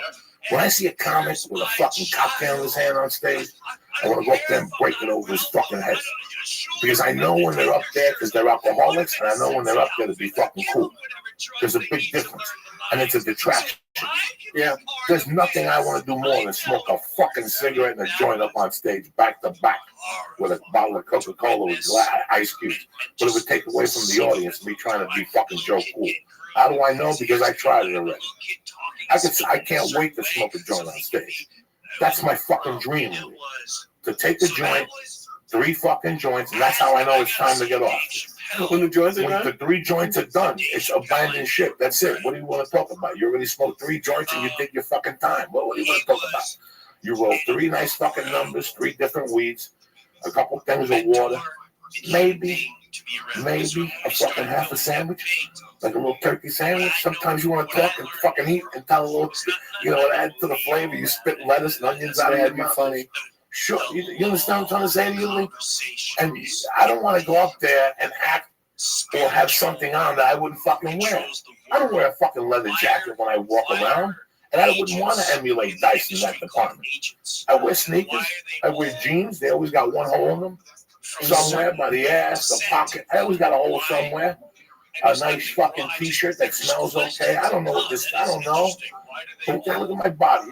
You think a fucking headshot or something saved this face? This is what it is. So the first 4 years, though, like when you were in Denver or whatever, I experimented. I'm not going to lie to you. I you care more about all that stuff? It's not that I cared more. Listen, I always knew I wasn't fucking Elvis. And I'm not one of those guys that's going to become Elvis. I come at you with what I come at you. I'm no Rock Hudson. You know what I'm saying? But I'm no fucking son of Cher in the movie The Mask either. You know?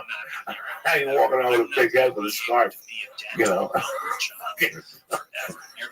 I don't fucking know, Lee. What are you getting me started That's for? your new outfit on stage. So, yeah. Do you ever think, because they don't do it that much anymore, but for a while, all the Comedy Central specials had like weird sets behind them. Do you ever think about like what yours would be? Brick. That's all you want? Brick. You don't want to do a basketball hoop? Brick. I forget who had one. It was a terrible one. He had like a basketball hoop, a scoreboard. I forget who it was. I don't want nothing. Listen, I need all the help in the world I need to stand up. I want them to focus on the stand up. You know, Eddie Murphy had an outfit on that was off color the first two shows to make you focus on it.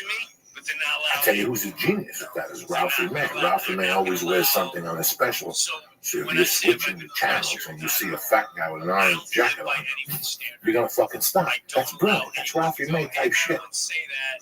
Is that just to catch people's eyes? That's different fucking things that you do. It's not marketing. It's called something else. It's in a different area. I think it's just. It sounds like it's just you guys figure it out. Like, okay, if I'm gonna go up at 1 a.m. on a Saturday, I need people to look at me. How am I gonna do that? I'm talking to somebody who was in here talking about acting. We're talking about people who put the outfits on. Like when they're auditioning a baker. Yeah. If you dress up like a baker, when you get to your car, pull the gun out and put it in your mouth. Don't even leave a note. They're gonna know when they find you in the baker suit that you're a fucking mook anyway. You don't give in that much. I want you to give me the illusion. Sell me the illusion you're a baker without that fucking apron on. What? Because at that point, everyone's going in with it as a baker. Me, I'm gonna go in with a white T-shirt that says like "fuck your mother in the ass" on it, because the white T-shirt is still gonna make me a baker. But without the fucking collar and the badoop and the hat on and the apron, do you follow what I'm saying? Right. Yeah. So I'm still giving you the patois, but I'm not giving you the patois. I'm putting one finger in your asshole, not four. That's nice of you. You know what I'm saying? I don't want to fuck shit up. I just want to do what's right and go home. Call the fucking day, right? But that's what, when I do stand up at night, I don't fucking know. Listen, I do laundry. My wife does laundry. Whatever's in that fucking hamper. That's it. I ain't gonna lie to you. Yeah. If I'm doing something for Ari, I gotta look nice, I will do it. You know, when I fly now, if I get upgraded, I do dress up. Sebastian, when he came on the podcast, he made me think about that. In the 70s, when you flew, you were impeccable. You were impeccable. You wore a suit. You wore a suit. The kids wore a suit. The women, the little kids had ponytails. The girls, you were impeccable when you got on the plane. So what do you wear now? Absolutely. Now I wear jeans that look nice. Now I wear a nice collared shirt. Really? Yeah, I'm in first class. If they upgrade you, you can't be a Puerto Rican all your fucking life. You can't be a fucking felon all your life, man.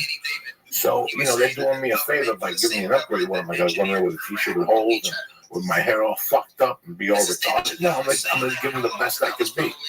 So now, and I just figured this out like 47, guys. Don't look at me like Joey. No, you should be doing this shit. If you're not doing it because your friends ain't doing it, set a fucking example. That's what I think. Yeah, you know, you gotta look halfway decent. I see guys going on planes with flip-flops. What if this fucking plane goes down and you lose your flip-flop and you're walking around like Paulie in the weeds down in Jersey with one shoe fucking missed from that time? What the fuck you gonna do? What the fuck? But when you travel, you wanna wear flip-flops, you go to the beach, you go behind your house. You don't want flip flops on the outside. Guess they go down and then you got a flip flop on. You gotta kick somebody in the head with your fucking toe. Now you broke your fucking foot. Now they're looking for a limp. Now they're looking for a dude with a dip. You know what I'm saying? You always wear your fucking shoes. You don't wear flip flops and you with your broad jumping up and down at home. That's fine. But you can't wear flip flops on a fucking plane with your feet out like that, like a fucking animal. Sebastian's correct. He's correct. He reminded me of that. Was he was it was Ado that was the one when you were on the Southwest flight together. The friggin' guy. Just Because sometimes that you have to. I'm not fucking Johnny GQ. I used to love wearing a suit as a kid. Me too. I got 4 or 5 suits in that closet. I got a nice jacket. I wore for the premier grudge match. I wore for grudge match. That's it. I got a leather jacket that's brilliant. I wore 4 times. When do you get a chance to wear a leather jacket in LA? This is like bulletproof, this fucking thing. But they almost make you feel bad about it out here, dressing up. Like I've had, when I was going on job interviews, I never once, the only job interview I ever dressed up for out here was the UFC in Vegas, and I wish I had one. I might have got it if I hadn't. But it was kind of weird how they kind of, everywhere else you're supposed to wear a suit and get nice, and here. Well, listen, if I pay for the UFC tickets, if I paid $1,000 for a fucking UFC ticket, I'd walk in that motherfucker with a jock strap on and a pirate's hat and work boots on. $1,000. Yeah. I dress what I want as long as it's legal. Right? Nobody can say nothing to you if you walk into a UFC event with a fucking jock on. As long as you don't show your dick. It's freedom of speech. You got your work boots on, it's sanitary. And you got your little pirate's hat on with a little fucking skull on your chest. I think you're going to do a new Halloween costume. When Joe Rogan gives you a nice ticket. Right, yeah. We're going to go and get dressed with a picture of Hitler on your shirt. It's going to be fucking, Johnny Rebel. Do it on your own fucking time. You're in here on Rogan's dime with one of your uncle's dimes or somebody else's dime. Yeah, right, but your other friend, but Joey, why am I, when I did the longest show at the premiere, guess what I wore to the premiere? What? I wore a warm-up. Go ahead, call me an asshole to my face because I have it coming. You know why I wore that? Because Adam Sandler used to wear whatever he fucking wanted. When I went to the premiere, I looked at Michael Irvin, and I looked at Romanowski. I looked at the wrestlers. They were all dressed to the nines. You know how bad I felt? Because I thought it was cool to be cool. No, it's not. Your mom taught you to fucking dress up. Fucking dress up for those events. That happened once in a lifetime. That's why when I got the chance to go to grudge match, I dressed to the fucking nines. I went to the bank and everything. I don't go to the bank for fucking one of those polyester suits from Hollywood, 3 suits for $200. People can't smoke around you. Really bad? Because I was going to get them when I lose all the weight. Those suits are listen. I mean, unless you're hanging out with fucking Versace's Ghost and businessmen who wear $1,500 suits, which I love to wear. Yeah. I just don't have a purpose for those. For me to go and buy a $1,500 suit to impress you or my wife or the neighbor to hang in the closet, there's no investment, there's nothing. It's just a $1,500 suit worth, hanging in your closet. Fat guys like me, chubby, cute guys like yourself, you go to Hollywood, you get those 3 suits for a deuce. All right? They give you a shirt, and they give you socks, and they give you a belt. The shirt you're going to wear one time, you're going to throw those away because you'll rip the fucking thing. And the socks, it's made by some Korean blind guy. One sock is size 12, the other size 8. You don't know what the fuck's going on with your feet. Next thing you know, half a foot's up, your heel is out, it's hitching during the meeting. Forget the socks. You go buy your own nice socks and your own nice shirt to match. But those suits, for $200 is 3 suits. What's that come on to? $65 a fucking suit. Yeah, that's crazy. Okay, let's say you wear the suit 3 or 4 times a piece, which you're not. Which you're fucking not. Really? That's all gonna No. And let's say you do, and you go out to dinner with your wife and you get caught on a hook. Okay, your mother-in-law's going to be able to fix it. But it's a $65 suit. Right. Even if you ruined the pants, you still kept your jacket, and you didn't make that much of an investment in the fucking suit. When I was really broke and Josh Wolf gave me that check for $500 and I bought those 3 suits and I gained 80 fucking pounds in 2 months. I had to put the suits on; they didn't fit no more.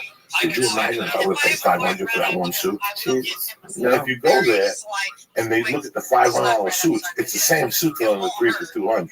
Oh, really? They just charge you more just so you feel better about yourself. But if you go to right there on Hollywood, I think there's like 2 or 3 of those places. Yeah. And last time I went there, I saw all the dudes from My Witness News. Those suits hold up. If you fucking take them to the dry cleaner and don't throw them and wrinkle them and take the jacket off and don't act like an animal, for what the fuck we do with a suit on, it's not bad. Now, if you're an agent at CIA, you're parading those suits.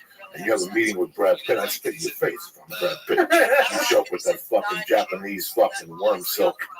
Or whatever the fuck it is. I don't even know nothing about material. Who the fuck do I know? Who knows? I finished The Sopranos last night. And it was, I knew that the Fade to Black was coming, but the reason I was thinking about it, I went and looked, and the season finale, or series finale, was in June of 07. And I was thinking about how I probably just graduated high school, or was just about to graduate high school. When did you graduate high school? 07. 2007. Oh my God! And I was thinking, I was your first year of college, 2008, I presume. Yeah. 2007. Well, yeah. And when did you graduate college? Finished early 2010. And I was thinking about, I was like, I finished high school in 2007. Yeah. Wow. I never fucking thought about that. I have to take a break. Now I'm really getting fucking anxiety over here. Really? 2007. I never looked at it from that perspective. Yeah, it was.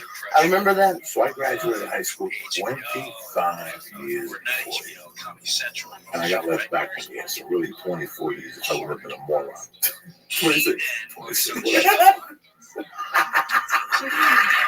But do you ever look back and I remember the night I graduated. I don't know. I think it was a little bit after this, but I remember getting the call that I was going to Israel for the first semester that night, and I drove to the graduation in my shitty car. I was like, I wonder if I talked to me when I was graduating high school, how I would look at what I'm doing right now.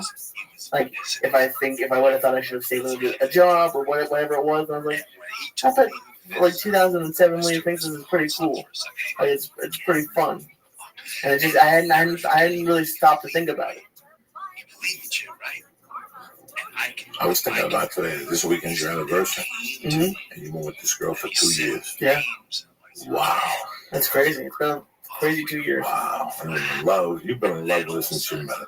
The first time she brought you home to eat those tamales, you were fucking done. You fucking Jews love Spanish women. Wow. Oh, they're great.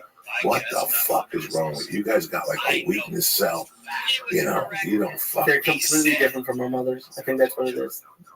Hilarious. Yeah. You're not the first person that I look at this type of stuff. Hell yeah. I was thinking about that salsa record I put out. Okay, that salsa record I put out. And I've had this story when we first started the podcast. I had Mike Kessler call. Okay. And he spoke about how his brother Steven, the pharmacist, when he was in college, he went to NYU. He was Jewish.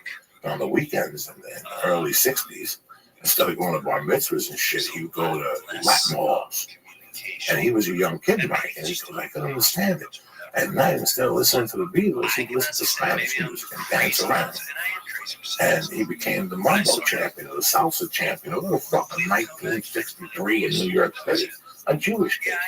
And it wasn't that he was a mambo dancer by nature. It was that he liked Spanish women. He said he ended up marrying a Spanish woman, still together 48 years, kids. I don't remember you calling him. I don't remember. I've heard in passion, Sopranos was black women. So I've heard the stereotype, but remember when he goes, she liked you, and he goes, I don't know if you look, she's a big light for my taste. Yeah, Well, Jonathan Wolf. Yeah. Like he married a black chick. David Wolf married a black chick. It's really it's not that it's uncommon, I just you were dating a couple of women before Paula. Yeah. But I remember you going out with Paula a few times and saying this is the one. I don't remember when actually we talked for 3 weeks to a month before we met online, and then what I think it really was is she got sick toward the beginning of us dating. And I hadn't met her mom yet, but I went down there when she was sick, and we watched The Exorcist on her bed during the middle of the day on the laptop. But then her mom cooked, and I think that was probably it. That was very nice of you. It's a very nice move. Well, it's I see how it's like the 4th of July. It's basically turning into my family. I don't really have family. I'm sure if I get married, my mom might move out. Who knows? But it was great. And actually, I haven't even told Paula this. I'm not sure if I'm going to be able to do it. But I signed up for a Spanish class at Valley College.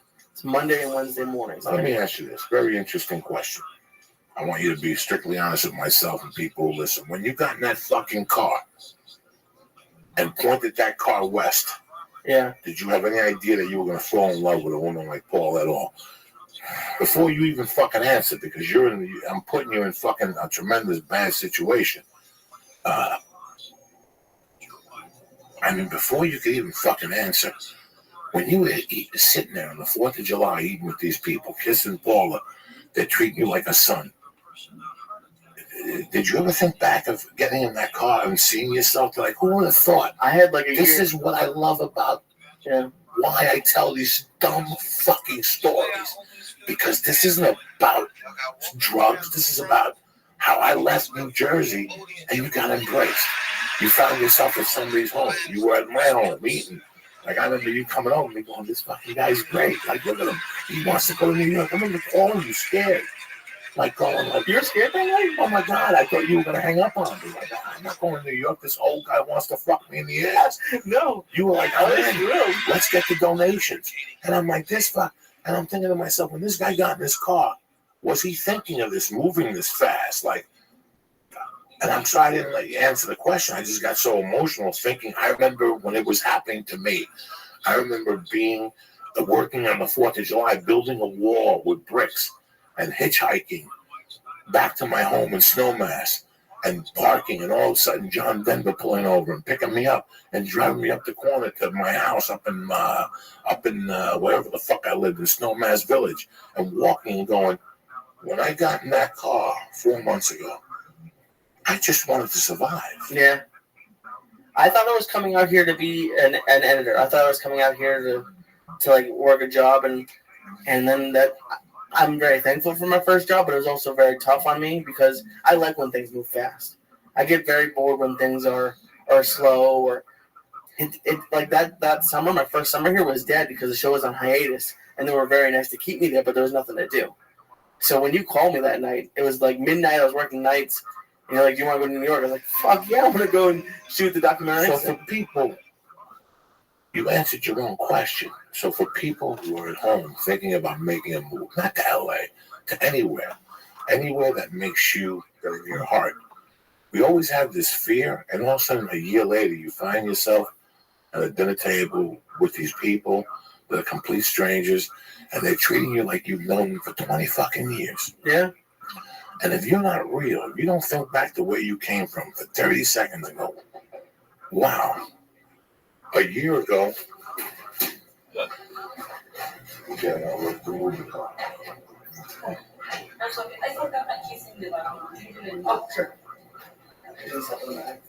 She what? Oh. If you don't think to yourself for 1 minute that I'm over here talking to myself, that's the weirdest fucking thing. People knocking on the door for a bathroom key. Tremendous. That's when you know shit's going down the fucking tubes. You know what I'm saying? But we were onto something. I forget. You know, people who want to leave and procrastinate. Trust me, when I first made the hurdle from New Jersey to fucking Aspen or the Snowmass Village of Basalt, Jesus Christ, I had 1,000 doubts. And I could have been one of those people that said, well, I'll do it in a year. I'll save up money. That's like the same thing of, I'm not going to join jiu-jitsu till I'm in shape. Right. Okay, I'm not going to join karate till I'm in shape. I'm not going to go here till I'm in shape. It's the same fundamental. Well, you know what I'm going to do? I'm going to get a job at a liquor store, and I'm going to put money away. You're not going to put dick away. You're not going to put dick away. You're going to get a girl pregnant. You're going to get yourself into a bad predicament. Right. When I thought about going to Colorado, it was like a 3-week process for me. It was like a 3-week process. I had a bunch of irons in the fire. I just had to rob somebody to get a little financing, and I was gone. Hoop-doop-de-doo. And listen, I didn't have family, but I had family. Okay, I had family, and I could have turned my life around 10,000 times, and I fucking did. And I escaped. But the one thing, you know, last night, I'm standing there. Guys, I've been living out here for 18 fucking years. I've been around a lot of fucking people. There was a minute last night where I'm standing there going, this is surreal. This is a dream. That 20 years ago, I was in a basement apartment watching Pauly Shore on MTV. I used to watch The Real World then. Yeah. With the Cuban kid that had the AIDS and the chick fell in love with him. This is like the third, I don't even know what year. Season. Please don't quote me on what year this, like 92, 93, 94, 95. There was a kid on MTV, a Cuban kid that had AIDS. And there was The Real World. There was a cute girl on there. And there was some guy that used to come to the store, Spaz or Raz or Kataz. He used to go to the comedy store and they threw him off because he said the guy had HIV on TV. I don't fucking know. But I used to watch Pauly, and then at night I'd put that tape in and watch Joe Torre, and I'd watch Bill Hicks on the fucking Rodney thing. And there'd be nights, I ain't gonna lie, I'd fucking cry because I wanted to do this so fucking bad. I could taste it. Like I thought if I could just go on stage and somebody could see me, that maybe I had a fucking chance. Nobody ever saw me, you know what I'm saying? Well, yeah, Just fucking Lisa, yeah. I was laughing before, because we were talking before the podcast started about jiu-jitsu, and we were talking about a move, and you said, come here, and I just started laughing because we're literally on the floor of an office building in the back of North Hollywood, and I'm getting on top of Joey Diaz in the half guard, or you're in half guard, and I'm getting on top of you, and I'm like, who would have thought, like when I was listening to one of those first Rogans on my drive out here, I'm like, I'm getting on top of, like, it was just, I had to laugh for a second. I just had I was like, what is happening in my life right now? This is fucking life. And this is why, if you're scared of making a move, Jesus Christ, $300. You're going to dive in a hotel down in Hollywood. You get a job telemarketing. Look at fucking D'Agostino selling that fucking ink and shit on the phone. Yeah. He's making bank. I told him, just sit still for 90 days. Wait till everybody quits and you get all their leads. They promoted him. He now gets people who called in. Oh, cool. So he don't have to call fucking dentists and fucking people in Afghanistan to sell him a box of tape. Oh, cool. And he has a new podcast, too. Oh, shit. Uh-oh. Oh, Here we shit. go. What's up, buddy? What's happening, my brother? I'm happy you called in. We wanted to switch it up a little bit tonight. And we said, fuck it, let's have Danny B call in and fuck things up. And what's the latest with Gary? My brother? Oh, God. Well, I know that he just got 25 years for one bank robbery, and he's waiting on the other two. It was more than we thought in the beginning. You know, originally we thought he took down one bank, but turns out he took down a couple of banks. Some lady that owned a restaurant followed her home, put a pistol to her head, and it's somebody we knew growing up in North Bergen, one of our friends' mothers, of all things. Followed her home to, I think, Richfield, folks, and got her at the doorstep. So he's pretty much done. 3 strikes, you're out. Well, actually, it's like 6 strikes for him.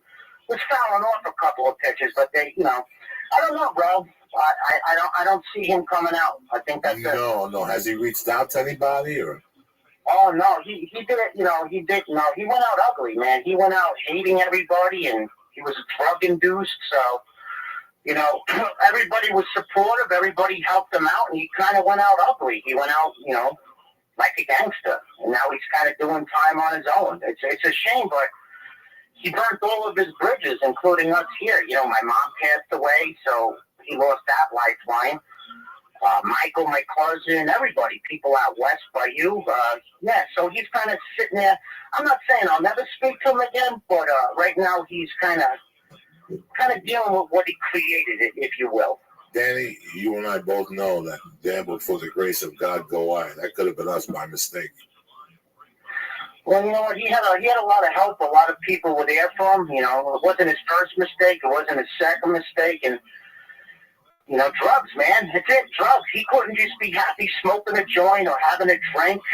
He had to go on the powder, you know, and then he became typical Gary, North Bergen style, you know, like was 1985.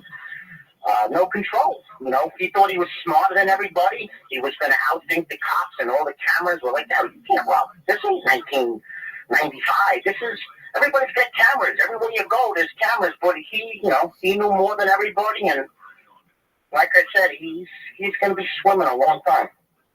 Can you imagine Danny getting caught selling powder now, and you get caught on camera from across the street?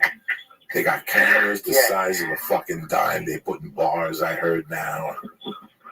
Yeah, you know what? Thank God I left that lifestyle many years ago, as you did. I couldn't make a living now. There's no way you can make a living as a thief. There's no way. You don't think so? No. Hey, Lee, what's up, Lee? How are you, pal? What's up, Danny? Even under the radar. Yesterday I was watching something, and they had closed off Studio City. Did you see that yesterday for 4 hours? No, where? They closed off Studio City because 3 guys, they got spotted breaking into a house, and the one guy had a weapon. So they evacuated the maids, and I'm sitting there going, in all my years, that's what saved me. I always crawl through that window solo. I could have been a fucking burglar or an encyclopedia salesman because I dressed the part. That's how I did it. I didn't walk in the neighborhood with a hooded sweatshirt with a fucking Born to Lose t-shirt on. I'd walk looking halfway decent. You didn't know what the fuck I was doing. You didn't know what the fuck I was doing. I could have been doing anything. Well, you know, and Gary did a lot of his stuff all messed up, too. He wasn't thinking level-headed. He was up for 2 or 3 days, and he dragged some young kid with him. Actually, the getaway driver died. Not, you know, she was sick. It was a girl. She died of complications, and the young kid flipped on Gary and told him about the other heist. You know, again, they had him for the bank in Fairview up there by White Castles. And then they got him for, I think, 2 more banks and the poor lady that owned the restaurant on Tunnelly Avenue.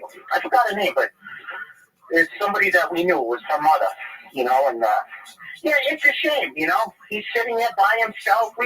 You know, since my mom died, everybody's kind of doing their thing, Coco. You know, she kind of kept us a little bit talking, and she passed away last September. We've kind of all lost contact, you know. Everybody's raising their kids. And, she was the matriarch, you know, Danny.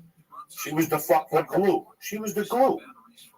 Yeah, she was a good egg. When the mother and the Soprano died, the Sopranos was over. People will tell you, real people who know what was going to go down will tell you the day Olivia died, that was it for the Sopranos.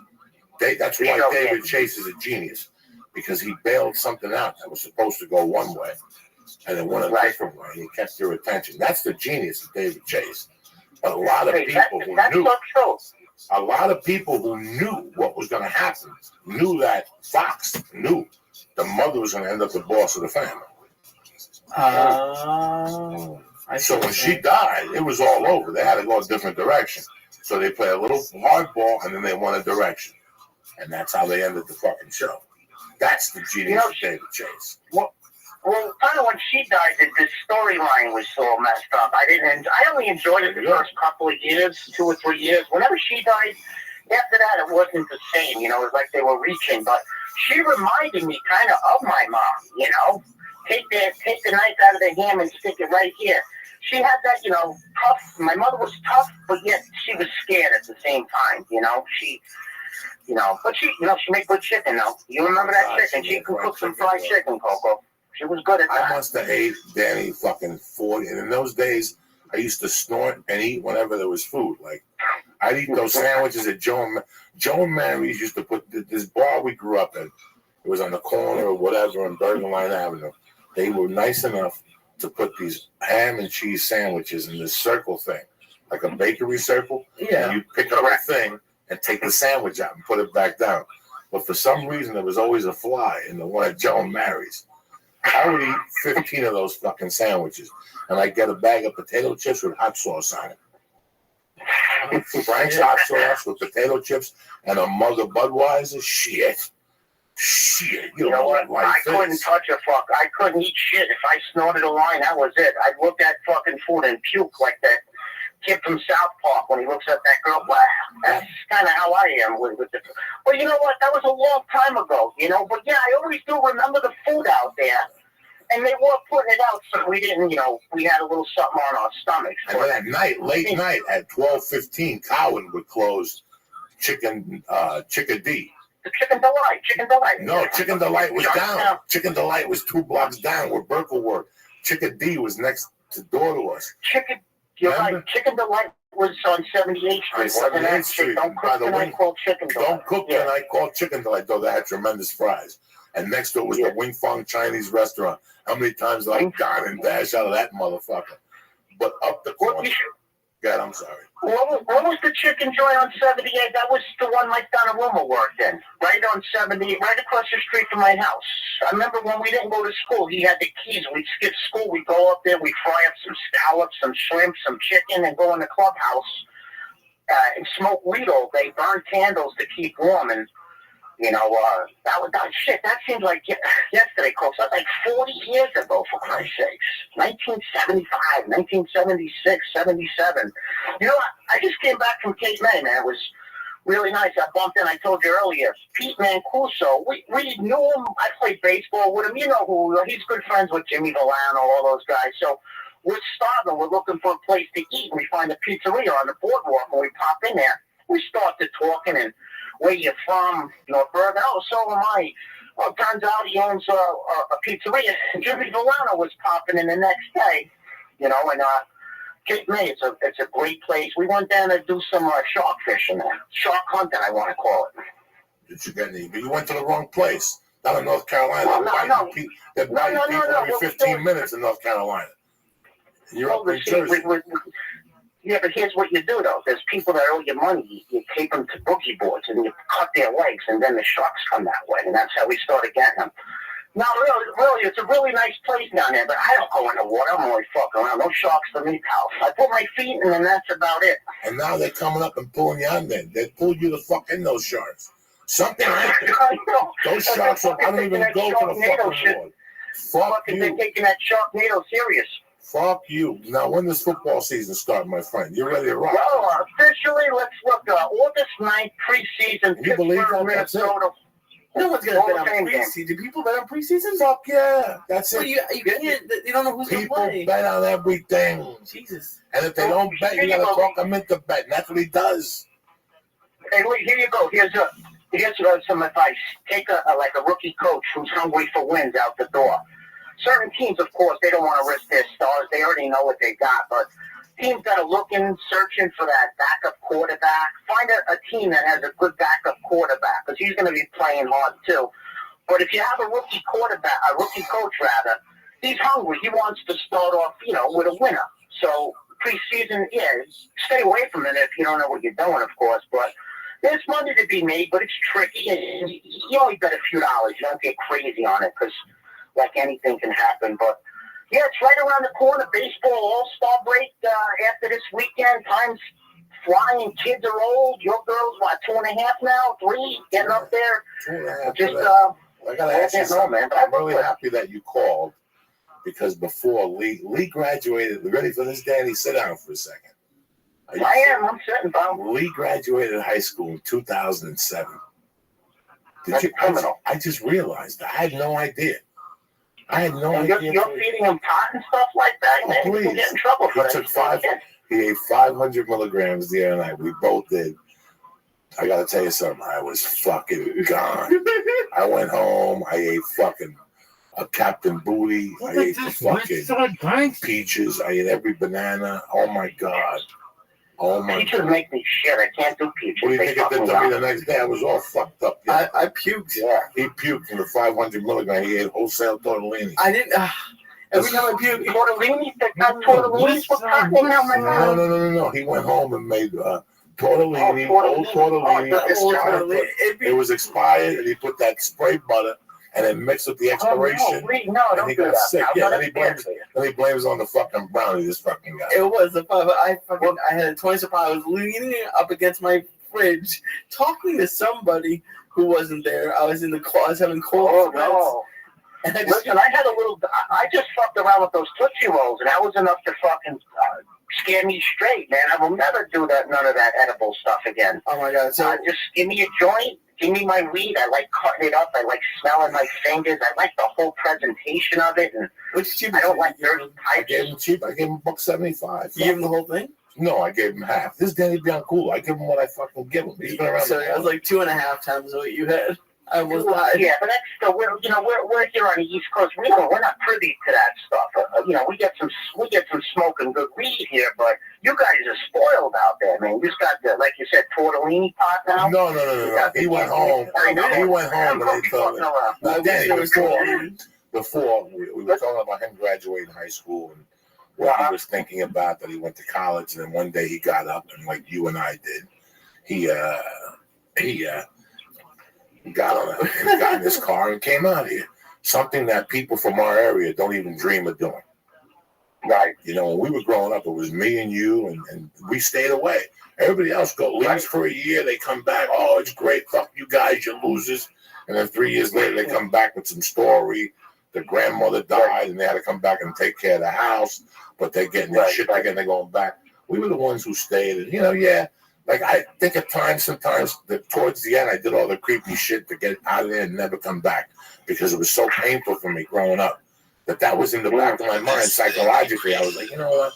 Maybe I just did that shit towards the end just so I never had to go back there. But we were talking about graduating high school. And that's when I really met you, 81, 82.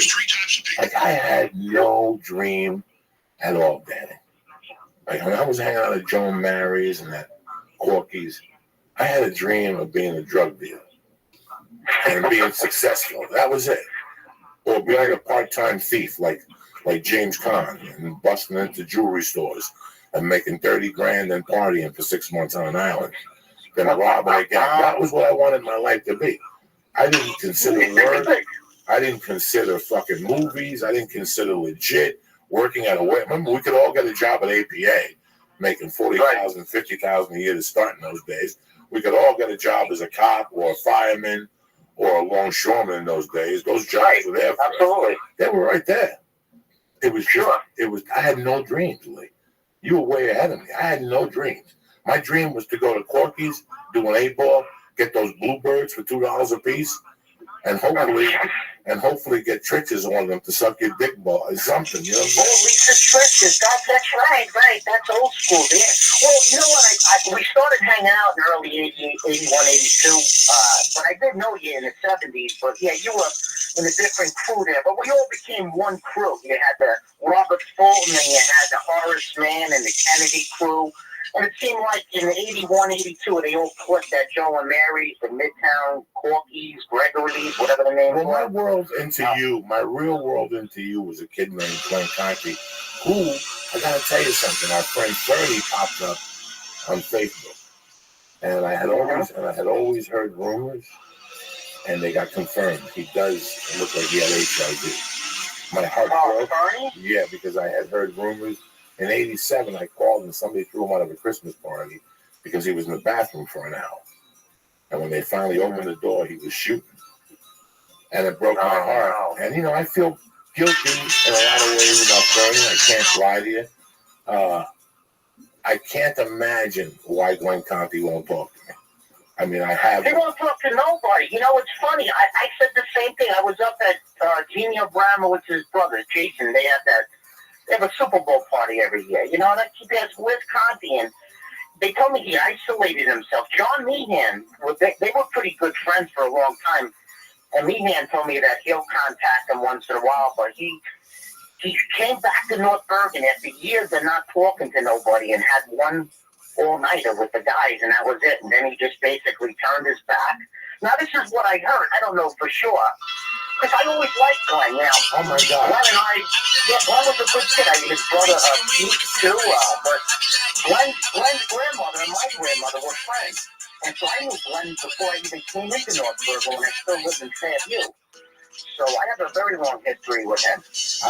Me and him were glued to the hip from 79 to 84. I would die for that kid. He knew it. He fucking knew it. He knew that whatever I had, half of it was always his, you know? And, yeah, he was a good athlete. Good athlete, Glenn Conti. He was my brother. It's hard. I still remember him and Fernie and him and Fernie driving me to the airport when the cops were looking for me when I was going to Sarasota to hang out with Gary Hartman. And I still remember them both looking in the car and they were both crying. I mean, we knew. I've always said it. That moment was when we knew the summer, like, that's it. High school was done. Whatever had happened that summer, it was over. It was manhood. Like, the cops were looking for me. They wanted their jewelry back. And here I am on a plane to Sarasota. Who the fuck goes to Sarasota to watch the Road Warriors? Tim Donaghy lives down there. Tim Donaghy to Sarasota. But it's just weird What were you thinking in '82 at that? Well, you know what? I just got out of the Army. It was the summer of '82. I still feel that was my favorite summer. We were all young. For me, I had some money I saved in the Army. We didn't have to work. It was just a summer partying and going down to Seaside, crashing into one room with 15 people. That summer ever was the summer of '82. And then shortly after that, September of '82, I headed out to California. I lived out in California three different times, 81 to 83, 88, 87 to 88, 93 to 94. So I lived in California on several occasions, and one day I really hope to get back there. You know, if you get some fucking water, though. I'm coming out there to get water. But, I've been around the block. I mean, you're right. We it's like it. Thought that was funny, Lee. Yeah. We're gonna get water from. But listen, most of the people, like you said, Corporal, their version of escaping is moving to Bergen County. They got away. They really went far. They went 2 miles up the block. Oh, that area. But, I'm not even making fun of them. That area, you know, it's like people think, oh, when you beat the mob for 8,000, they're gonna fly out to Tempe and do what? And do what? What are they gonna do in Tempe? Rent a car? You think they got GPS? And they're gonna come looking for you? They don't know nothing. If you tell them you escaped to Atlantic City, they'll shoot you. It's funny you said that. In '83, James, my cousin, you know James very well, and Greg, of course, he was old train jumper. You know, the gangster up in Richfield, Mr. New Jersey, whatever. He owed him about 10 large, and he owed this other kid that I forgot his name. So he owed about 18 grand. And then he boogied. He came out to California, never left, never went back. And then when I did get back from California, I bumped into Frank Jumper in a fruit stand in fucking West New York. And I'm trying to avoid him because he's a big fuck, and I know he's connected. Dog. This dude was juiced up in 1983 on Deca, and more Deca. Oh, but he was a big, and he was a connected guy. I didn't realize how connected he was until he got pinched, and they tried to get me to testify against him for loan sharking and shit. You know who pinched him, right? William Freach pinched him. You know who fucking prosecuted him? Governor Christie, actually, was a prosecutor. That's fucking crazy shit. And I was just talking to somebody about that I ran into. But yeah, so that's how James got out to California, owning the mobsters' money.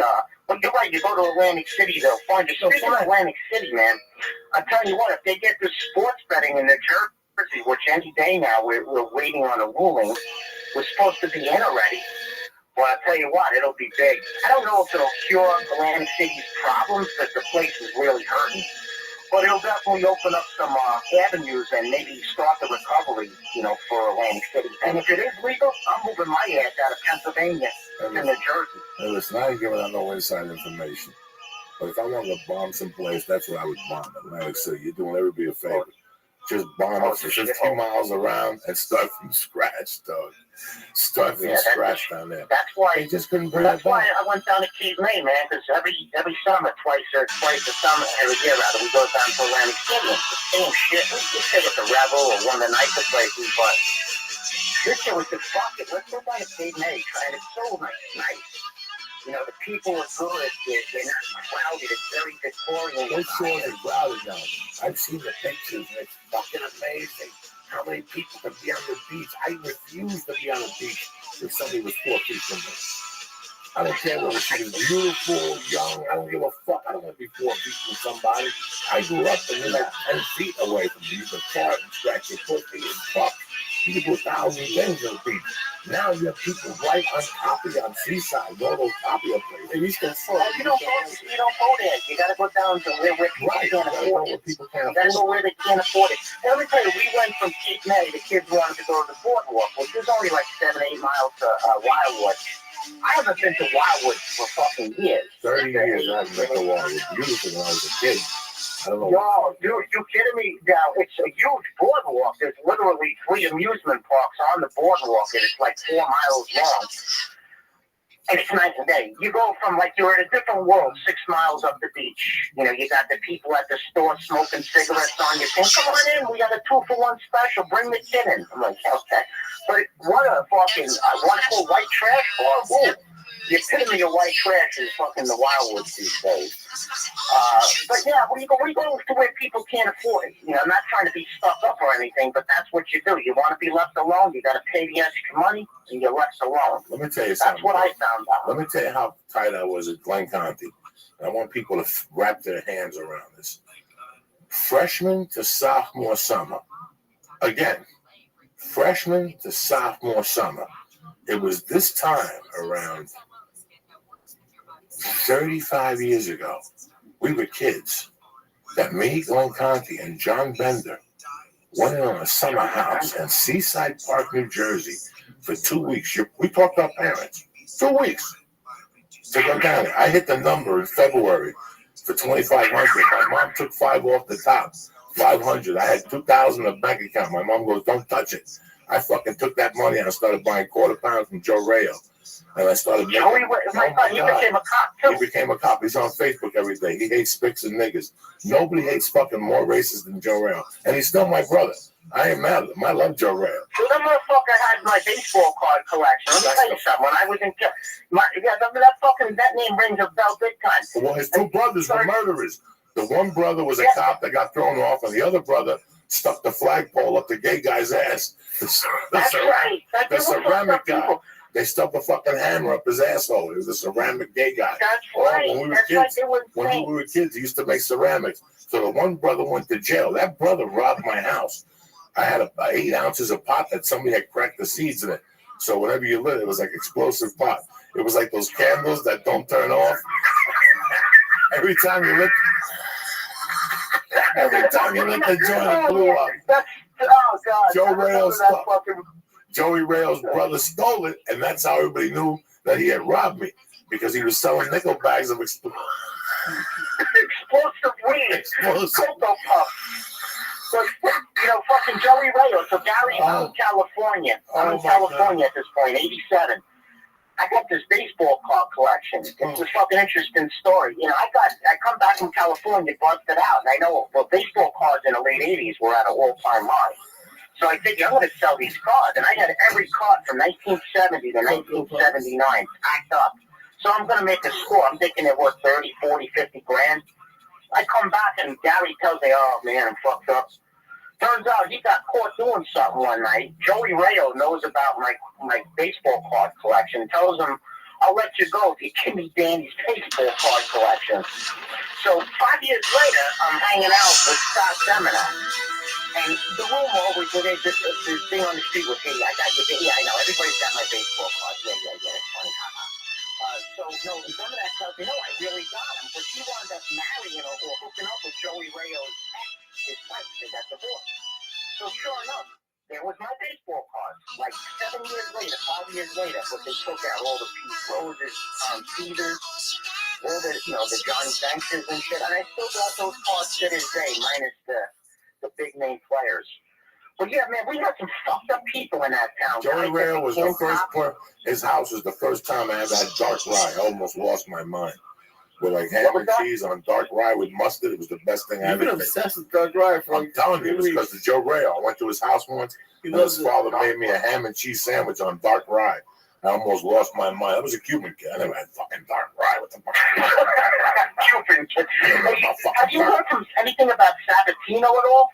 He's MIA. He's living somewhere. He's missing somewhere. Another guy that was my brother. Yeah, I grew up loved him. Funny, in funny 84. guy. He got banged up, man. He got banged up on that shit. He couldn't. Same shit, like 1985. Just the same shit. Left his wife, his kids. This was 3 years ago. 3 years ago, they were looking for him. He was living with Meehan on a couch. He was still working for UPS. He got 6 kids. He was coaching baseball, and one day he went MIA. Listen, man, you got to remember one thing. Again, like I always tell Lee, I loved Anthony. I grew up with Anthony. I grew up on Givernard Terrace. He grew up on Charles Court, was right next to me. Charles Court, absolutely. He lived next to the Iceman, the guy who was the Iceman's cousin. Absolutely, the Prongays. Which John Prongays on Facebook, the one brother, he changed his name. I found him. You know what? I didn't want to intrude his privacy. I told Lee I was going to contact him and put him on the podcast. And I said, Lee, you know what? He went through enough. That kid went through enough. Why am I going to bother and put him on a podcast and exploit the fucking kid? But Sabatino was my brother. His mom used to give me extra sandwiches. She was the lunch lady at McKinley. Good lady. Yep, good lady. I mean, good family. These people are who the fuck I am. They're who I am. The Sabatinos, that name is in my head every fucking day. It's the funniest name I ever heard. Sabatino. Last time I saw him was the summer of 2012. I had my place up in Weehawken. He called me up. He needed to borrow a couple of hours. I hooked him up with, I think, $200 or $300. He looked like shit. I asked him, hey, listen, you want to crash here for a little bit? He's like, nah, I got to get home. It's my kid's birthday. And that's the last I saw of him. I think it was June or July of 2012. Because I ran into him in Meehan, because I was up there for about 2 years. I had that place up in Weehawken. And I bumped into Meehan, and then I started going out here and there with those two, and I started like, what the fuck am I doing? I got 2 kids. These guys are train wrecks going. It was fun. I had some laughs, but I was like, I can see how easy. No, you can't do that anymore. No, I could see how easy you could fall back into that. That fucking town, it's cursed. Oh, it's fucking cursed. It really is. At that first bar, I would shit my pants. I can't even be around it. I can't even be in a bar no more, Danny. Why not? You start shitting just the thought of throwing coke, right? No. I can't even step in a bar at this age. It's over. Like, my instincts just stop. Like, people tell me, come to the bar next door. It's not happening. It's never happening. I cannot go to a bar. I do not want to see a bar. I saw enough bars growing up. I saw a bar for fucking 8 lifetimes. Because you're playing in the clubs all the time too, surrounded by that. Man. I grew up in New York City when it was New York City, and I had the extreme fortune. I was very fortunate that I knew people, and from time to time I'd steal some money, and I'd go into those little bars in Manhattan. I'd go in there with a gram of blow by myself. And I know the best little spots. I don't know where they are now. Who the fuck knows? That was 20 years ago. They changed all this. You know what? I was a notorious partier by myself Me too. too. A lot of times, Me too. I like that shit. I do like weird shit. Like the guys that leave in the city at 2 in the morning. I refuse to leave. I'd be just like, just leave me here. Like, what are you talking about? Let's just go. I'll see you tomorrow. I'll take a cab home. I fucking find a little hole in the wall, party by myself, hanging out with homeless people. All types of fucking weird shit. Now I drink at home. When I drink right at home with my wife. We have a couple of drinks, and that's it. We keep it fun. We keep it safe. No homeless people anymore? What's that? No. Once in a while, I'll grab a homeless guy just to, shake up the past a little bit. But we're going, we're almost married 15 years now. We're getting ready to go up next week to celebrate a couple of days together. We're going to do some zip lining up there. They got naked zip lining. We're going to try it out. naked zip lining. Oh, you laugh. I'm not laughing. I'm just looking at Joey's face. We're going to do naked zip lining. My wife's pretty stacked, too, so I'm just going to have fun. We're going to zip line, but we're going to keep our clothes on. And it was like that shark story. That never happened, but sometimes I do want to put people on boogie boards and just float them out there and cut them just to see what happens. Like, get out of the fucking water, you morons. You're fucking wondering when you get. That's their water. Stay out of their water. Don't go in the fucking shark water. People are stupid sometimes there. I love you, cocksucker. We got a boogie out here. Yeah, boogie board. Don't go on the boogie board. But yeah, listen, it's always a pleasure. Lots of love. And I know you're up this way in September. I'm going to stop by and see you in Manhattan in September, pal. We'll have a good time. I love you, Danny B. Thank you for taking the Hey, time. man, love you too. You bring me back for fucking 20 minutes. People listen to us talking like, what the fuck lingo is that? What the fuck language is that these guys are talking? All of a sudden we sound the same. Don't tell me this lady's knocking again with diarrhea. I love you. I gotta go, Danny B. Stay black. He's gone. Oh, he's gone already. Yeah. Holy fuck. Who knocked on the door? Who does this type of action? A very nice older Mexican lady forgot her key to the bathroom. I was stoned to the fucking gills. And the owner came by earlier, but she told us that she parked in our space. I was like, we're going to kick that again. Like the past 2 ones. Jesus. Can we talk about this for speaking and getting kicked out? What? You knew I was nervous on Monday, and you called me like every 15 minutes saying the cops are coming, don't answer the door. Don't answer the phone because I know you. You're hello. Then you made me promise you're like, don't answer the phone unless it's a phone call from either me or Paula. Like, you're really serious about it. Every 15 minutes, cops are coming. We ate that bar of death, the Corova bar, 1,000 milligrams. Mm-hmm. Today we mixed it up with some stars of death. Listen, we got some great pictures in the mail from a great artist. Now, I don't know what my fucking Brady Ferguson. He wrote a little letter here. Listen to you guys all the time. I hear Joey's stories, and it says that we walk similar paths. He wanted to send some love. Don't ever stop. Brady Ferguson. He drew some nice fucking pictures of us. They're beautiful. We're going to revamp the studio here. We're going to get the music podcast going. I'm going to put these up. He did a beautiful job. I weigh like 400 pounds in that picture. Brady, cocksucker. I love you, though. And look at Lee. All Lee needs is a fucking hat. He got a part-time job at Ming Feng's Chinese restaurant. Ming Feng's. Ming Feng's. That's a new chain I'm fucking inventing right there and shit. Who you think you're dealing with, cocksucker? Anyway, some shout-outs to my main cocaine tamales, always there for me. Mr. Gonzo, Casey Jones, Greg and Lynn Powers. I got the email about Cuba. Let's make it happen. Paul Lynch, Philip Reyes. I don't know what the fuck this is.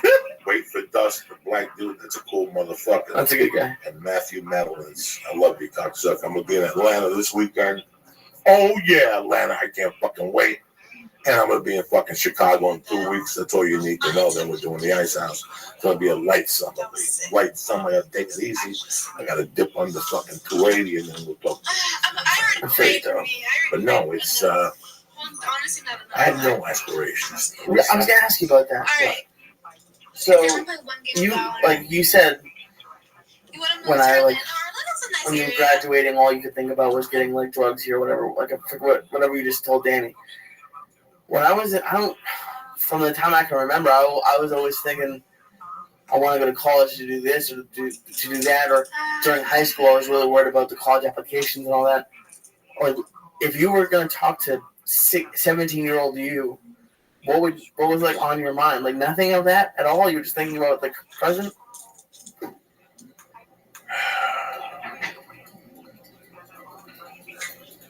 Well, because of the situation, I was a little winded. To put it lightly. Your mother died. I was a little winded. And once that college thing came up, and the whole thing with high school and me dropping out and coming back, I just didn't feel like somebody had spoken to me about maybe getting scholarships and stuff. And I always thought about the trades, being a plumber, carpenter and shit. I knew the carpentry wouldn't work because I figured I'd saw my finger off my feet or something. I would too.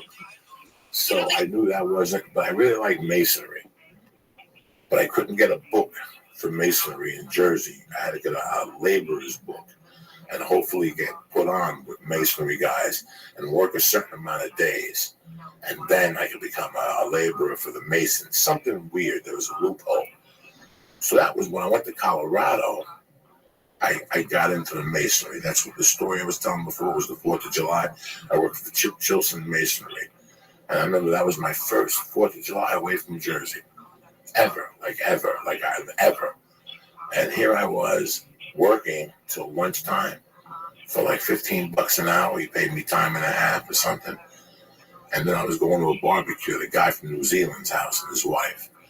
And when I got there, it was like 15 people there. And here's this kid, like in the back of my mind, I'm like, if they only knew that I robbed a fucking jewelry store less than a year ago with these people, and I wouldn't say nothing. I didn't know who I was trying to be. I would talk about movies, I'd talk about food. I didn't talk about any of my personal life in Jersey then. Nothing. They would ask, I'd ask a few questions, North Bergen. They would say, oh, Bergenfield, no, Hudson County. But, no, if I was 17, I once read a thing that if you read the Wall Street Journal for 4 years, you got more out of it than you had a college education. And that always stuck with me for a while. Like, do you really need a college education? The only reason I was going to college was for my mother's wishes. Right. But once I started taking night courses, I had to tell you, Lee, I liked it. I really enjoyed it. I miss that today. I would love to get a second chance at going to college. I still wouldn't go to college as a rah-rah guy. What does that mean? I still wouldn't go to college.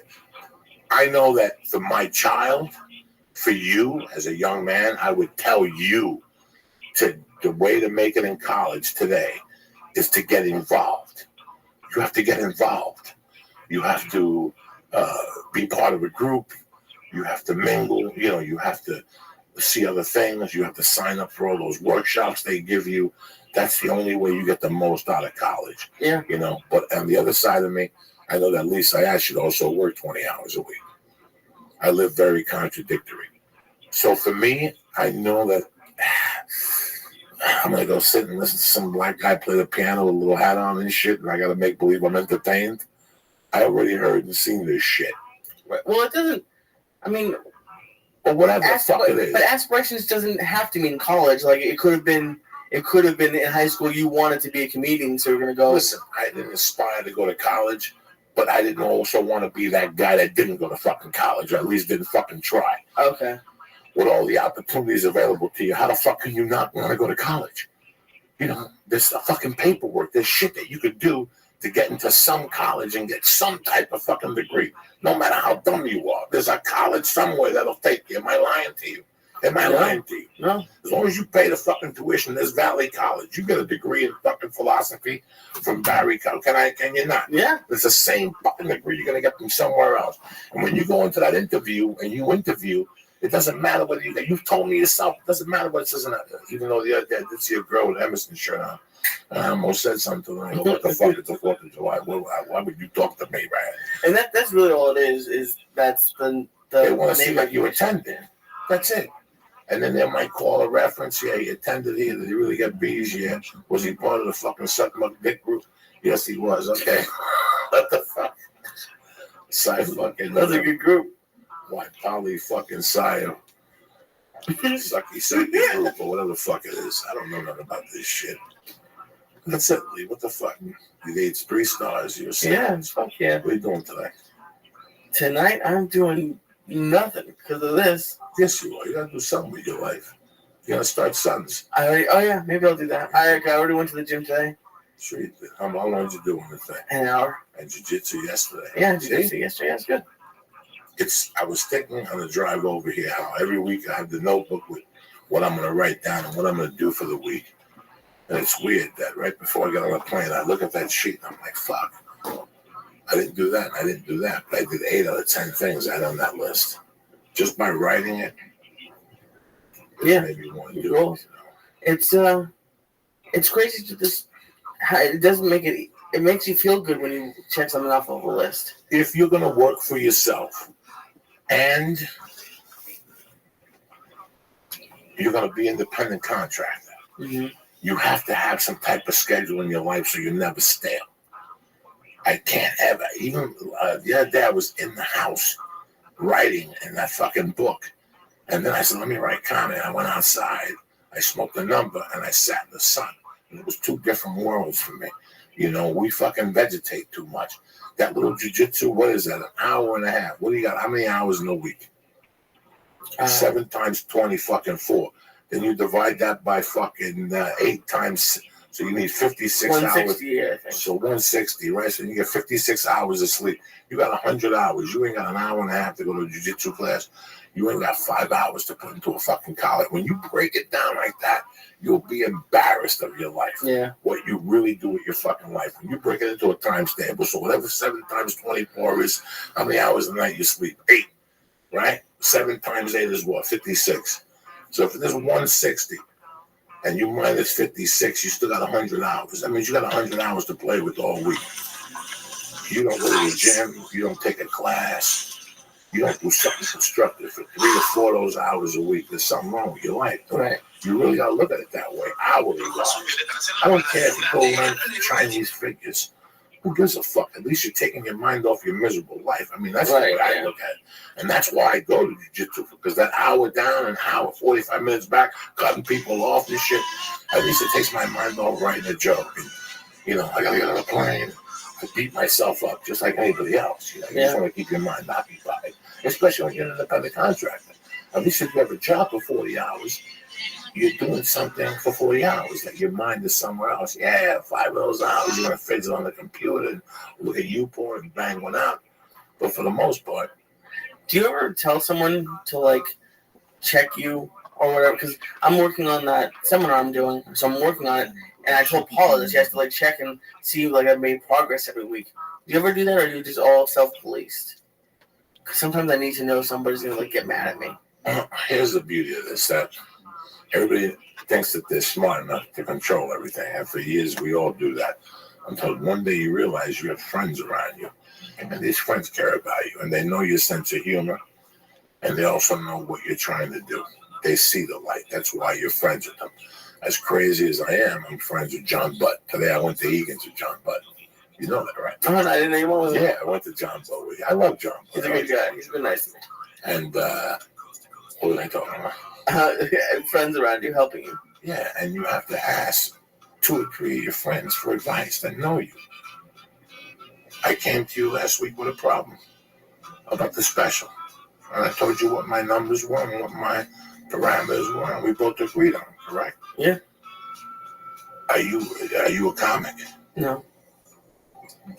But you have a different kind of mind, and you know this, so this is why I come to you. Yeah, you need different points of view. I go to my wife, who's shrewd as fuck, and she sees the green tape, and she sees the white tape, and she's an accountant. I take my ideas to her.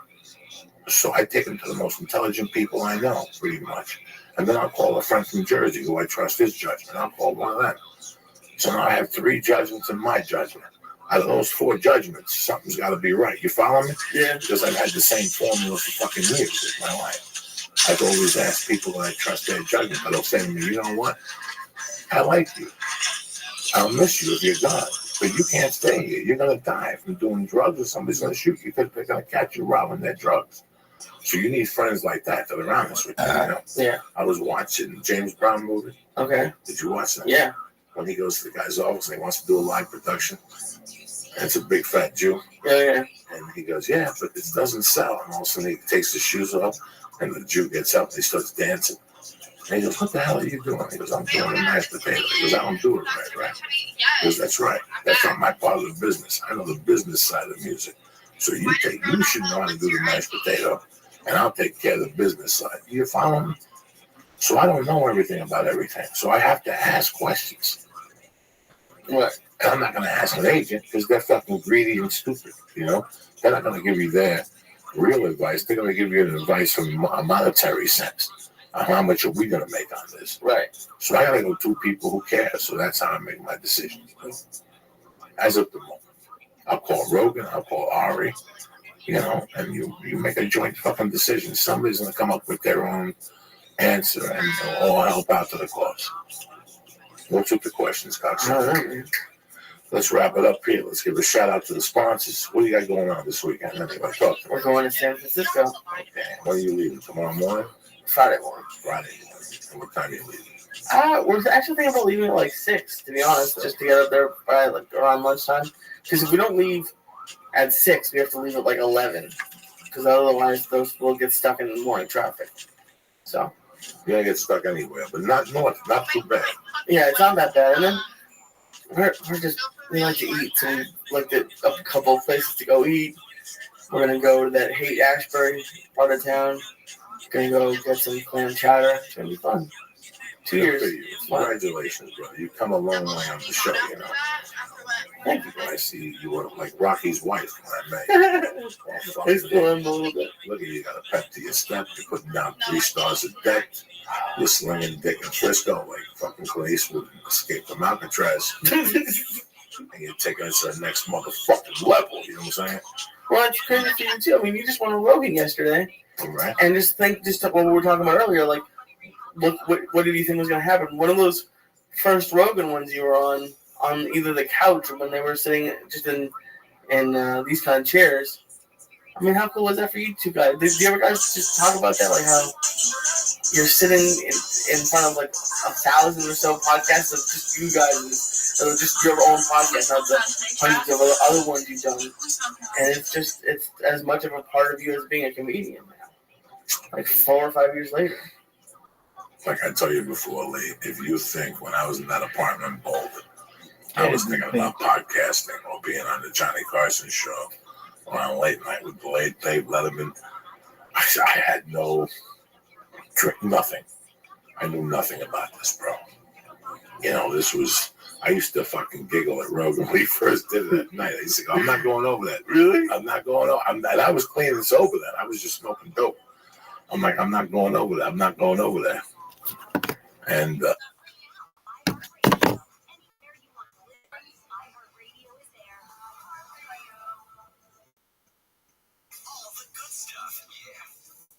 keeps you on top of pop culture. The Neighborhood is getting a new sister show. Paramount Plus has picked up a currently untitled sitcom starring Tracy Morgan as a widow and empty nester whose kids move back home that takes place in the Neighborhood's fictional universe, though it's not a direct spin-off. Ironically, Morgan guest starred in an episode as the brother to Lead Sucker, the entertainer's character, with the idea of giving him his own show, but the new project features Morgan in a different role as Cedric's cousin. No premiere date was shared for Tracy. LOL, I like that, girl. Good for you. Kicks off its 7th season this fall on CBS. And that's what's poppin'. I'm Camps.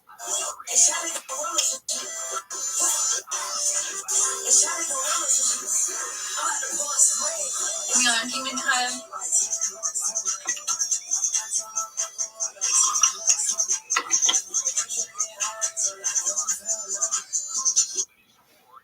LOL. That was cool. I like that. LOL. And women's underwear, t-shirts, cut-off sweats, long sweats. They got some cool ass shit, man. Go over to MeUndies. Take a look. You know I'm not messing with it. What else, Lee? You got anything else to say about MeUndies? Like I talked, and you're right, dude. Especially if you do jiu-jitsu, if you don't have the right underwear on, you're gonna have to readjust anything. If you don't do anything, you have to readjust. If you're on a bike at the gym and you're trying to warm up and you're pedaling, your nut always pops out of your left side or your right side. Fuck that. MeUndies. Go to MeUndies.com right now and press in, Joey, and get 20% off in Canada and the United States. But I had no idea girls don't like when you scratch. Like we were out the other week and I was doing it like just outside of the bench, and Paul looked at me like I was crazy. Yeah, women don't like. Nobody likes when you. Women will never scratch and nothing in public. That's why you got to give them credit. We're the only animal that we have an itch. You only control it. We're not gonna get up and go all the way to the fucking back to pull a nut out. Sometimes the nut gets tucked in by mistake. You ever had that? And you're sitting there. You're not in pain. Sometimes I'm uncircumcised. The turtleneck gets caught. Sometimes I gotta sit there with it tucked in and have a conversation with somebody. I think I feel like that. But anyway, where does it get caught? Right inside the turtleneck, like the skin of the helmet's halfway, like a little sausage. And it gets caught, and it feels weird. Anyway, go to MeUndies.com right now and press in, Joey, and get a great selection of underwear for men, women, sexy women stuff. I'm telling you, this is the Bung Bailey. I wouldn't be fucking let you motherfuckers know how good MeUndies were. They weren't that good. What are they pressing? Joey. And pay 20% off and free delivery. But I wish it was Bong Diggity. Bong Diggity. That's what I meant to say. A little cotton mouth. It's like I've been in Biafra all fucking night. On it. Tremendous. You know why I eat these edibles? Because I pop this Alpha Brain like they're going out of fucking style. You understand me? I go on Alpha Brain cycles. You're like, Joey, what's Alpha Brain? You told me about it last week. I'll tell you, it's a complete earth-grown nootropic with Alpha GPC and AC-11. Don't ask me what it is. Go on fucking the computer and you'll see how good this stuff is. You know how good it is? They give you 100% money back guarantee. You don't even want the product back. That's how strong fucking on it is, okay? This starts with Alpha Brain. This is like the pork fried rice of their products. If this is nothing, why would you go anywhere else? Start with this right here, Alpha Brain. If not, get the hemp protein. I love that stuff. A little banana in there, a couple ice cubes, bam, some peanut butter, the best chocolate tasting protein out in the market. Number 3, the chronic. What is it? The stuff for your lungs. The mushrooms. I can't. Shroom-Tech Shroom-Tech Sport. Tremendous pre-workout type stuff. I'm telling you, just do me a favor. Go to Onnit.com. They'll give you descriptions. Aubrey's doing a great job. Go to Honda.com right now. Go look at the great selection of supplements. They got battle ropes. They got kettlebells. They can't do nothing for you there. They'll only help you in the supplements, whether it's the MCT oil or the testosterone. Listen, go to Honda.com right now and press in. Search boom and get 10% off your first order. They also have the Stay On It program. I mean, they're all over the computer. Change your life today. Start on it right now. What time? You're like, but Joey, what type of snacks you got? You got any of those stars that can't fucking help you live in all? Yo, I can't person turquoise waving, person turquoise waving, person turquoise waving, person turquoise waving, person turquoise. What up, Oof? How you doing, baby? Dog, this was amazing. It was like I just looked over here and Oof was there. How the fuck are you doing, Oof? You. What up, Carrie with the BBC? Yo, you're with the fucking British Broadcasting Corporation, our big bone cock. How you doing? PR Quilly. W Content. Gangsta. Look at this body, kids. Look at this body. It's fucking unreal. Look at these muscles. I'm fucking amazing. I love you guys too. Carrie with the BBC, how you doing? Hey, how did you guys hear about me? Please tell me. I do want to know. How'd you find out about me? I love you too. I love you too. You want to see some of his body? Look at this. Look at this body. Oh. Dad bod. Hell yeah, King Rabbi. Let's all accidentally get rich. How'd you find out about me? Was it Kick? Hell yeah, muscles, baby. Did you find out about me from Kick? What's good, Maney? Well, I stream my life 24/7, 365 for world peace. It's the biggest event in global history. Do you guys know about Kick? I dominate Kick. Check it out. Go to anybody's profile and just look at their clips. And I retweet the pictures just to show you. Between you and me, you guys know I'm half retarded. And you'll see all of my clips of people with my linktree.com/Rabbi Rothschild. Wants to talk to you. You were just in his chat. P. Breenstone. Okay, I'm coming, baby. Farm fresh ingredients and step-by-step recipes. You could be a fucking complete momo. They deliver it right to your home, allowing you to create handcraft meals. Oh, you're here! Oh, that's fucking tight as fuck. These fucking products refresh. I'm not busting your balls. The lemons, and they deliver everything. Like if they deliver a fish dish. I'm here, baby. I'm right here.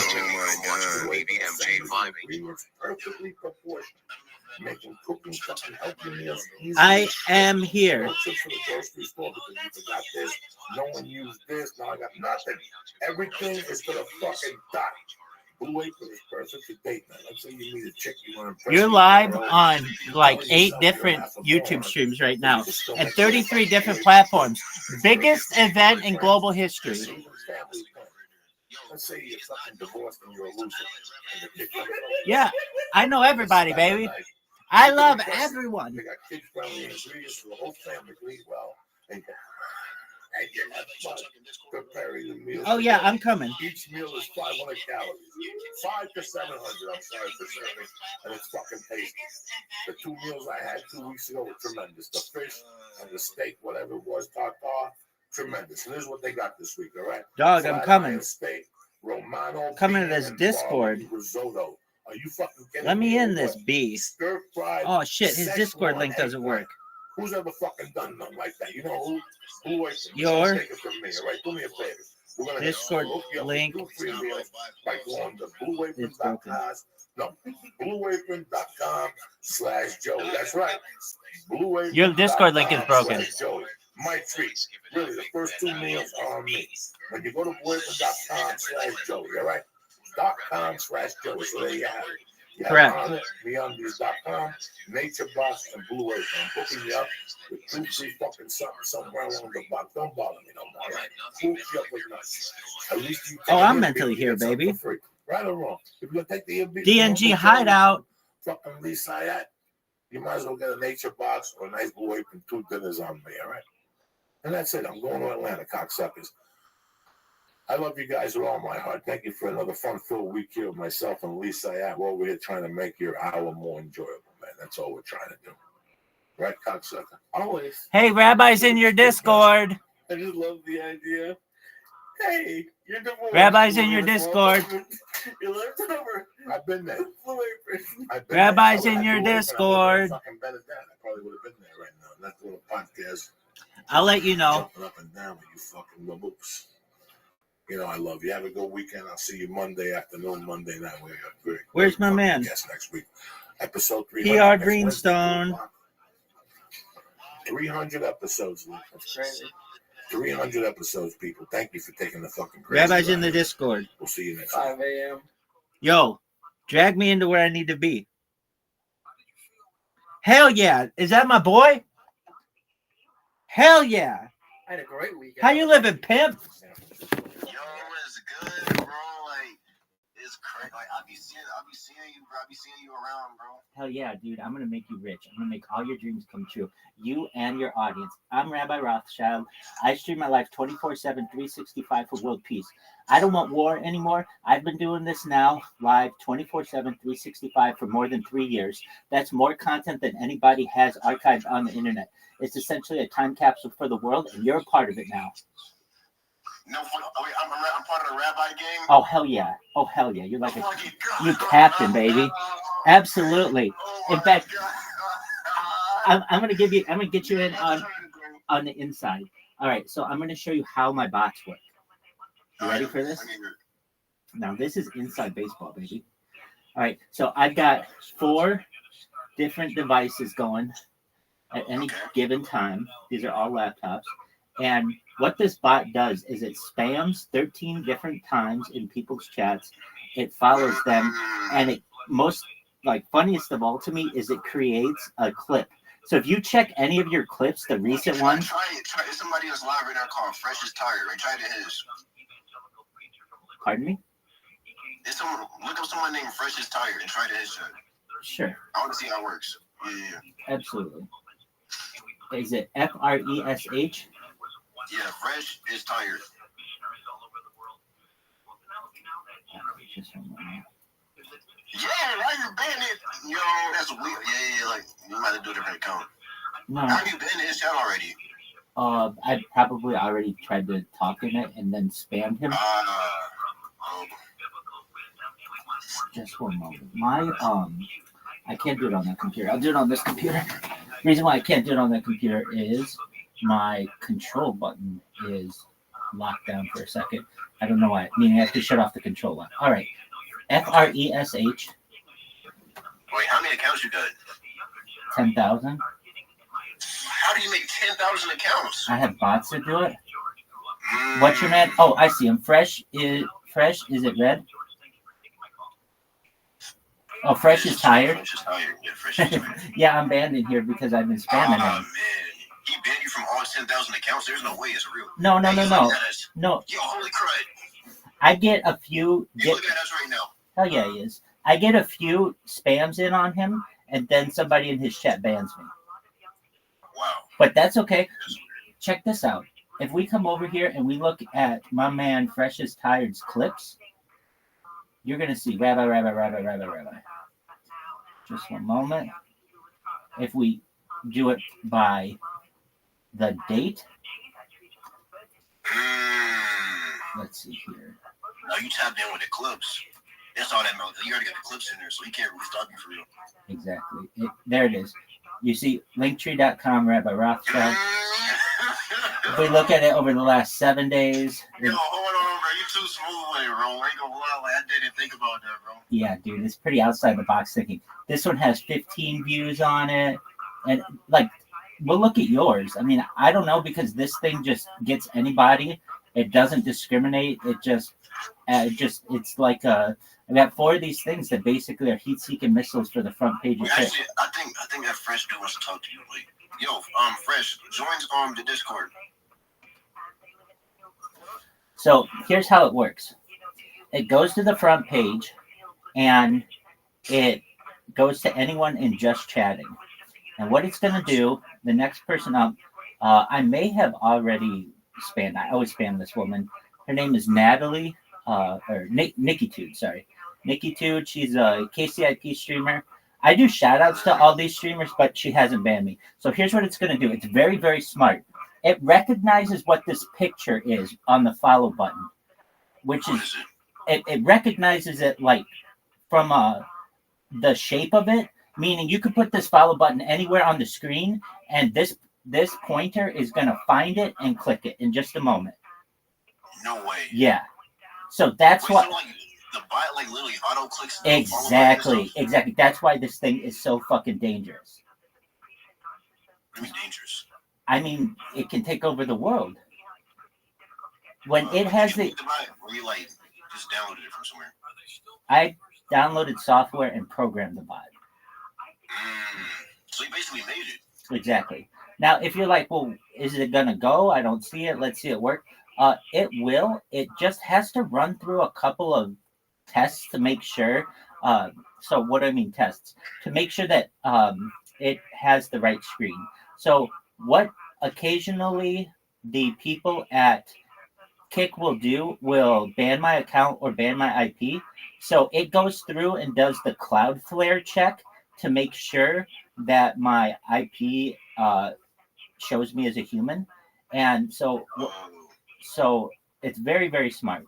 And yeah, bro, you're a smart man, bro. Well, I don't know about that, but here we see it on all of these. It just logged this account in, and it's typing over here. Linktree. Oh, it's typing the words. Oh yeah, definitely. No, that's crazy. That's actually crazy. It's wild shit. And it is very smart. So you don't even have to be on like on any of the laptops or anything. It just like does it automatically. Exactly. Yeah, I have to hit 4 buttons. I mean, I have to hit 1 button per laptop, and I have 4 laptops. How many phones you got? Oh, 33. Wait, let me see your 33 phones. Where you at? Well, they're not all hooked up, but just one moment. I'll show you. Just one moment. Okay, I've got 3 of them here. I've got an iPhone, 2 Androids here. I shouldn't say 33 phones. I should have said 33 tablets and phones. Oh. I have a bunch of tablets. So I've got like a little tablet nest over here. I've got tablets and phones here. And then my live streams. So that's live on YouTube. That's live on YouTube. That's live on YouTube. And I also have live on YouTube over here. Is it NASA covers? Or what kind of covers is that? They're just like dust covers. Yeah, you're on your bed. Oh, these covers. These covers were donated to me by a cryptocurrency project called Harry Potter Obama Sonic 10 Inu, which is a meme coin, very popular on Twitter. Oh, meme coin. Wait, why they donated to you? Are you tapped in and stuff? Yeah, I've been in their Telegram now 24/7 for more than a year. So I've been live 24/7 on YouTube, but I've been live in their Telegram where anybody in their Telegram can just come in and talk to me whenever they want. That's crazy. It's wild. So let's talk about some of the cool shit that we talk about on the stream, aside from my robots and such. Here's what we do. We talk about anti-gravity, antimatter, alien disclosure, mind uploading technology. Let's get into that for a second. So your entire life, basically, people have made you aware that there are, 2 things that are inevitable in this world: death and taxes. Let's talk about the first one. There's a way to escape death, perhaps, with modern technology known as mind uploading technology. You essentially scan your brain into a computer for later download into a cyborg, a cybernetic being, a clone of yourself, an avatar, a robot, even perhaps an ethereal being. And you're able to live your life into digital immortality. It's a wild thought, but within the next generation, science is going to be publicizing these type of technological events. What are your thoughts on that? Do you want to live forever? Honestly, yes, I do want to live forever. Do you feel like you're like? Do you mean like by immortal? You mean like your mind is going to be like in a computer or some shit? Yeah, great question. So basically, what I define as your soul, but basically everything that's part of your body that isn't physical, your central nervous system, essentially whatever synapses are firing in there, we're going to scan all of that in from the tips of your toes and your hands all the way through your spinal cord into your brain. All of the data that's captured in there will be transferable into different bodies. Wow, I didn't know that. That's actually crazy. Exactly. What do you actually like? You have some good takes, bro. What is your take on like the R. Kelly situation? Like, oh, your things is crazy over there. Wait, like back in the day, R. Kelly peeing on the girl? Yeah. All right. Well, let's first give credit where credit is due. If you ever saw that Chappelle Show skit where it was where he does the skit about R. Kelly pissing on the chick, it's absolutely hilarious. Yeah. He does two of them. Literally, bro. Like, I feel like it was funny that he really did it. Oh, like, dude. That's crazy. So what do I think? What do I think of the R. Kelly? Look, I'm not cool with anybody doing anything with anyone underage. So I think, what happened? To my knowledge, that girl was underage. Oh, wait, really? Well, No way. that's why in the skit, Dave Chappelle says, "Look, I wouldn't even believe this if she were holding up her ID. Her grandmother was there." Taking pictures with her polar, like there are all kinds of things that you have to do to prove it beyond a shadow of a doubt. But as I understood, those girls were like underage, so I'm not cool with any of that. However, let's assume that they were of age at this point. Piss on them all you want. If that's your kink and it's cool between consenting adults, go for it. Literally, bro. Like, would you piss on a bitch? Be honest. Fuck like, yeah. Hell yeah. I'm sure there are thousands of I bitches. would, bro. I ain't gonna lie. I think about that shit all the time. Like, if a bitch did it, like, sat there, was like, yo, piss on me, nigga, I'm doing it. Absolutely. Like, I'm not even, like, think about it. I go, like, think twice about it. If some bitch is like, look, it puts me over the top, baby, open up your mouth and let it in, because I'll do whatever it takes to take you to that higher level. Really, there's nothing wrong with that. You know what? Honestly, pee is sterile, so it's not like anything's bad with it. So long as it doesn't come from someone who has a bacterial infection, pee's sterile. So I mean, it's like medical quality. So go ahead, piss on anybody you want with that shit. You can drink that stuff. Thanks. Weird dog. So let me ask you, you KCIP? Do I got CP? I don't even, what is CP? Oh, fuck no. No, are you KCIP? Do you have CP? No, fuck no. I already know you're cool. You don't have shit like that. Nobody wants that. Are you Kick Creator Incentive Program?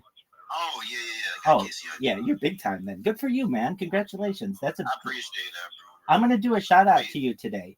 I don't know if you know. So I do shout outs on Instagram. Why don't you stream on Kick? I got banned. Why'd you get banned on Kick? Because I have so many bots. So you can't stream on Kick? No, so I stream on YouTube, Twitch, Twitter, all the others. So basically, I've sacrificed one of the platforms. It's a really interesting strategy. Sacrifice one platform and use it as your punching bag to promote on all of the others. And like, you would know who I am. None of the people on Kick would know who I am, but for the fact that I spam the shit out of the platform. And that's how everybody knows about me. That's actually facts. Like, you're actually smart, because everybody literally knows who you are. Everybody knows who I am. Like, 1 month. You know about that rabbi, bro? Literally, like, people literally know who you are, bro. So I heard one of the major mods at Kick, someone who's employed by Kick, was asked about me within the last week and asked what Kick's strategy was to combat my bots, and they said they didn't have one, which is kind of a... So you think Kick can't even stop you? I don't know. I know ways that they could, but here's the thing. Whatever they implement, I'm just going to get around and continue. The key point already happened. I already became a meme. I already became something on their platform about whom everyone knows. So whenever I show up, it'll be like, oh, we already know this person. I don't have to do all that work again. You're literally like the Kick, like a Kick villain, bro. Absolutely. Like I'm a Kick, exactly. I'm a Kick celebrity. I'm like the Riddler of this bad boy. And I do it for world peace. I don't want people to have war anymore. And I'm sure that we can agree on that you don't have a right to put your hands on me. I don't have a right to put my hands on you. And let's do this globally. Essentially, we have things in place to perhaps be able to get rid of war in a modern sense, but we're not utilizing them. Other things, though, before we end all war, there are other things I want to address. World hunger. How are we going to have world hunger, Rabbi? We want to implement vertical farming, cloud seeding technology, hydroponics. Those are just 3 of dozens of ideas we have for world hunger. How about world thirst? Life straws, digging of wells, and desalination plants, where you take water from the ocean and and turn it into potable water for agriculture. Absolutely. That's what I'm saying. I'll never believe that we have a water crisis when we have the world's oceans. We just have to figure out a way.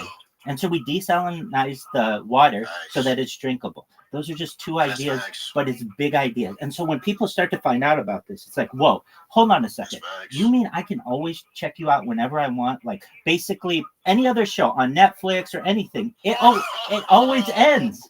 It always ends. Mine never ends. You will end before I end. So go to bed. Go take care of your kids. Wait a minute. How do you just join the shit while you on the shit? How do I take a shit? No, one of your butts just like popped up, bro. That's crazy. Oh, yeah. They're just going. They're just randomly doing it. They just be going, bro. Oh, word. Oh, here it is. I can see it. Wow, this is crazy. Hold on. Keep it right there. Let me see. This is wild shit. It's a thing on a thing. So literally, we're watching. It's clipping right now. Exactly. It's clipping a clip of you, of me. Wow, how meta is this? This is amazing. Exactly. That's a good clip right there. That's actually a good clip right I agree. So, apologize for that, but that is an organic robot interaction. Absolutely. But essentially, what is special about this is any other piece of content, it always ends. This one doesn't. I have so much content, 3 years, and it's not just on one stream. It's on 6 different streams, redundant streams, in case any of them, didn't catch the footage of one or the other. I've streamed as far north as Santa Barbara, as far as south as San Diego, Santa Monica, Beverly Hills, Disneyland, basically everywhere, all over Southern California. That's all on my Instagram. And then I have really 3 years of 24/7 content on YouTube. But also, I'm live on 33 other platforms about which people have never even heard. Like, even some of them that just shut down. Caffeine was one. It was a gamer stream. That one just shut down, but I'm on many others, including Billy, which is huge in China, Africa.tv, that's huge in South Korea. I'm live. Africa TV? Yeah, but that's not big in Africa. It's big in South Korea. I would think Africa TV would be huge in Africa, but Africa is like on YouTube, like most, Western civilization, but at least it's called Africa, AFREECA.TV, and it's huge in South Korea. In fact, I get people who I meet from South Korea, and they're like, how the hell do you know about Africa.TV? It's like South Korean YouTube, but unless you're in South Korea, people don't know about it. So what I did, I've been using ChatGPT since the first day it was launched, November 30th, 2022, and we use it for all of the world's questions and all the world's mysteries. So I would go into it and just say, name 50 different platforms that allow for RTMP keys, that real-time messaging protocol, the little keys that you need to be able to multi-stream, and it would give me 50 of them, and I would go and create accounts on every single one of them, and then essentially have one computer that was hooked up to 33 different platforms. Once that bad boy is going, I'd start up another. So every single one of these devices isn't just streaming on YouTube, it's multi-streaming. So let's say YouTube doesn't like what I said, we have backups on Twitter, we have backups on Twitch, we have backups on a litany of other platforms. So that's really cool. But other things that I like to talk about, truthfully, are really whole mind and whole body happiness. Like I would say basically mindfulness is very important to people, and we don't discuss these things. So when we're talking about peace in the world, that's very important. It's important to have peace in your soul, absolutely. But other things, like when it comes to real issues, decriminalization of drugs, that's a big one. So I'm an advocate for the decriminalization of drugs. I'm an advocate for the promotion of psychedelics. Wait, Rabbi. Yes, sir. What do you do for work and stuff? Well, I'm a rabbi. Additionally, I'm a certified project management professional. I've launched apps. Wait, what do you manage? Technology projects. So I've launched apps on the App Store and Google Play. I've had 6-figure contracts with Fortune 500 companies. Yeah, so you're rich? No, I wish I were rich. And perhaps one day I may be the richest person on earth. And why do I say that? Content, according to Bill Gates in the 1990s, is king. He coined the phrase. And The Economist magazine in 2018 stated that data is Earth's number one resource, more valuable. It overtook petroleum. So that means it's more valuable than gold, than food, than water, than air. Data has become the most important thing on Earth. And I have more data than any person on Earth. Now, it's like, Rabbi, why don't we know about you? Why didn't we know about you until you did this kick thing? Like, why didn't we know about you just from YouTube? Great question that I just asked myself. But it's a question that would arise. Why? What's the deal? I have some YouTube accounts with tens of thousands of followers. They get banned. Wow. They get banned. When you do 24/7 streams, you get a lot of copyright strikes just accidentally. Why? Because the radio was on and it played a copyrighted song, or because you were watching a podcast and the intro clip was copyrighted. So here's what I do. Every 6 months or so, I get all my YouTube accounts and I leave them up so that you can watch them, but I create new ones. So every 6 months, basically, I have little time snippets so that if ever at any time any one of my YouTube accounts gets banned for some reason, it doesn't ban all 3 years of them. It might ban like 6 months of footage, which isn't that big. And considering I have over 100 YouTube accounts, not big at all. I've also created some really interesting things on Instagram. So on Instagram, I've created robots that automatically upload my life 24/7 on Instagram. So how does that work? Basically, it's an automatic clicker on a phone that knows exactly the right time to click on the phone to make Instagram start up a video, have it last an hour, end the video, upload it, and start a new video. So it's been doing that now for the last like 2.5 years or so. So not only do I have more YouTube content archived than any person, but I have more Instagram content archived than any person. It's a huge deal. Wow. And especially with AI, and it's going to be able to parse through all of this. Look, nobody wants to watch me right now in 2024 sleep 8 hours a day or whatever. But in the future, universities, particularly those that conduct sleep studies and sleep doctors, are going to want to watch that. That's really important information to them, to have 3 years of basically pure sleep. The whole thing isn't sleep, obviously, but to be able to study an individual. And the same will happen with cardiologists and my heart rate, and the same will happen with psychologists and my behavior, my emotions, dietitians, and my nutritional intake. Damn, that's crazy, bro. That really Wow. is. Have you seen the movie The Truman Show? The what? There's a movie in the 1990s from starring Jim Carrey called The Truman Show. Yeah, it sounds familiar. I think it was like he was like in a like inside of a game or something the whole time, or in the show. He was in the show the whole time. Similar. He was. I haven't seen it. I just want to see it. It's fabulous, and I would recommend it if this project is interesting to you. It's basically he was born on camera and doesn't know it, that the whole world watches him, and he becomes the biggest star in world history, and he has no idea. And his whole life is observed by the outside world. This is similar. The major difference is the world has my consent to be able to peer into me whenever I want or whenever they want. But what really makes this special is that I have plans to do this for the remainder of my life. I want people to be able to study this and connect themselves to it. And I'm not going to take up much more of your time. I appreciate the opportunity to be here. But I want you to know that this isn't the last time we're going to speak. I really mean this. You are going to be a rich person, and I hope to be the person to help make you that. Real, bro. Absolutely. I really do see you being like a millionaire, or like, you know what I'm saying, maybe like a billionaire in the future. Bro. Absolutely. Like, you just seem like I'm going to be the got world's that first mindset, bro. trillionaire. I'm going to be the world's first trillionaire. And if you're like, okay, Rabbi, how are you going to do that? Once this thing blows up, we're going to be able to monetize this data so easily. I'm going to be able to be a spokesperson for every major brand out there, particularly when it comes to technology. My price will start at $1 billion. Look, the amount of computers that I have, just to go to Microsoft and say, for $1 billion, we're going to have Rabbi who has more data online than any person. All he's doing is using Windows. Do you want him to speak positively of Windows or negatively of Windows? We have 3 years of content on him. You know, it's your choice. Basically, people are going to want to connect themselves to this because I'll be so influential. Everyone's basically going to be able to connect to me. And any company that wants to end me, I'll be able to start up with somebody else. Just like on Kick right now. If Kick, for one reason, said I couldn't use their platform anymore, enough people know about me on the other platforms that I've already made my impact. So it's a really special strategy that I've utilized here. And I'm glad that you could be a part of it. I'm glad that I could be here. Shout out to your audience. And shout out to you. Thank you Shout so out to much. you, man. Peace, All right, baby. you have a good one. You too. Peace out. Take care. Peace. Hey, shout out to everybody. This was wonderful. Thank you guys. Thanks for the opportunity to be here. That was amazing.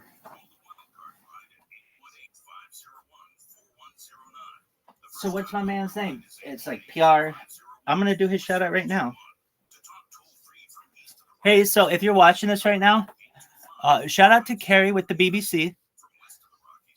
I love you, girl. Oh, what did you say here? Add the name PR Binstone on Discord. That's him. That's him. Hey, Carrie, I love you. I want you to know, Carrie, if you could let him know. I'm gonna do a shout out to him right now on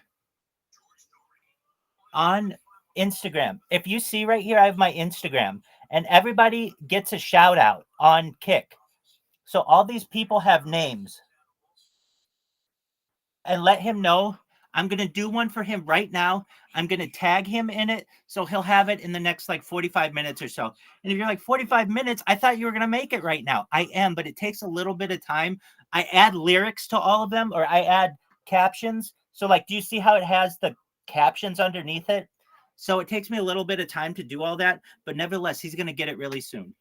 And that he's a wonderful person, and it's a pleasure to be there. And he handles himself with amazing professionalism. If I were getting all of these fucking bots, I would be like, get the fuck out of here. I don't want to have anything to do with you. Shut the fuck up. But he's so kind. It's wonderful. All right, so I'm going to do a shout out to him right now.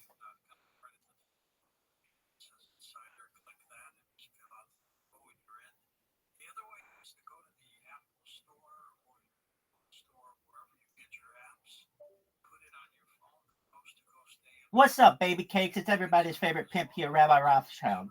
Boy, did we just have a wonderful conversation. This was amazing. We're going to come over here to our friend and confidant.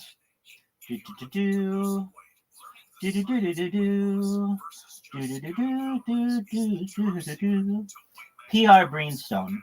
This person is amazing. Interviewing Rabbi Rothschild. Legendary. Fuck yeah. You rock. You're amazing, and I love you. Damn. You are amazing. So check out all his social media here. Let's take a look at his clips. Why? Because I've been dominating people's clips. Let's see this shit work. Linktree, Linktree, Linktree, Linktree. Amazing. Amazing. This fucking thing works beautiful. Look at this. They're all mine. Hilarious. Shout out to PR Greenstone.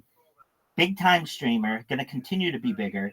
And get into that mega level, moving their way up the chart every single day. If you haven't joined PR Greenstone's Discord, get in it right now. That's the link we reference. He'll fix that. He knows it. It's probably already fixed as I discuss this, or as you see this. Now, here we have PR Greenstone. This is amazing content. Look at all this stuff. Wow, you have a lot of subscribers, man. That's great. Let's look at your Instagram. I'm going to close that, not because we don't love you. You're playing Fortnite, but I want people to be able to fully see your Instagram. I really mean this, PR. And I'll say it at the end, but I think you're going to be a really big streamer. And I know you're like, well, Rabbi, you say that to everybody. I don't say that everybody's the next generation of big streamers. I don't say that about everybody. And I am saying it about you. I only say it about a limited amount of people, and you are one of them. So I don't know why the Instagram isn't pulling up. We can try it here. Oh, there you go. PR Binstone. Excellent. Amazing. Let's see some of your shit. Very, very cool. Very, very cool. So the Teletubbies. Oh, you got those Hulk gloves. Very, very cool. Oh, if you didn't know, PR Beanstone, the Instagram app crashes all the time. So if this ends up crashing, apologies in advance. PR Beanstone, you're amazing.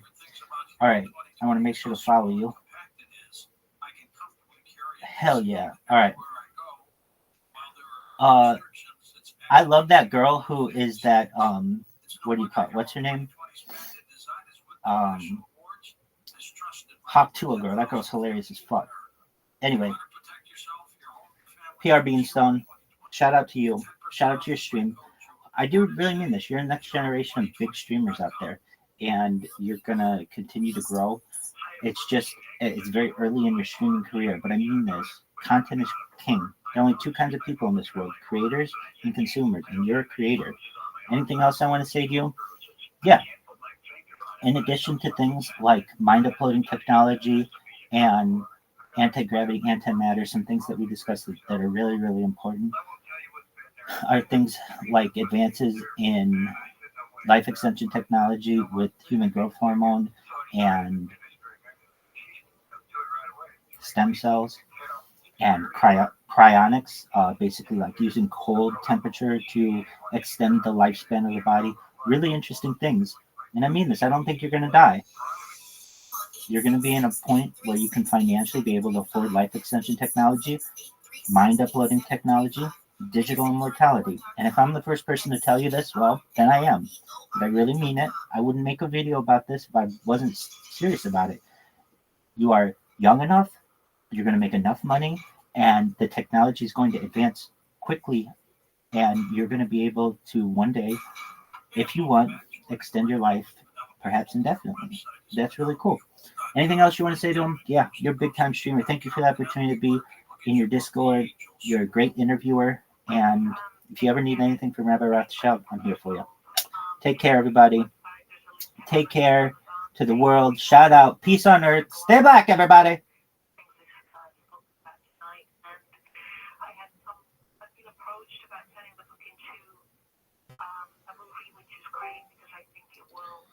Dog, this didn't fucking.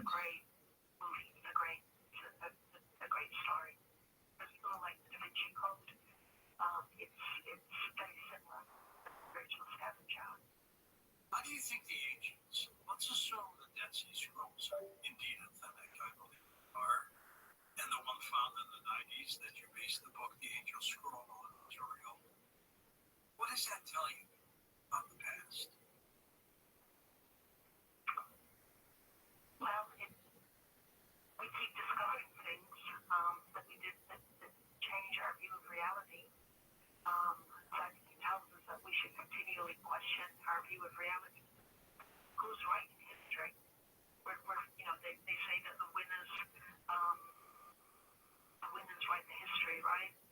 So I think whenever these things are found and they're revolutionary. What's up, babies? It's everybody's favorite pimp here at Rabbi Rothschild.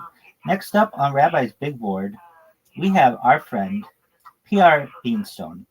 PR Beanstone is an amazing individual, and I want you to know everything about them. We're going to come over here, and we're going to take a look at their information. PR Beanstone is... It's up to you. It's not a, I just didn't know that, I don't know, he's 18, right? No, I don't think so. PR! I'm gonna get in trouble. Alright, just keep it moving. It's gotta be at least 18 because I'm contract.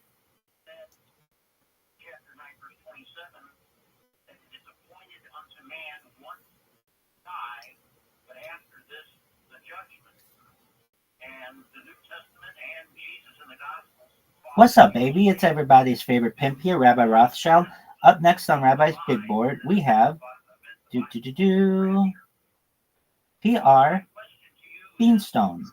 I just had the opportunity to speak with PR in PR's Discord, and let me just give you the heads up. PR is amazing. PR is a legendary streamer. They're only going to continue to be a major streamer. Let's take a look at PR's clips just to see how much Rabbi loves them. Linktree. Just beautiful. Absolutely beautiful. Shout out to PR there. We're going to take a look at PR and their Discord. We were just there. This link, Imagine a Place. If you want their Discord, he has one. And when you watch this, I'm sure it's already fixed. Look at this. Look at all his content. Look at all these subscribers. Phenomenal. His Instagram is here. And for some reason, it doesn't work when I use that link. So I'm going to just click here so we can check him out. We're going to check out his Instagram content. Looks like we've got Teletubbies. Very, very cool. And Mega Fists, like amazing.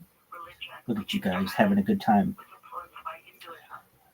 PR Binstone, memories surface through the grapevine. Hell yeah. Love it. If you know who Hawk to a Girl is, I think she's hilarious. And she's all over my Instagram feed. I want you to know that I think that you are a very special individual. You take a look here, friends. This person just randomly has 113 people watching them. And on top of that, they have nearly 6,000 followers. That is the perfect combination ready to explode. This person, PR Binstone, is a big-time streamer and just going to continue to get bigger. You should know that they are the next generation of major streamers out there. PR Binstone is going to be, I would say, within the next couple of years, a major influencer. So be ready for them. There are a lot of people on Kick who are going to be major influencers, and PR Binstone is one of them. PR Binstone is smart, they're funny, they're charismatic, they've got the total package. So if you aren't following PR Binstone, please do. Check out their Discord. They're a very nice, good-hearted individual. I want them to know that in addition to the life extension technology and the mind uploading technology that we discussed, other things that are really interesting in addition to anti-gravity, antimatter, faster than light technology, faster than light travel, quantum physics, quantum computing. These are all really interesting things we discuss on my stream. So hopefully, if you haven't had the chance, check out Rabbi Rothschild on any social media. I have over 1,000 TikTok accounts, over 10,000 Kick accounts, over 2,000 Twitter accounts. It's the biggest event in global history. Check out my man PR Binstone at PR Binstone on Kick. Anything else you want to check out? Yeah, let's check out his Twitter. Let's check out his Twitter. Beautiful. Really, really nice. Super cool. PR, you're a special person.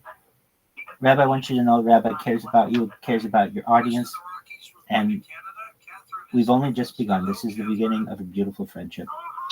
Shout out to PR. Shout out to Rabbi. Stay black, everybody.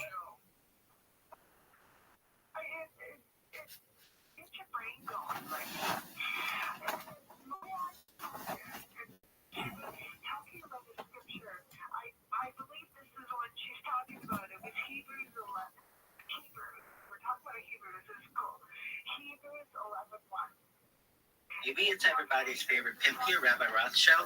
Up next on Rabbi's Big Board, we have do.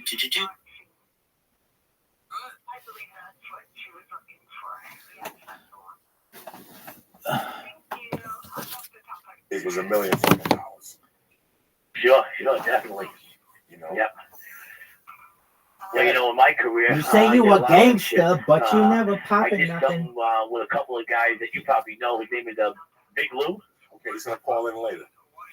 Oh my God, he was the man with that, folks. I mean, all we did is we had this guy in New York City. We had this black guy that he was like a Patterson cop, and he would go around and he just fucking sit on like 179th Street in Amsterdam and just look for people. You know what I mean? And all of a sudden we get a phone call. It would be me, Big Lou, and Danny. Those are the ones that would do it. You know. And we did it for a while. We had teams, man. We had teams. If Big Lou comes in, right? Ask him about Fosco. There was this, you know, on 178th and St. Nicholas. Right when you come on the bridge, you make that right turn. Before the bridge. Right there. Afterwards. Right there. After the bridge, right there. Yep. It's the 34th precinct. And we took this guy one time, man. We got in a van. We threw him in a van. We locked him up, we handcuffed him, and we drove him around for like 2 hours trying to beat the shit out of him, beating him up, trying to get his keys to his house. He wouldn't give us the keys. Finally, he gave us the keys to his house. We go into his house, he got nothing there. So Big Lou tells him, listen, and I don't know if you ever met Big Lou. Big Lou is 6'6", 300 pounds. He's very, very scary. Big Lou told him, say, listen, man, you know we're not the cops, so it's either you money or your body. What he said. The guy all of a sudden made a phone call. We were standing close, right out on 178, right out in front of the police station. He makes a phone call to this guy. Now it's me, Lou, and this guy Fausto. I got a 9mm in my bag, in my pocket, and Lou's got a badge on with a shirt over it and a hat. So now he thinks first he's going to be a cop. So all of a sudden, this guy pulls up, and all of a sudden he starts saying something in Spanish. All of a sudden, Fausto gets in the car. The other guy gets out of the car. He goes, "Hold on 1 second. I'll be right back." Now we got this guy. We're holding him for ransom. Exactly. So we're talking. All of a sudden, 20 minutes later, he comes back with a bag, a brown bag, with 10,000 in cash and a kilo, and he gives it to us. All of a sudden, we let the guy go. We jump in one of those gypsy cabs, and boom, we go right over to his house in Palisade Park. That was a great score of us, man. Oh my God, there's so many of them I could tell you about. How old were you, Joey? Was this like high school? Was this like high school or later? Well, this is a little bit later. This is probably about when I was 20, 21 years old. You know, that was our job. That was our job. You know, I mean, and we would just live by score by score. You know, I mean, we had one time we had no money, and all of a sudden Danny was like, well, I can do somebody out in California. He's got a lot of weed. We're like, okay, let's do it. So all of a sudden we start planning this caper, and we go to Lou's house, and we're figuring out things. And Lou's father was a career criminal too. He's like, "You guys are fucking crazy. How are you gonna get the hardware on the plane?" And the hardware meaning the guns and stuff like that. So we were like, we don't know. So all of a sudden we go out to California, and we're gonna meet. Can I say his name, JMO? I didn't say his name. I already said it. It's over. You know, we meet him. All of a sudden we meet him one day. Danny goes meets him. We come back the next day. We go to a gun store, and we get pellet guns, Coco. We get pellet guns. All of a sudden now we go get $2,000 in cash, and we put it all in singles, and we put $100 bills on the outside, so it looks like we got a lot of money. Danny calls up JMO. He meets us at the hotel. Now Danny is setting up JMO. So all of a sudden he comes into the hotel. I'm standing in the closet, and you know the vents in the closet you can see out the door. And Lou's on the balcony. All of a sudden, he comes walking through the door. I jump out with my pellet gun, but I have it up in the air because I don't want him to see the front of it because the hole was small. All of a sudden, I said, "Freeze! You're under arrest." All of a sudden, Lou came off the balcony, grabbed him, threw Danny and the other guy on the floor. And I'm like, "Oh my God, there it is, Lou!" I opened up the bag. It was 62 pounds of weed in one big giant, like 2 bags he had. We grabbed him. We handcuffed him to the sink. We threw the keys there, and we left them up there. We just bolted out of there. Some of the shit we did with Lou was fucking crazy, man. Crazy with that big guy. Oh my God! I remember handcuffing a guy, and I was never so scared in my life. By the time I handcuffed him, I was pretty good. By the time I handcuffed the guy, I went to jail for kidnapping. I wasn't scared. Yeah. Before I had handcuffed 2 guys, and I was shitting my fucking pants off. Oh man, I mean, it's all we did. It's all we did for like maybe 5 years straight. We would just, let's score to score. So all of a sudden, it would run out. All of a sudden, boom, we'd wait for a phone call from this guy Al, and all of a sudden, every couple of months, we would go over there and take down the drug dealers. I know a couple of guys had you remember, he went to jail. His name is Dave. Forgot his last name. Yeah. He went to jail for killing somebody. They kidnapped him. They stuck staples in his head. They killed him. Him and Anthony Caselli. Everybody had their own teams and stuff. But thank God I never got caught. And Lou did a lot of them. Lou had a really big one time, man. He could tell you someone that was unbelievable. That's how I met him, though. Doing that kind of stuff. He was a professional boxer too, Lou. Wait till he tell you some of those stories. You graduated in 85. I graduated in 82, and I was always a year old. When my mother died in 80, my mother was in that world. They would come into the house. The first time I did blow with Lou's, I stole it from 10 kilos in my basement. I didn't even know what they were worth. And I would just take coke and give it to my friends. I didn't know what the fuck it was. Yeah. But after my mom died, I kept in contact with those people. And these people were serious fucking Cubans. And they would come up from Miami, call me and say they're in town, they want to see me, for me to give them money. And then they introduced me to their friend in Union City. And like 9 out of 10, I got that guy. And in those days, I was climbing roofs. I was doing the sickest shit. I mean, it was natural for me, Joey. Oh, it was I natural. became- That's all it was. I remember. I remember became- Ringo used to tell me all the shit you were doing. Oh my God, he was the only guy I was honest with. I was a piece of shit. But if you fuck Joey in those days, if you fucked with me in that person, and there was a lot of people in those days that thought they were cute, and I was down, and they fucking like, you know, I could give you 5 names of people that thought they were cute with me, and at the end of the day, I fucking clipped it, and they knew I did it, and they couldn't do a fucking thing about it, and it was so funny. And then I realized I could clip people all around, and I was catching people sleeping. Oh, like, yeah, I caught so we many. did awesome with it for years. I didn't work for years. That's all we did. You know, because in New York City, Jersey, it's so easy. You go right across the bridge, and then we had this black guy. When you ask Lou about Al, he was blind. He was a Patterson cop. So it was actually so great. He used to stand right on the corner, and he could stand with these, you know, those the Moulignans and all the Dominicans and stuff like that over there. You know, and they wouldn't even know he was there. All of a sudden, a couple of days later, we get a phone call. All right, it's on. Meet me over here at 160th and St. Nicholas. All right, here we go. We're going to work. You know, it was crazy at that time though. And then one time we almost got the FBI fucking called us, and Louis got caught with the FBI, and all of a sudden this and that. Oh my God, it was a big fucking ordeal. I had to go in front of the FBI, 100 Tennis Street. Jack Campanella, his name was. Oh my God, I'll never forget that. Fuck, man. It was From 80 crazy. to Thank God. 90, I must have robbed 200 drug dealers. And I mean, there's so many that just did little fuck ups. Like when I went to Colorado, I took my New Jersey technology mind. I was a New Jersey criminal in North Bergen where people see you coming a mile away.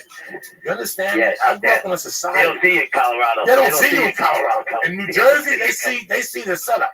They're like, why has this kid been coming over here too much? They know. He used to buy grams, now he's buying 8 balls. Where's he getting the money from? People have ears. So I went from fucking New Jersey where they saw you coming with Colorado where they didn't even suspect it.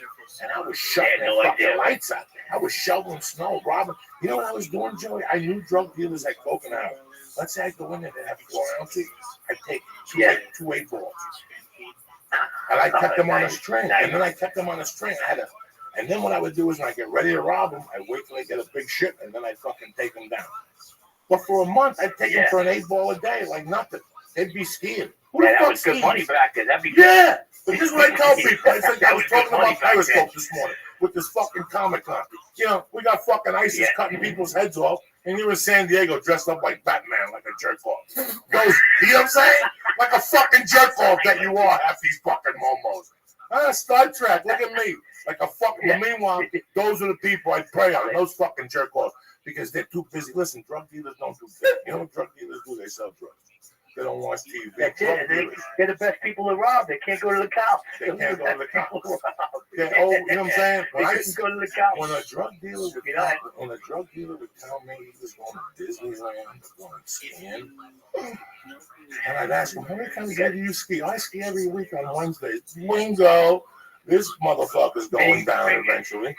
On Wednesday, And I tell you, I go skiing on Wednesday, we party out. Really? Even as a criminal, you didn't take vacations? Criminals don't. Listen, if I went on a vacation, I'd rob people. Listen, San Francisco, I caused so much havoc in a hotel in San Francisco because I used to rob the maids' keys. The maids in those days would leave the keys in the door and they cleaned. So I'd watch them and I'd take the fucking key. And it was over after that. I had 2 or 3 days. There was a bookmaker I robbed in San Francisco in the hotel. He couldn't figure out who was robbing. He comes to me and goes, somebody fucking robbing. He was one of those dollar guys that sold those tickets. He'd have $300. I'd take every fucking single, was all the shit from him. And fuck his world up. He'd be sitting there in the lobby going, somebody fucking robbed me again in the building. That fucking stick made. It was me the whole time.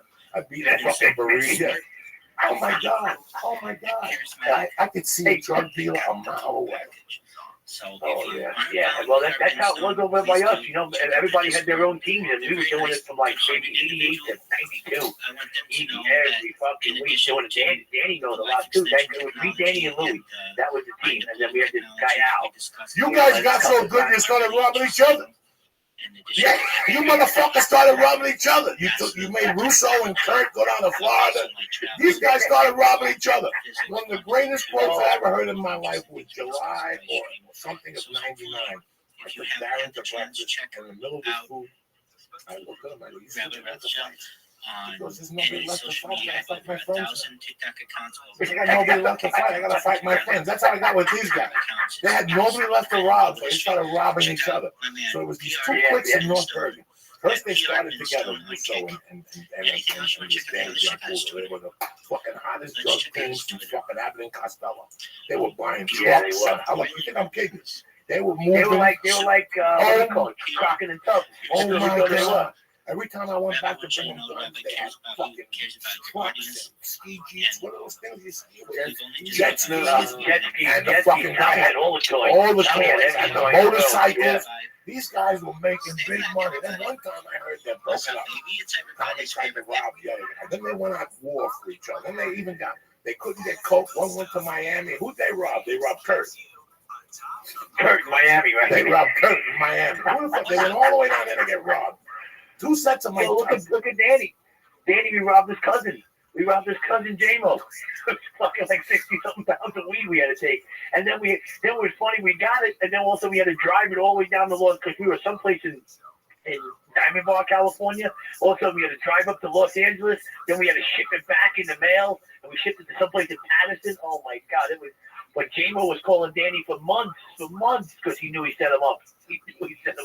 And that was it. But he had to rob. We were so down out, we had to rob his cousin. That's what we had to do.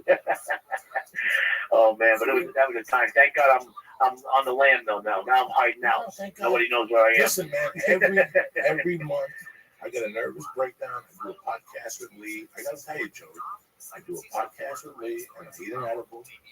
And for some reason I go home and I smoke some pot and I make some coffee and my fucking mind starts to race.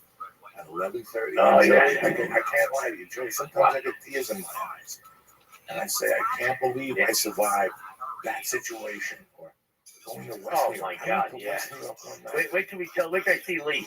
The situation, Lee, that we lived in, man, it's like, you guys live in Disney World compared to it sounds like North Bergen was on like an Indian burial ground or something. I remember one day, Dave Black's sister was fucking a Colombian drug dealer.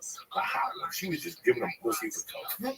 Giving him, and Dave knew. Yeah. Like, my sister's just basically giving him pussy for coke. She's hot and she knows it. She just goes over there, gives him pussy. He throws like an ounce of blood once a week. And we went over there and robbed him while he was fucking the sister. That's how cold-blooded we were. With guns and the whole thing. Wow. And the sister was on all fours sucking his dick. I mean, it was horrible. We're robbing a guy. And she's sucking his dick. I mean, you can't write this shit. Really saved some for her? No. You cannot write this shit. No way. And he got caught going out the window, so his drug dealer had him by the hair. That guy, whoever the fuck was driving, kept the car running. I mean, it was just, this is shit that I sit there sometimes. That's the way of life over by us. You know, that was it. I mean, you go right into Manhattan. I mean, go to Washington Heights and rob somebody and just get out of there. We do it on a Friday night. All of a sudden, boom, you need some money. You go make a score, come back, and you went to Quintessence. The one I did in '93 was with your cousin. God bless his soul. Didn't you guys rob the gas station with the water guns? We robbed the gas station with the water guns. We never had to pull them. And then we robbed all the stereos and Sears. The car stereos, every fucking wow punk. Didn't you put the one in for the senior prom? You robbed the Alpine. You put it in Russo's car before that. I'll never forget it. You came out of the fucking, what was it? I think 2 guys down there, or Kmart. You had the Alpine in the box with the speakers and everything. You took it out of your That's how you started the day. We need cash. How we gonna make some cash? Let's get some car stereos brand new in a box. And we walk in the store like a team, and each of us would get one. So that's 3 $200 stereos. We're gonna get 300. That's an 8-ball. That's $250 and $10 a piece. How did you get them? And back in 1982, it was a lot of money. That was a lot of money. An 8-ball was $250 on 135th in Amsterdam. Our goal was to go over there every day for an 8-ball. So we had to come up with $250. $250 quickly. Some days I get a call from somebody going, dog, you got a toolkit for sale, I heard. Can you get me the one at Sears? But how did you turn the stereos into money? You know, it's a car stereo, Lee. I come to your house and I go, Lee, not for nothing. I sat in your Volkswagen the other day and the stereo sounded like shit. I got a Blau Punk for sale. It's 300 new. Give me 150 cash. And you'd say, fuck yeah, for 300? Or those speakers. We used to get the speakers. That's how you got your day started. So once you got, so now that 250 for the 8-ball, that was an investment. You took that 250, you threw $1,000 on that. Now you sold 3 of those and you got 300. Plus you got a $5,000 for me and Joey. And we ran with from there. And then there was some guy who wanted an 8-ball. So now we take an 8-ball, take $1.50 out, throw $1.50 of cut in that motherfucker and give that to him. We just made $1.50 of pure. Now we got $1.50 of pure. We're gonna throw another half on it and get 200 out of it. So you know what? In a day, we each ended up with 150 cash and we got to score an 8-ball. That was your goal. Yeah. That was our mentality. And Ringo loved that. Ringo loved doing that shit, man. I loved it. He loved it. I remember one time me and him robbed this fucking dude that was a cunt. And he thought he was cute. And we went to his house and he had checks. And in those days, our boy Big Williams was at the fucking bank. And I used to steal the checks and bring them right to the door. Bam! They could have Jesus Christ on a crutch on those motherfuckers. He can't, man. And my boy would fucking that car lot down there. Fuck yeah, the car lot, the bank. I remember when the dude from Joe and Mary's used to write checks, the loan shark, and we take him to the fucking bank on 70th Street while the check's getting cashed. Your next door, Gilberto's getting a Cuban sandwich and a Batito de Mame. Are you fucking kidding me or what, dog? The whole day surrounded around making money for food, but to pay off these drugs, and we keep investing the money. So every time you went to the city, you went with somebody else's money. How much were the drugs worth that you snorted the other day? Because like 150 to go to jail that many times doesn't seem worth it. What do you mean? We're not going to jail. It wasn't going to jail. It was just the excitement of robbing the 150 in the 8-ball. That's what you got to figure out. I remember telling one of your cousin one night. I had gone to buy drugs downtown in Northwood. Some guy set up, he was a cowboy, right next to by Kathy Moran. You know that block we were just talking about? Yeah. Mike Denny lives, the rails. Some white kid. I remember Kathy Moran. Some white kid started selling dope. And I remember that I went down there on a Tuesday with somebody and bought the dope. And I go, wow, I said, that's interesting, that window. I could climb in that window. And as I was talking to the guy, he was telling me that he had a day job. He gets home at 5. This is the best coat. He was getting it from Cubans. This is 1981, Joey. What a mistake that was, telling you had a day job. And I was in the bar with your cousin on Thursday night, just talking to Darren. He had the icebox. And just on a curiosity. Yeah, the icebox. You remember that icebox? I said, Darren, do me a favor. Pick me up at 9. We're going to rob this. I was lying to him. Guys, I swear to my mother, I was lying to him. I had nowhere to rob. I was just getting him to pick me up because we were going to rob somebody. And I'll never forget, I was sleeping on Ronnie's floor in those days. I used to sleep on Ronnie's floor. They were my adopted family, and he knocked on the glass. Oh, get up. Let's go make some money. And I went upstairs, brushed my teeth, washed my face, took a quick shower, ran outside. And this guy's staying. That's how we lived, Lee. It was a Friday morning. Yeah, it was crazy. Listen, all week was bullshit. Monday through Thursday was bullshit. I could always borrow a 20 from Lee and a 20 from Joey. I could always put it together. But Friday, it was detail. Everybody wants their money, but you got to have your money. You want to get your dicks up. You want to do blow. You want to eat Quaaludes. You got to pay. Everybody eat blow and Quaaludes back then. Everybody was doing this shit. So what did I do? I tell your cousin, let's go down to this guy. We went down by Guinness Terrace where I grew up. I parked. I basically walked. It's like I never forgot. Like I get goosebumps. And oh my God, just thinking about that shit, right? I rang his doorbell. Like I made believe like I didn't know that he was working. Nobody answered. I went around. I opened that window. Like I told you guys, it was wide open. It was the window because in those days you had a door that went to your doorway. That your door was open. I climbed through the window and he left his door open. I fucking drugged you. And I ran in, I opened up, there was nothing. I went in the room where we walked out, and sure enough, there's a bag of blow in there that had been cut, and one that had been uncut. I took it, and on the way out, I saw, you know those German flasks? Yeah, for beer. Oh my God. The beer, the big flask. Yeah, the big giant flask, those steins. You know, in those days, I was a thief, guy. I was a thief, so a thief knows where people hide shit. And for some reason, all he had was blow at the house. And one of those drawers, all he had was blow. And as I'm walking out, something made me catch that German thing with the thing that you pop and it goes back. Yeah. It's a Stein. It's called a Stein, I think. And I went over to it, I pushed that thing out. And it was $800 bills. Now, right now, everybody's like, home going, Joe, $800. You're a fucking petty thief. Yes, I was. But $800 in 1982 was That was fucking $400. huge. That was huge. I remember giving your you fucking kidding me cousin or what? $400. He was crying. Like in those days, Yeah, his cousin had no money. He lived in 400 to Midtown back then. That was huge. His mother, Darren's mother had gotten divorced. Darren didn't have a dad. You know, Darren lived with John and his mother. They didn't have any money. Yeah. For Darren to have $10 was a lot. I gave him $400, and I gave him half of that bag of blow. He fucking went out. But that was how it was. It was all a hunch, Lee. Like by 12 o'clock, our day was done. We had blow. We had everything set for the weekend. And it got from that now we wanted more. Everybody wanted the kilo guy. Everybody wanted to break into somebody's house. The big ones. Everybody wanted the big score. Fucking jewelry. You know, I got a couple of Louis, but Louis got a couple of big ones without me.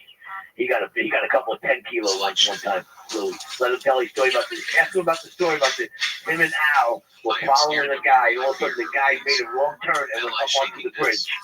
All of a sudden, they were behind him. The guy got nervous. He jumped out of the car, left it running on the bridge. Louis jumped in the car and went back. Went to New Jersey. He went back in the trunk. There was 10 kilos in the trunk, coach. 10 kilos. Ask him about it. Well, the same story happened with me. The guy jumped out. He jumped out and fucking, he was so nervous because they were in, this guy Al used to have like an Impala, like a square Impala with a cop car with a light on it. And all of a sudden they were following him. The guy made a wrong turn, went up on the bridge, put it in park and jumped over the fucking railing and jumped, went up to the Henry Hudson Parkway and took off. And Louis got into the car, jumped in, went right into Palisade Park, got 10 keys. Because I was sick, I wasn't there that day. I was sick. One time I got a high score in 93. That's when the guy pulled over. He didn't pull over on the bridge. He pulled over on Henry Hudson Highway going downtown. Going downtown. He stopped himself like by 135. When we noticed that, we went right a U-turn. And he was out of the fucking car. He was out of the car. Those days they were trained just for one. You know, and I didn't go with him that. I don't know why I didn't go with him that day. I had something to do. All of a sudden, they told me about it. I was sick.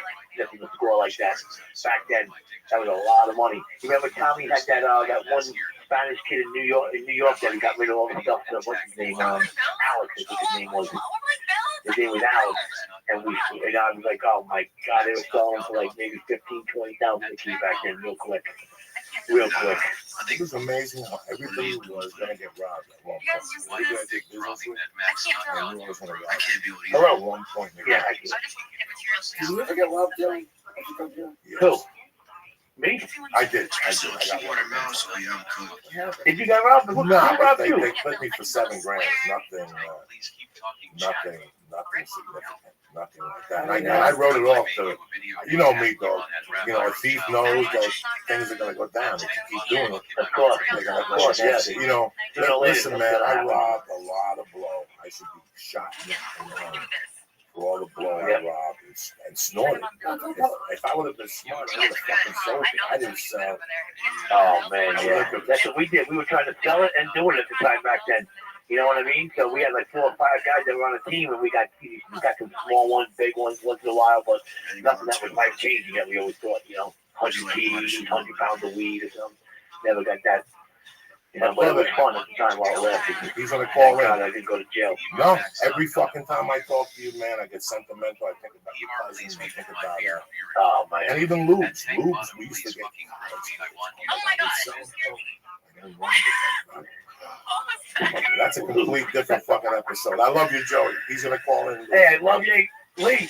I'm gonna call back, but I'm gonna see you in Vegas, baby. All right, I'm definitely gonna call back, bro. Thank you so much. I love you guys. 500 edibles of 500 me, you, Lee, and your wife. And we're gonna go kill a fucking strawberry shortcake.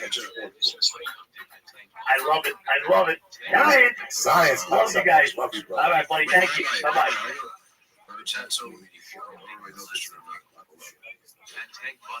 I don't fuck around.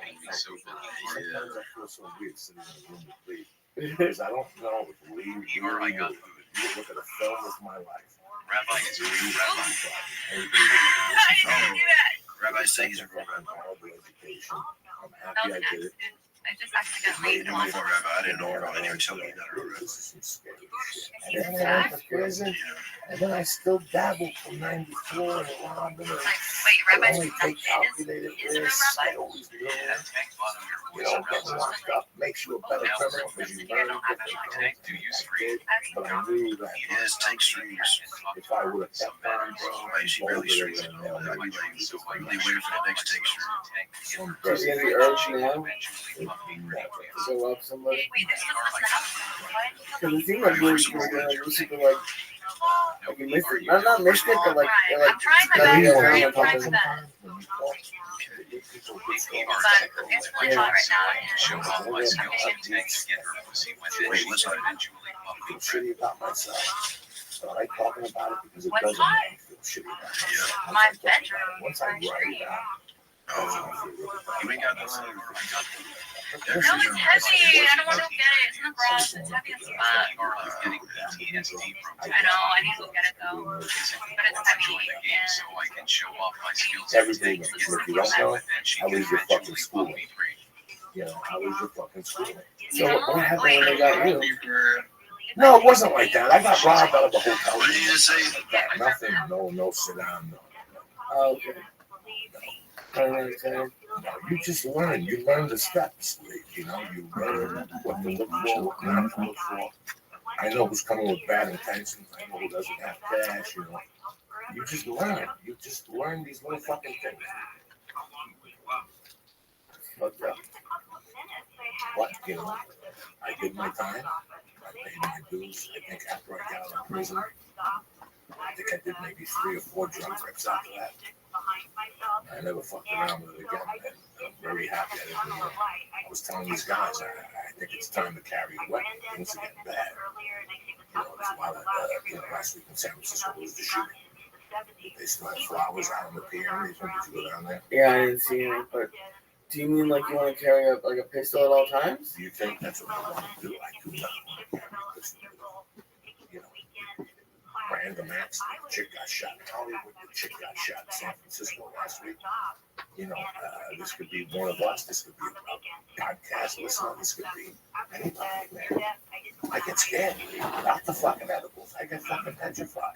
It does seem to be happening a lot. But yeah, and for us to be walking around with not even a piece, you're at a bar with your daughter, somebody does something. I don't want to shoot nobody, Lee, but protecting yourself and shooting somebody is 2 different fucking worlds. Knowing you have the ability to protect yourself. Knowing, you know, I'm not confident. I'm no fighter. I can't fight you either. I'm not fucking Johnny Hit or John Wick. You know, I'm not going to throw people through the fucking head. But you know, sometimes I get scared, man. It's just a natural reaction. Yeah, but I have a wife and a daughter now. just to play like devil's advocate, wouldn't you also be then scared, like, if a lot of people had guns around your wife and daughter? Like that's the only thing that scares me is if everyone's gonna start having fucking guns. I don't want to take anyone's guns Tell me away. the truth, as a man, you're an educated guy. What you read in the papers and what you hear, you don't want some type of protection in your car or in your apartment. You're there with a call, somebody breaks in, you want to do something, tell me I got the money to put 2 fucking holes in. I mean, what if You know what, man? could happen? I don't advocate guns. I've told you for 20 years that they're the worst luck for me. See, that's what I was gonna say. Like we were talking about it earlier. I don't know if I've always heard that guns attract guns, and yeah, it does get fucking scary. And more so, I think probably when you have kids. Because I was thinking, like, how can you send your kid to a public school now and not be like, a little bit worried? But I try to keep low key, and I guess I don't really think I want to. Listen, man, God has a plan. At least that's what they fucking tell you. Buddha, the Jew God, Hindu, they all have a plan, and we all have an explanation. Yeah. We all have and horrible things happen in this life. You know, that's why I get bad thoughts just like everybody else, man. And you pray, and you fall asleep, whatever the fuck it is. I do get more protective, like if I'm with Paula, like I'll like that one. Yeah, so like I can see like before Mercy, where you thought about wanting a gun with just you and Terry? I mentioned it to Terry a few times. We live in an area that we're just 3 blocks away from life, bro. Yeah.